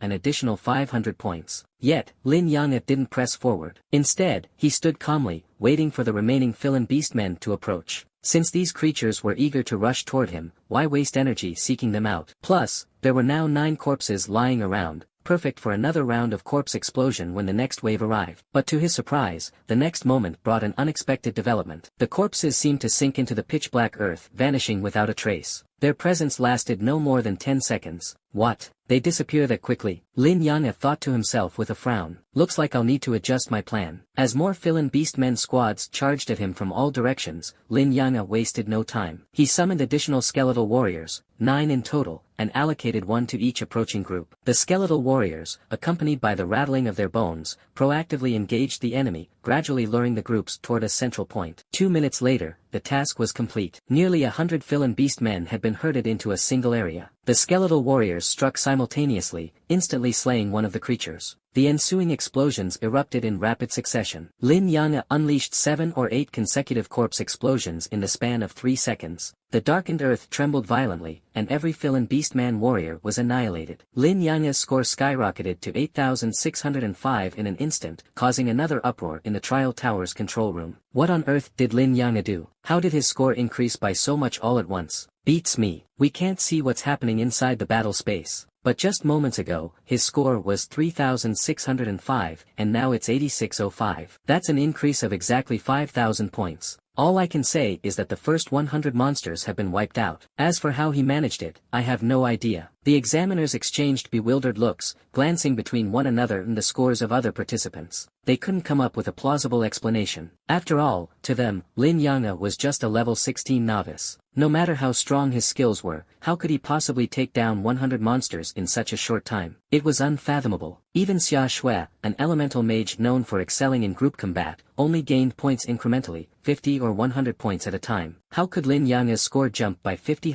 in mere minutes? Who would believe such a thing? Ning Xianfeng, though calmer than the other examiners, found his eyelids twitching uncontrollably. Even someone as experienced as him struggled to comprehend how Lin Yang had achieved such a feat. What exactly did this kid do? What kind of profession is a necromancer, really? And just how far does his potential go? Question after question emerged in Ning Xuanfeng's mind as he grew increasingly curious about what was transpiring within the battle space. Unfortunately, his permissions were insufficient to access the data directly, leaving him to analyze and infer based solely on changes in his points. In the battle space, corpses vanished without a trace after just 10 seconds. Lin Yang quietly waited for the next wave of monsters to appear. This time, it shouldn't be like the 4th round test, where I had to wait a full minute, Lin Yang pondered silently. Just as the thought crossed his mind, a sudden surge of intense danger overwhelmed him. He looked up and saw the sky dyed crimson, dozens of fireballs, each a meter in diameter, hurtling down like meteors. Lin Yang's heart jolted violently. The skeletal warriors quickly formed a defensive shield wall, stacking like a human pyramid to protect him tightly within. The fireballs crashed into the skeletal warriors like falling meteors,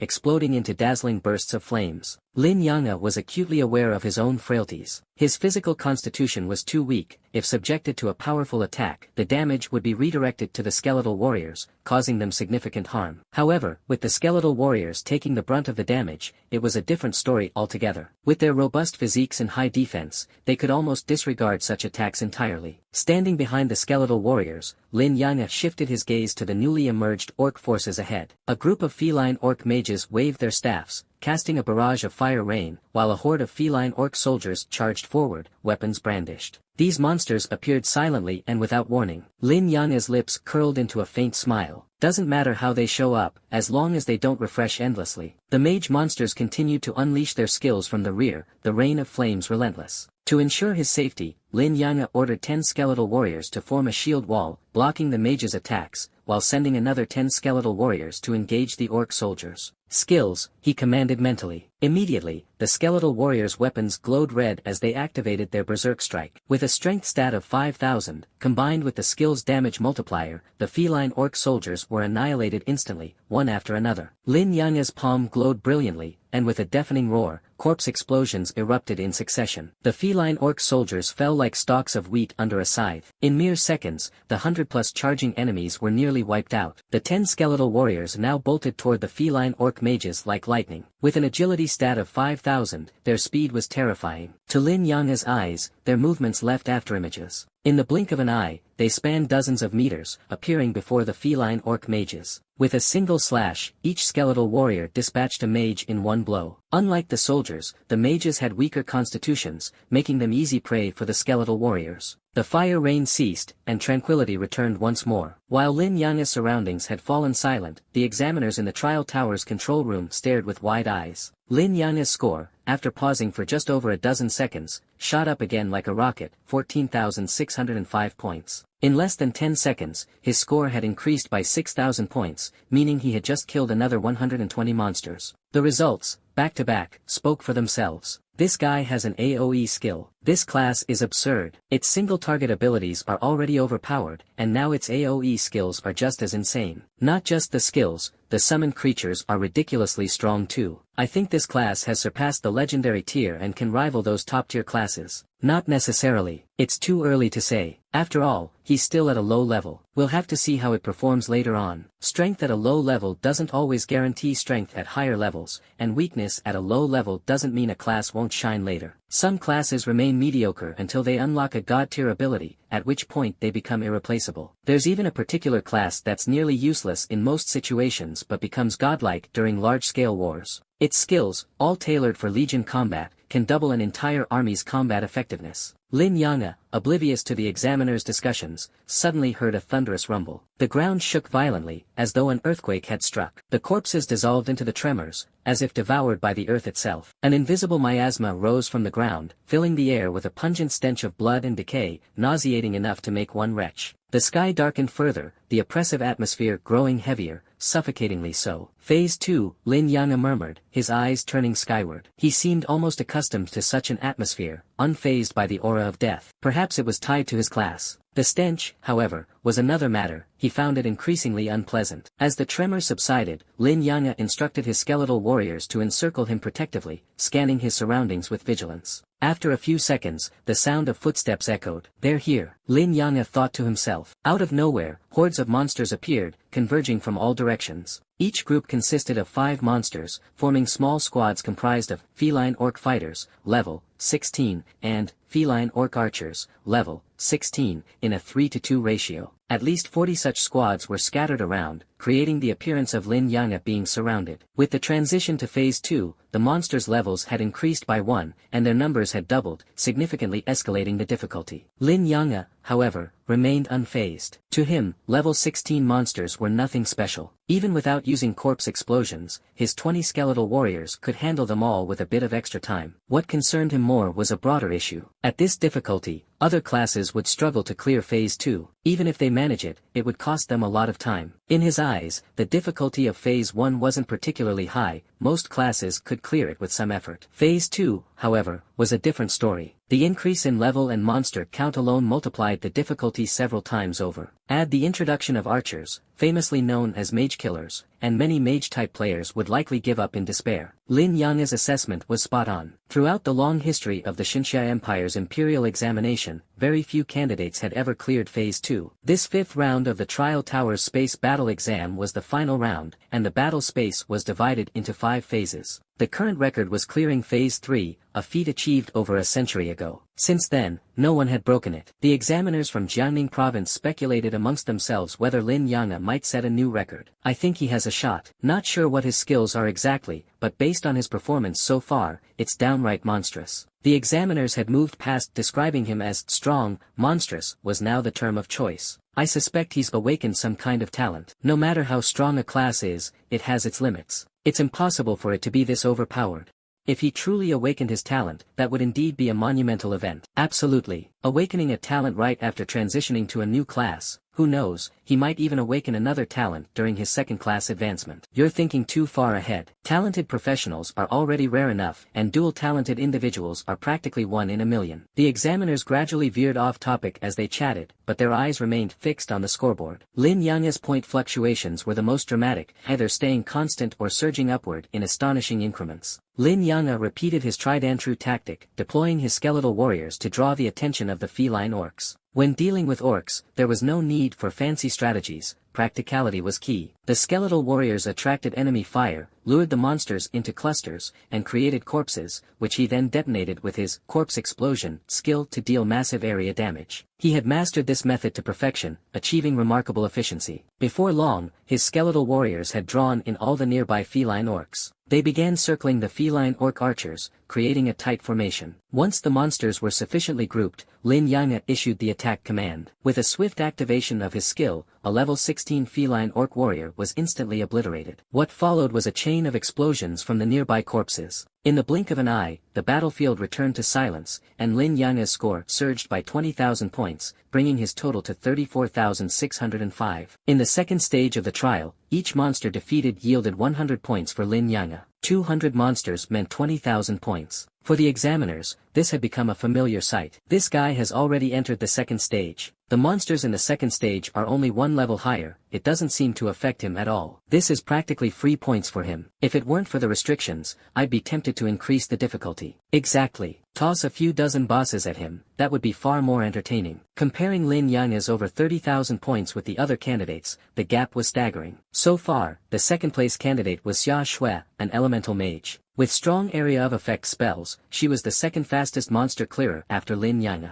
Her score had reached over 7,000, and she was close to finishing off her first wave of 100 monsters. Following her was Feng Xiu, a holy swordsman who had made an impressive comeback, accumulating 6,000 points. This demonstrated that the holy swordsman class was also well suited for handling groups of enemies. Zhua Mei and Wang Zihao lagged slightly behind. Zhua Mei opted for a methodical approach, taking down monsters one by one. Though stable, her efficiency wasn't high. Wang Zihao, on the other hand, directly engaged the monsters in head-on combat. As for his berserk skill, it wasn't the right time to activate it yet. Both of their scores increased at a slower pace, hovering just above 5,000. However, both were confident in reaching 10,000 points by the end of the first stage. As long as they broke the 10,000 point mark and met other requirements, gaining admission to Xiajing Academy was virtually guaranteed. The Grand Exam of the Xinxia Empire was a nationwide event conducted simultaneously across all provinces. Each province progressed at a similar pace, and by now, most had already reached the 5th round of examinations. Trial towers across the land opened their conquest spaces, welcoming only the most outstanding talents of the year. These candidates represented the future of the empire, and every year, a new batch of strong individuals would emerge from among them, supplying fresh power to the empire. In the capital city of Xiajing, a massive tower hovered in mid-air, visible from every corner of the city. This tower, typically hidden from view, only appeared on exam days. It was the core trial tower. The towers stationed in each province were but its extensions. The Xinxia Empire had 3 divine towers, the Trial Tower, the Xinxia Tower located at Xiajing Academy, and the Extinction Tower, which remained on the front lines and was rarely seen by civilians. Suddenly, the sky darkened, and the temperature plummeted as night fell in an instant. A streak of pitch-black malevolent light shot toward the Trial Tower at an alarming speed. "How dare you!" A thunderous voice echoed across the city. A colossal, phantom hand materialized in the air, reaching out to block the sinister light. "Tisk, TSK, you won't stop me." A sinister laugh emanated from the black light as it grew brighter. From the darkness emerged the massive head of a devil, complete with horns and fangs, perfectly matching the descriptions in ancient texts. Sparks flew as its twin horns emitted a grating screech, unleashing beams of black light that collided with the phantom hand, annihilating each other in an instant. At that moment, a giant eye appeared in the sky, shooting a golden beam of light directly at the dark energy. The black light suddenly split into two, one beam collided with the golden light, while the other accelerated by dozens of times, instantly piercing into the trial tower. "You're courting death." Another phantom hand appeared in the air, gripping the devil's head tightly. The devil's head chuckled sinisterly. "This is merely a fragment of me, kill it if you wish. But as for the little ones inside your trial tower, TSK, Tisk." With a loud crack, the devil's head was crushed into oblivion. 3 towering figures appeared beside the trial tower, standing as if they bridged heaven and earth. The mere presence of their silhouettes exuded an overwhelming sense of authority. "To think those abyssal scum would dare launch an ambush," one of them remarked. "They're nothing more than creatures that thrive in the shadows," another responded. "What should we do now?" the third asked. One of the figures reached out to touch the trial tower, probing its internal state. "Some abyssal filth managed to infiltrate," he reported. "Their target is the candidates in the conquest space. The spatial rules inside the tower have been disrupted, tainted by abyssal influence," another added. "The land within the tower originates from abyssal essence, which gives them an advantage. I'll need time to restore order." "How long will it take?" 1 hour. Meanwhile, inside the conquest space, the candidates were still busy battling monsters. Suddenly, all the monsters vanished without warning. The environment shifted, and the atmosphere grew oppressive. Wisps of black mist began to seep from the ground. "What's going on? What just happened? Why did all the monsters disappear?" Lin Yang immediately recalled his skeletal warriors to form a protective barrier around himself. When faced with the unknown, self-preservation was always the first priority. "Lin Dummy," a familiar voice called out. Lin Yang turned to see Xia Shui.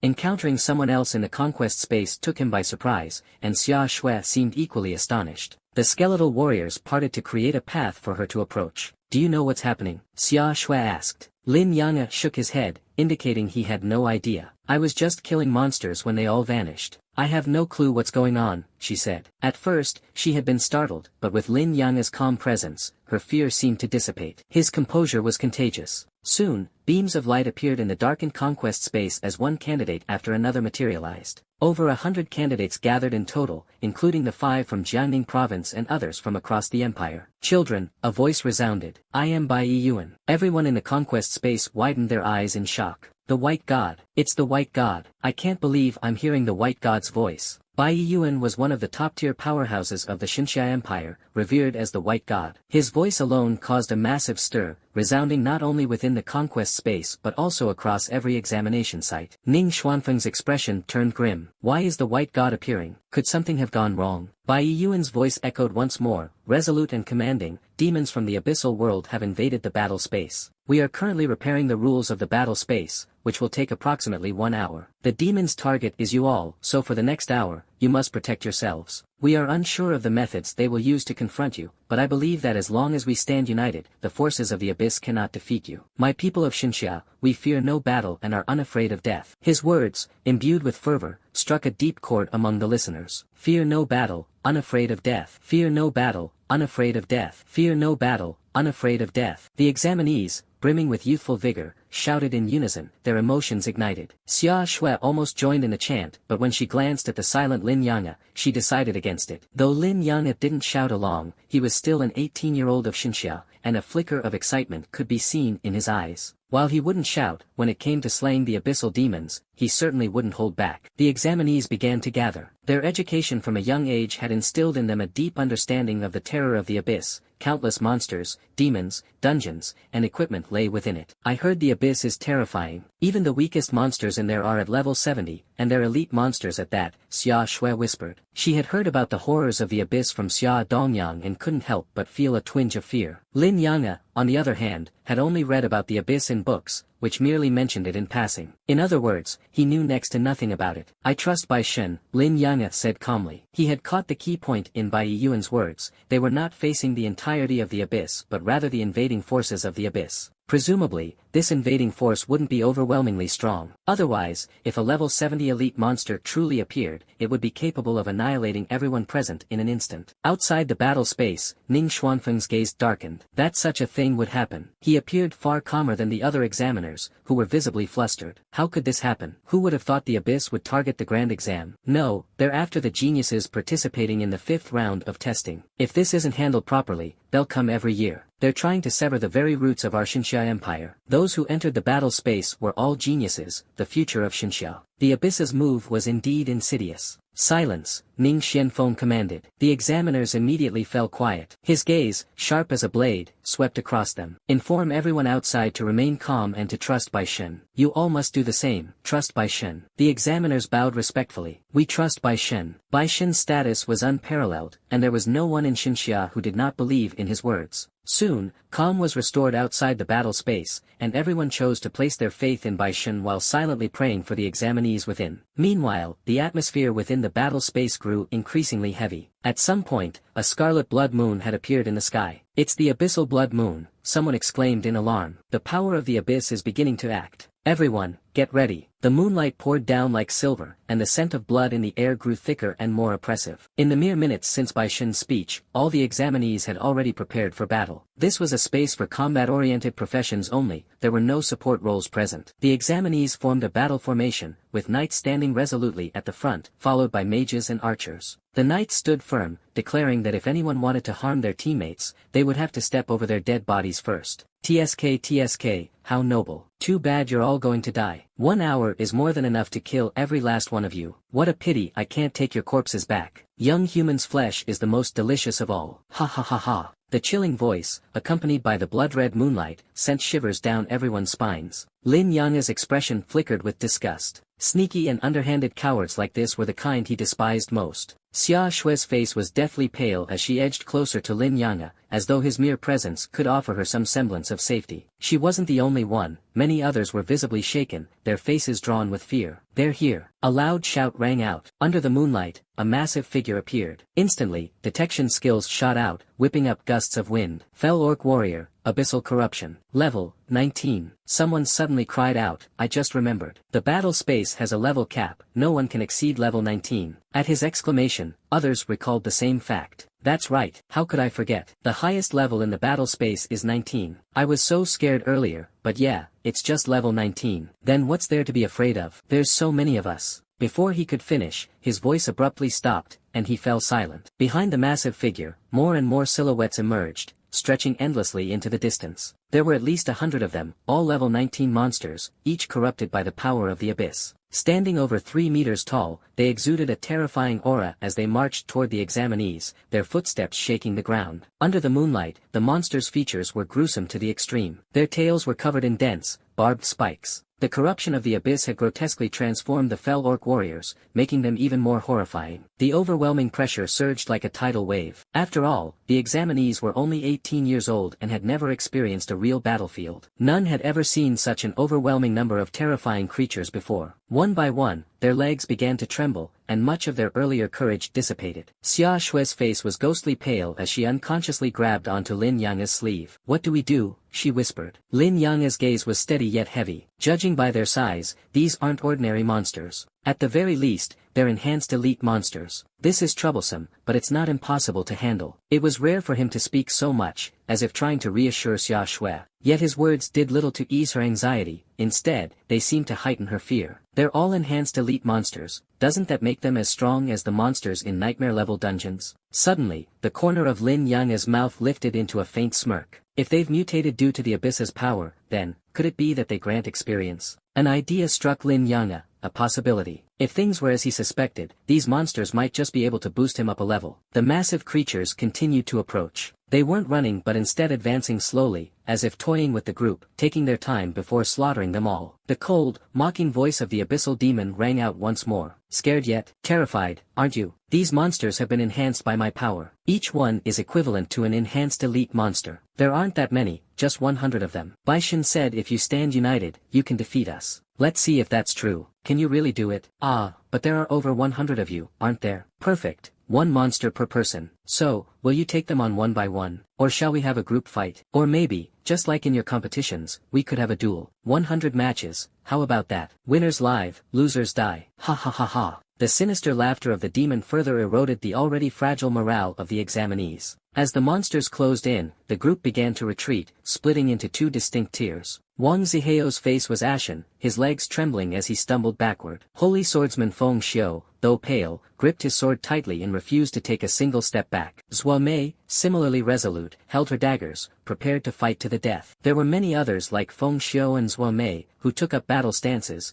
ready to face their fate head-on. Lin Yang glanced at them, his eyes steady. Then, he moved. Crack. Snap. The skeleton warriors charged at the forefront, with Lin Yang following closely behind. Xia Shui, her face filled with worry, called out, "What are you doing? Come back. Where are you going? You always do this," never saying a word. Xia Shui stomped her foot anxiously and quickly followed after him. Suddenly, Lin Yang spoke in a low, commanding voice, "Go back." Xia Shui hesitated for a moment. "No, I won't." "Suit yourself," Lin Yang replied indifferently. He didn't try to stop her. If she wanted to follow, so be it, it wouldn't affect him anyway. Lin Yang's sudden actions caught the attention of many around them. "What's that guy doing?" He actually charged forward. "Look at all those skeletons. Are those his summons? Is he a summoner? Does anyone know who he is?" A flurry of detection spells targeted Lin Yang. Lin Yang, level 16, Necromancer. Necromancer, what kind of class is that? Never heard of it. No clue. Is it some new class? What should we do? Should we join in? Lin Yang ignored the murmurs and whispers around him, paying no attention to the discussions. Once he reached a point 50 meters away from the monsters, he abruptly stopped. Has he finally come to his senses? The voice of the abyssal demon echoed through the air once again. At this moment, a faint smile played on Lin Yang's lips. He understood well that the maximum effective range of the corpse explosion skill was 100 meters. A distance of 50 meters was perfect, both safe and efficient. Quietly, Xia Shui approached Lin Yang's side. She knew he must have a plan in mind, so she refrained from asking further questions. "Why aren't you advancing anymore? Why stop here?" Feng Xiu, Zhua Mei, and several others arrived as well, all of them looking puzzled. "This spot will do," Lin Yang murmured, his voice calm. He then raised a finger and pointed forward. Boom! In an instant, waves of skeleton warriors surged forth like a tide. 100 skeleton warriors, fully formed, stood in formation like a disciplined army ready for battle. So many of them. He can summon this many creatures. This class, it seems insanely powerful. As the skeleton warriors emerged, they dashed toward the approaching feline orc warriors with lightning-like speed. So fast. Sua Mei's eyes widened in astonishment. As a rogue, Sua Mei prided herself on her agility, capable of extraordinary speed when fully exerting herself. Yet now, she realized her speed was no match for these skeleton warriors. Wow, so many summons.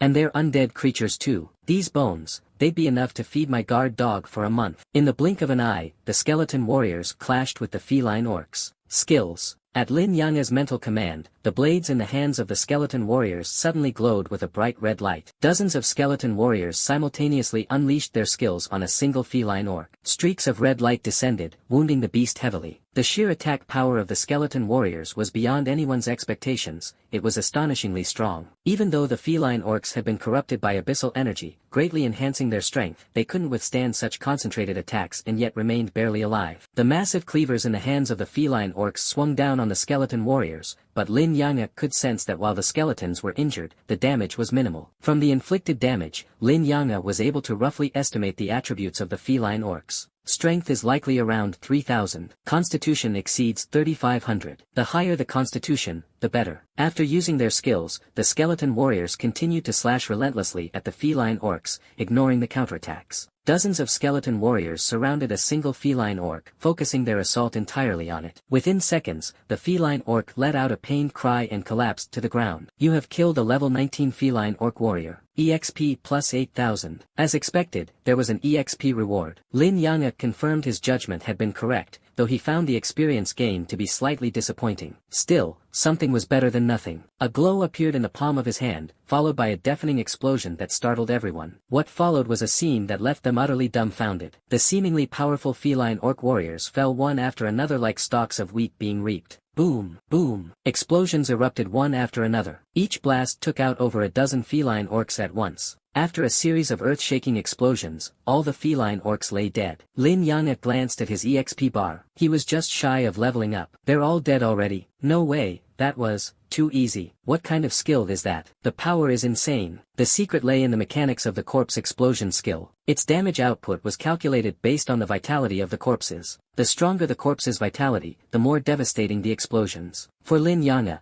as long as he could create the first corpse, enemies of the same type would inevitably fall like dominoes. Everyone stood frozen, their jaws agape, trembling with excitement. We're saved. We're really saved. This guy is incredible. Necromancer, this class is unbelievable. I'm certain this guy will become a god-tier powerhouse someday. Wang Zihao muttered to himself, how can he be this strong? How is this even possible? His class is too overpowered. Why didn't I awaken a class like that? It's so unfair. No one paid him any attention. Everyone else was still immersed in shock, unable to snap out of it. The scene that had just unfolded was far too surreal, beyond the realm of common understanding. Even the abyssal demon found it hard to believe. No, this is impossible. Absolutely impossible. You've angered me. I'll kill you and eat your flesh. Amidst the demon's shrill cries, the crimson moonlight flared brilliantly. Suddenly, another wave of monsters surged in from all directions. The moment they appeared, they charged toward the various professionals, their targets clear. The professionals panicked and scattered, fleeing in all directions. Fortunately, the battlefield was vast enough to provide ample room for maneuver. Let's see how you deal with this. You'll all die. Every single one of you. The abyssal demon's voice had grown noticeably weaker. It turned out that the abyssal energy allowed into the battlefield space was limited. Every bit used depleted its reserves. Lin Yanga looked up at the crimson moon and noticed a shadowy figure on its surface.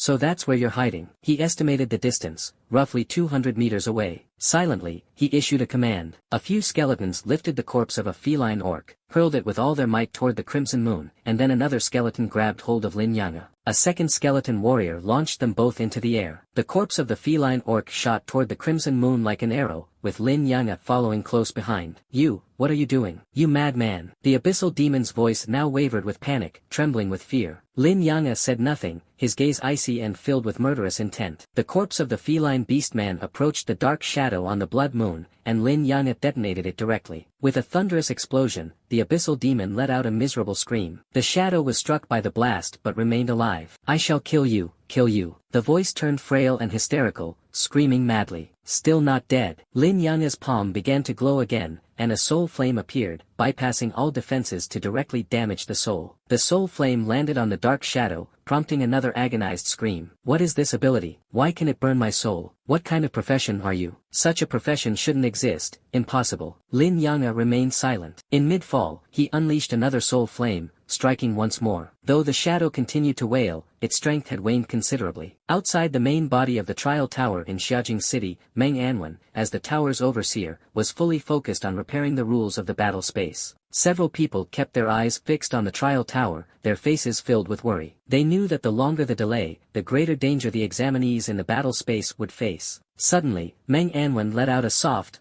Bai Yuan, his expression grave, asked, "What is it?" Meng Anwen replied slowly, "The interference from the abyssal power has significantly weakened." Bai Yuan's face darkened instantly, and he blurted out, "Could it be that all the examinees inside have already perished?" Meng Anwen carefully sensed again and shook his head. "No, I can clearly detect many life forces inside, and they all belong to our human race. Then why has the abyssal demon's consciousness's aura become so weak? Is it injured?" It turned out that after the abyssal demon's consciousness entered the battle space, it used the abyssal power to disrupt the space's rules, effectively sealing it off. In such a scenario, who could possibly harm it? Those mere level 15 or 16 examinees. Bai Yuan found it utterly unbelievable. In his view, given the vastness of the battle space, the examinees might barely survive for an hour by using the environment wisely, holding out until reinforcements arrived. But to turn the tables and kill the opponent, that was absolutely impossible, even if it was just a consciousness. Within the battle space, a large number of feline beastmen corrupted by abyssal power suddenly abandoned their original targets and began charging aggressively toward Lin Yang'e. On the blood moon, the dark shadow roared, "I will kill you. I'll drink your blood, eat your flesh." The shadow now regarded Lin Yang'e as a thorn in its side, utterly forgetting its mission for the day. It had lost all reason, consumed with the singular desire to destroy Lin Yang'e. The corrupted feline beastmen surged toward Lin Yang'e like a tidal wave, but the skeletal warriors swiftly formed a defensive line, blocking their advance. It was worth noting that the skeletal warriors had extremely high stats, boasting four-dimensional attributes of 5,000, far surpassing monsters of the same level. Even though the corrupted feline beastmen had been elevated to the level of enhanced elite monsters, they were still no match for the skeletal warriors. Moreover, under Lin Yang'e's precise command, the skeletal warriors executed pinpoint attacks. Groups of a dozen skeletal warriors would gang up on a single feline beastman, finishing it off in mere seconds. One by one, more feline beastmen fell. Boom! Another explosion rang out. Corpse explosion was proving to be a god-tier ability, one that Lin Yang'e unleashed repeatedly. Suddenly, Lin Yang'e noticed a change in the corpse explosion skill. Corpse explosion, level 2, detonate a corpse, dealing damage equal to 15% of the corpse's health to enemies within a 2-meter radius. This skill, which had remained unchanged since it was first acquired, had now leveled up. Its radius expanded from 1 meter to 2 meters, and its damage increased from 10% to 15% of the corpse's health. Though these changes seemed minor, with the amplification effects of his innate talent, a 40-meter range with damage equal to 300% of the corpse's health became possible. With just one level up, the skill had undergone a transformative leap in power. It seems that repeated use and mastery of a skill really can level it up. Does this mean that aside from innate skills gained through class transitions, all skills obtained through skill scrolls need to be leveled up in the same way? This is quite similar to crafting and support type skills. The continuous rumble of explosions filled the air. With the increased range, corpse explosion became even more effective. In the blink of an eye, no corrupted feline beastman remained standing around Lin Yang'e. Even the shadow on the blood moon had ceased its howling. The corners of Lin Yang'e's mouth curled upward into a faint smile. His entire body began to glow, enveloped in a soft white light. He had leveled up. Lin Yang'e's level up caught the attention of many. It was then that they realized killing these abyssal corrupted monsters could grant experience points. He's actually using these monsters to grind levels. Does this mean he could solo a nightmare-level dungeon? This guy is incredible. Which province is Lin Yang'e from? What a genius. Thank goodness for him, otherwise, we'd all be dead. Whispers of admiration spread among the crowd, and many gazed at Lin Yang'e with awe in their eyes. Lin Yang'e looked up. The blood moon still hung in the sky, and the shadow remained. Seems like it's not going anywhere. With that thought, he hurled 5 feline beastman corpses toward the blood moon. Then, the skeletal warriors once again embraced Lin Yang'e and leaped upward with him. The shadow on the blood moon seemed to sense impending doom. Strangely, it refrained from screaming and instead let out a chilling laugh. "Your name is Lin Yang'e. I'll remember you. When you come to the abyss, I'll give you a proper welcome. Lin Yanga responded with a faint smile, remaining silent. The corpses reached the blood moon and detonated violently. Amid the deafening explosions, the shadow let out one final scream before being obliterated completely. The blood moon shattered like a mirror, vanishing into thin air. The battle space returned to normal. Outside the trial tower, Meng Anwen's face lit up with astonishment. The abyssal consciousness has been eradicated. The battle space has returned to normal. The children are safe and sound, with no casualties. Bai Yuan's expression was equally one of disbelief. The outcome had diverged entirely from his earlier predictions. At his level of cultivation, few things could surprise him anymore. Can we review what happened? Bai Yuan asked, eager to understand the events within the battle space. Meng Anwen answered, yes, we can. Bai Yuan said in a deep voice,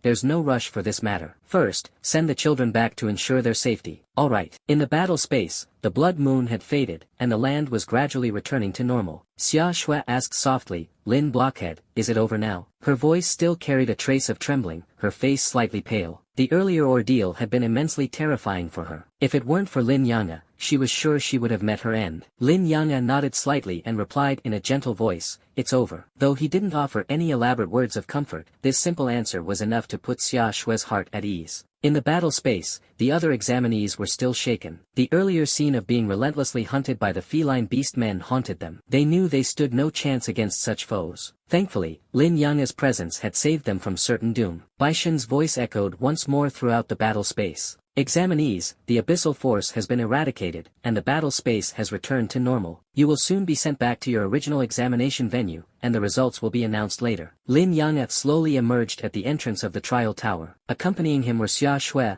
Zhua Mei, Wang Zihao, and Feng Xiu. By now, the entrance to the trial tower had already been sealed. The major combat examination has concluded. All examinees, please remain in place and rest while awaiting your final evaluation, the examiner's voice resounded across the venue. No one chose to leave, as it was customary for the final results to be announced shortly after the completion of the examination. The examinees waited eagerly with bated breath. The scores for combat-related professions were divided into two parts: points and evaluation. For top-tier universities, requirements were stringent not just in terms of profession, level, and points, but also in evaluation criteria. The higher the university's ranking, the stricter its demands. For instance, Xiajing University typically required combat-related examinees to have at least level 15, over 10,000 points, and a minimum evaluation of excellent. For universities ranked within the top 20, the level and point requirements were relatively more lenient, but excellent evaluations were still mandatory. For those aiming for ordinary universities, evaluation wasn't as critical, meeting the points threshold was sufficient. For examinees who didn't enter the battle space, their evaluations were determined by provincial examiners. However, for those who did step into the battle space, their evaluations were assessed by the higher-ups of the Xinxia Empire. To Xinxia, any student capable of entering the battle space was considered a prodigy, deserving of greater attention. In Xiajing City, several of Xinxia Empire's top-tier powerhouses, including Meng Anwen and Bai Yuan, were reviewing the events that had unfolded within the battle space. Every action taken by Lin Yanga and the other examinees since entering the battle space was under their scrutiny. This year's examination had been particularly unusual. The invasion of abyssal forces had caused a major upheaval within the battle space, prompting them to pay even closer attention to the details. As they continued their review, Lin Yanga caught their attention. So, it was him who turned the tide. Truly remarkable. A necromancer, huh? I've heard of this profession before. It first appeared at First High School in Shihai City, Jiangning Province. Indeed, I had originally planned to keep an eye on him during this examination. I didn't expect him to be so formidable. Not only is his profession powerful, but he must have awakened an extraordinary innate talent. His profession far surpasses others of the same level, and his mental fortitude is exceptional as well. Calm, decisive, and ruthless when necessary, paired with such a strong profession, this child already has the makings of a top-tier powerhouse. One by one, words of praise flowed from their lips, all directed at Lin Yanga. His performance had been nothing short of dazzling. When they feared there might be casualties, it was Lin Yanga who single-handedly turned the tide, thwarting the abyssal forces' plans entirely. Compared to him, the others appeared dim and lackluster, with barely any notable highlights. Only a dozen or so managed to merit a passing note of commendation for their bravery. This year's evaluations are going to be tricky. What's so tricky about it? Those who ran away are nothing but cowards. On a battlefield, they'd only turn tail and flee, completely unreliable. That's a bit harsh. After all, they're just teenagers. Lin Yanghe is undoubtedly excellent. As for the others, we can discuss it further. These top-tier powerhouses were determining the futures of countless examinees. In previous years, each of these examinees would have been considered exceptional talents, the best of their provinces, rare geniuses. But this year, due to Lin Yanghe's overwhelming presence, the others' performances seemed woefully inadequate by comparison. As the saying goes, comparison breeds despair. Lin Yanghe was like a brilliant star, completely overshadowing everyone else. As the crowd waited with anticipation, the final results were finally announced. A massive light screen flickered to life in the sky. First place, Lin Yanghe. Points, 34,605. Evaluation, excellent. Lin Yanghe's name stood proudly at the very top, causing an uproar among the crowd. Lu Yun, his teacher, was so ecstatic that he practically leapt into the air, his face flushed with excitement as if he might burst a blood vessel. First place, top scorer, the provincial top scorer. Lu Yun's hands trembled as his voice overflowed with pride. Having his student claim the title of Jiangning Province's top scorer was an unparalleled honor for him. Old Lu, congratulations. Old Lu, you've really hit the jackpot this time. A single provincial top scorer is enough for you to brag about for the next 10 years. 10 years? Try 20. That's how big this is. First it was Su Qianqing, then Lin Mohan last year, and now another provincial top scorer. Shihai First High School is really making a name for itself. Xia Shui smiled as she congratulated Lin Yanghe. Lin Blockhead, you really are the provincial top scorer. For once, there wasn't a trace of defiance in her eyes. She didn't even think about competing with him anymore. Lin Yanghe gave a faint smile and replied, thank you. From the start of the 5th round of tests, Lin Yanghe had already sensed that the title of provincial top scorer would be his. And now that the results were out, his prediction had come true. Still, when his name appeared on the screen, a small ripple of excitement coursed through his heart. Xia Shui looked at him in surprise. You can actually smile. You look pretty good when you smile. Why don't you smile more often? Her expression was as if she had discovered something novel and intriguing. The second place result followed shortly. Chapter 2, Xia Shui, score, 7600, evaluation, excellent. Following Lin Yanghe's top-ranking performance, Xia Shui's results, though impressive, did not cause much of a stir. She, too, was evaluated as excellent. Once again, Lu Yun was overcome with excitement, and the surrounding principals cast envious glances his way. Not only did the top scorer belong to Lu Yun, but even the second place was one of his students. Such a situation was enough to make anyone jealous. Third place went to Feng Xiu, with a score of 6,700, also rated as excellent. Fourth place was Sua Mei, who scored 6325, similarly evaluated as excellent. Fifth place, however, was Wang Zihao, who scored 6,300 but was rated as poor. Wang Zihao's expression instantly shifted, his face darkening. A poor evaluation. This rating meant that he had no chance of entering the prestigious Xiaojing Academy, nor would he be accepted by any of the top 20 higher academies in the Xinxia Empire. Why? What gives you the right to give me a poor evaluation? This is unfair, completely unfair. Wang Zihao finally lost his composure and shouted furiously. Suddenly, a beam of light descended upon Wang Zihao, and in an instant, he vanished. Wang Zihao has violated examination rules and has been expelled. One poor evaluation had cost Wang Zihao the opportunity to attend a top-tier academy, and now, being expelled sealed his fate.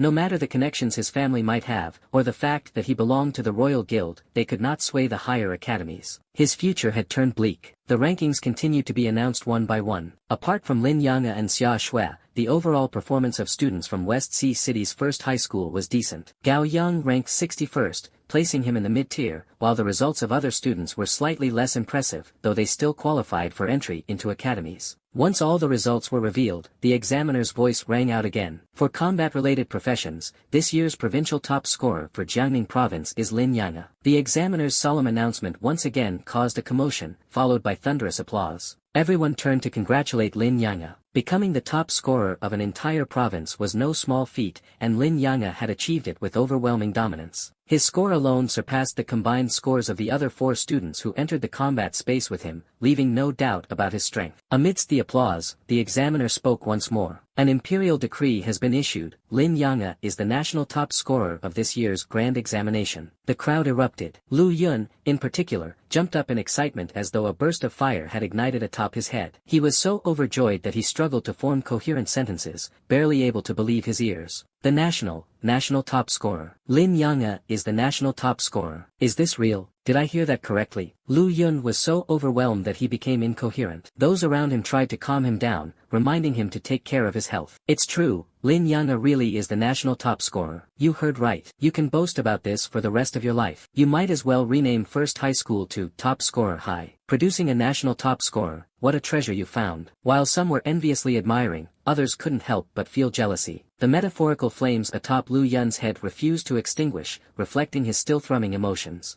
Outside the trial tower, applause roared like thunder. A national top scorer. Jiangning province has produced the national top scorer. My goodness, how many years has it been since our province had a national top scorer? Lin Yanghe is incredible, he actually became the national top scorer. Lin Yanghe maintained his calm and composed demeanor. When he had been named the provincial top scorer, he had already suspected that he might also claim the national title. And as it turned out, he was right.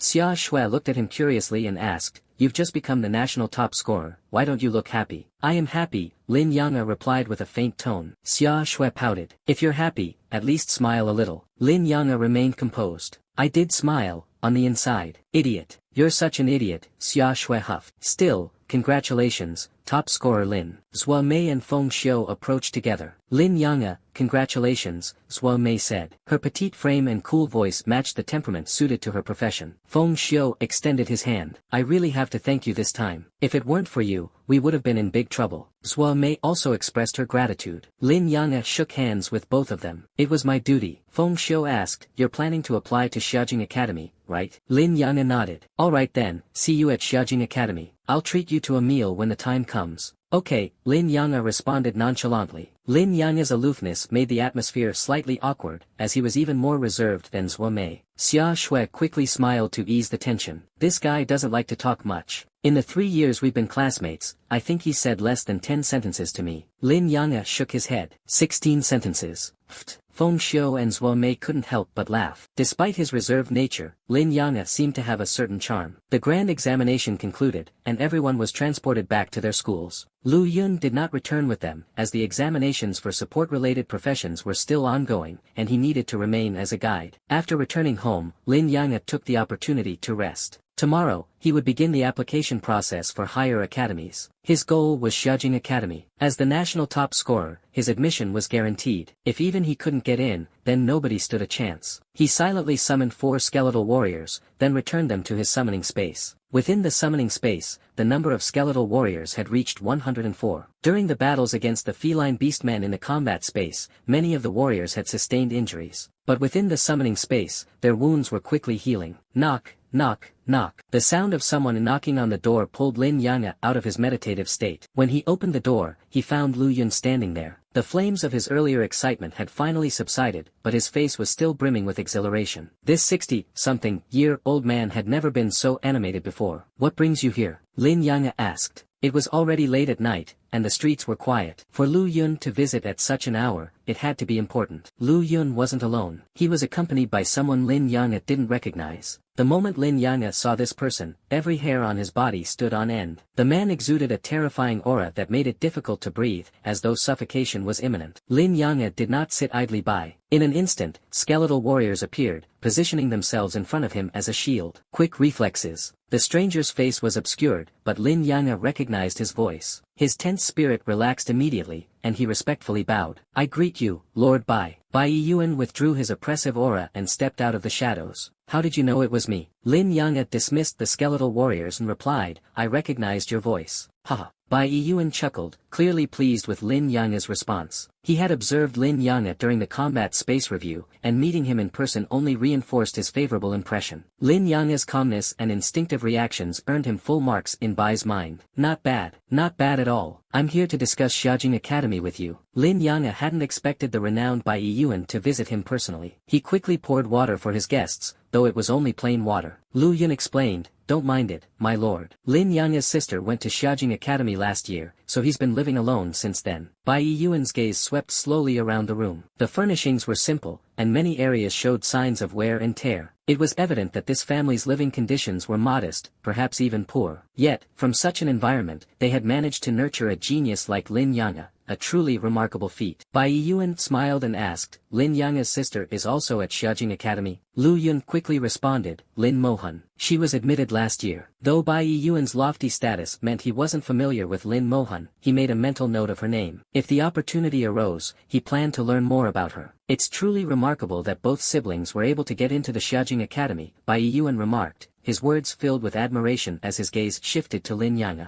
On the way over, he had already heard Lu Yun's introduction of Lin Yang and knew him to be a man of few words, reserved and taciturn. Now, seeing him in person, it was exactly as described. Bai Yun silently mused to himself, perhaps it was precisely this kind of personality that endowed Lin Yang with a composure well beyond his years. Could you summon your creature for me to take a look? Bai Yun requested. Naturally, Lin Yang couldn't refuse, nor did he dare to. In an instant, the skeletal warrior appeared silently in the room. Bai Yun gave it a glance, his brows furrowing slightly. With a puzzled tone, he remarked, 4-dimensional stats at 250, seems pretty ordinary. But in the conquest space, how did you manage it? At Bai Yun's level, there was no need to intentionally cast detection spells, many of his skills were already second nature, ingrained into his very being. Hearing Bai Yun's words, Lin Yang suddenly realized something important. His innate talent's augmentation effect wasn't something others could easily discern. What others saw were merely the skeletal warrior's base attributes, but the warrior's true performance was a result of the amplified stats granted by Lin Yang's talent. Bai Yun pressed further, what kind of talent did you awaken? Lu Yun, standing nearby, looked astonished and interjected, Silent One, you really awakened a talent. Lin Yang replied softly, my talent is amplification. It enhances all skills. Bai Yun's expression shifted to one of realization. I see, that explains your performance in the conquest space. He didn't probe further but instead shifted the topic. I came here today for 2 reasons. First, to deliver your reward. Originally, this reward was supposed to be given to you after you arrived at the academy, but since I'm here, I brought it along. Second, to take you to the academy. The day after tomorrow, there will be a trial, and I hope you'll participate. Bai Yun got straight to the point, making his intentions clear. What kind of trial? Lin Yang asked. It's an internal trial within Xiaojing Academy, Bai Yun explained. The participants are all internal students of the academy. As for the specifics, I can only tell you after you agree to participate. Lin Yang sensed that this was no ordinary event. Bai Yun's phrasing, hoping he would participate, indicated that the trial wasn't mandatory. The decision to join or not rested entirely with him. Furthermore, the participants being described as internal students revealed a certain exclusivity, though Lin Yang wasn't familiar enough with Xiaojing Academy to understand the full implications. Lastly, the secrecy surrounding the trial's content suggested it was anything but ordinary. Contemplating Bai Yun's words, Lin Yang knew that caution was an essential trait to maintain at all times. No matter the situation, he needed to remain calm and analytical. Bai Yun smiled in satisfaction. You're quite cautious. That's a good quality. I can't disclose too much about the trial itself, Bai Yun continued. But I can tell you this. It's a rare opportunity. Ordinarily, you wouldn't qualify to participate, but I've personally arranged this chance for you. Upon hearing this, Lin Yang made his decision almost immediately. I'll participate.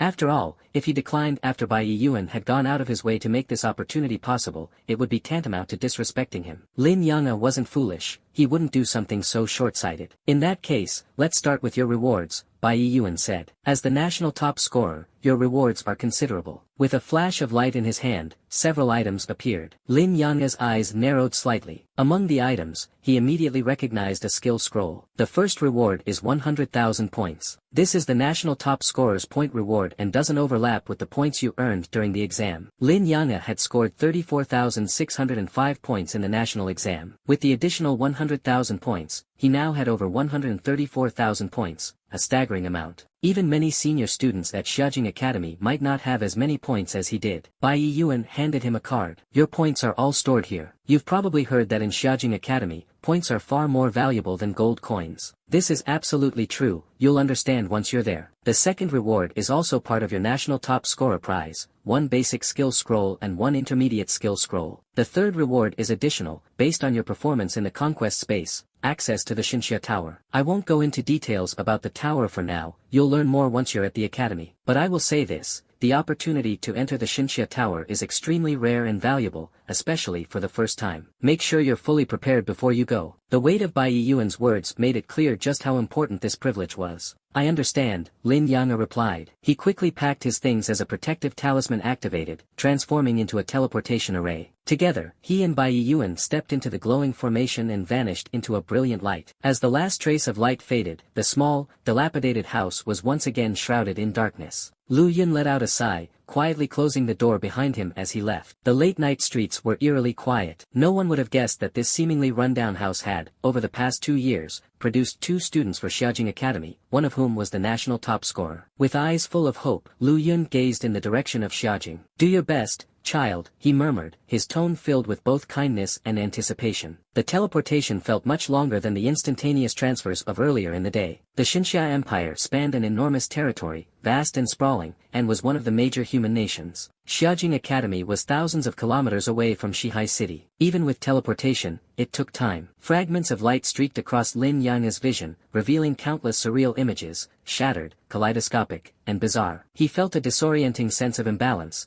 as though time and space were in chaos. It was uncomfortable, but his expression remained composed, his face only slightly pale. After about 10 seconds, his feet touched solid ground once more, and all discomfort vanished instantly. Impressive tolerance, Bai Yuan thought, raising his internal evaluation of Lin Yanga yet again. The late-night Xiaojing city was vastly different from Shihai City. As the capital of the Xinxia Empire, it was still brightly lit even at this late hour, with the moonlight relegated to a supporting role. Xiaojing Academy. Lin Yanga's eyes widened as he took in the massive gates towering before him, dozens of meters high and over 100 meters wide. Majestic, intricate, sturdy, and formidable, these were his first impressions. He felt an overwhelming sense of insignificance in their presence. Just the gates alone exuded an aura of overwhelming power, even a hint of deadly danger. This gate isn't just an entrance, it's also a weapon, Bai Yuan explained. Even the strongest of intruders would pay a heavy price to force their way in. He patted Lin Yanga's shoulder. Let's go. As they approached, Lin Yanga felt an unseen force sweep over him. It resembled a detection spell but wasn't quite the same. His identity was verified, and the massive gates opened silently. The academy wasn't as quiet as he had imagined it would be at night. Walking through the grounds, he could sense waves of energy surging intermittently from various directions. These are students practicing their skills, Bai Yuan explained casually. Lin Yanga asked,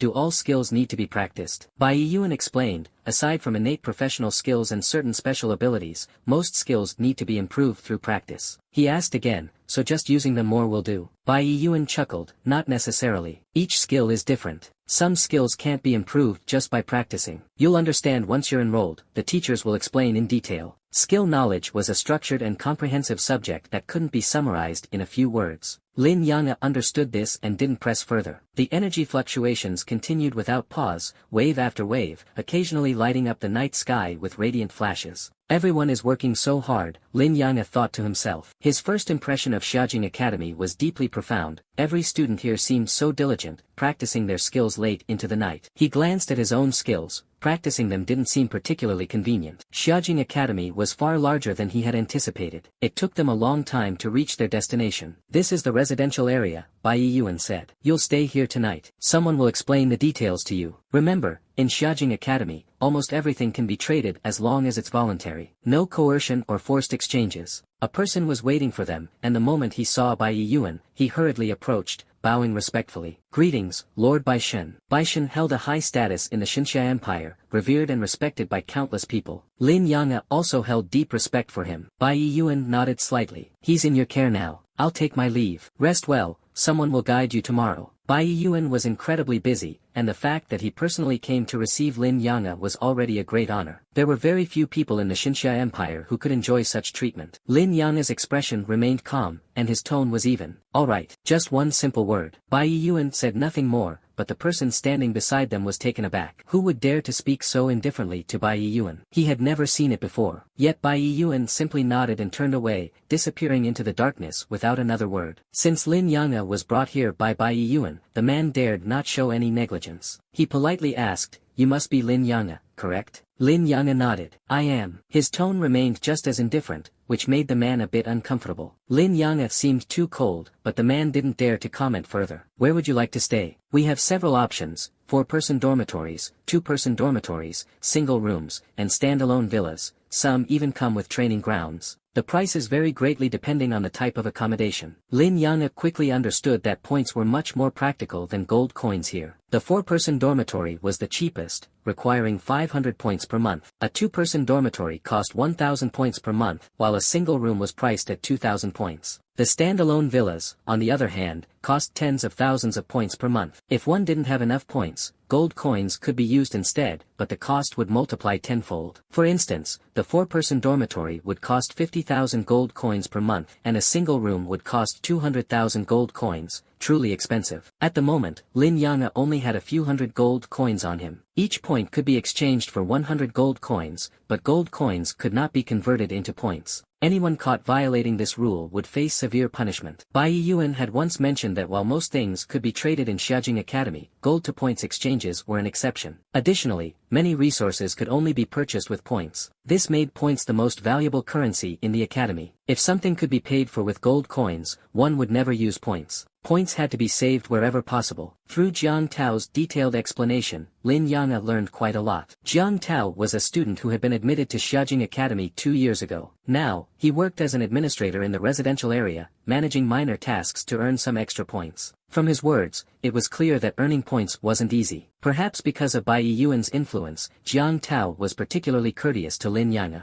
Lin, I know you've just finished the entrance exams, so you should have a decent amount of points. But I still advise you to save as much as you can. There will be many opportunities to spend points later on, Jiang Tao said earnestly. Lin Yang understood the need to save, but since he had neither gold coins nor a desire to share a room with others, he said, I'll take a single room. Jiang Tao looked at him. Are you sure? Lin Yang nodded. Jiang Tao sighed. Ah, so extravagant. You'll regret it when you realize how hard it is to earn points. His sigh made him seem like a seasoned veteran with many stories to tell. Jiang Tao then led Lin Yang into the residential area and up to the second floor of Building 8. Building 8 is all single rooms. On the second floor, rooms 206, 208, and 209 are already occupied. The rest are vacant. You can choose whichever you like. Lin Yang scanned the row of doors and pointed to the nearest one. This one, room 201. Hand me your ID card so I can register it. The ID card could only be used by its owner. If lost, it would be useless to anyone else. Jiang Tao scanned the card with a machine and had Lin Yang confirm it with his fingerprint. With a beep, points were deducted. Jiang Tao's eyes widened, and he let out an incredulous yelp. How do you have so many points? The machine displayed Lin Yang's remaining points. After deducting 1,000 points, he still had a balance of 133,605 points, over 130,000 points in total. Jiang Tao was stunned. Lin Yang replied, it was a reward. Jiang Tao looked at him as if he were staring at a living god of wealth. No wonder you're getting a single room. With that many points. I've been here since I enrolled, and I haven't even earned 10,000 points in total. You've got more than 10 times that. Truly wealthy. Alright, from now on, room 201 in Building 8 is yours.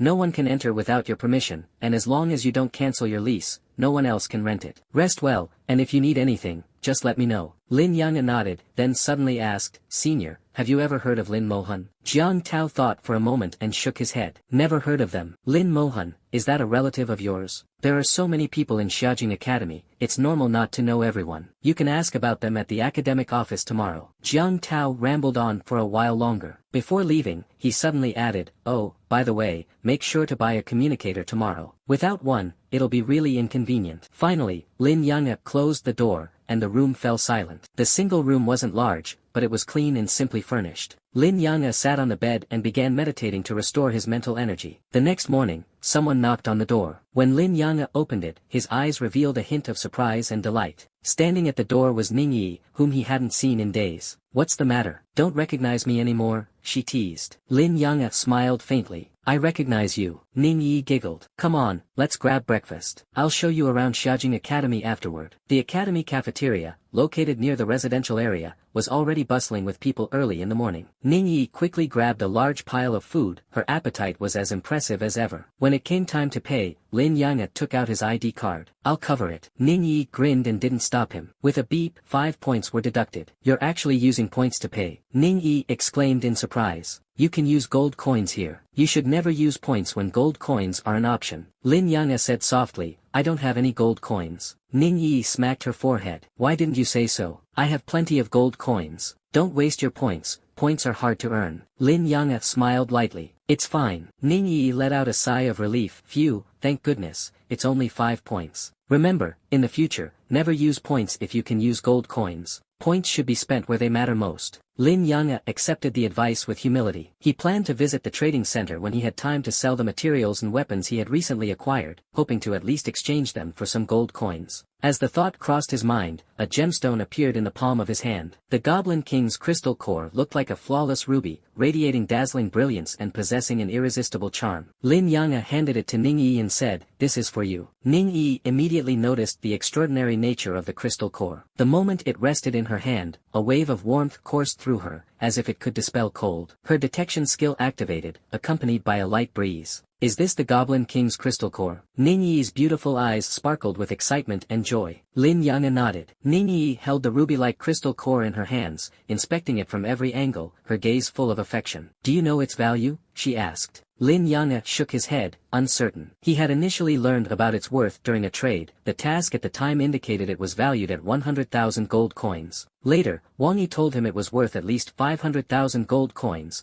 but Lin Yang'e suspected it might be much more. After all, the young master of the Dynasty Guild wouldn't have gone to such great lengths over something worth just 500,000. While the crystal core came from a low-level dungeon, its nightmare difficulty was not something anyone could casually conquer. Ning Yi, clearly pleased, cautiously explained, "This is the core item for the Goblin King's ring, one of the boss accessories. Its value is in the tens of millions. If you take it to the trading market, it could fetch around 10 million gold coins." 10 million? Lin Yang'e was slightly taken aback. He hadn't expected it to be worth so much. It seemed Wang Yi truly didn't understand its value, claiming it was worth at least 500,000, missing 2 zeros. And the Dynasty Guild? Even worse, they tried to acquire it for a mere 100,000, clearly preying on the uninformed. 10 million was undoubtedly an astronomical sum for ordinary people, but for someone like Ning Yi, it might not mean much. After all, she could just as easily give away a mid-tier skill scroll worth millions without a second thought. Ning Yi, evidently fond of the Goblin King's crystal core, accepted it without hesitation. "Thanks," she said with a grin, to which Lin Yang'e responded with a slight smile. After finishing their meal, Ning Yi began showing Lin Yang'e around Xiaojing Academy. Within the academy, there were two main trading centers, the Imperial Exchange and the Academy Exchange. The Imperial Exchange operated with gold coins, while the Academy Exchange, exclusive to Xiaojing Academy, required points for all transactions. Some items could only be acquired through the Academy Exchange and were unavailable elsewhere. Beyond the trading centers, Xiaojing Academy boasted dozens of skill training grounds scattered across the campus.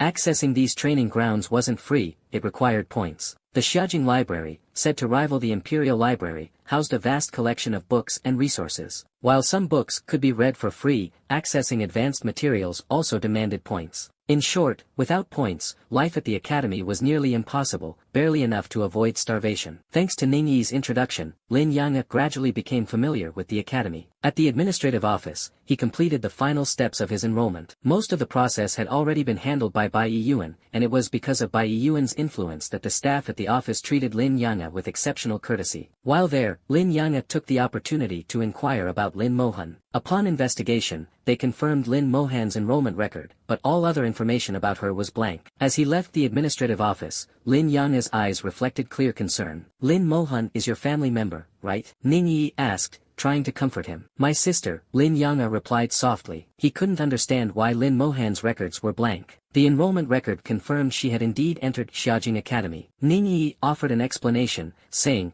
"Actually, it's not unusual for records to be blank in cases like this. She might have taken on a special task assigned by the academy. Some tasks require confidentiality, so her information would be inaccessible during that time. Another possibility is that she's no longer part of the main academy, not because she dropped out, but because she joined one of the academy's affiliated institutes." Xiaojing Academy has several affiliated institutes that, while technically part of the academy, operate quite independently. For instance, there's the renowned Chuangshan Institute, as well as Shenlong Institute, Feitian Institute, and more. There are over a dozen of them. If she joined one of those, her records would also appear blank. So don't worry, your sister might have simply joined one of the institutes. Hearing Ning Yi's explanation, Lin Yang'e felt somewhat reassured. He had already arrived at Xiaojing Academy, and although he hadn't managed to locate Lin Mohan immediately, being there meant he had a chance. He remembered the last time he had heard from Lin Mohan, it had been 3 months ago. Since then, there had been no news from her. Perhaps she truly was on some kind of mission. Alright, don't worry. Everything will be fine." Ning Yi smiled warmly, her expression as radiant as sunlight, bringing comfort to Lin Yang'e. Thank you, he said softly. Thank me for what? Ning Yi giggled. Come on, let's go. It's time to get down to business. I didn't just come here to show you around the academy, you know. I've got a mission to complete. The better part of the day was spent exploring only the academy's public areas. Xiajing Academy was enormous, and the public zones made up less than 1/10 of the entire campus. The academy also had numerous institutes, but access to those was restricted to their members. At the Qianlong Institute, a group of people seemed to be in the middle of a discussion when Ning Yi led Lin Yang'e inside. Ease back. A tall woman immediately approached Ning Yi upon seeing her. Ning Yi grinned cheekily. Peachy sister, I've brought him. The woman glanced at Lin Yang'e. So, this is the one Lord Bai mentioned. It's him, Ning Yi replied naturally, linking arms with the woman. She introduced Lin Yang'e. This is Lin Yang'e, this year's national top scorer. She then turned to the woman and said, this is Sister Taozi, our team captain. The woman introduced herself confidently. Hi, I'm Jiang Taotao, level 23, Spirit Knight. Lin Yang'e replied softly, Lin Yang'e, level 17, Necromancer. Jiang Taotao's expression remained neutral, but the others in the group showed hints of surprise. Only level 17. You've got to be joking. Even if we're taking someone along, we can't just pick up some random nobody, a man holding a staff said arrogantly as he strode into the courtyard. Ning Yi's face immediately darkened. Ling Zhen, watch your mouth. Lin Yang'e is the national top scorer. Ling Zhen scoffed. So what if he's the national top scorer? Compared to us, the national top scorer is nothing. I've seen those so-called top scorers before. They're all trash. Lin Zhen was unbearably arrogant, not giving Lin Yang'e even a sliver of attention, let alone acknowledging the prestige of being a national top scorer. Around him, the others in the courtyard also wore proud expressions,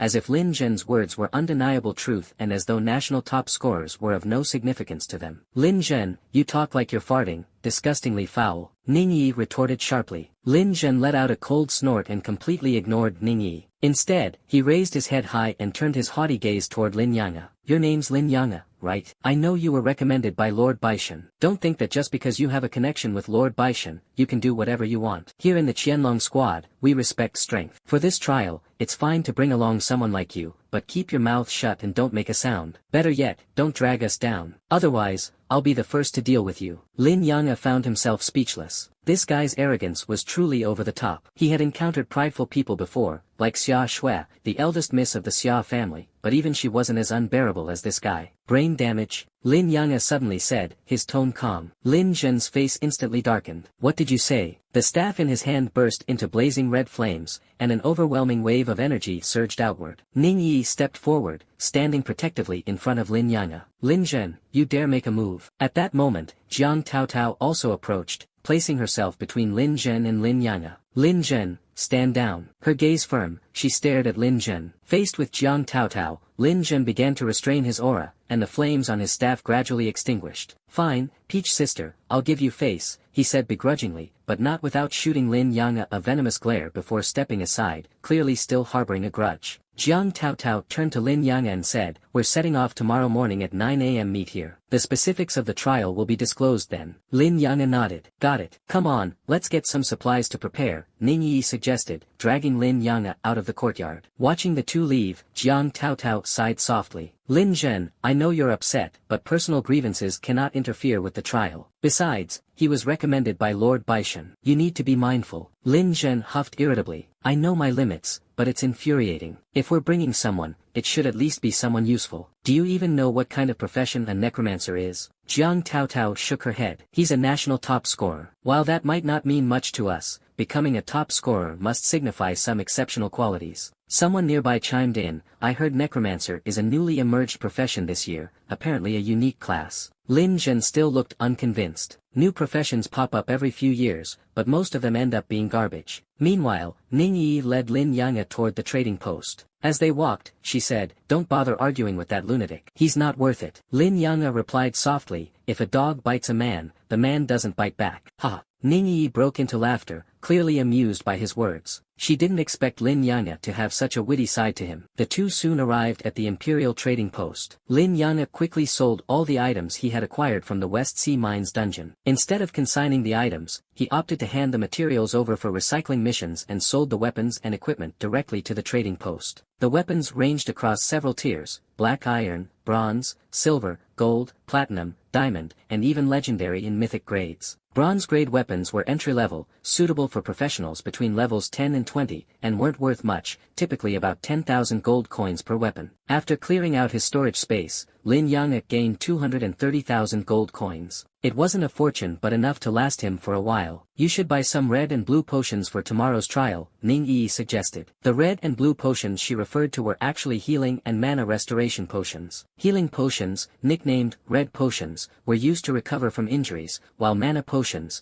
called blue potions, were used to replenish mental energy. These two types of potions were the most commonly consumed items among professionals. Basic healing potion can be used to treat injuries. Suitable for levels below 20. Cooldown time, 1 hour. Basic mana potion can be used to restore mental energy. Suitable for levels below 20. Cooldown time, 1 hour. Each potion cost 1,000 gold coins. Following Ning Yi's advice, Lin Yang'e purchased 10 bottles of each, spending a total of 20,000 gold coins. Lin Yang'e then used another 200,000 gold coins to buy 2 basic skill scrolls, leaving him with only 10,000 gold coins. It was true, money flowed out like water. Afterward, they headed to the Academy's trading post, where Lin Yang'e used 100 points to purchase a communication device. The device, resembling a wristwatch, was convenient to wear and was a must-have for every student. They added each other as contacts through the devices, ensuring they could communicate anytime. Ning Yi waved her pale, snow-like hand and teased, "Now I can bother you whenever I want." Lin Yang'e, looking at the cheerful and lively Ning Yi, couldn't help but smile. According to her, there was originally supposed to be one more participant in this trial, Lin Zhen's younger brother. However, because of Lord Baishan's intervention, Lin Zhen's brother had his spot taken by Lin Yang'e. This explained Lin Zhen's hostility toward him. While Ning Yi wasn't clear on the specifics of the trial, she did know it was extremely important. It also had strict level requirements, neither too high nor too low. Everything would become clear tomorrow. Lin Yang'e didn't take Lin Zhen's attitude to heart. To him, Lin Zhen was nothing more than a clown, not worth his attention. He wasn't arrogant, but he had confidence in himself. He was certain that among professionals below level 30, he was second to none. In his small dorm room, bright as daylight, Lin Yang'e activated a basic skill scroll. A glowing orb enveloped him, its light pulsating for several minutes before fading away. Lin Yang'e let out a resigned sigh. He hadn't gained a new skill. Using a skill scroll didn't guarantee a 100% chance of awakening a skill. Even if a skill was awakened, it might not necessarily be new, it could very well be an old skill he had already mastered. This time, failing to acquire a new skill was perfectly normal. The more skills one mastered, the harder it became to awaken and learn new ones. The consumption of skill scrolls also increased significantly. Basic skill scrolls cost 100,000 gold coins each, not exactly expensive. Even using 100 scrolls would only cost 10 million. However, intermediate skill scrolls were priced at 10 million each, and using them in large quantities was prohibitively costly. Lin Yang'e still had one more scroll. After his first attempt failed, he decided to use the second one. The ball of light appeared once again, tightly wrapping around him. Gradually, he felt his body heat up, and an unusual aura began to emerge from within. This sensation was familiar to him. He couldn't help but feel a trace of joy in his heart.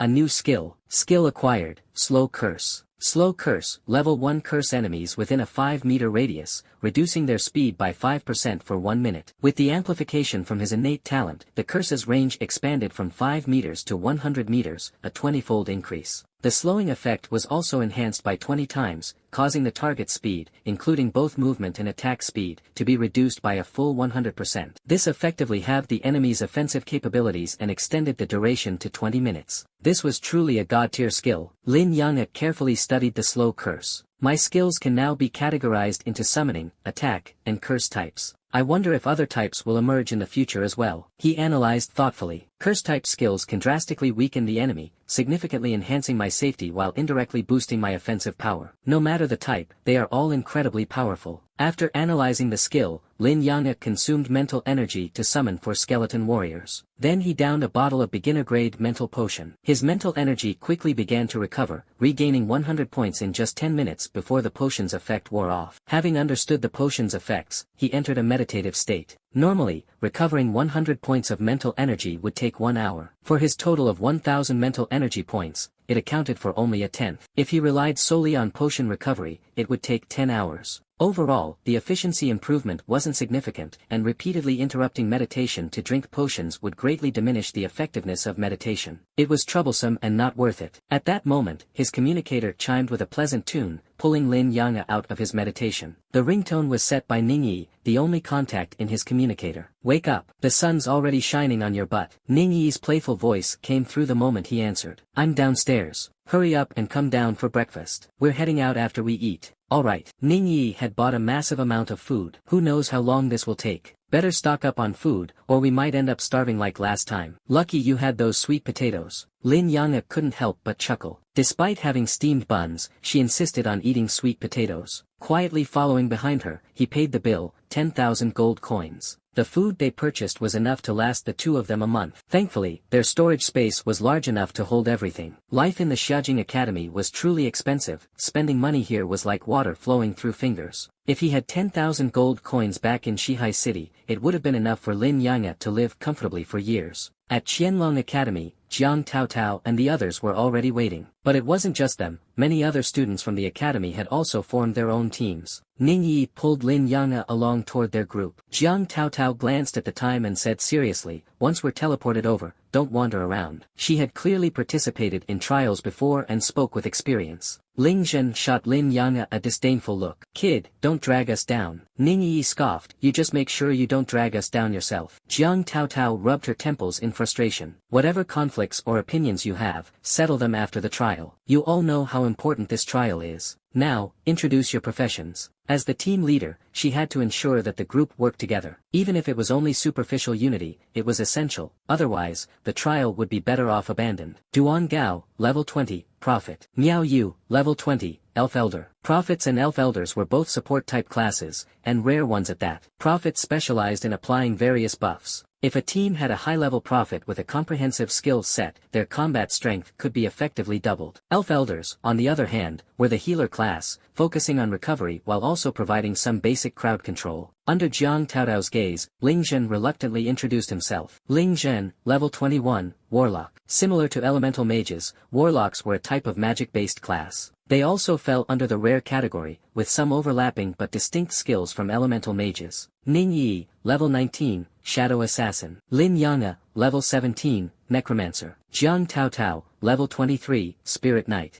Jiang Taotao's eyes swept over the group. "I'll say it one more time, the trial requires unity. If anyone holds us back during the trial, don't blame me for being ruthless." Her serious tone even made Ling Zhen perk up his ears. Ningyi smiled. "Don't worry, Sister Taotao. We absolutely won't hinder the trial." Suddenly, a massive teleportation array appeared in the sky. Qianlong Academy, initiating trial teleportation. A towering shadow of a giant tower began to materialize in the sky. The tower stretched from the heavens to the earth, exuding a majestic and awe-inspiring presence. "It's the Divine Xia Tower," Ningyi exclaimed softly in shock. Lin Yang'e also felt a wave of awe rise in his heart. Ever since entering Xiaojing Academy, he had heard of the Divine Xia Tower but had never seen it. He hadn't expected it to manifest now. A radiant beam of light shot out from the tower's pinnacle, forming a massive curtain of light that enveloped the entire Qianlong Academy. Moments later, all the students of Qianlong Academy were simultaneously transported to the trial location. The teleportation process lasted over 10 seconds, a clear indicator that the trial site was extremely far from Xiaojing Academy. The sound of waves reached Lin Yang'e's ears. Having grown up in Shihai City by the sea, he was too familiar with the sound of the ocean to mistake it. This meant the trial site was near the coast. When his feet touched solid ground again, his vision quickly returned. Blinding sunlight poured down, and Lin Yang'e had a fleeting illusion that he had returned to Shihai City's shores. Ningyi, pale-faced, clung tightly to Lin Yang'e's arm, her small lips pouting in displeasure. "This long-distance teleportation is so awful. It's making me dizzy and sick." Jiang Taotao said, "You'll get used to it after teleporting a few times. It's always like this at first." She glanced at Lin Yang'e with a trace of surprise because he showed no signs of discomfort at all. Could it be that he's used to teleportation arrays? This thought involuntarily surfaced in her mind, and her earlier underestimation of Lin Yang'e subsided considerably. Lin Yang'e carefully observed his surroundings. They were now standing on a small island, with the endless coastline stretching not far behind them. Beneath their feet lay the sandy beach of location 507, and the waves crashed against the shore in a rhythmic pattern. Not far ahead of them, a shimmering curtain of light enveloped almost the entire island, and they were currently standing outside of it. Through the translucent light, faint giant silhouettes of numerous monsters could be seen lurking within the island. Floating in front of each person was a glowing stone. "It's a quest stone," Jiang Taotao said confidently, relying on her experience. She immediately reached out and grabbed her quest stone. Lin Yang'e followed suit, taking his own. The moment he held the quest stone, the details of their trial mission became clear to him. The island they were on was called Mermaid Island, teeming with sea creature monsters. At the center of Mermaid Island was a dungeon known as the Tears of the Mermaid dungeon. Their trial mission was to fight their way to the center of the island, enter the dungeon, and defeat the final boss inside to obtain the Tears of the Mermaid from it. There were 3 critical points to this trial mission. First, the average level of the team entering Mermaid Island could not exceed level 20. This referred to the average level, not individual levels, and each team could consist of no more than 6 members. To maximize efficiency, teams often included one lower-level member to balance out the average level, which was why Lin Yang'e had replaced Ling Zhen's younger brother, causing Ling Zhen to hold a grudge against him. Second, the Tears of the Mermaid could only be obtained by defeating the dungeon at Nightmare difficulty level. Therefore, the team's overall combat strength had to be high, or they wouldn't stand a chance. Third, only the top 3 teams to clear the dungeon would receive the Tears of the Mermaid, as the item only dropped 3 times a year. Lin Yang'e couldn't help but feel puzzled. So, at the end of the day, it's just clearing a dungeon. Is there something special about the Tears of the Mermaid? Having finished reading the quest details, Jiang Taotao spoke in a serious tone. "I didn't expect this trial mission to take place on Mermaid Island. I've participated in many trial missions, so I know more than you all. The Tears of the Mermaid dungeon only drops 3 Tears of the Mermaid each year. These tears can be used to craft a highly unique and powerful piece of equipment. Their value is immense. Additionally, Mermaid Island is not within the territory of our divine summer empire, so every year, people from other nations come here too. This time, our Qianlong Academy is sending out 10 teams in total, and we're Team 2. Not only do we have to compete against our academy peers, but we also have to contend with professional adventurers from other countries." Having explained the situation in detail, Jiang Taotao's words made Ningyi frown. "What should we do then? If we run into them, will we have to kill them?" As she asked, her gaze involuntarily fell on Lin Yang'e.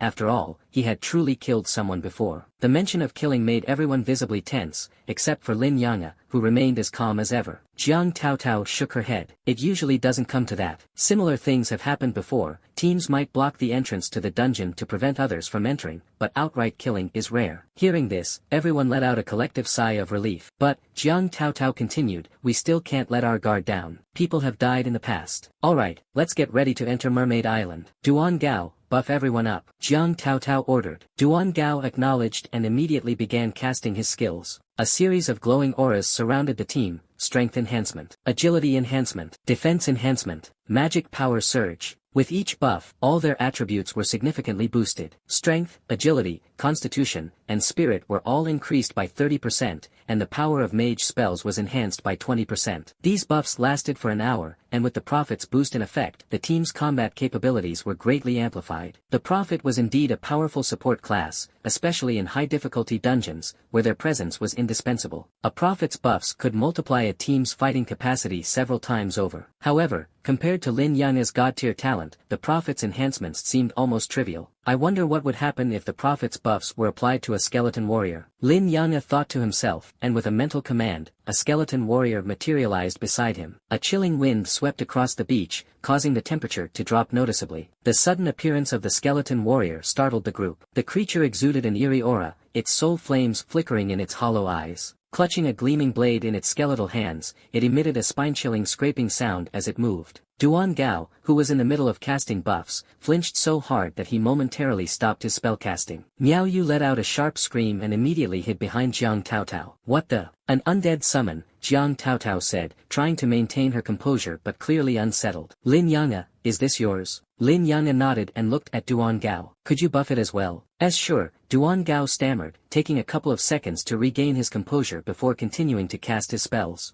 All around the beach, beams of light flickered as other teams buffed themselves. Everywhere one looked, there were rare and elite classes, professions that were scarcely seen in other cities but were abundant here. Lin Yang'e now understood what Bai Shen had meant when he mentioned the inner circle of the Xiaojing Academy. These individuals had shown extraordinary talent early on and were nurtured within the Xiaojing Academy from a young age. They trained, grew, and eventually transitioned into their classes under the Academy's guidance. Essentially, they were elite professionals groomed by Xiaojing Academy, each one possessing a rare class and benefiting from the best education and resources, far surpassing the adventurers from other cities. Take Ning Yi, for instance. She was the same age as Lin Yang'e but was already level 19 and far more knowledgeable than him. Jiang Taotao, only a year older than the two of them, was already level 23.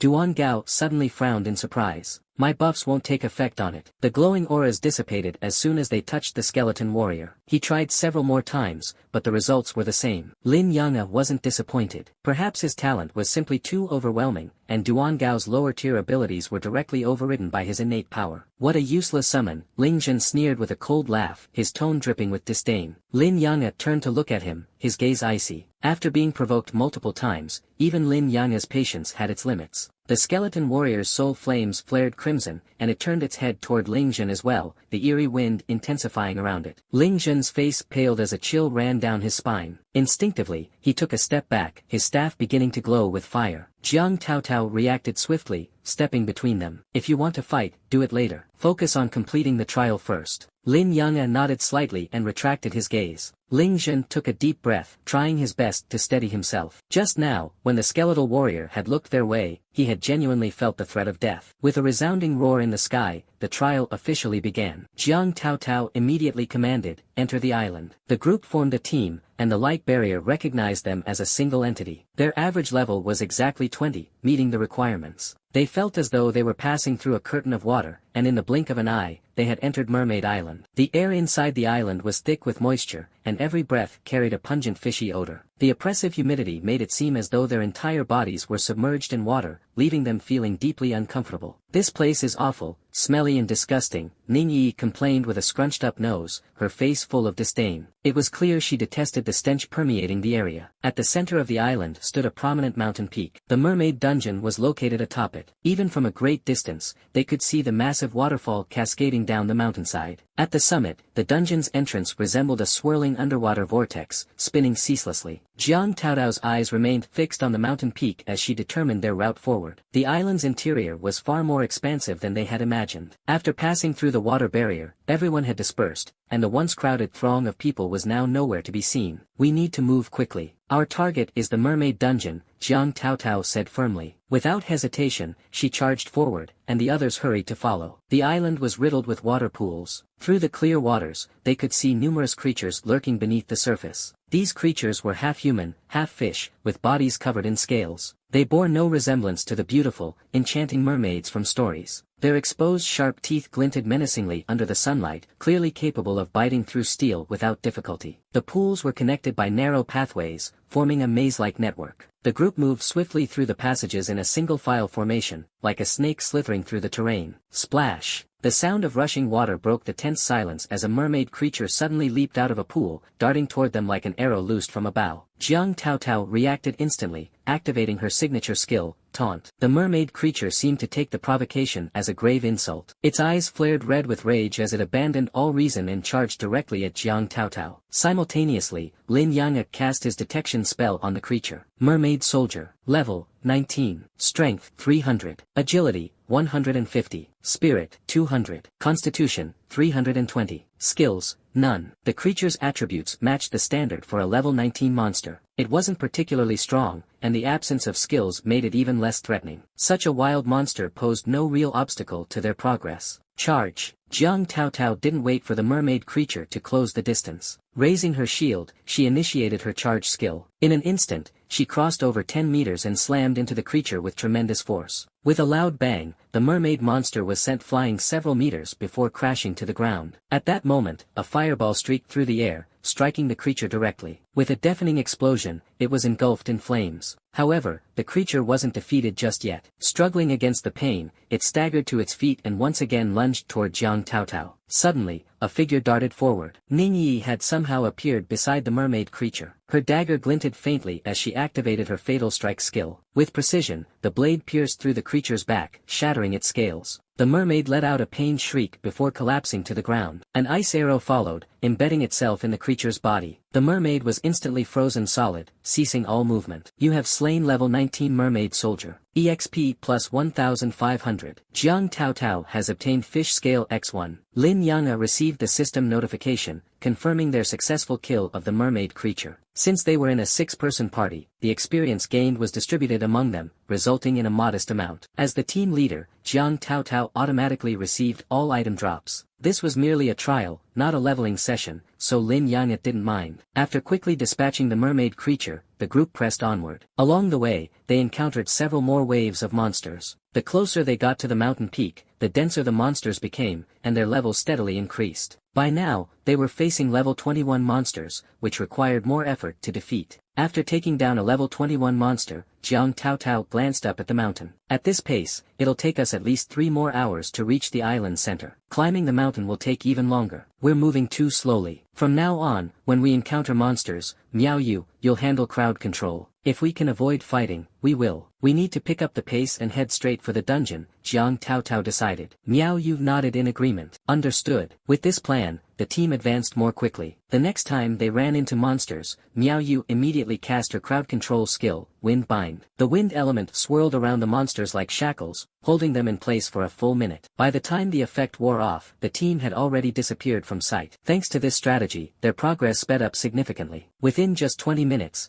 they could finally see the mountain's base. However, as Jiang Taotao had predicted, they were behind schedule. Other teams had already reached the mountain base and were clearing out monsters to prepare for the climb. Waterfalls cascaded down from the mountain summit, forming a series of interconnected pools at the base. These pools created a winding path upward, but they were teeming with mermaid creatures. It was impossible to avoid them. Jiang Taotao bit her lip, caught in a dilemma. If we charge straight through, can we handle it? Miao Yu shook her head. There are too many of them. I can't control them all. And these monsters are level 22, higher than me. My skills might fail. When facing monsters of a higher level, Miao Yu's control skills had a chance to fail. This had already happened a few times earlier in their journey. When it was just one monster, a failed control attempt wasn't a big deal, they could simply kill it. But here, the sheer number of creatures was overwhelming, like an army. Jiang Taotao frowned deeply. Clearing a path through these monsters would take at least an hour, which would put them even further behind. But charging through without Miao Yu's control could result in the team being surrounded by mermaid creatures, putting them in grave danger. Just then, Lin Yang'e's gaze fell on the path ahead, and a glimmer of insight flashed in his eyes. He had identified the shortest route. I'll handle it, Lin Yang'e suddenly said. Ling Zhen instinctively sneered. You, what can a level 17 like you do? Throughout the journey, Lin Yang'e hadn't taken any action, merely following quietly at the back of the group. Aside from Ning Yi, no one knew his true capabilities. Ning Yi scoffed, shut your filthy mouth, Ling. Jiang Taotao shot a sharp glance at Ling Zhen, silencing him. Then she turned to Lin Yang'e and asked, what's your plan? Lin Yang'e replied calmly, I'll use the skeletal warrior to lure the mermaid creatures away. Jiang Taotao's eyes lit up as she suddenly remembered Lin Yang'e's profession, necromancer. Although she wasn't entirely sure what skills a necromancer possessed, the fact that he could summon creatures was undeniable. Using summoned creatures to distract the merfolk monsters was indeed a clever strategy. This realization also made her notice that some of the teams already at the base of the mountain included summoners, likely employing the same tactic to draw away the creatures. Jiang Taotao said decisively, leave it to you. Everyone else, prepare yourselves. The moment the monsters are drawn away, we'll charge forward. Lin Yang'e's mind stirred at her words. With a clattering sound unique to its kind, the skeletal warrior rushed forward. Its speed was startling. Jiang Taotao's eyes widened as she saw it cover dozens of meters in the blink of an eye, reaching a cluster of merfolk monsters. The monsters shrieked sharply and charged at the skeletal warrior, but it ignored them entirely, turning and running. It then darted to another pond, luring out the merfolk monsters there as well, and then moved to yet another pond. In a matter of moments, the skeletal warrior had a trail of more than 10 merfolk monsters chasing after it, dragging the horde farther and farther away. The path ahead was now clear. Jiang Taotao gave a low shout, go. The team advanced quickly. With the skeletal warrior clearing the way ahead, drawing off any monsters they encountered, their progress was remarkably smooth. Within mere minutes,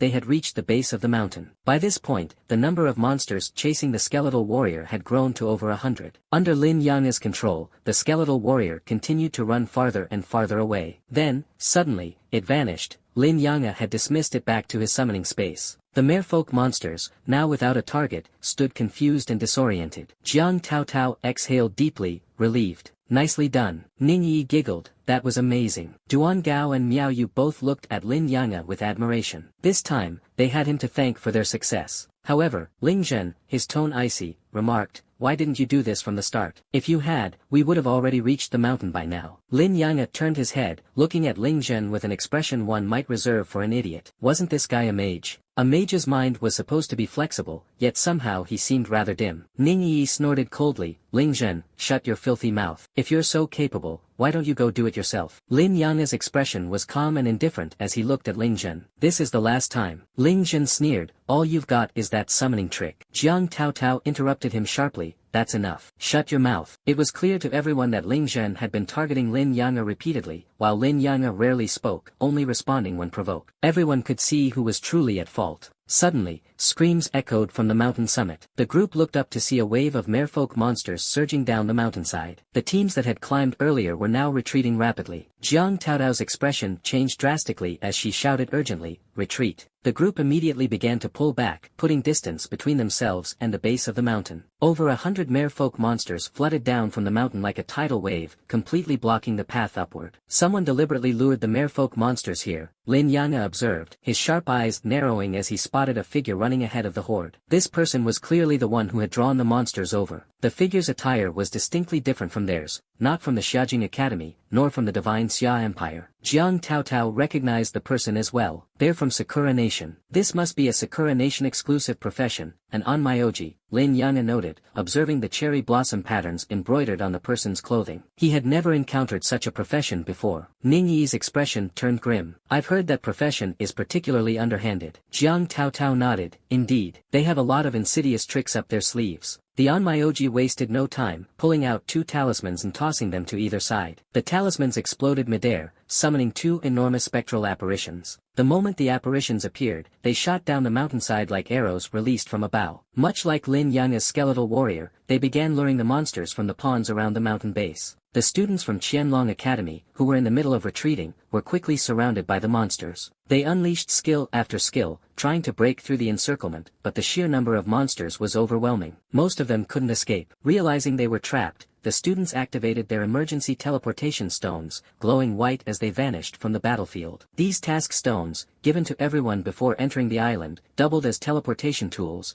allowing them to escape from danger. However, using them meant forfeiting the trial entirely. Ning Yi frowned. That's the onmyoji's Shikigami skill. It's said to summon ancient spirits. Miao Yu asked quietly, why is he doing this? Jiang Taotao replied, he wants to stop us from reaching the summit. At this point, the base of the mountain was swarming with monsters, over 200 in total. Combined with the monsters on the mountain path, there were at least 300 blocking the way forward. Clearing them would take hours. The onmyoji, seated atop one of his Shikigami, floated arrogantly in the air, laughing triumphantly. You'll stay here. The dungeon belongs to Sakura Nation. With that, the Shikigami carried him away at high speed, and in moments, he was gone. Despicable. The onmyoji is a legendary class profession. It seems Sakura Nation is pulling out all the stops this time. By the time we clear all these monsters, the dungeon will be long gone. Not to mention, our team is in disarray. Many people have already quit the trial. That's fine. Once we reach the dungeon, we can reorganize. The problem now is how to get there. Maybe someone could sacrifice themselves to lure the monsters away. Yeah, right. Do you think we're second-tier professionals at level 40? Do you have any idea how dangerous luring monsters is? This isn't 10 or 20 monsters, it's hundreds. Are you kidding me? Let the summoner handle it. You think summoners are omnipotent? Sure, they can handle a small group of monsters, but hundreds? That's ridiculous. Jiang Taotao turned her gaze to Lin Yang'e,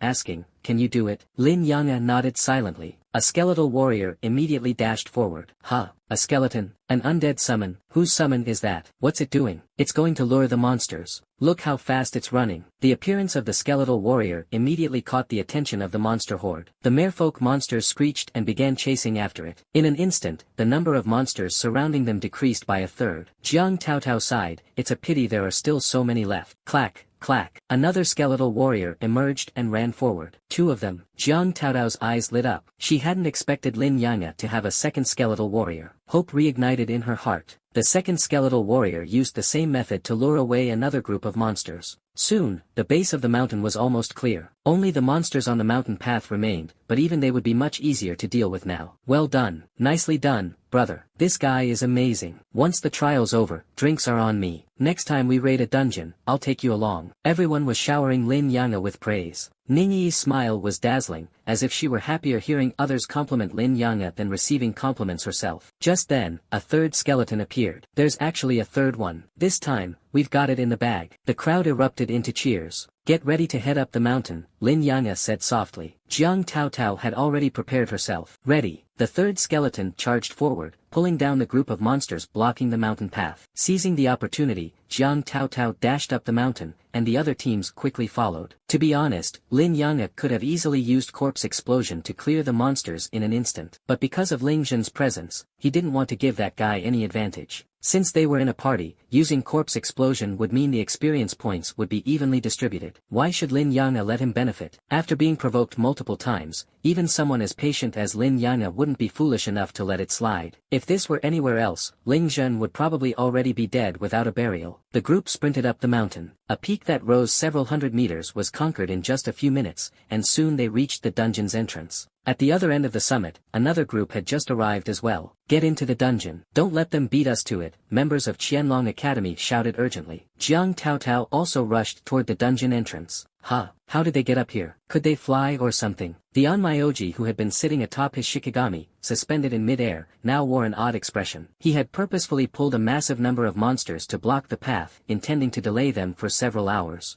Clearing those monsters should have taken forever, and by then the Sakura Nation's team would have already completed the dungeon and disappeared. Yet somehow, Qianlong Academy's team had ascended the mountain at an unexpected speed, catching him completely off guard. Both sides rushed up to the summit simultaneously, exchanging glances before bolting toward the dungeon entrance. Whoosh! Whoosh! Arrows exploded in mid-air, raining down like a storm. Careful, it's an archer's arrow rain. The archers from the Sakura Nation suddenly unleashed their skills. Mages raised shields, knights activated defensive skills, and two skeletons materialized in front of Lin Yang'e, shielding both him and Ningyi. They dare make a move. Hit them back. Hit them hard, don't hold back. The archers and mages from Qianlong Academy also unleashed their skills, turning the battlefield into a chaotic mess of flying arrows and exploding spells. Although everyone was only around level 20, the skills were still quite spectacular. Healers stood at the rear, constantly casting healing spells, while support players quickly replenished the team's status. Pillars of healing light shot into the sky as knights joined the fray, clashing and battling fiercely. This skirmish had erupted without any prior planning, and there was no time for formations or strategies. The scene was utter chaos. The two sides were closely matched in strength, with neither able to gain the upper hand. From Lin Yang'e's perspective, the Shinsummer Empire's team was actually stronger. Qianlong Academy was composed of elite players, excelling in both skills and equipment. Meanwhile, though the Sakura Nation's team members were also elites, they fell slightly short compared to the Shinsummer Empire. The main issue was the Onmyoji's earlier stunt of pulling the monsters, which had left the Shinsummer Empire's team disorganized and weakened their overall combat power. This was the only reason the battle had become a stalemate, with no clear victor. As both sides fought fiercely, neither could claim the dungeon for themselves. Mages began to run out of mana and resorted to drinking mana potions. Archers and knights had their skills go on cooldown. The intensity of the battle gradually waned, and eventually, both sides retreated and entered a temporary truce. Lin Yang'e hadn't made a single move throughout the fight. His skills were simply too overpowered. If his skeleton warriors charged in and swung their swords, the other side would drop like flies.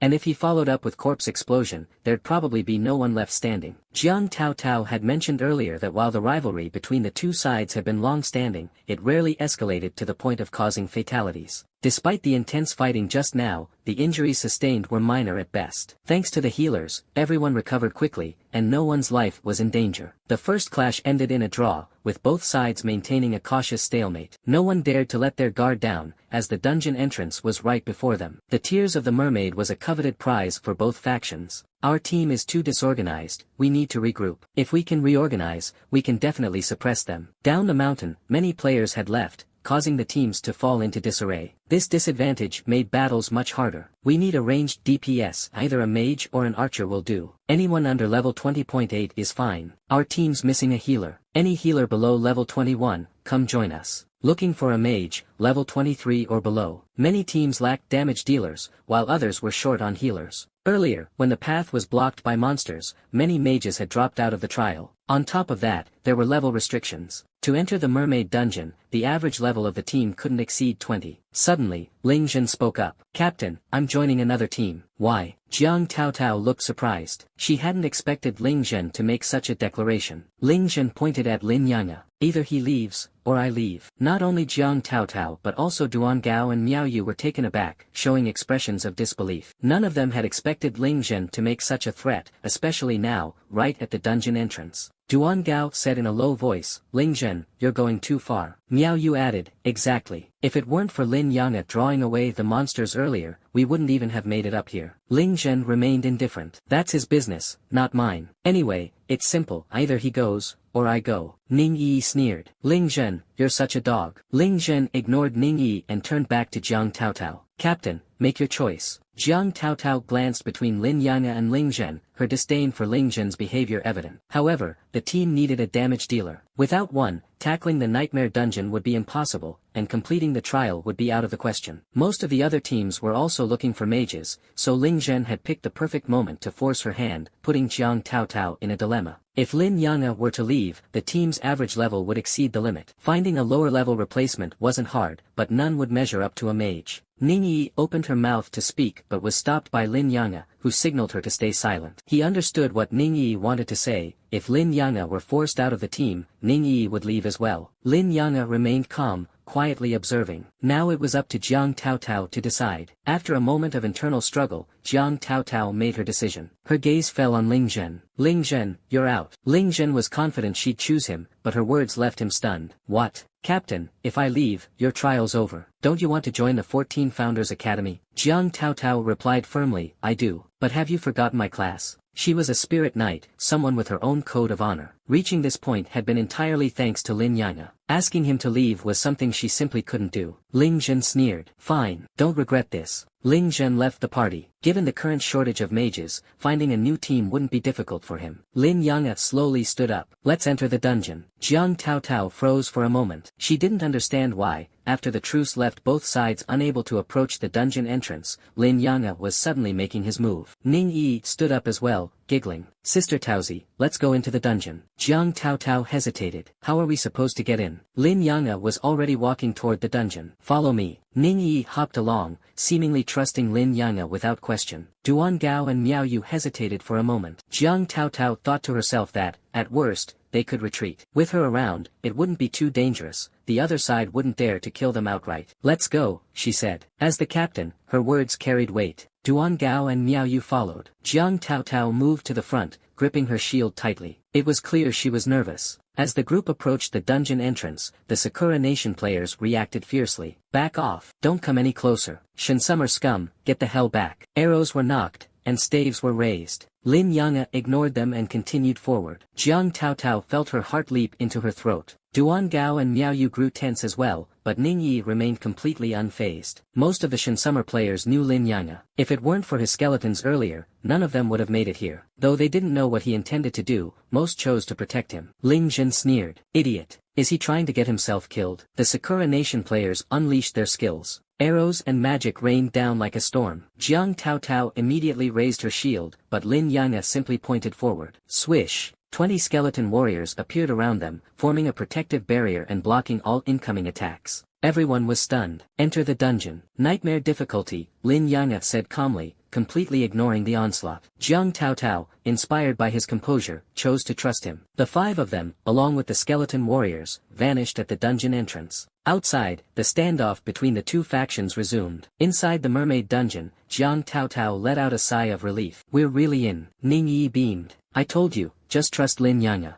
Jiang Taotao was still worried about their damage output. Ning Yi reassured her, mentioning that even though Silent Whisper was only level 17, his skeletons were powerful, both durable and fast. At this point, they had no choice but to trust him. Jiang Taotao began organizing their strategy. I'll tank as much as I can. Miao Yu, keep everyone healed and control the battlefield. Miao Yu patted her chest confidently. Leave it to me. Duan Gao started buffing the group, but Lin Yanga was already moving forward. Ahead of them appeared a level 21 mermaid elite warrior. A quick scan revealed its formidable stats. The skeleton warriors surged forward. The ones at the front unleashed frenzied strikes, and with a pained cry, the mermaid elite warrior collapsed. The group was stunned. The near-instant kill was far beyond their expectations. Jiang Taotao murmured, "It's already down." Ning Yi, as if it were the most natural thing in the world, said, "I told you, Silent Whisper's skeletons are insanely strong." She quickly followed Lin Yanga, while Duan Gao called out, "Wait, I haven't finished buffing." "Forget it, keep up," Jiang Taotao shouted as she chased after them. The 20 skeleton warriors were like an unstoppable steel tide, rampaging forward. It didn't matter what kind of enhanced elite monsters stood in their way, every encounter devolved into a frenzy of slaughter. Almost no monster lasted more than 5 seconds. Why are there so few monsters in this dungeon? Jiang Taotao wondered aloud. The monsters were scattered and few in number, which meant experience points were growing at a snail's pace.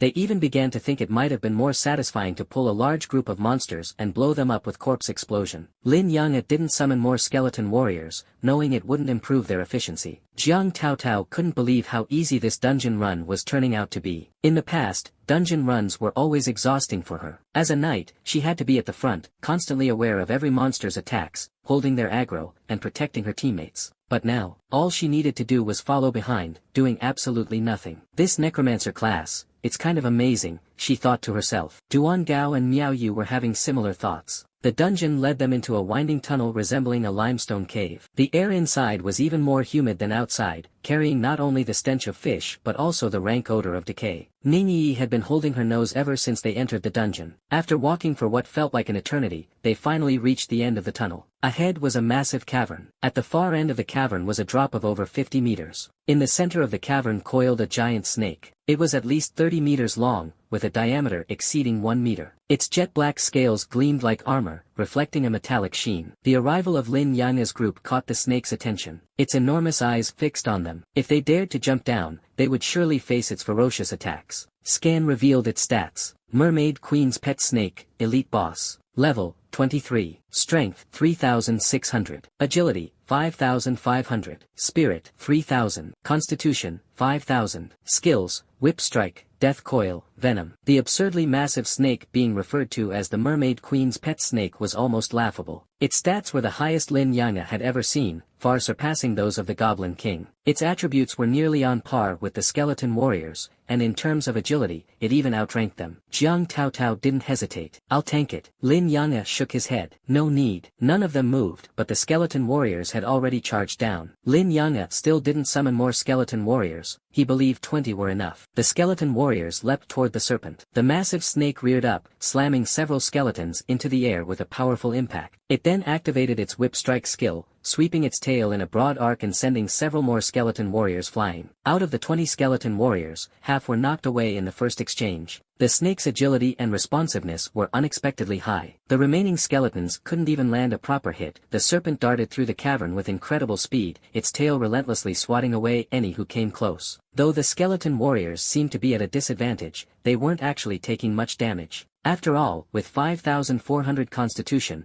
their defenses were nothing to scoff at. Jiang Taotao grew worried. "It's too fast. What do we do?" Lin Yanga's voice was calm. "Don't worry." A faint glow emanated from the palm, and with a gentle point toward the giant serpent, the skill, Curse of Slowness, was activated. Suddenly, a layer of red light filled the cavern, accompanied by a faint hum, as if heralding some dreadful event. A red shackle symbol appeared above the serpent's head, and in an instant, its speed was halved. Taking advantage of this, the skeleton warriors easily caught up to the serpent, their massive blades crashing down furiously onto its scales. With each strike, skills erupted, dealing even greater damage. Blood splattered, scales shattered, and the serpent let out ear-piercing wails of agony. "Is that a curse?" Jiang Taotao immediately noticed the red symbol above the serpent's head. Lin Yanga nodded. "Yes, it is." A necromancer was not just a summoner, but also a mage. Having lost its speed advantage, the serpent was forced into close combat with the skeleton warriors. It activated the skill, Death Coil, and coiled its massive body around several of the skeleton warriors. The crushing force produced a series of ominous cracking sounds that made one's scalp tingle. However, the skeleton warriors were incredibly resilient. Despite the unsettling noise, they remained largely unscathed. Even when bound, their blades remained relentless, continuing to hack at the serpent's body. Unable to endure the onslaught, the serpent released the skeleton warriors and spewed venom in desperation. The cavern was instantly filled with a nauseating stench, so strong it made one want to retch. Though the venom splattered onto the skeleton warriors, Lin Yanga sensed only minor damage. It wasn't severe. With their balanced stats, lack of pain, and absence of fear, the skeleton warriors were near perfect combatants.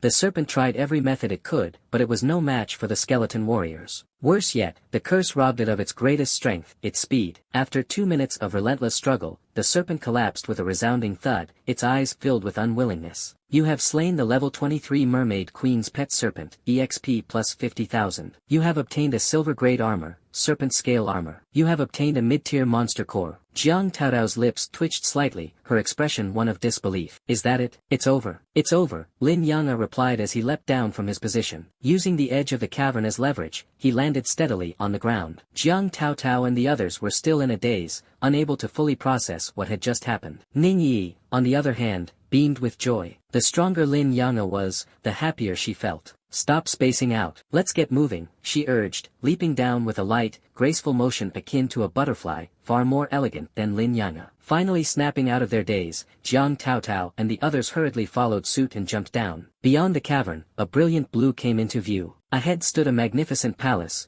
the Mermaid Queen's palace. The foul stench from earlier had completely vanished, replaced by a faint, soothing fragrance. The surroundings had undergone a drastic transformation, everything was now clean and pristine. From where they stood to the palace gates, patrols made up of merfolk soldiers could be seen. Each squad consisted of 3 soldiers clad in armor and armed with tridents, exuding an aura of strength and discipline. No one dared to use detection magic, doing so would immediately alert the patrols. These soldier-like merfolk were positioned close enough that a single misstep could draw a swarm of them. 1, 2, 3. Ning Yi counted quietly, sticking out her tongue afterward. There were far too many, and judging by their appearance, they're all elite-type enhanced monsters, Jiang Taotao added. Based on her experience, she would normally pick a small group of 3 to lure away and eliminate slowly, a method that, while time-consuming, was relatively safe. Ning Yi turned to Lin Yanga. There are so many of them. What should we do? Rather than feeling daunted by the sight of so many enemies, Lin Yanga's spirits lifted. The more enemies, the better. Simple, he said. Before his words had fully landed, 20 skeleton warriors had already charged out. The sudden appearance of the skeleton warriors immediately drew the attention of the merfolk soldiers. One squad after another began pursuing them, pulling. Was he trying to lure the enemies away? That seemed like a decent plan. While the skeleton warriors distracted the soldiers, Lin Yanga's detection skill was already in action. Merfolk Elite Soldier, Enhanced Elite Monster. Level, 22. Strength, 2200. Agility, 1400. Spirit, 1000. Constitution, 2400. Skill, Stun Sweep. After quickly analyzing the attributes of the merfolk elite soldiers, Lin Yanga felt reassured. Soon, 180 merfolk elite soldiers were gathered together, all aggroed by the skeleton warriors. The skeletons then turned and sprinted back toward Lin Yanga's position, dragging the swarm of enemies along with them. Jiang Taotao's hair stood on end, she had no idea what Lin Yanga was planning. The skeleton warriors stopped abruptly when they were 60 meters away from Lin Yanga. They turned around and unleashed their skills. The merfolk elite soldiers also activated their own skills, their tridents gleamed with light as they unleashed Frenzied Strike and Stun Sweep. The collision of skills sent dazzling bursts of energy skyward, as brilliant as fireworks. But the skeleton warriors' attributes were far superior, especially those who had activated burst skills. Their stats exceeded those of the merfolk elite soldiers by several times. When the skills clashed, the skeleton warriors emerged victorious, and one merfolk elite soldier fell with a crash. Cover your ears, Lin Yanga instructed Ning Yi. Oh, Ning Yi quickly complied, covering her ears. Jiang Taotao and the others, still clueless about what was happening, were suddenly rocked by a deafening explosion that nearly knocked them off their feet. Then came another explosion, and another. Skill, Corpse Explosion. The series of explosions echoed like thunder, shaking the cavern. When the final boom subsided, silence returned. Jiang Taotao and the others were left stunned, overwhelmed by the barrage of experience notifications flashing before their eyes.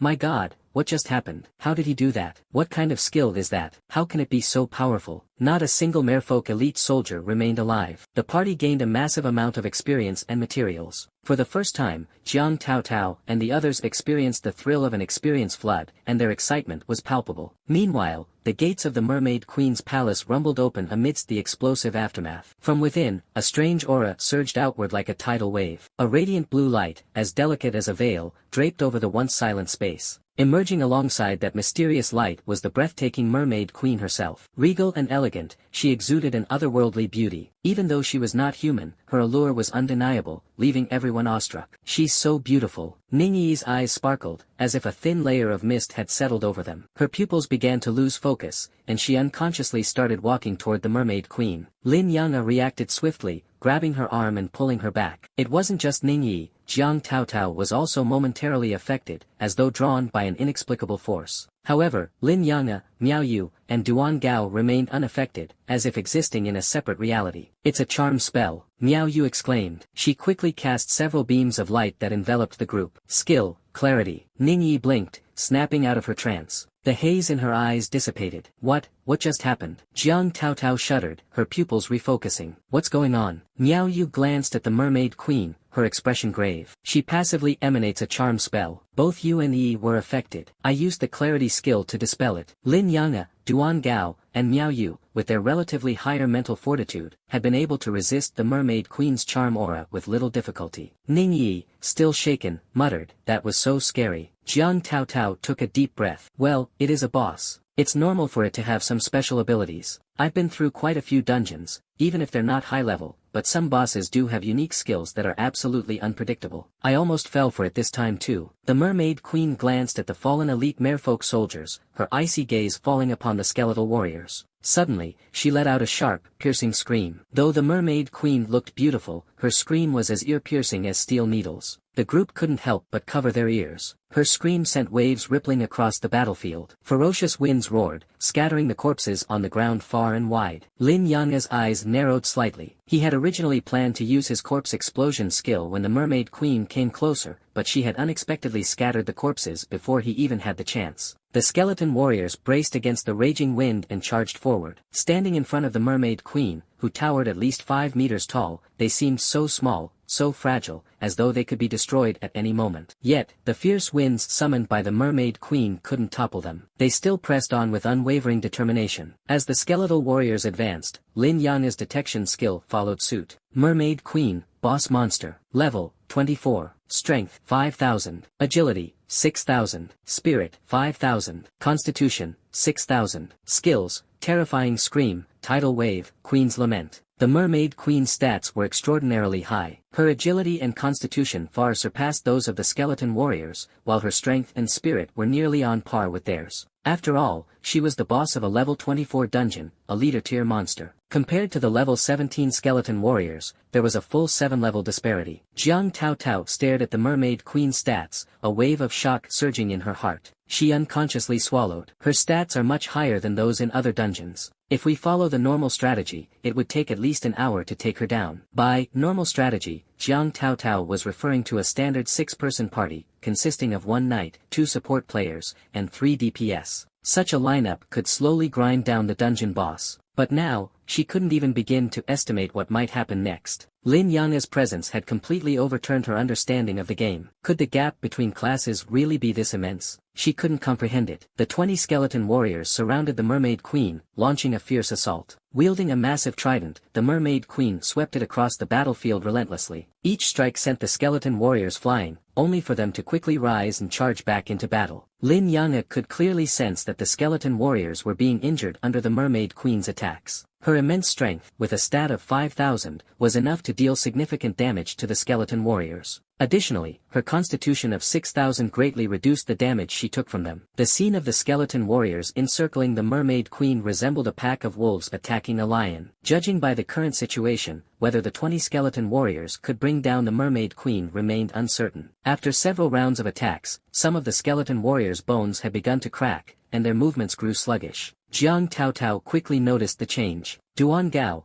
buff us up and be ready to fight at any moment. I plan to step in as soon as the skeleton warriors can't hold on. Lin Yang'e spoke softly, no need. A faint light emerged in his palm, and a crimson net fell from the sky. Skill, Curse of Slowing. A red shackle enveloped the mermaid queen, instantly having her speed and severely diminishing her combat effectiveness. Sensing the power of the curse, her body began to glow as she let out another scream. Skill, Tidal Wave. A brilliant blue light illuminated the entire space. Towering waves surged forward, instantly scattering the skeleton warriors. They spun helplessly in the torrent, their bodies pulled apart by the overwhelming force. Within the waves, several skeleton warriors suffered severe damage, their bones splintering apart. Lin Yang'e immediately recalled them. Jiang Taotao gripped her sword and shield tightly, feeling that it might soon be her turn to join the fray. As the skill ended, the waves receded, and the skeleton warriors fell from the sky. At that moment, Lin Yang'e pointed a finger, and a howling wind swept across the battlefield. In an instant, the area was shrouded in darkness. He unleashed the remaining 88 skeleton warriors all at once. The moment they appeared, the additional skeleton warriors charged toward the mermaid queen like flashes of lightning. So many. How could there be so many summons? The group was stunned, realizing that Lin Yang'e had been holding back all along. The skeletons he had previously summoned were only a fraction of his full arsenal. Jiang Taotao couldn't help but imagine, if Lin Yang'e wanted to, could he have easily wiped out the merfolk blocking their path up the mountain? As long as he used that explosive skill a few more times, it might have been enough. Nearly 100 skeleton warriors launched a full-scale assault on the mermaid queen. In the blink of an eye, they had swarmed her, their attacks landing incessantly on her body. Her once beautiful form was now battered and bloodied. She let out a series of anguished cries, her massive trident swinging wildly as she thrashed across the battlefield. Under the effect of the curse of slowing, her speed was halved, making it impossible for her to shake off the relentless skeleton warriors. Suddenly, a sorrowful wailing sound pierced through the air. Skill, Queen's Lament. The mermaid queen activated her skill, and the mournful cries echoed in the ears of everyone present. Both Jiang Taotao and Ning Yi were immediately affected, their pupils lost focus as they fell into a daze. Miao Yu hurriedly cast a clarity skill, but to no avail. It's not working. My level is too low. My clarity skill can't counter a boss-level ability, Miao Yu said anxiously. Lin Yang'e's voice was calm. It's fine. As long as he wasn't affected, everything would be under control. He held tightly onto Ning Yi to prevent her from wandering off, while Miao Yu grabbed Jiang Taotao. Lin Yang'e's high spirit stat rendered him immune to the skill's effects,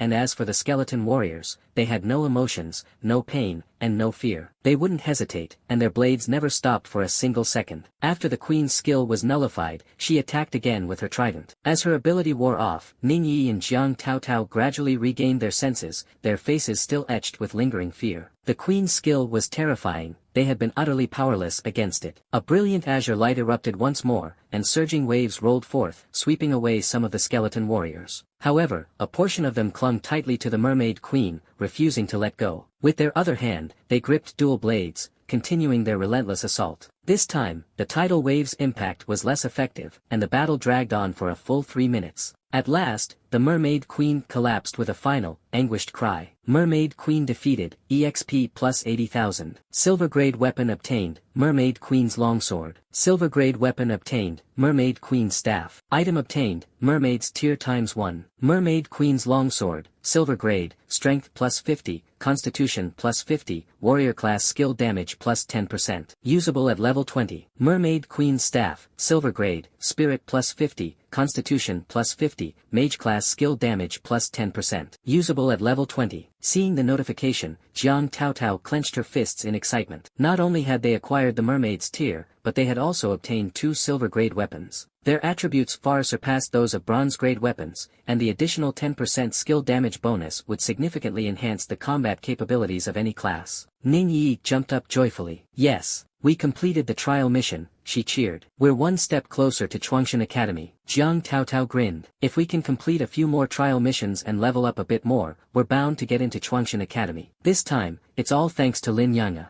If it weren't for him, we probably wouldn't have been able to finish the trial, Miao Yu murmured softly. Exactly. The worst was Ling Zhen, Jiang Taotao said through gritted teeth. Let's not even bring him up. People like him, we're never teaming up with them again. It was clear from her tone that she held Ling Zhen in the lowest regard. Lin Yang'e glanced at the time. From the moment they had entered the dungeon until now, it had been about half an hour. Outside, the standoff might still be ongoing. Even if another team had entered the dungeon, it was unlikely they would have cleared it this quickly. Do you have a cooldown talisman? Lin Yang asked. Ning Yi's eyes sparkled as she immediately understood Lin Yang's intention. With a mischievous grin, she replied, "Of course I do." In the short half-hour that had passed, the two factions outside had engaged in another intense clash, pouring all their effort into gaining the upper hand. Yet neither side had managed to claim victory. At this moment, they remained roughly 50 meters from the dungeon entrance, separated by what seemed like an invisible barrier. No one dared to approach, for doing so would invite the terrifying thunderous strikes that had fallen before. Suddenly, 5 figures appeared at the dungeon entrance, accompanied by 10 eerie skeleton warriors. Lin Yang and his team emerged from the dungeon under the protection of the skeleton warriors. They actually made it out. No way, that was so fast, only half an hour. They must have failed and retreated, the Sakura Nation players sneered, mocking them with disdain. Deep down, they couldn't believe Lin Yang's team had actually cleared the dungeon. Meanwhile, the players on the Xinxia Empire's side collectively breathed a sigh of relief. As long as their people returned safely, nothing else mattered. Ning Yi beamed, with Muyu around, there's no way we'd be in trouble. Afterward, Duan Gao and Miao Yu both chimed in, you've got this. With those words of encouragement, the three of them retreated back into the Xinxia Empire's group. Ning Yi and Lin Yang formed a two-person team. Under the watchful eyes of everyone present, Ning Yi pulled out her precious beginner cooldown talisman. She activated it gently, and in an instant, a soft glow shimmered. The dungeon's cooldown timer reset to 0. Without hesitation, the two re-entered the dungeon. Upon entering, the 10 skeleton warriors immediately charged forward. With the experience from their previous run, Lin Yang didn't waste time systematically defeating each monster. Instead, he herded the small number of creatures in the passage while running forward. The skeleton warriors cleared the path, followed closely by elite merfolk warriors,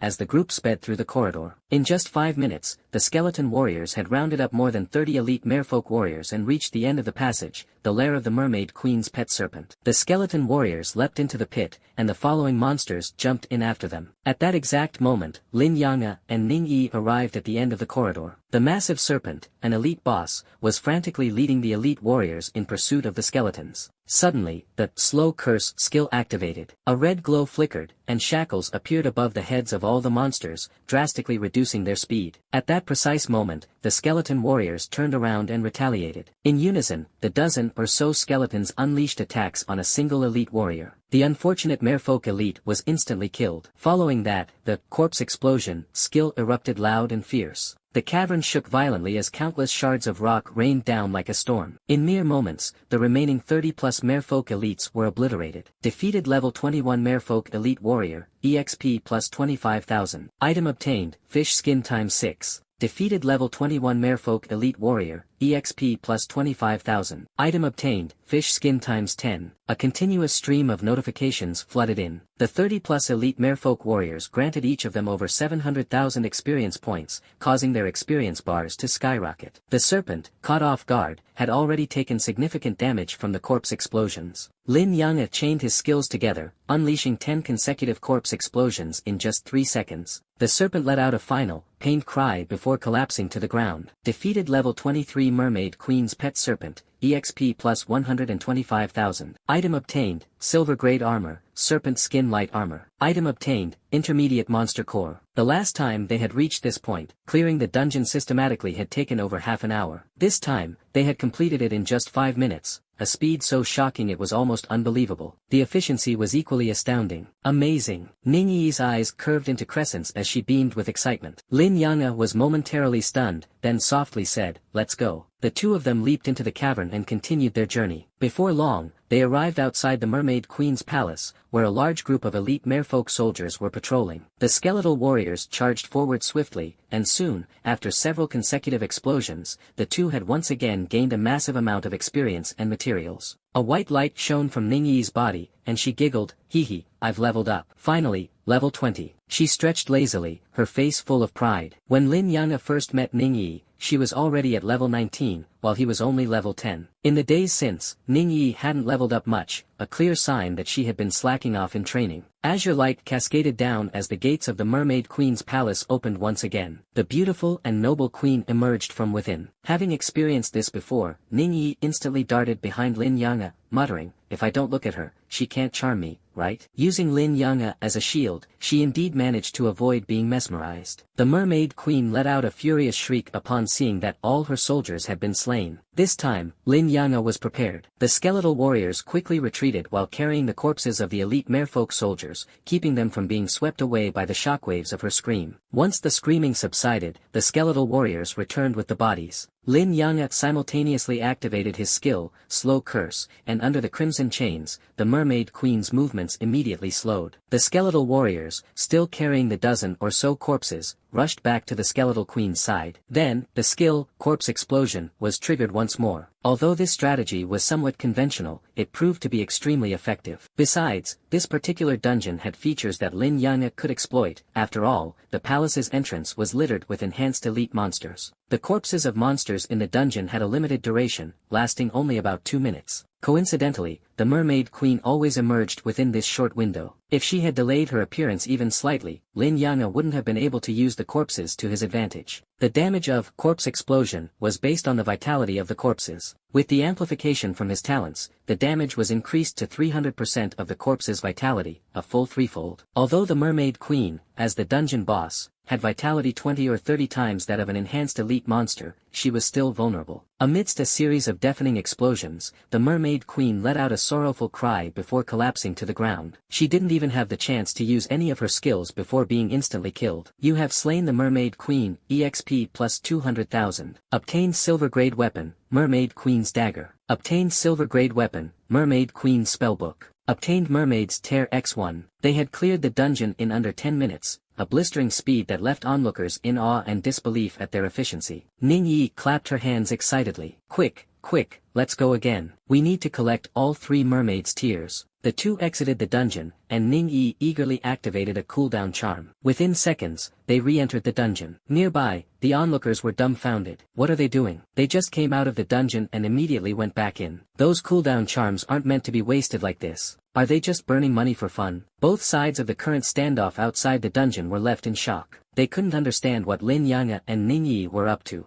After all, this was the nightmare level difficulty of the mermaid dungeon, and they had already completed it twice in just 10 minutes. Only Jiang Taotao and her 2 companions knew the truth. They exchanged glances, their eyes filled with astonishment. While they already knew Lin Yang'e had the ability to solo the mermaid dungeon, they never imagined he could complete it within 10 minutes. Using the same approach, Lin Yang'e once again led Ning Yi through the dungeon. When they exited this time, Ning Yi excitedly checked the timer on her communicator and shouted, "Yay! This time we finished in 8 minutes and 58 seconds, 30 seconds faster than last time." To her, the timer felt like a badge of honor. Lin Yang'e couldn't help but chuckle at her adorable enthusiasm. This girl really treated the trial like a game. After exiting the dungeon this time, they didn't re-enter. Instead, they returned to the ranks of the Xinxia Empire. The Sakura Nation players nearby sneered, "Out of cooldown charms, huh? What a waste of resources. Why don't you go back in? Come on, show us if you dare." Their eyes burned with jealousy, as if wishing they could snatch the cooldown charms from Ning Yi's hands. Upon returning, Lin Yang'e and Ning Yi regrouped with Jiang Taotao and her team. Jiang Taotao asked, "Did you get it?" Lin Yang'e handed her the mermaid's tears. Since they were part of a team and Jiang Taotao was the leader, it was natural for her to turn in the quest. At that moment, someone suddenly pointed at the dungeon and exclaimed, "The dungeon's gone." The shout was like a bolt of lightning, and everyone turned to look. The swirling vortex marking the dungeon's entrance trembled a few times before vanishing completely. How is this possible? The dungeon can't just disappear unless all 3 mermaids' tears have been collected. Wait, did they go in 3 times? Could it be that they actually got all 3 mermaids' tears? Did they really clear the nightmare level dungeon? No matter how much the crowd speculated, the truth was undeniable. The dungeon had disappeared, and there was no longer any way to obtain the mermaid's tears. "Let's go," Lin Yang'e said softly. With the mermaid's tears in hand, there was no reason to linger. "Don't let them leave. They must have the mermaid's tears. We need to make them hand them over. Take them back. Hand over the mermaid's tears, or you're not leaving." The Sakura Nation players were furious, closing in on them. Even some from the Xinxia Empire looked doubtful. One player asked Jiang Taotao, "Do you really have the mermaid's tears?" Jiang Taotao didn't deny it. "Yes, the mermaid's tears are in my possession." The crowd gasped. This meant they had indeed cleared the dungeon, and not just once but 3 times, twice with just 2 players. How was that even possible? Suspicion filled everyone's eyes. Ling Zhen's mind reeled. Impossible. There's no way they could have cleared the dungeon. But as the Sakura Nation players pressed closer, the Xinxia Empire, Xiaojing Academy, and Qianlong Academy teams quickly formed a united front, adopting a combat stance. Back off. How dare you Sakura Nation scum act arrogant in front of the Xinxia Empire. If you think you can steal the mermaid's tears, dream on. Suddenly, a thunderous roar echoed through the sky. The wind scattered the clouds, revealing two massive Shikigami hovering in midair. The Onmyoji, finally abandoning his concealment, appeared seated atop one of the Shikigami. His aura was imposing, his level estimated to be no less than 30. His class was a legendary one exclusive to Sakura country, an Onmyoji with formidable Shikigami at his command. He would not be easy to deal with. Jiang Taotao felt a trace of nervousness and raised an eyebrow. This guy's at least level 30. But she quickly remembered how even the mighty mermaid queen hadn't lasted more than 2 or 3 minutes against Lin Yanga. No matter how strong this Onmyoji was, he couldn't possibly solo the nightmare-level mermaid dungeon. Relaxing slightly, she smirked at the thought. The Onmyoji fixed his gaze on Jiang Taotao. Hand over the mermaid's tear, or you won't be leaving here alive. The two Shikigami turned their cold, menacing eyes toward Jiang Taotao. Before Jiang Taotao could respond, Lin Yanga had already made his move. A flash of fire ignited in his palm as he activated the skill, Soul Flame. A fiery bloom appeared above one of the Shikigami's heads before diving into its body. The Shikigami let out a blood-curdling scream, its cry piercing the heavens as a fierce, chilling wind swept through the air. The creature twisted and contorted, its form grotesquely distorted. The Onmyoji's expression drastically changed. He immediately activated a skill, attempting to stabilize the Shikigami, while glaring coldly at Lin Yanga. You've got a death wish, he spat. Another terrifying Shikigami appeared in the sky, a 3-meter-tall, serpent-headed, humanoid creature wielding a massive axe. It charged toward Lin Yanga the moment it materialized. Attack! A chaotic battle erupted once more. The students of Qianlong Academy unleashed a barrage of attacks on the axe-wielding Shikigami. Yet their efforts were futile. The attacks were like stones sinking into the ocean, having no effect whatsoever. It was only then that the group realized the sheer strength of this Shikigami. The Onmyoji sneered. With your pitiful attacks, you're only tickling my mighty axe god. Suddenly, 5 skeletal warriors appeared beside Lin Yanga. They leapt high into the air, intercepting the descending axe god. Activating the skill, Frenzied Strike, the skeletal warriors' blades glowed red with energy. Their attacks, amplified by their terrifying strength of 5,400 and further enhanced by the skill's doubling effect, struck with devastating force.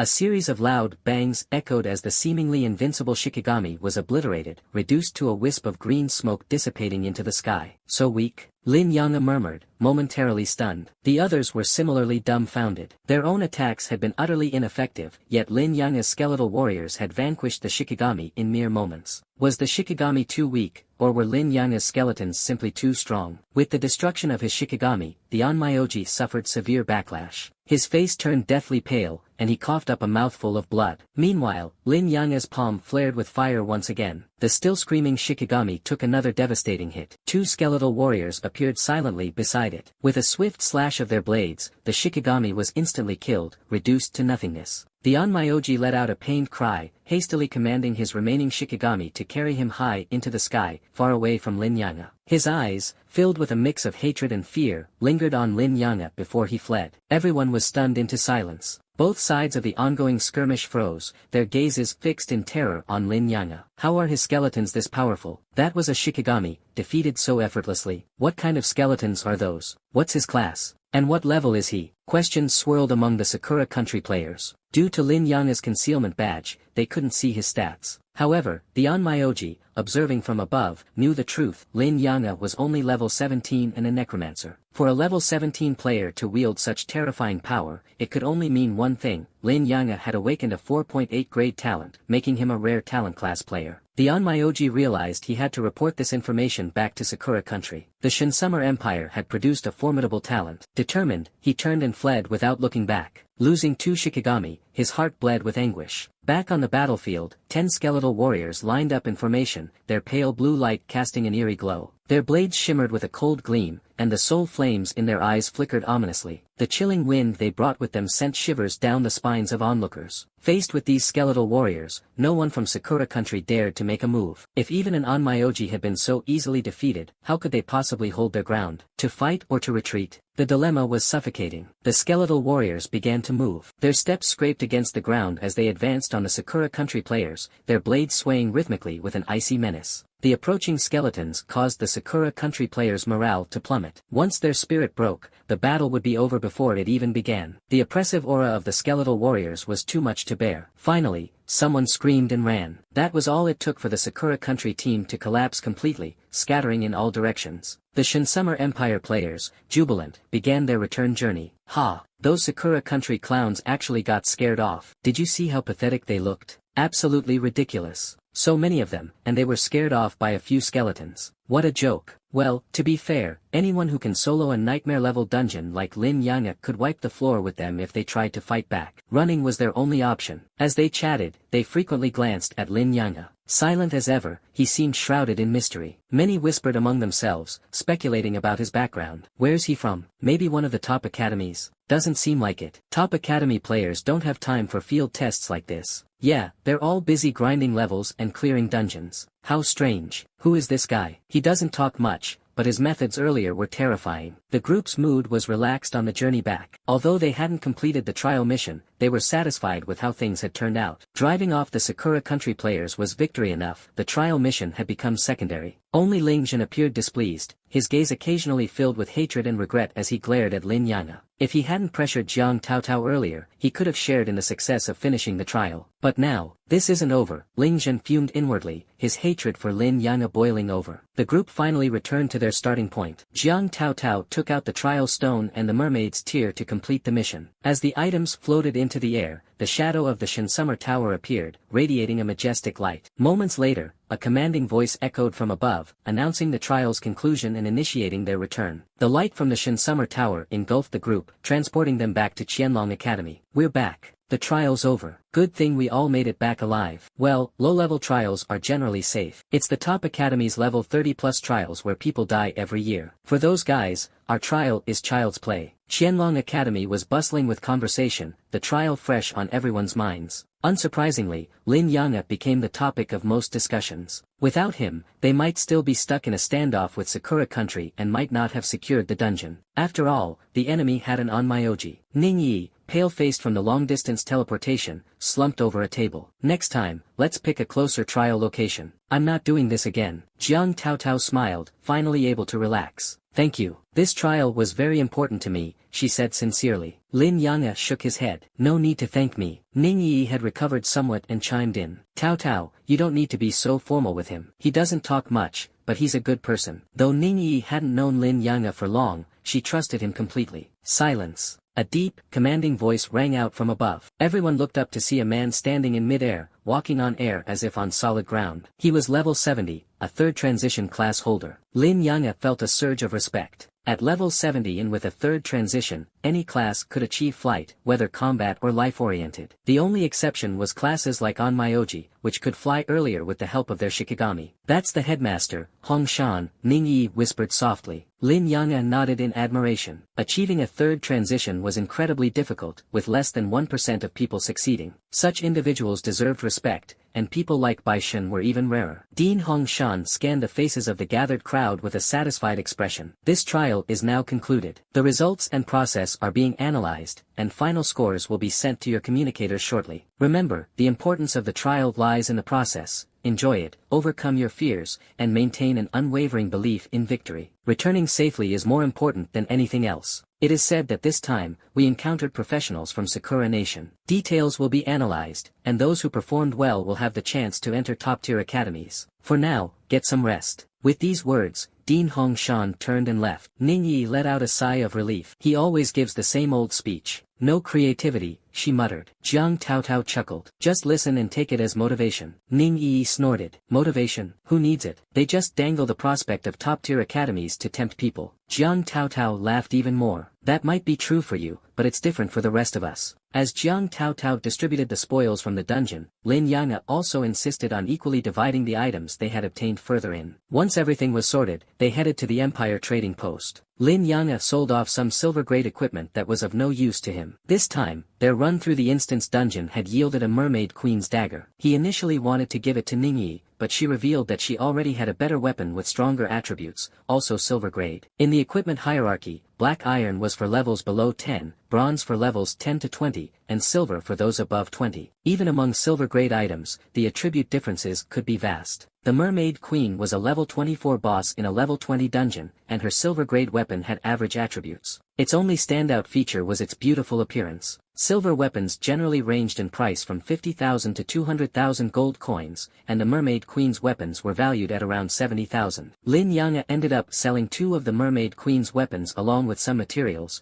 netting a total of 180,000 gold coins. "Don't you need any weapons?" Ning Yi asked, noticing his empty hands. Even his old spellbook had been sold. Lin Yanga shook his head. "They're useless to me. As a necromancer, staves and spellbooks that boosted skills were ineffective for him. He assumed his class had specialized equipment, and the minor boosts to spirit stats from ordinary gear weren't worth it." Ning Yi let out an "oh" in understanding. "You'd better save up to buy basic skill scrolls. Make sure you master all the basic skills before your second transition." Lin Yanga listened carefully. This was new information to him. Ning Yi seemed to know much more about these things. Transforming into Teacher Ning, Ning Yi began to explain, "If you don't master the basic skills before your second transition, you'll have to use intermediate skill scrolls to awaken them afterward. That would be a huge waste." Lin Yanga nodded in realization. The price difference between intermediate scrolls and basic scrolls was astronomical, and wasting resources like that would be a significant loss. Suddenly, Lin Yanga's communicator rang. He answered, and a stern voice came through. "Lin Yanga, report to the Academic Affairs Office." At the Academic Affairs Office, Director Chiu stood respectfully to one side. The chair that should have belonged to him was instead occupied by Bai Yiyuan, who was sitting in a carefree manner. When Lin Yanga arrived and saw Bai Yiyuan, he showed a flicker of surprise but quickly composed himself. With a respectful tone, he greeted, "Greetings to Bai Shen and Director Chiu." Bai Yiyuan chuckled and beckoned Lin Yanga over. "I've reviewed the footage of this trial. You performed exceptionally well." Lin Yanga replied softly, "I simply did what needed to be done." The primary purpose of this trial had been to obtain the Mermaid's Tear, though he still didn't know its exact use. Nevertheless, since the Academy had arranged it, it had to be important. Bai Yiyuan's smile widened as he praised him, neither arrogant in victory nor discouraged in defeat. "This is the mindset of a true elite. Do you know the purpose of the Mermaid's Tear?" Lin Yanga shook his head, indicating he did not. Bai Yiyuan explained with a smile, "Not many people in this trial knew its purpose. After all, the level gap is significant, and most participants wouldn't have a use for it. The Mermaid's Tear is related to the success rate of awakening your talent during your second transition." Lin Yanga was slightly surprised. He had thought that awakening talent was purely a matter of luck, not realizing there were items that could increase the probability. However, his expression remained unchanged. Even his gaze didn't falter. Seeing this, Bai Yiyuan felt a twinge of disappointment but continued, "Of course, the Mermaid's Tear isn't the only item that can assist with talent awakening. It's just relatively easier to obtain. We had calculated the time and location of Mermaid Island's appearance, but it seems Sakura Nation did the same, which almost led to the trial's failure. Thankfully, you turned the tide. You've made significant contributions. In Xinxia Empire, merit is rewarded just as mistakes are punished. Is there any reward you would like? I'll do my best to fulfill it."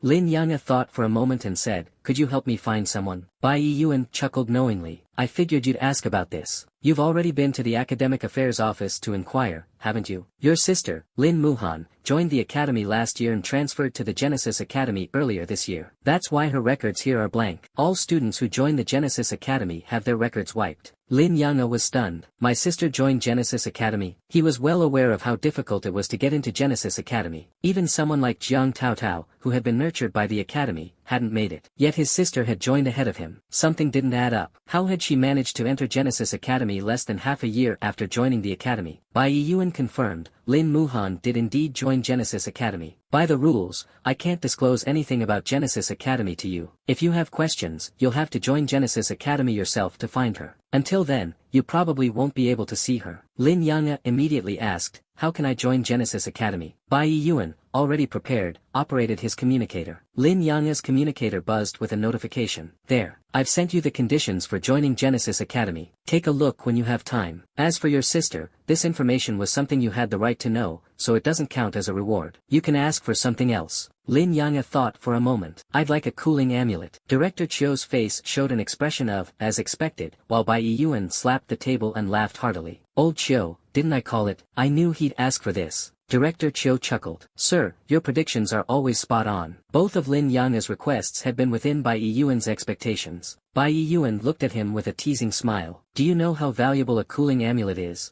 Even a basic one isn't something you can casually buy. Lin Yanga nodded. Indeed, he couldn't buy one. Not even the Academy's trading post had them. Bai Yiyuan said, now, let's be clear. Your outstanding performance in the national exam earned you the top score, and the rewards for that have already been given. That matter is settled. For this trial, you've made a contribution, but it alone isn't enough to exchange for a basic cooling amulet. However, I have a task for you. If you complete it, I'll pull some strings to get you a basic cooling amulet. Lin Yanga's eyes lit up. Deal. A cooling amulet would be incredibly beneficial to him, allowing him to repeatedly clear instances in a short period, significantly speeding up his leveling process. Bai Yiyuan continued, first, you need to reach level 20 before you can take on this task. As for how to level up, you can consult Director Chiu, he's an expert in that area. Once you reach level 20, come find me. With Bai Yiyuan's contact information now in his communicator, Lin Yanga could reach out to him once he hit level 20. Securing a cooling amulet, joining Genesis Academy, and finding his sister, Lin Yanga had set his goals.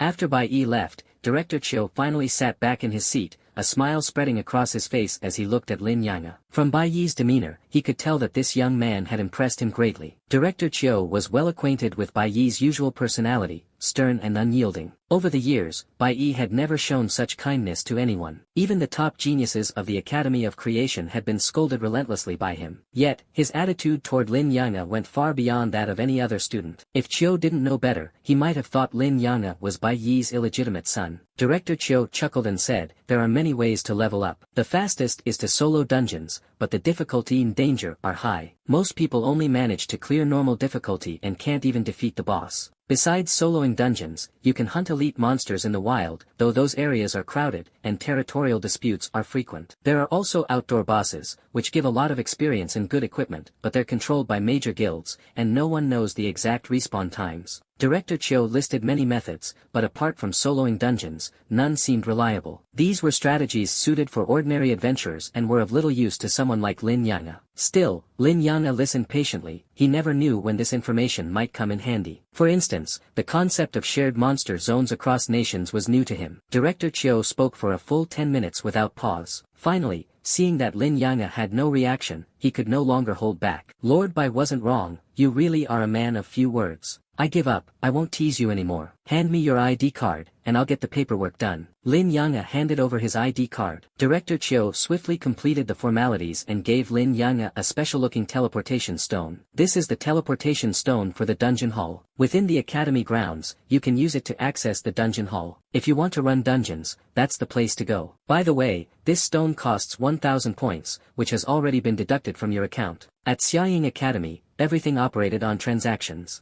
To gain something, you had to pay for it, there were no free handouts. After leaving the administrative office, Lin Yanga first contacted Ningyi. He had promised to help her level up and didn't want to break his word. His communicator vibrated, and a message from Ningyi popped up. I'm busy and will be away for a few days. I'll contact you when I'm back. Ningyi's unavailability didn't surprise Lin Yanga. At Xiaoying Academy, everyone was busy, true idleness was rare. In just a few days, this year's new students would arrive at Xiaoying Academy. Once that happened, the academy would officially begin its courses, and things would get even busier. Lin Yanga didn't rush to activate the teleportation stone. Instead, he checked the information Bai Yi had sent him, requirements for entering the Academy of Creation. The very first requirement, level 30 or above, left him stunned. Sister, she's already over level 30. That's so fast. From Bai Yi's hints, Lin Yanga gathered that Lin Mohan had joined the Academy of Creation within just 3 or 4 months of entering Xiaoying Academy. This meant she had leveled up from 16 to 30 in an astonishingly short time. Normally, it took about a year to progress from level 20 to level 30. Unless she, too, had the ability to solo nightmare-level dungeons like Lin Yanga, such rapid leveling was almost unheard of. He couldn't figure out how his sister had managed it and decided to ask her the next time they met. After noting down the level requirement, Lin Yanga moved on to the next one, clear the level 30 dungeon, Abyssal Frontline, at Hell difficulty. This requirement seemed particularly challenging. Hell difficulty was even tougher than Nightmare difficulty, demanding excellence in profession mastery, mental fortitude, technique, equipment, and skills. Ordinary teams couldn't hope to clear it, only elite squads stood a chance. When I hit level 30, I'll see if I can solo it, Lin Yanga thought, not even considering forming a team. Soloing was simply more exhilarating for him. The third requirement was, achieve 1,000 contribution points. Contribution points were different from academy points, they could only be earned by completing academy missions or contributing to the academy in meaningful ways. For instance, the recent Mermaid Island trial would yield some contribution points, though the exact amount was uncertain. Contribution points were essential for entering top-tier academies, which explained why Jiang Tao Tao had been so focused on the trial. She needed those points to fulfill her aspirations. Though there were only 3 requirements, each was far from simple. After memorizing them, Lin Yanga activated the teleportation stone. A cacophony of voices filled his ears as he arrived in a bustling environment. It was unexpectedly lively. Bone Burial Grounds Dungeon, normal difficulty, looking for a level 25 mage, preferably one proficient in fire spells. Bloodthirsty Orc Legion Dungeon, nightmare difficulty, need a healer, levels 22 to 25, must excel in healing and have a full set of bronze equipment. Night Tower Dungeon, nightmare difficulty, looking for a knight level 30 or above, full silver equipment required, must know the protection of allies skill. Lin Yanga surveyed the chaotic scene that resembled a marketplace. He felt slightly out of place. The dungeon hall, located within the academy, couldn't be accessed through conventional means. Only those who had passed the administrative review and spent 1,000 points on the special teleportation stone could enter. Lin Yanga had expected the dungeon hall to be solemn and majestic, but it was the complete opposite. Groups of students were loudly recruiting teammates, holding up signs with their requirements, and shouting out offers. The scene was no different from the entrance of a dungeon. Lin Yanga even began to doubt whether he had come to the right place. Beyond the crowd, his gaze landed on a massive hall. That, he realized, was the true dungeon hall. As he stepped into the hall, the noise faded. Though people inside were speaking, they kept their voices low. An unusual sound reverberated faintly in the air. Around the hall, numerous vortex-like dungeon entrances were scattered, with the strange sound emanating from them. The overlapping voices from the dungeon entrances created a peculiar resonance in the hall. Each dungeon entrance was accompanied by a crystal orb displaying key information, the dungeon's name, level requirements, entry rules, cooldown times, and more. Back at West Sea First High, Lin Yanga had learned that the Empire controlled an extensive number of dungeon resources. He hadn't expected Xiaoying Academy to have access to them as well. Of course, it made sense for the Empire's top academy to manage such resources. After all, top-level experts like Bai Yi emerged from this academy. More accurately, over half of the Empire's elite came from Xiaoying Academy. Above each dungeon vortex was a light screen recording the dungeon's historical records. It only displayed the top 3 teams and only for the highest difficulty level. The records included details like completion time, team members' names, levels, and professions, serving as valuable references. Other teams can learn from others' experiences, refining their strategies after multiple attempts to find the optimal configurations. Breaking a new record is even better. This setup implies a competitive atmosphere, and appearing on the dungeon leaderboard is a tremendous honor. Excuse me. A soft voice came from behind Lin Yanga. He turned around and saw a female student in her early 20s standing behind him. She took a deep breath, seemingly gathering her courage, and said, "Hi there. This must be your first time at the dungeon hall, right?" Lin Yanga nodded. She continued, "My name is Shu Han. I can introduce you to the dungeon hall. There's no such thing as a free lunch. At Xiaojing Academy, if you want to gain something, you must pay for it." Lin Yanga asked, "How much?" 100 points will do, Shu Han responded immediately. She seemed a bit nervous, perhaps because it was her first time doing something like this. 100 points didn't sound like much, but they weren't easy to earn either. It wasn't a trivial amount. Lin Yanga didn't reply immediately, and seeing his hesitation, Shu Han quickly added, 70 points would also be fine. "Let's stick with 100, Lin Yanga said, transferring 100 points to her. Receiving the points, Shu Han let out a sigh of relief and gave a sweet smile. "Thank you." The dungeon hall's main function is to provide access to various dungeons. The entire hall contains, from levels 40 to 70, there are 52 dungeons,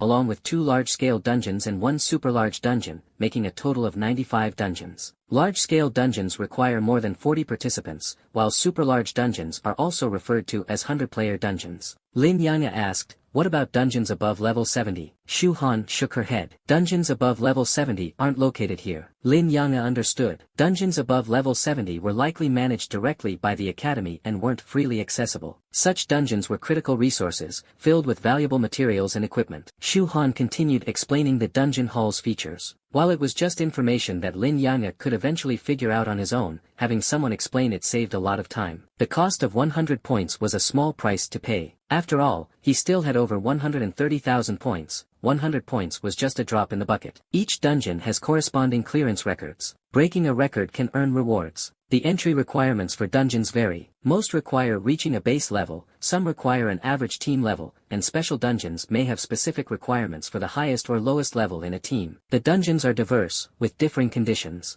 Are there any dungeons without level requirements? Lin Yang asked. Shu Han shook her head. There used to be, but after incidents where people died inside due to the danger, the academy introduced level requirements. If your level isn't high enough, you're not allowed to enter. However, there are plenty of dungeons in the wild without level restrictions. The key difference between dungeons accessed through the dungeon hall and those in the wild is safety. In the hall's dungeons, you can exit at any time, and you're much less likely to die unless you're one-shot. In other words, the price you pay is worth it. The level requirements, rankings, and competition show how the academy aims to train its students, from lower levels to higher levels, while ensuring their safety. Every student who makes it into Xiaojing Academy is a talent. Losing even one would be a great loss to the academy. That's why they've set strict level requirements and prohibit overestimating one's abilities. Ning Yi wasn't around, probably off on another mission. Lin Yang wasn't surprised. In Xiaojing Academy, everyone was busy. Very few people had the luxury of idleness. In just a few days, the new students who had been admitted to Xiaojing Academy this year would arrive. When that time came, the academy would begin unified classes, and things would get even busier. Rather than immediately activating the teleportation stone, Lin Yang decided to first check the information Bai Yuan had sent him, requirements for entering the Genesis Academy. The first requirement, level 30 or above, left him stunned. Sis, level 30 already, so fast. From the information Bai Yuan provided, Lin Mohan had joined Genesis Academy just 3 or 4 months after entering the academy. This meant that she had gone from level 16 to level 30 in such a short time, an astonishing rate. Normally, reaching level 30 from level 20 would take around a year. Unless she, like Lin Yang,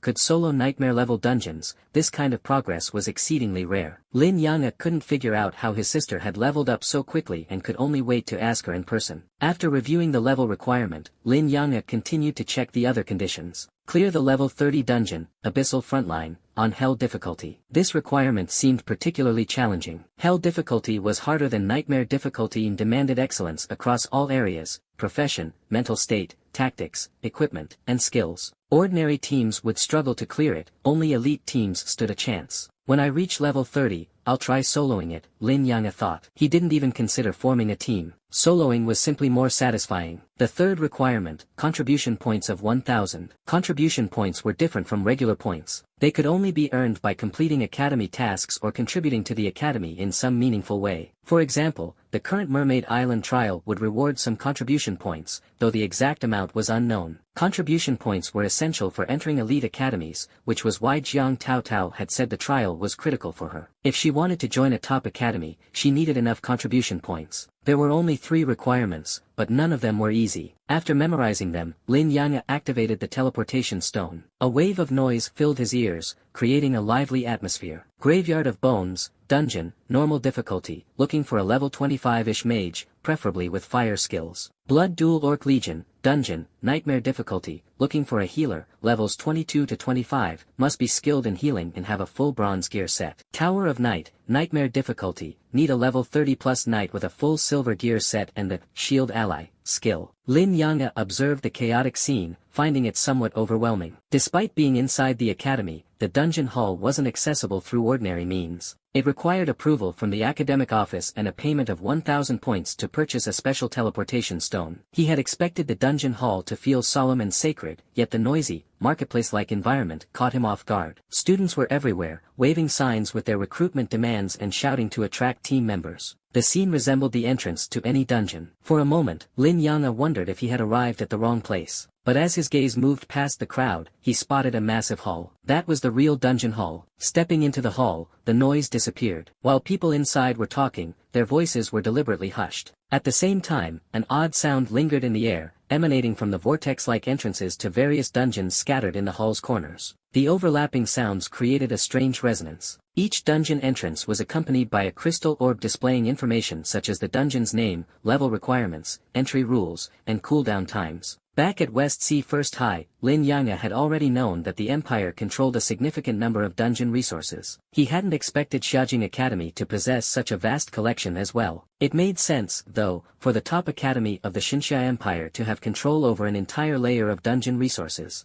After all, top-tier experts like Baishan hailed from this academy. To be more precise, over half of the elite powerhouses of the Xinxia Empire came from the Xiaojing Academy. Above the vortex of every dungeon entrance floated a light screen, displaying the records of that particular dungeon. It only recorded the top 3 rankings and only for the highest difficulty level, including details such as completion time, team members' names, levels, professions, and more. This served as a reference, allowing other teams to learn from their strategies. Through repeated attempts, teams could discover optimal configurations, and breaking a new record would be even better. This setup introduced a competitive element. Appearing on the dungeon leaderboard was a tremendous honor. "Excuse me, classmate," a soft voice came from behind Lin Yang'e. He turned around to see a female student in her early 20s standing there. She took a deep breath, mustering her courage, and said, "Hello, this is your first time at the dungeon hall, isn't it?" Lin Yang'e nodded. She continued, "My name is Shu Han. I can help introduce you to the dungeon hall. There's no such thing as a free lunch. At Xiaojing Academy, you had to give something to gain something." Lin Yang'e asked directly, "How much?" "Just 100 points will do," Shu Han replied immediately. It was apparent she was a little nervous, perhaps because it was her first time doing this sort of thing. While 100 points didn't sound like much, earning them wasn't exactly easy either. Lin Yang'e hesitated for a moment without responding, and seeing his reluctance, Shu Han quickly added, 70 points is fine too. "Let's go with 100, Lin Yang'e said, transferring 100 points to Shu Han. Upon receiving the points, she visibly relaxed and beamed a sweet smile. "Thank you, classmate." The primary function of the dungeon hall is to provide access to various dungeons. The entire hall includes, well, for levels 40 to 70, there are 52 dungeons, plus 2 large-scale dungeons and 1 ultra-large-scale dungeon. That's a total of 95 dungeons. Large-scale dungeons require more than 40 players, while ultra-large-scale dungeons, also known as 100-player dungeons, involve even more. "What about dungeons above level 70? Lin Yang'e asked. Shu Han shook her head. "Dungeons above level 70 aren't accessible here." Lin Yang'e quickly grasped the situation. Dungeons above level 70 were likely under strict academy management and wouldn't be open for random exploration. Such dungeons were valuable resources,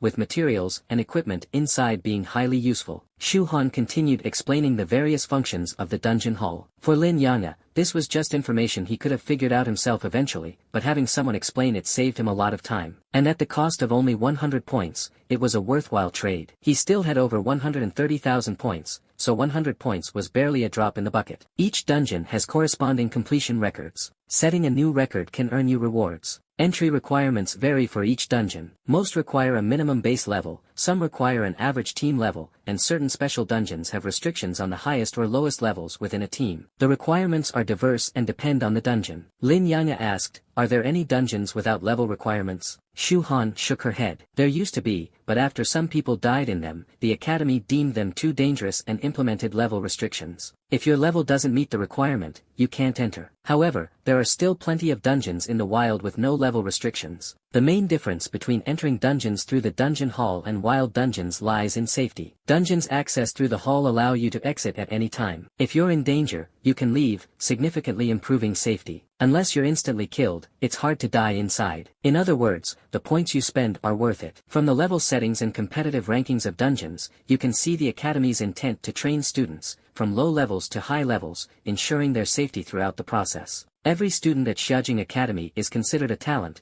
and losing even one would be a painful loss for the academy. That's why they strictly enforce dungeon level regulations and discourage overreaching. Shu Han was diligent in her explanation, which gave Lin Yang'e the impression of getting great value for his 100 points. She outlined the rules and structure of the dungeon hall in detail. To enter a dungeon, one not only had to meet the dungeon-specific requirements but also pay an additional point fee. At Xiaojing Academy, everything revolved around points, and dungeons were no exception. The higher the dungeon level, the more points were required. Points could even be used to bypass dungeon cooldown times. With enough points, even without cooldown tokens, players could repeatedly grind dungeons. This revelation made Lin Yang'e feel slightly excited. His leveling speed could potentially increase dramatically. Shu Han led Lin Yang'e to the center of the dungeon hall, where the mission center and team recruitment center were located. The mission center offered numerous tasks, mostly involving the collection of materials, equipment, and special items from various dungeons. Completing these tasks earned points, and students could also post their own tasks to gather materials or items. The team recruitment center, as the name suggested, was for forming or joining teams.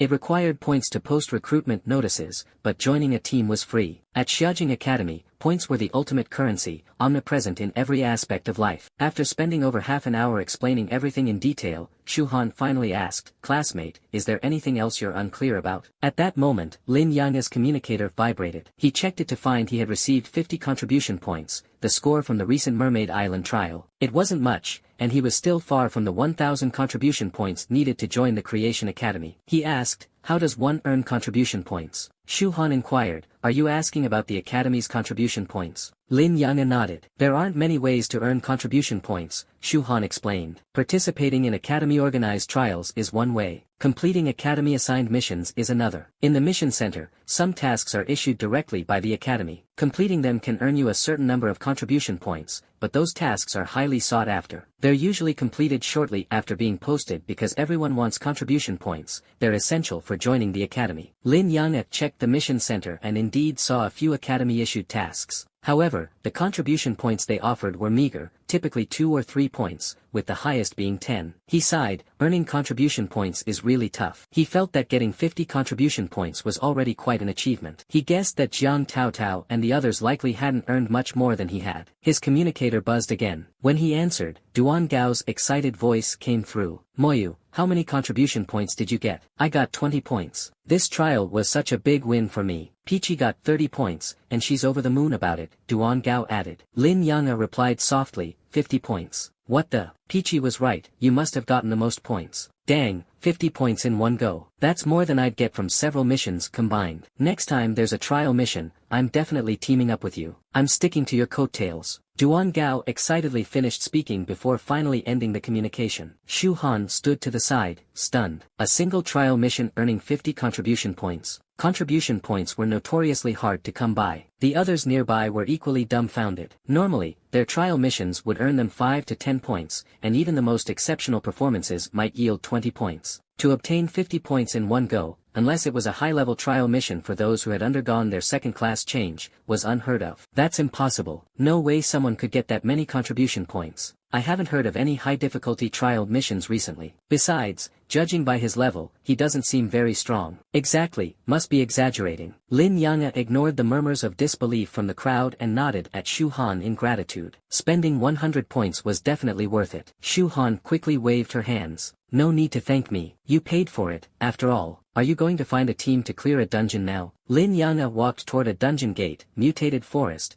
a level 17 dungeon accessible to players between levels 15 and 19. In the dungeon hall, there were only 2 low-level dungeons available to players under level 20, and Mutated Forest was one of them. Entering required 10 points, and bypassing the cooldown timer cost an additional 40 points. The current record for this dungeon was 58 minutes, set 3 years ago by a 5-player team, a knight, a prophet, and 3 mages, all level 19 and fully equipped with bronze gear. Their high-damage lineup had advanced through the dungeon with remarkable speed, a record that had remained unbroken for years. The second-best time, clocking in at 1 hour and 17 minutes, was nearly 20 minutes slower. Lin Yang paid 10 points and selected Nightmare mode before teleporting into the dungeon. When the crowd in the dungeon hall saw Lin Yang enter a low-level dungeon, they erupted into chatter. "Wow, I thought he was an expert or something. Turns out he's just a little guy under level 20. Exactly, what's he trying to show off for? 50 contribution points for a trial mission. I bet he meant 50 regular points. Still, going solo into a dungeon takes some guts." The onlookers mocked him openly, assuming Lin Yang was bluffing. But Shu Han felt differently. For some reason, she didn't think he was lying. Lin Yang gave her a strange impression, an air of confidence, as though everything was meticulously planned. Maybe he's telling the truth, she thought to herself, startled by her own belief. After all, 50 contribution points required extraordinary performance, something she couldn't even imagine achieving. Inside the dungeon, Lin Yang found himself in an ancient forest. The rustling of leaves filled the air as the wind blew, and the ground was covered in a thick layer of fallen leaves, as if no one had stepped here in years. The distant roars of wild beasts echoed through the forest, sending chills down his spine. From outside the forest, he could see mutated beasts roaming about. The creatures in Mutated Forest had been warped by a mysterious power, turning them into terrifying predators, bears, tigers, wolf packs, and even snakes and mutated insects lurking in the underbrush, ready to ambush the unwary. Break the record and claim the reward, Lin Yanga thought to himself. A large contingent of skeleton warriors materialized around him, 108 in total. The injuries they had sustained from the Mermaid Queen earlier had completely healed. Go! The skeleton warriors charged into the forest with clattering movements. Using a detection skill, Lin Yanga scanned the stats of two nearby beasts. Mutated Grey Bear, Enhanced Elite, Level 17. Strength 1400, Agility 1000, Spirit 500, Constitution 1600, Skill, Roar Attack. Mutated White Tiger, Enhanced Elite, Level 18. Strength 1700, Agility 1500, Spirit 400, Constitution 1500, Skill, Howl. Compared to the skeleton warriors' combined attributes of 5400 across all stats, the beasts were no match. The skeleton warriors tore through the forest like wolves among sheep, cutting down every monster in their path. Most of them fell within 3 strikes, and even skill-based attacks required only 2 hits to end the fight. Killed level 17 Mutated Grey Bear, EXP plus 6000, obtained Beast Hide X5. Killed level 18 Mutated White Tiger, EXP plus 7000, obtained Beast Hide X4. The notifications flooded his vision as his experience points steadily increased. My experience was at 32.57%, when I entered the dungeon, Lin Yanga noted. I wonder how much it'll rise by the time I'm done here. Accompanied by his skeletal army, Lin Yanga traversed the perilous mutated forest with ease. Although the monsters were plentiful, they were scattered far apart. He didn't even bother luring them together, opting instead to charge straight ahead. Thanks to the overwhelming power of the skeleton warriors, he could clear monsters with unmatched efficiency, advancing in a near unbroken wave. In fact, if he slowed down even slightly, he'd risk being left behind by the skeletons, forcing him to jog just to keep up. Huh.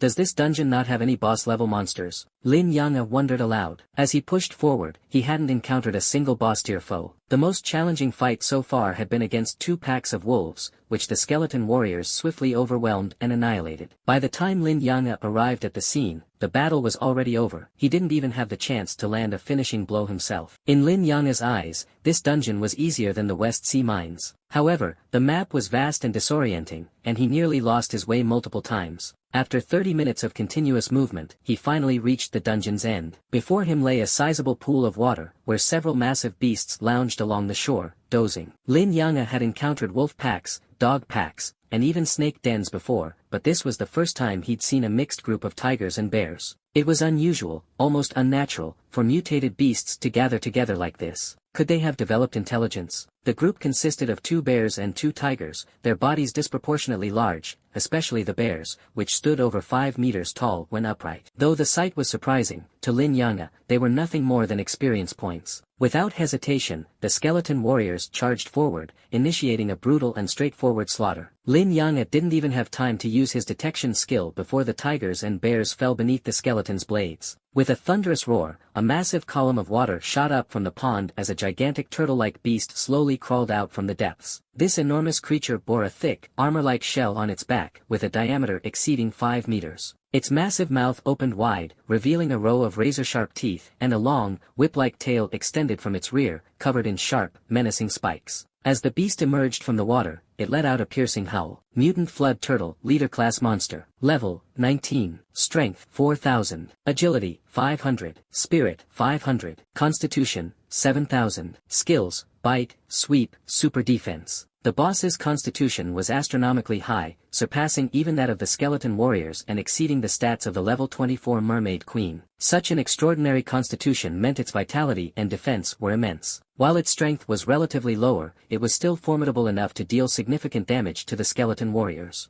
As Lin Yanga examined the attributes of the mutant flood turtle, the skeleton warriors had already surrounded it. Their massive blades clashed against the turtle's shell, producing a sound like hammering iron. The turtle retaliated by viciously biting the skeleton warriors with its sharp teeth, while its whip-like tail lashed out, striking them with ferocious force. Despite the massive size disparity, while the skeleton warriors weren't critically injured, the sheer impact of the tail sent them flying. The tail, usually retracted into the shell, extended fully when the turtle attacked. Measuring up to 10 meters in length, each whip of the tail sent several skeleton warriors tumbling through the air. The skeleton warriors leapt onto the turtle's back, hacking at its shell relentlessly with their blades. However, the beast's high constitution made its defense and vitality almost unassailable, and their attacks barely left a scratch. Too low in agility and spirit, Lin Yang'e muttered to himself. No matter how high its strength is, if it can't land a hit, it's useless. He raised his palm, and a crimson glow emerged. Skill, slow curse. A net of red light descended upon the mutant flood turtle, and a red shackle icon appeared above its head. Under the curse's effects, its speed plummeted, and its attack frequency halved, making its movements look exaggeratedly slow, as if in slow motion. Sensing its precarious situation, the turtle withdrew completely into its shell, emitting a faint glow. Skill, super defense. In the shimmering light, Lin Yang'e noticed its wounds healing rapidly. While the skeleton warriors had managed to inflict minor damage earlier, now even that was rendered ineffective, and its previous injuries were recovering at an alarming rate. With its extreme constitution and the skill boost, the mutant flood turtle had essentially become an impenetrable fortress. There must be something I've overlooked, Lin Yang'e pondered. In the top 3 ranked teams, all the main damage dealers were magic-based classes, with no melee or physical damage professions like archers. It fears elemental attacks, he deduced. With that realization, flames sparked in his palm. Skill, Soul Flame. A fiery blaze appeared above the mutant flood turtle's head and quickly seeped into its body. The seemingly immovable creature began to writhe violently, letting out earth-shattering screams of agony. Lin Yang'e, being a mage, not only commanded the skeleton warriors with their immense physical attack power but also possessed powerful magic-based skills. His attacks, amplified by his level 20, enhanced spiritual abilities and bypassing defense, were far more devastating than the elemental attacks of traditional elemental mages. Seeing the effectiveness of the strategy, Lin Yang'e repeatedly unleashed Soul Flame, causing the mutant flood turtle to wail in pain. Its massive body trembled as it endured the relentless assault. It desperately tried to charge at Lin Yang'e, but the skeleton warriors held it firmly in place, giving it no opportunity to retaliate. Whenever it extended its head or limbs, the skeleton warriors would seize the chance to strike, avoiding the shell and targeting its exposed parts. Their blades gleamed with red light as skills were activated, and flesh and blood flew in all directions. The mutant flood turtle's agonized screams grew more intense. Lin Yang'e continued casting Soul Flame, depleting his spiritual energy at an alarming rate. He quickly downed a bottle of basic spirit potion to replenish himself. Yet, the turtle's vitality was so overwhelming that Lin Yang'e doubted even exhausting his entire spiritual energy reserve would be enough to kill it, which might leave him back at square one. Suddenly, an idea struck him. Flip it over.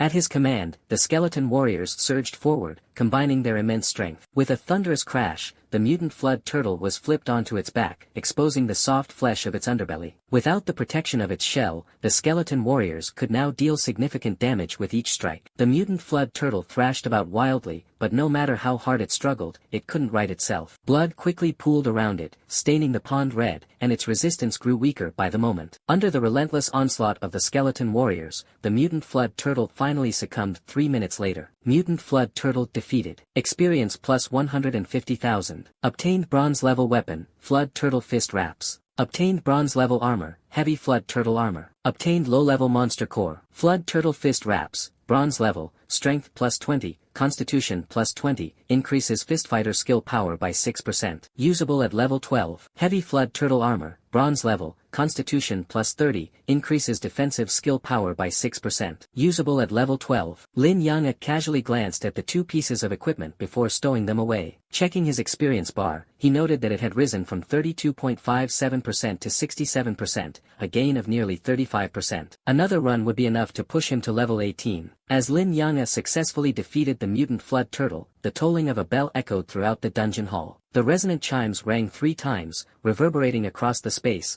audible to everyone inside and outside the hall. Whoa, someone broke a new dungeon record. It's been ages since a new record was set. Let's find out who it is. Time to cozy up to them. But none of the elite teams entered just now. That's odd. In an instant, the bustling chatter outside the hall ceased as people flooded inside. Fortunately, the hall was spacious enough to accommodate hundreds, still appearing roomy even as the crowd surged in. On the glowing screen of the mutant forest dungeon, a brilliant new record was displayed, capturing everyone's attention. Over 100 pairs of eyes stared at it in disbelief. The sound of gulping echoed as someone pointed at the record, their face filled with shock. Is this even possible? Someone solo cleared a nightmare-level dungeon. Even if it's just a level 17 low-tier dungeon, it's something no single person should be able to do. That's not even the craziest part. The time, it only took 50 minutes. That's 9 minutes faster than the previous record. How did he manage that? This guy called Lin Yang'e, his profession is a necromancer. What kind of class is that? I've never even heard of it. Everyone shook their heads. I haven't heard of it either. Must be a new class, something entirely unheard of. Could it be a legendary class? Amid the murmurs of discussion, Lin Yanga appeared at the entrance of the dungeon. He's out. He came out. Hey, classmate, how did you do it? Sure, there are people who can solo a nightmare level dungeon, but how did you manage to solo and break the record? Master, can you take me under your wing? Lin Yanga found himself surrounded by a crowd of people. His lips twitched slightly as he glanced up at the new record he'd just set. Realizing what had caused all the commotion, he chose to spend points to eliminate the cooldown time. The next second, he re-entered the dungeon. He went back in. Is he soloing again? He's going for another solo run. Doesn't he get tired? Let's stop crowding him. We might scare him away. He's only level 17 after all. Exactly. Someone here is level 30 and was just calling him a master, even asking him to carry them. Have some shame. As the crowd gradually dispersed, a few people lingered, including Shu Han. Her face was still filled with disbelief. Amazing, just incredible. Could it really be true that he earned 50 contribution points during the trial? As Lin Yanga stepped into the dungeon, his communicator buzzed. A message popped up. New record set for the Mutated Forest dungeon. Reward, 1000 points, 5 contribution points. This reward can only be claimed once.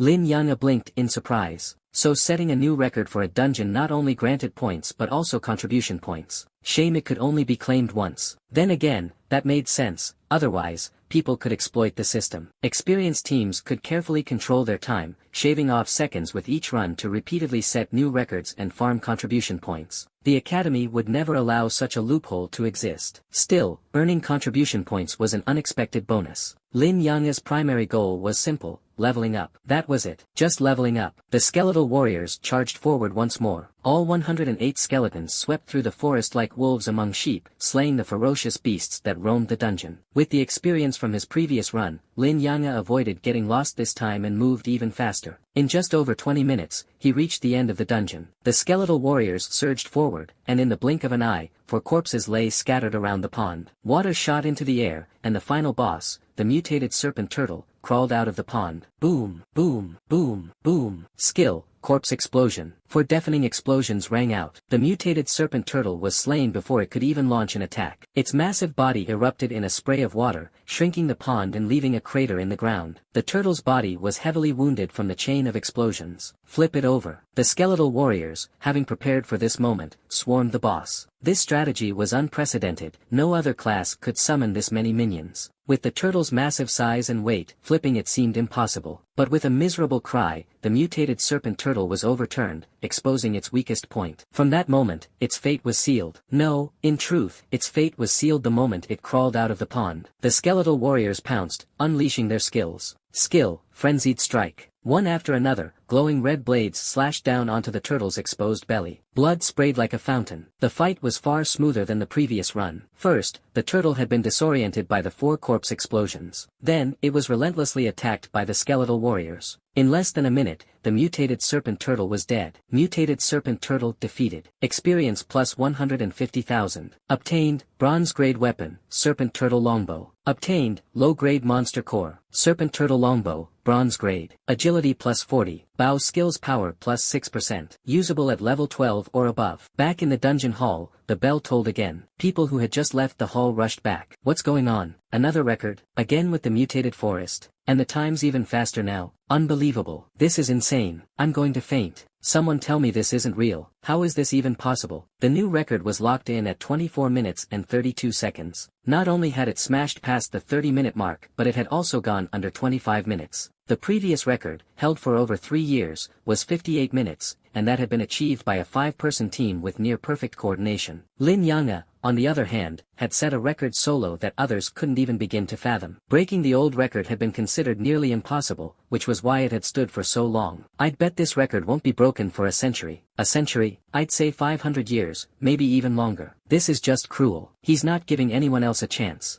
Do you think he'll move on to other dungeons and set more records? Probably. I just don't get it. The mutated forest's final boss, that turtle, it's tough as hell. How did he take it down? That turtle's physical defense is absurd. It's practically immune to physical attacks. Only elemental damage works on it. Well, he's a necromancer, so using elemental attacks makes sense. But still, it's way too fast. When I ran that dungeon, I spent an hour just dealing with the turtle alone. I have no idea how he managed it. It's insane. As the mutated serpent turtle fell, Lin Yanga's body glowed. He had finally leveled up, reaching level 18. From the moment he had chosen his class, less than half a month had passed, and he had gone from level 1 to level 18. His leveling speed was nothing short of astonishing. His attributes had risen again. The skeletal warriors now boasted a combined stat total of 5,800. However, after these 2 dungeon runs, Lin Yanga had also identified the skeletons' limitations. While their physical attacks were powerful, they were overly one-dimensional. Against monsters with exceptionally high physical defense, their effectiveness would be significantly reduced, or even nullified. The Soul Flame skill could compensate for this weakness, but its efficiency against bosses left much to be desired, and it was limited by his total mental energy. A necromancer shouldn't only have skeleton warriors in their arsenal, Lin Yanga mused to himself. Time to keep leveling. Once I hit level 20, I'll invest in some skill scrolls and see if I can unlock new abilities. Before reaching level 20, Lin Yanga had no intention of using any more skill scrolls. Even if there were still 10 level skills left to learn, the success rate of skill scrolls for those skills had significantly decreased, making it more worthwhile to save them for a batch use at level 20. His unique class left him no option to acquire skills through other means like other classes could. Skill scrolls were his only choice. Lin Yanga didn't even know how many skills he had. After all, he was the first necromancer, a one-of-a-kind class with no reference points. Thus, his only strategy was to use as many skill scrolls as possible to try and obtain all the skills. At the beginner level, it wasn't too bad. Beginner skill scrolls cost 100,000 coins each, which wasn't too expensive. However, intermediate skill scrolls were a different story, with their price skyrocketing to 10 million coins, which was a bit terrifying. One step at a time, don't overthink it. Lin Yanga muttered to himself as he appeared outside the dungeon. Once again, he found himself surrounded by people. However, this time, the crowd was much calmer compared to the last encounter. Hey, classmate, could you share how you managed to kill the mutant flood turtle? Yeah, classmate, how did you take it down so quickly? Any tips or tricks? Please share. Many were humbly seeking Lin Yanga's guidance. He replied indifferently, just flip it over. Flip it over. The crowd was suddenly enlightened. Yeah, why didn't I think of that? Someone exclaimed. That turtle shell is tough, but the belly is still soft. Exactly, just flip it over, and it's done. Lin Yanga, you're a genius to come up with such a clever strategy. Amid the chatter of admiration, Lin Yanga moved on to the next dungeon, Spider Lair, a level 20 dungeon. The entry requirement ranged from level 18 to level 22. Only 2 dungeons were available below level 20, Mutant Forest and Spider Lair. Mutant Forest was a level 17 dungeon, requiring players to be between levels 15 and 19. Spider Lair was a level 20 dungeon, allowing entry for players between levels 18 and 22. From the strict level requirements of these 2 dungeons alone, it was evident how meticulous the Academy was in regulating dungeon access. This system formed a comprehensive training mechanism for its students. As the students' levels increased and their combat experience grew, the level restrictions would gradually loosen. Nightmare difficulty. Enter the dungeon. Spending 10 points, Lin Yanga stepped into the Spider Lair dungeon. A chilling wind swept through the cave, carrying a sound like the crying of an infant. The wind blew in bursts, the eerie cries stopping and starting intermittently, enough to send shivers down one's spine. The cave was dimly lit, and even with Lin Yanga's vision, it was difficult to see clearly. A small flame flickered in his palm. It was Soul Flame, which at the moment had no specific target and simply served as a source of light. However, the flame wasn't very bright, illuminating only a limited area. Lin Yanga took a moment to assess his surroundings. He was in a narrow passageway, just wide enough for 2 people to walk side by side. The walls were rocky and covered in small holes, some as small as a thumb, others large enough to fit a fist.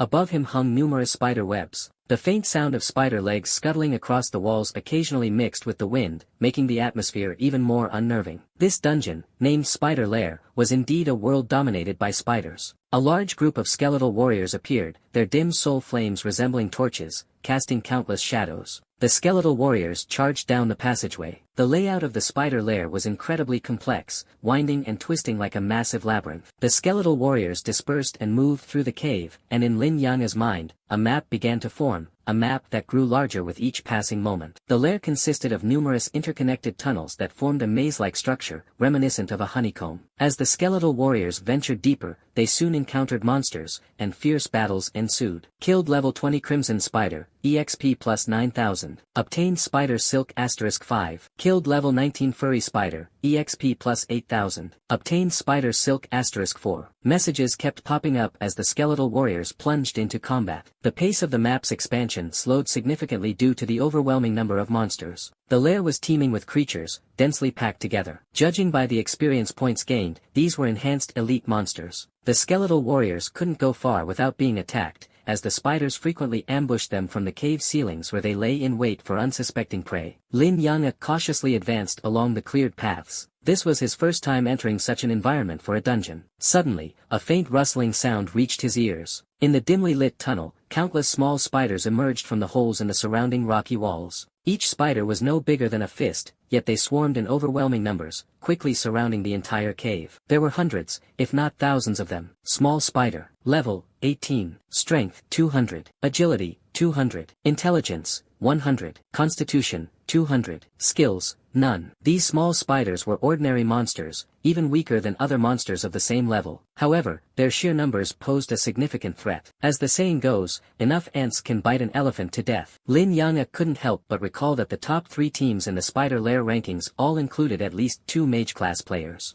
Mages excelled at area of effect attacks, likely chosen specifically to deal with situations like this. The top rank for both the spider nest and the mutant forest dungeons belongs to the same team, Lin Yang thought to himself, his mind whirring. The record time is 1 hour and 12 minutes. And it's been maintained for 3 years straight. As his thoughts churned, the soul flame burning steadily in his palms suddenly shot out, landing on one of the small spiders nearby. Enhanced by a 20-fold amplification, the soul flame was more than enough to instantly kill a standard monster of the same level, let alone these small spiders with their mere 200 constitution, far weaker than typical level 18 monsters. The small spider let out a sharp, pitiful shriek before collapsing lifelessly. As the firelight extinguished, the small cave was plunged into utter darkness. Moments later, a violent explosion ripped through the cave, the deafening sound echoing throughout the spider nest. The earth trembled as if the entire nest might collapse, rousing countless slumbering spiders. Before the skeleton warriors could even reach the area, the spiders were already scuttling out en masse. With 2 loud booms, the cave seemed on the verge of caving in. When the firelight flared again in Lin Yang's palm, no living small spiders remained within the cave. His notification feed was flooded with messages. Defeated level 18 small spider. EXP plus 500. Defeated level 18 small spider. EXP plus 500. Obtained spider silk *1. Defeated level 18 small spider. EXP plus 500. Although each small spider only provided 500 experience points,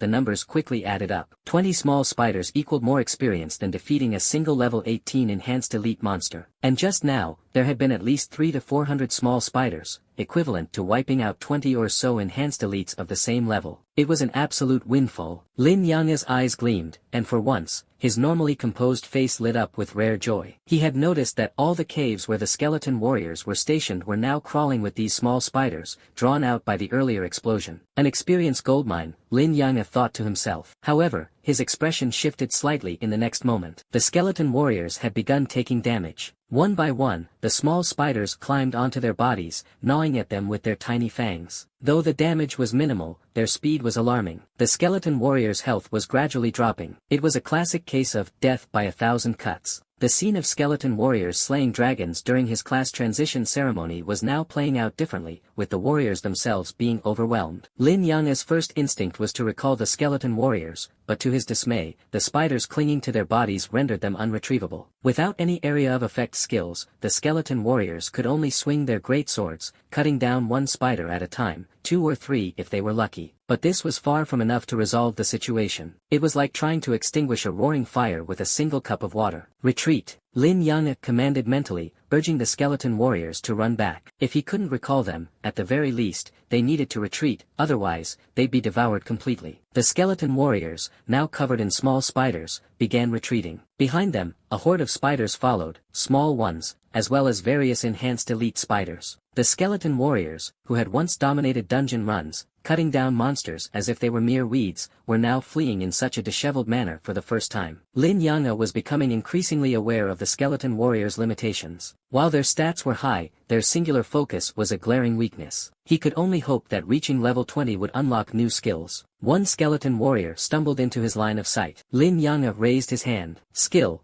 Corpse explosion. With a thunderous boom, every small spider on the skeleton warrior was obliterated. More skeleton warriors returned in succession, and Lin Yanga continued triggering explosions. The entire spider nest trembled continuously, as if on the verge of collapsing. Using Corpse explosion, he pushed forward through the dungeon, his experience points skyrocketing like a rocket. Back in the dungeon hall, a group of players noticed Lin Yanga entering the spider nest dungeon. Do you think he's going to break another record? Hard to say, but the spider nest is a good dungeon. If I weren't already over level 22, I'd love to run it a few more times. Yeah, spider nest is a treasure trove for materials. You can make a ton of money there. It's not just the money. The experience is insane. Sure, each small spider doesn't give much, but when you add it all up, it's terrifying. Even some level 24 dungeons don't offer as much experience as Spider Nest. Experience is great, but it depends on your class. If you don't have a mage for AoE, or if the mage you find doesn't know how to use AoE skills, it becomes a joke. The group chatted animatedly, their curiosity piqued. They were eager to see if Lin Yanga would set a new record. Meanwhile, inside the dungeon, Lin Yanga was having the time of his life, completely exhilarated. Using Corpse Explosion to clear his way forward, he was showered in experience points and materials like rain. He left no cave untouched, ensuring every nook and cranny of the dungeon was cleared. Unlike others who would rush directly to the dungeon's final boss via the shortest route, Lin Yanga was determined to clean out the entire dungeon, leaving no monster behind. As time passed,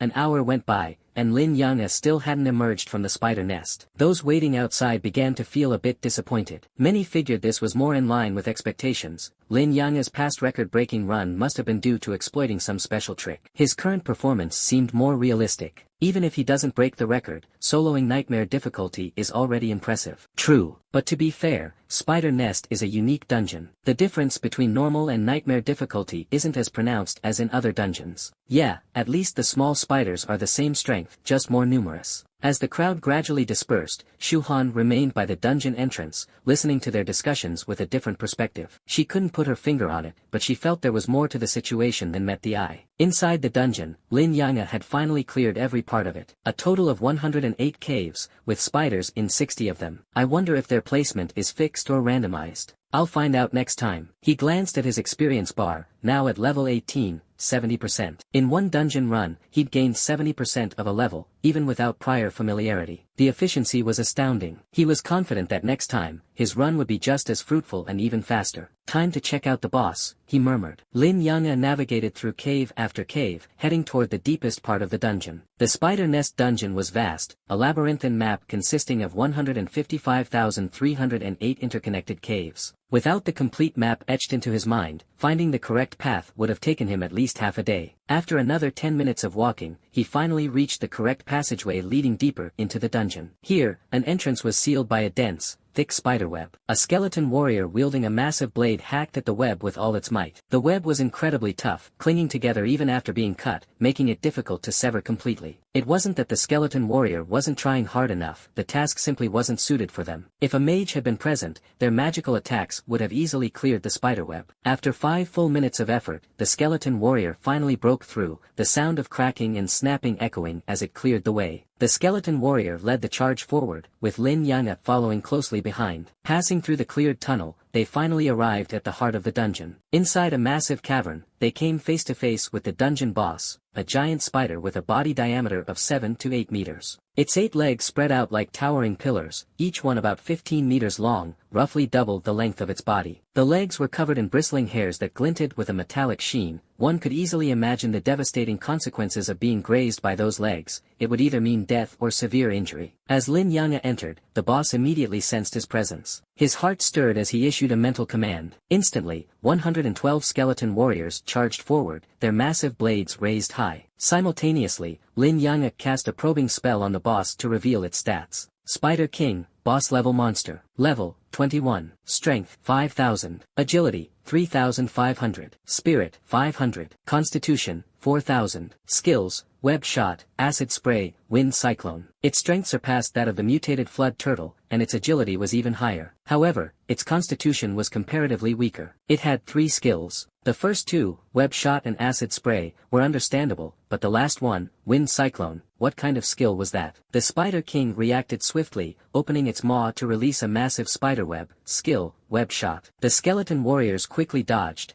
but a few were caught off guard and ensnared by the web that descended from above. Struggling against the sticky, resilient threads, they hacked at the web with their blades, but the material proved unexpectedly strong and difficult to sever. The Spider King unleashed several more web-shot attacks, managing to trap over a dozen skeleton warriors. Meanwhile, the remaining skeleton warriors closed in on the Spider King's legs, slashing fiercely. Some leaped high into the air, jumping as much as 10 meters to strike at its body. The Spider King retreated rapidly, attempting to avoid the airborne skeletons. Suddenly, a flash of red fire streaked through the air, striking its body. The Spider King let out a pained screech as its head was enveloped in a red glow, a shackle symbol appearing above it. Its movement speed was instantly halved. Skill, Soul Flame. Skill, Slow Curse. Lin Yanga had now joined the fray, disrupting the Spider King's actions while cursing it with debilitating magic. The skeleton warriors successfully climbed onto the Spider King's body and activated their skill, Frenzied Strike. The Spider King's defenses were nowhere near as formidable as the mutated flood turtles. Under the skeleton warrior's relentless assault, it sustained heavy injuries.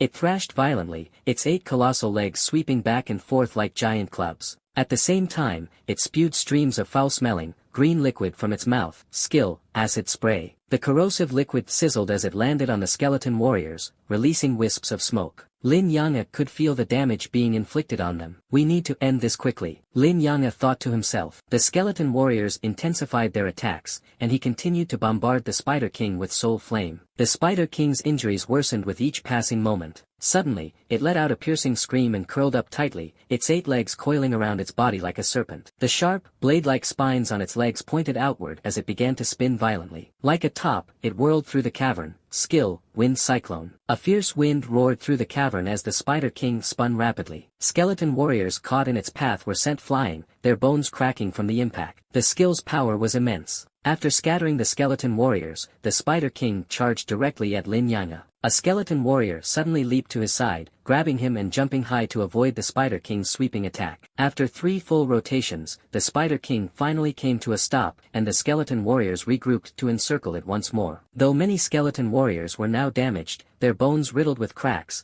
their offensive power remained unaffected. Lin Yanga wasn't the least bit concerned. He'd seen skeleton warriors at level 1, now those had been pitiful, like something salvaged from a junkyard. Compared to that, the current skeleton warriors were in great shape. The sound of clashing blades reverberated through the cavern again, accompanied by the Spider King's shrill cries. Suddenly, the Spider King leaped high into the air, flipping upside down to hang from the cavern ceiling. It emitted a series of sharp screeches, causing the cavern to tremble. Holes began to appear all around them, and from these holes crawled countless tiny spiders. Their numbers were overwhelming, easily in the thousands. The Spider King descended back to the ground, its posture commanding, like a monarch leading its army. Seeing this, Lin Yanga showed no sign of panic. Instead, a faint smile appeared on his face. "Delivering yourself to death," he muttered. The soul flame flickered briefly, and a small spider instantly perished in agony. Boom, boom, boom. The entire cavern erupted like a series of fireworks, explosions resounding one after another, over 100 in total. The barrage only ceased when Lin Yanga's spiritual energy was nearly depleted. The Spider King staggered, its massive legs riddled with wounds and shredded flesh, looking utterly ruined. It couldn't comprehend what had just happened, how it ended up so badly battered by explosions. Moments later, the skeleton warrior stepped forward and delivered the final blow. Spider King defeated. Experience plus 190,000.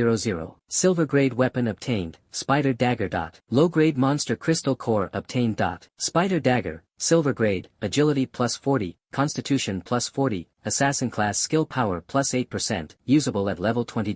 When I entered the dungeon, my experience bar was below 1%, but now it's at 81%. A single complete dungeon run can raise my experience by 80%. But it took too long, an hour and 32 minutes. I couldn't break the record. Seems like I'll need to find an opportunity to clear the dungeon straight through and break the record. That way, I can earn points and contribution credits, not something to miss. Lin Yanga exited the dungeon. 3 hours later, the crowd outside the dungeon had thinned out. It was nothing like the bustling scene when he had previously set a record. Finally, you've come out, classmate. Did you clear the dungeon? Even if you didn't, it's okay. This dungeon has a lot of monsters, and soloing it can be exhausting. The few students nearby spoke kindly. After all, they were all students of Xiaojing Academy, classmates who might team up for quests in the future. Friendliness was the norm when they crossed paths. Lin Yanga replied softly, "Thank you. I cleared it." "Really? You actually cleared it?" Lin Yanga nodded. "Yes, I did." "Amazing, classmate. You managed to solo the nightmare level spider nest." That dungeon has a ton of monsters, and it's not exactly easy to clear. With so many enemies, only a mage like you could possibly solo it. Shu Han, who had been waiting, sighed in relief upon seeing Lin Yang emerge unscathed. I'm glad you're okay. Her timing was impeccable. Lin Yang happened to have a question for her. Do you know which dungeons grant the most experience? He had initially assumed that the amount of experience in a dungeon was primarily determined by its level. The higher the dungeon level, the more experience it would yield. But now, it seemed that wasn't necessarily the case. The level 17 Mutant Forest Dungeon and the level 20 Spider Nest Dungeon were only 3 levels apart, yet their experience rewards differed by nearly threefold. Moreover, as he became more familiar with the dungeon, his efficiency in clearing it could only improve. Shu Han didn't seem surprised in the slightest. The Spider Nest Dungeon is often called the Experience Sanctuary. Among dungeons below level 25, it offers the most experience. Experience Sanctuary, an interesting nickname. The sheer number of monsters in this dungeon was astounding. While the experience from each individual spider might not be much, it added up to something significant in the end. Shu Han suddenly added, but in my opinion, it's not as simple as just calculating it that way. If you don't factor in the point cost, the spider nest's experience isn't particularly impressive. Oh. Lin Yang thought for a moment and quickly understood what Shu Han meant. The high experience was due to the large number of monsters, but finding and clearing those monsters required a lot of time. This time, it had taken him 1 hour and 32 minutes to clear the spider nest. On the surface, the experience gain was substantial, nearly 3 times that of the Mutant Forest Dungeon. However, he could clear the Mutant Forest Dungeon in just over 20 minutes. In the time it took to run the spider nest once, he could run the Mutant Forest 4 times, gaining even more experience overall. So why did others call the spider nest an Experience Sanctuary? The key was in the point system. Running the same dungeon repeatedly required bypassing cooldown times, and for these beginner-level dungeons, the entry ticket cost only 10 points, but bypassing the cooldown cost 40 points. This made the spider nest a prime Experience Sanctuary in the eyes of others. Thank you, Lin Yang said sincerely, expressing his gratitude toward Shu Han. Shu Han waved her hand dismissively. No need to thank me, you'd figure it out sooner or later. She could tell Lin Yang didn't seem overly concerned about points.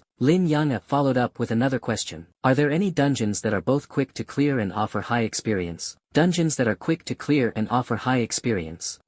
Shu Han tilted her head in thought. Lin Yang figured such dungeons must be rare. After a while, Shu Han's eyes lit up. You could team up with others and tackle the large dungeon, Tyrant's Desert. In the dungeon hall, there were 3 special dungeons, 2 large dungeons and 1 super large dungeon. Large dungeons typically required a team of 40 players to complete, while super large dungeons needed over 100 players. With excellent equipment and sufficient levels, the required number of players could be reduced to 30 or even 25. This had given rise to a new profession, carrying others. Many students formed teams to carry others through large dungeons, helping them level up. The carried players didn't need to do anything but pay a certain amount of points. Large dungeons featured numerous monsters, high experience rewards, and rapid leveling. Shu Han continued, the academy is quite strict about dungeon level restrictions to keep us safe, but large dungeons are an exception. The Tyrant's Desert Dungeon is a level 25 large dungeon, but you can enter as early as level 20 and as high as level 30. It spans a full 10 levels. When you hit level 20, you can check the team center for groups. If you pay points, someone will take you leveling. After all, the higher the dungeon level, the harder it becomes to solo, and the more dangerous it gets. Lin Yang understood her good intentions and softly thanked her. Shu Han chuckled, no problem, no problem. I earned points for helping, after all. It's getting late. I'll head back to rest now. If you have any questions in the future, feel free to ask me. With that, she used a teleportation stone and left the dungeon hall. By this time, night had fallen. Lin Yang glanced at the time. It was already 9 p.m. After an entire day of battling, he indeed felt a bit drained. Although he had just leveled up, which restored all his attributes to their peak state and healed any injuries, the mental exhaustion from prolonged fighting was something that couldn't be alleviated so easily. Moreover, during the earlier battles, his skeleton warriors had also sustained injuries. While the damage wasn't severe, it would still take some time for them to fully recover. Lin Yang surveyed the dungeon and decided to return tomorrow. Activating his teleportation stone, he left the dungeon hall. The academy grounds were quiet at night. Lin Yang walked along the path back to his dormitory. He hadn't expected that so much would happen in just 2 days since arriving at the academy. He had to admit, this life was far more exciting than his high school days. Back in high school, the curriculum was focused entirely on the world's foundational knowledge. Most schools did not teach anything about post-transition professions because they couldn't predict what type of profession a student would transition into, whether combat-oriented, support-oriented, or life-oriented. As a result, the education mainly covered general foundational knowledge. Only after transitioning into a combat-oriented profession would students have access to more specialized information relevant to combat roles. The same applied to support-oriented professions. Some support roles, like seers or elven elders, also required combat participation. However, professions like alchemists or potion makers might never enter a dungeon in their entire lives. Knowledge had been meticulously stratified. In a few days, when all the prospective professionals admitted to Xiaojing Academy arrived, the school would organize unified courses. By then, all the necessary knowledge would be provided, so Lin Yang'e wasn't in a hurry. Back at his dormitory, he grabbed some food to quickly satisfy his hunger. Before the trial expedition, Ning Yi had bought a large stash of food, leaving some of it with him. Requesting flowers, he summoned 4 skeletons and sent them into the summoning space, bringing the total number of his skeleton warriors to 116. Moments later, the faint sound of breathing echoed as Lin Yang'e entered a meditative state. Meanwhile, in a secretive space within Xiaojing Academy, 3 individuals were seated together, sipping tea. Bai Yiyuan wore a faint smile. So, what do you think? Didn't I say this kid was something special? Meng Anwen, sitting across from him, replied, solo clearing the mermaid dungeon 3 times and taking all 3 mermaid tiers this year. He really slapped the faces of those from Sakura Nation, humiliated the Onmyoji, and showed those guys from Qianlong Academy just how pathetic they are. They thought being nurtured by their academy made them invincible, looking down on the national top scorer. Well, now they've been thoroughly humbled. Meng Anwen smirked mischievously and glanced at Hong Shan beside him as he spoke. Hong Shan, the headmaster of Qianlong Academy, was naturally displeased that his students had been humiliated. He snorted in annoyance and refused to acknowledge Meng Anwen. Bai Yiyuan chuckled. To be honest, the reason I placed him in this trial was to assess his abilities. The kid doesn't talk much. It's like pulling teeth to get a word out of him. Meng Anwen took a sip of tea. Have you asked what his talent is? I did. It's amplification, but I don't know the specific degree. It's probably significant, Bai Yiyuan replied. Meng Anwen gave him a curious look. Bai Yiyuan took another sip of tea and added, that's his personal secret. It's not appropriate to pry. Did I ever ask about your talent? If someone kept digging into your abilities, would you be happy? Meng Anwen admitted he'd lose his temper if someone did that. Fair enough. Then we won't ask. Amplification is a solid talent. It's been seen before. If his skills are strong enough and combined with this talent, his future could be very promising. Bai Yiyuan smiled. I think so too. This kid has potential. And his sister, she's already part of Creation Academy and is being highly regarded by the old master there. She's receiving full support for her development. Hiss. Even someone as composed as Meng Anwen drew a sharp breath at this revelation. Being accepted into Creation Academy was impressive in itself, given that everyone there was an elite. However, being personally recognized by the old master was another matter entirely. Bai Yiyuan slapped his thigh and laughed. Surprised, aren't you? I was shocked too when I found out. Meng Anwen asked, do you know why? Bai Yiyuan shook his head. If the old master thinks highly of her, she must have some exceptional qualities. You know how high his standards are. Ordinary people wouldn't even catch his eye. Meng Anwen sipped his tea and spoke at a leisurely pace. It seems our human race will soon have 2 new rising stars. Hong Shan, who had remained silent until now, suddenly spoke. 1 rising star, and 1 lone wolf. Lin Yang'e's reticence and reluctance to interact with others made him seem like a true lone wolf. The next morning, Lin Yang'e's spiritual energy had fully recovered. With a casual wave of his hand, he summoned 4 more skeletal warriors, bringing the total number to 120. After a quick wash, he used a teleportation stone to transport himself directly from his dormitory to the dungeon hall. As usual, the area outside the dungeon hall was bustling with activity. Many professionals were setting up stalls in a chaotic marketplace atmosphere, searching for suitable teammates. Among them were both regular students from the academy and many students from the various specialized colleges. Although both groups were part of Xiaojing Academy, there was an unmistakable divide between them.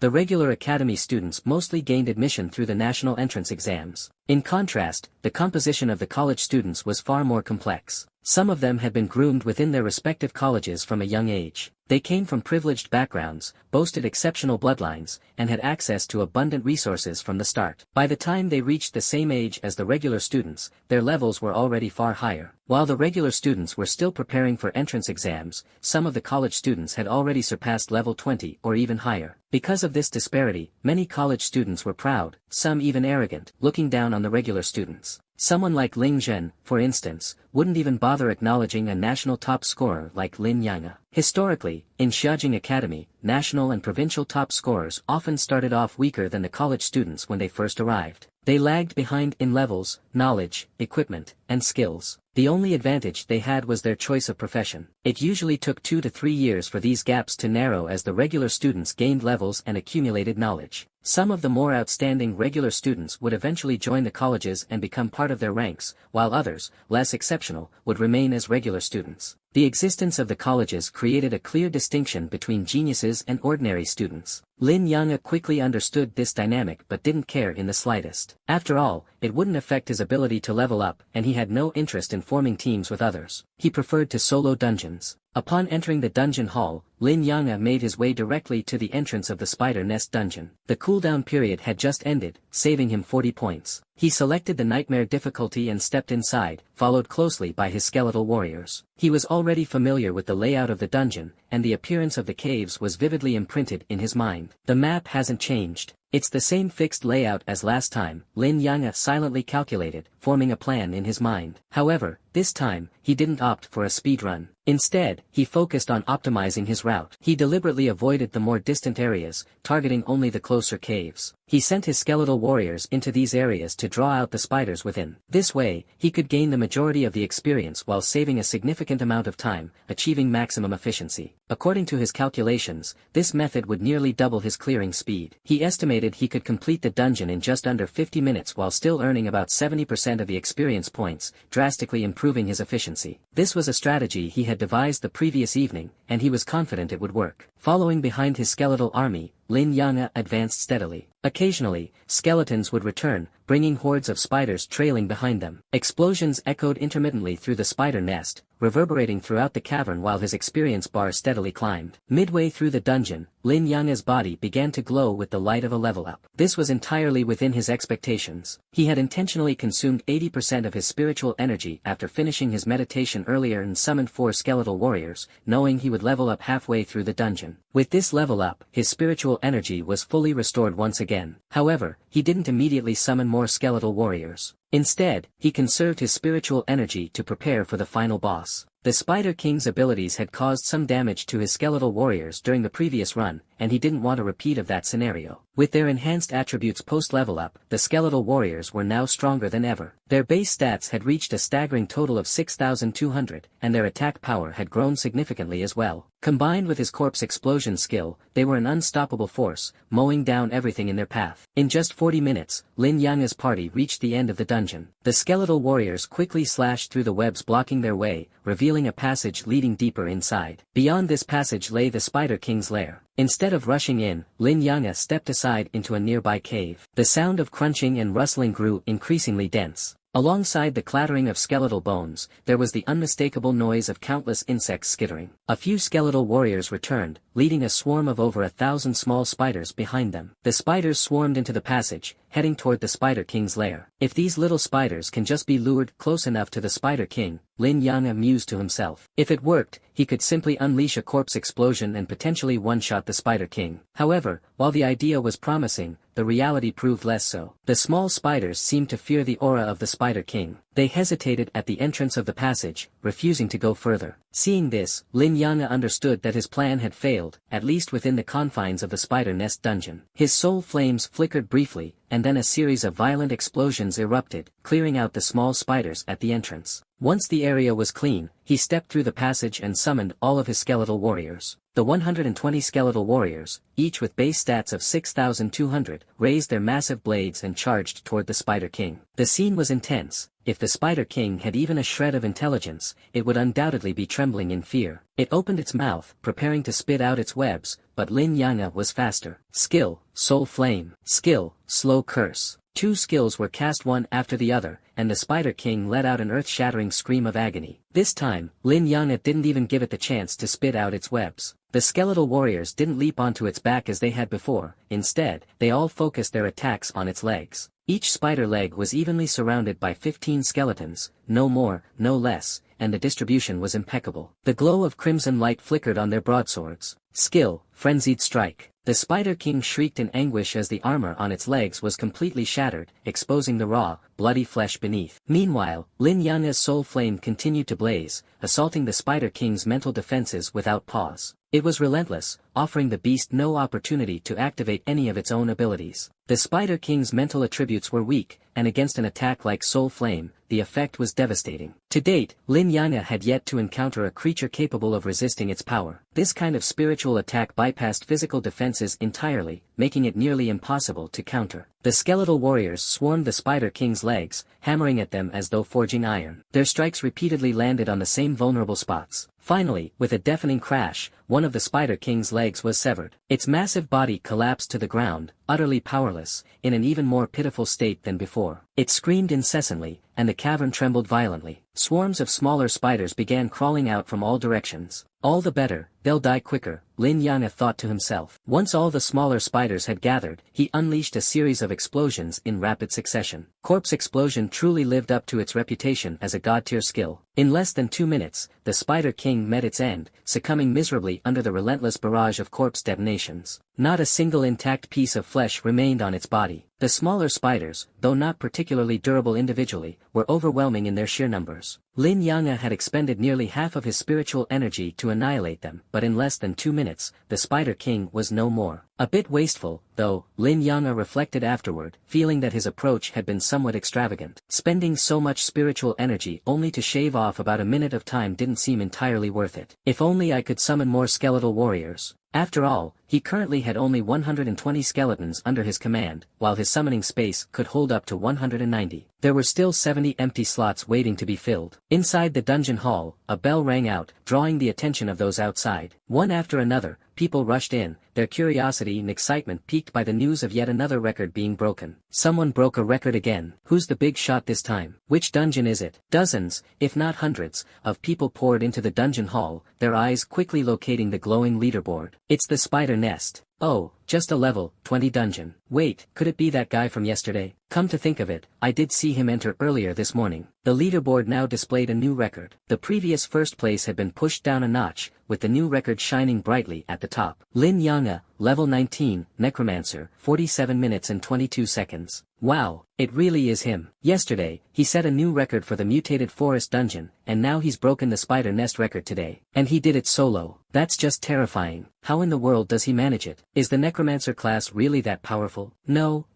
I think it's not just his class. He probably has a talent as well. The crowd collectively inhaled sharply. A talent-based profession, that was no small matter. To these onlookers, talent professions were practically legendary. Nationwide, only a handful of individuals with talent professions emerged each year. Talent profession, my foot. He's just lucky, a voice dripping with jealousy suddenly rang out. All eyes turned toward the speaker, locking on to Ling Zhen. Under the scrutiny of so many stares, Ling Zhen shifted uncomfortably. A voice from the crowd immediately challenged him. Why do you say that? Breaking a record, especially solo, was no easy feat. It was even harder to achieve in a high-difficulty dungeon. Why dismiss Lin Yanga's accomplishment as mere luck? Ling Zhen sneered disdainfully. He's just a regular student who recently finished his entrance exams. He's probably relying on some powerful artifact he got because of his connection to Baishen. There's no way he could clear a nightmare-level dungeon on his own otherwise. His words had barely left his mouth when someone angrily retorted, so what if he's a regular student? Regular students can't break records. Yeah,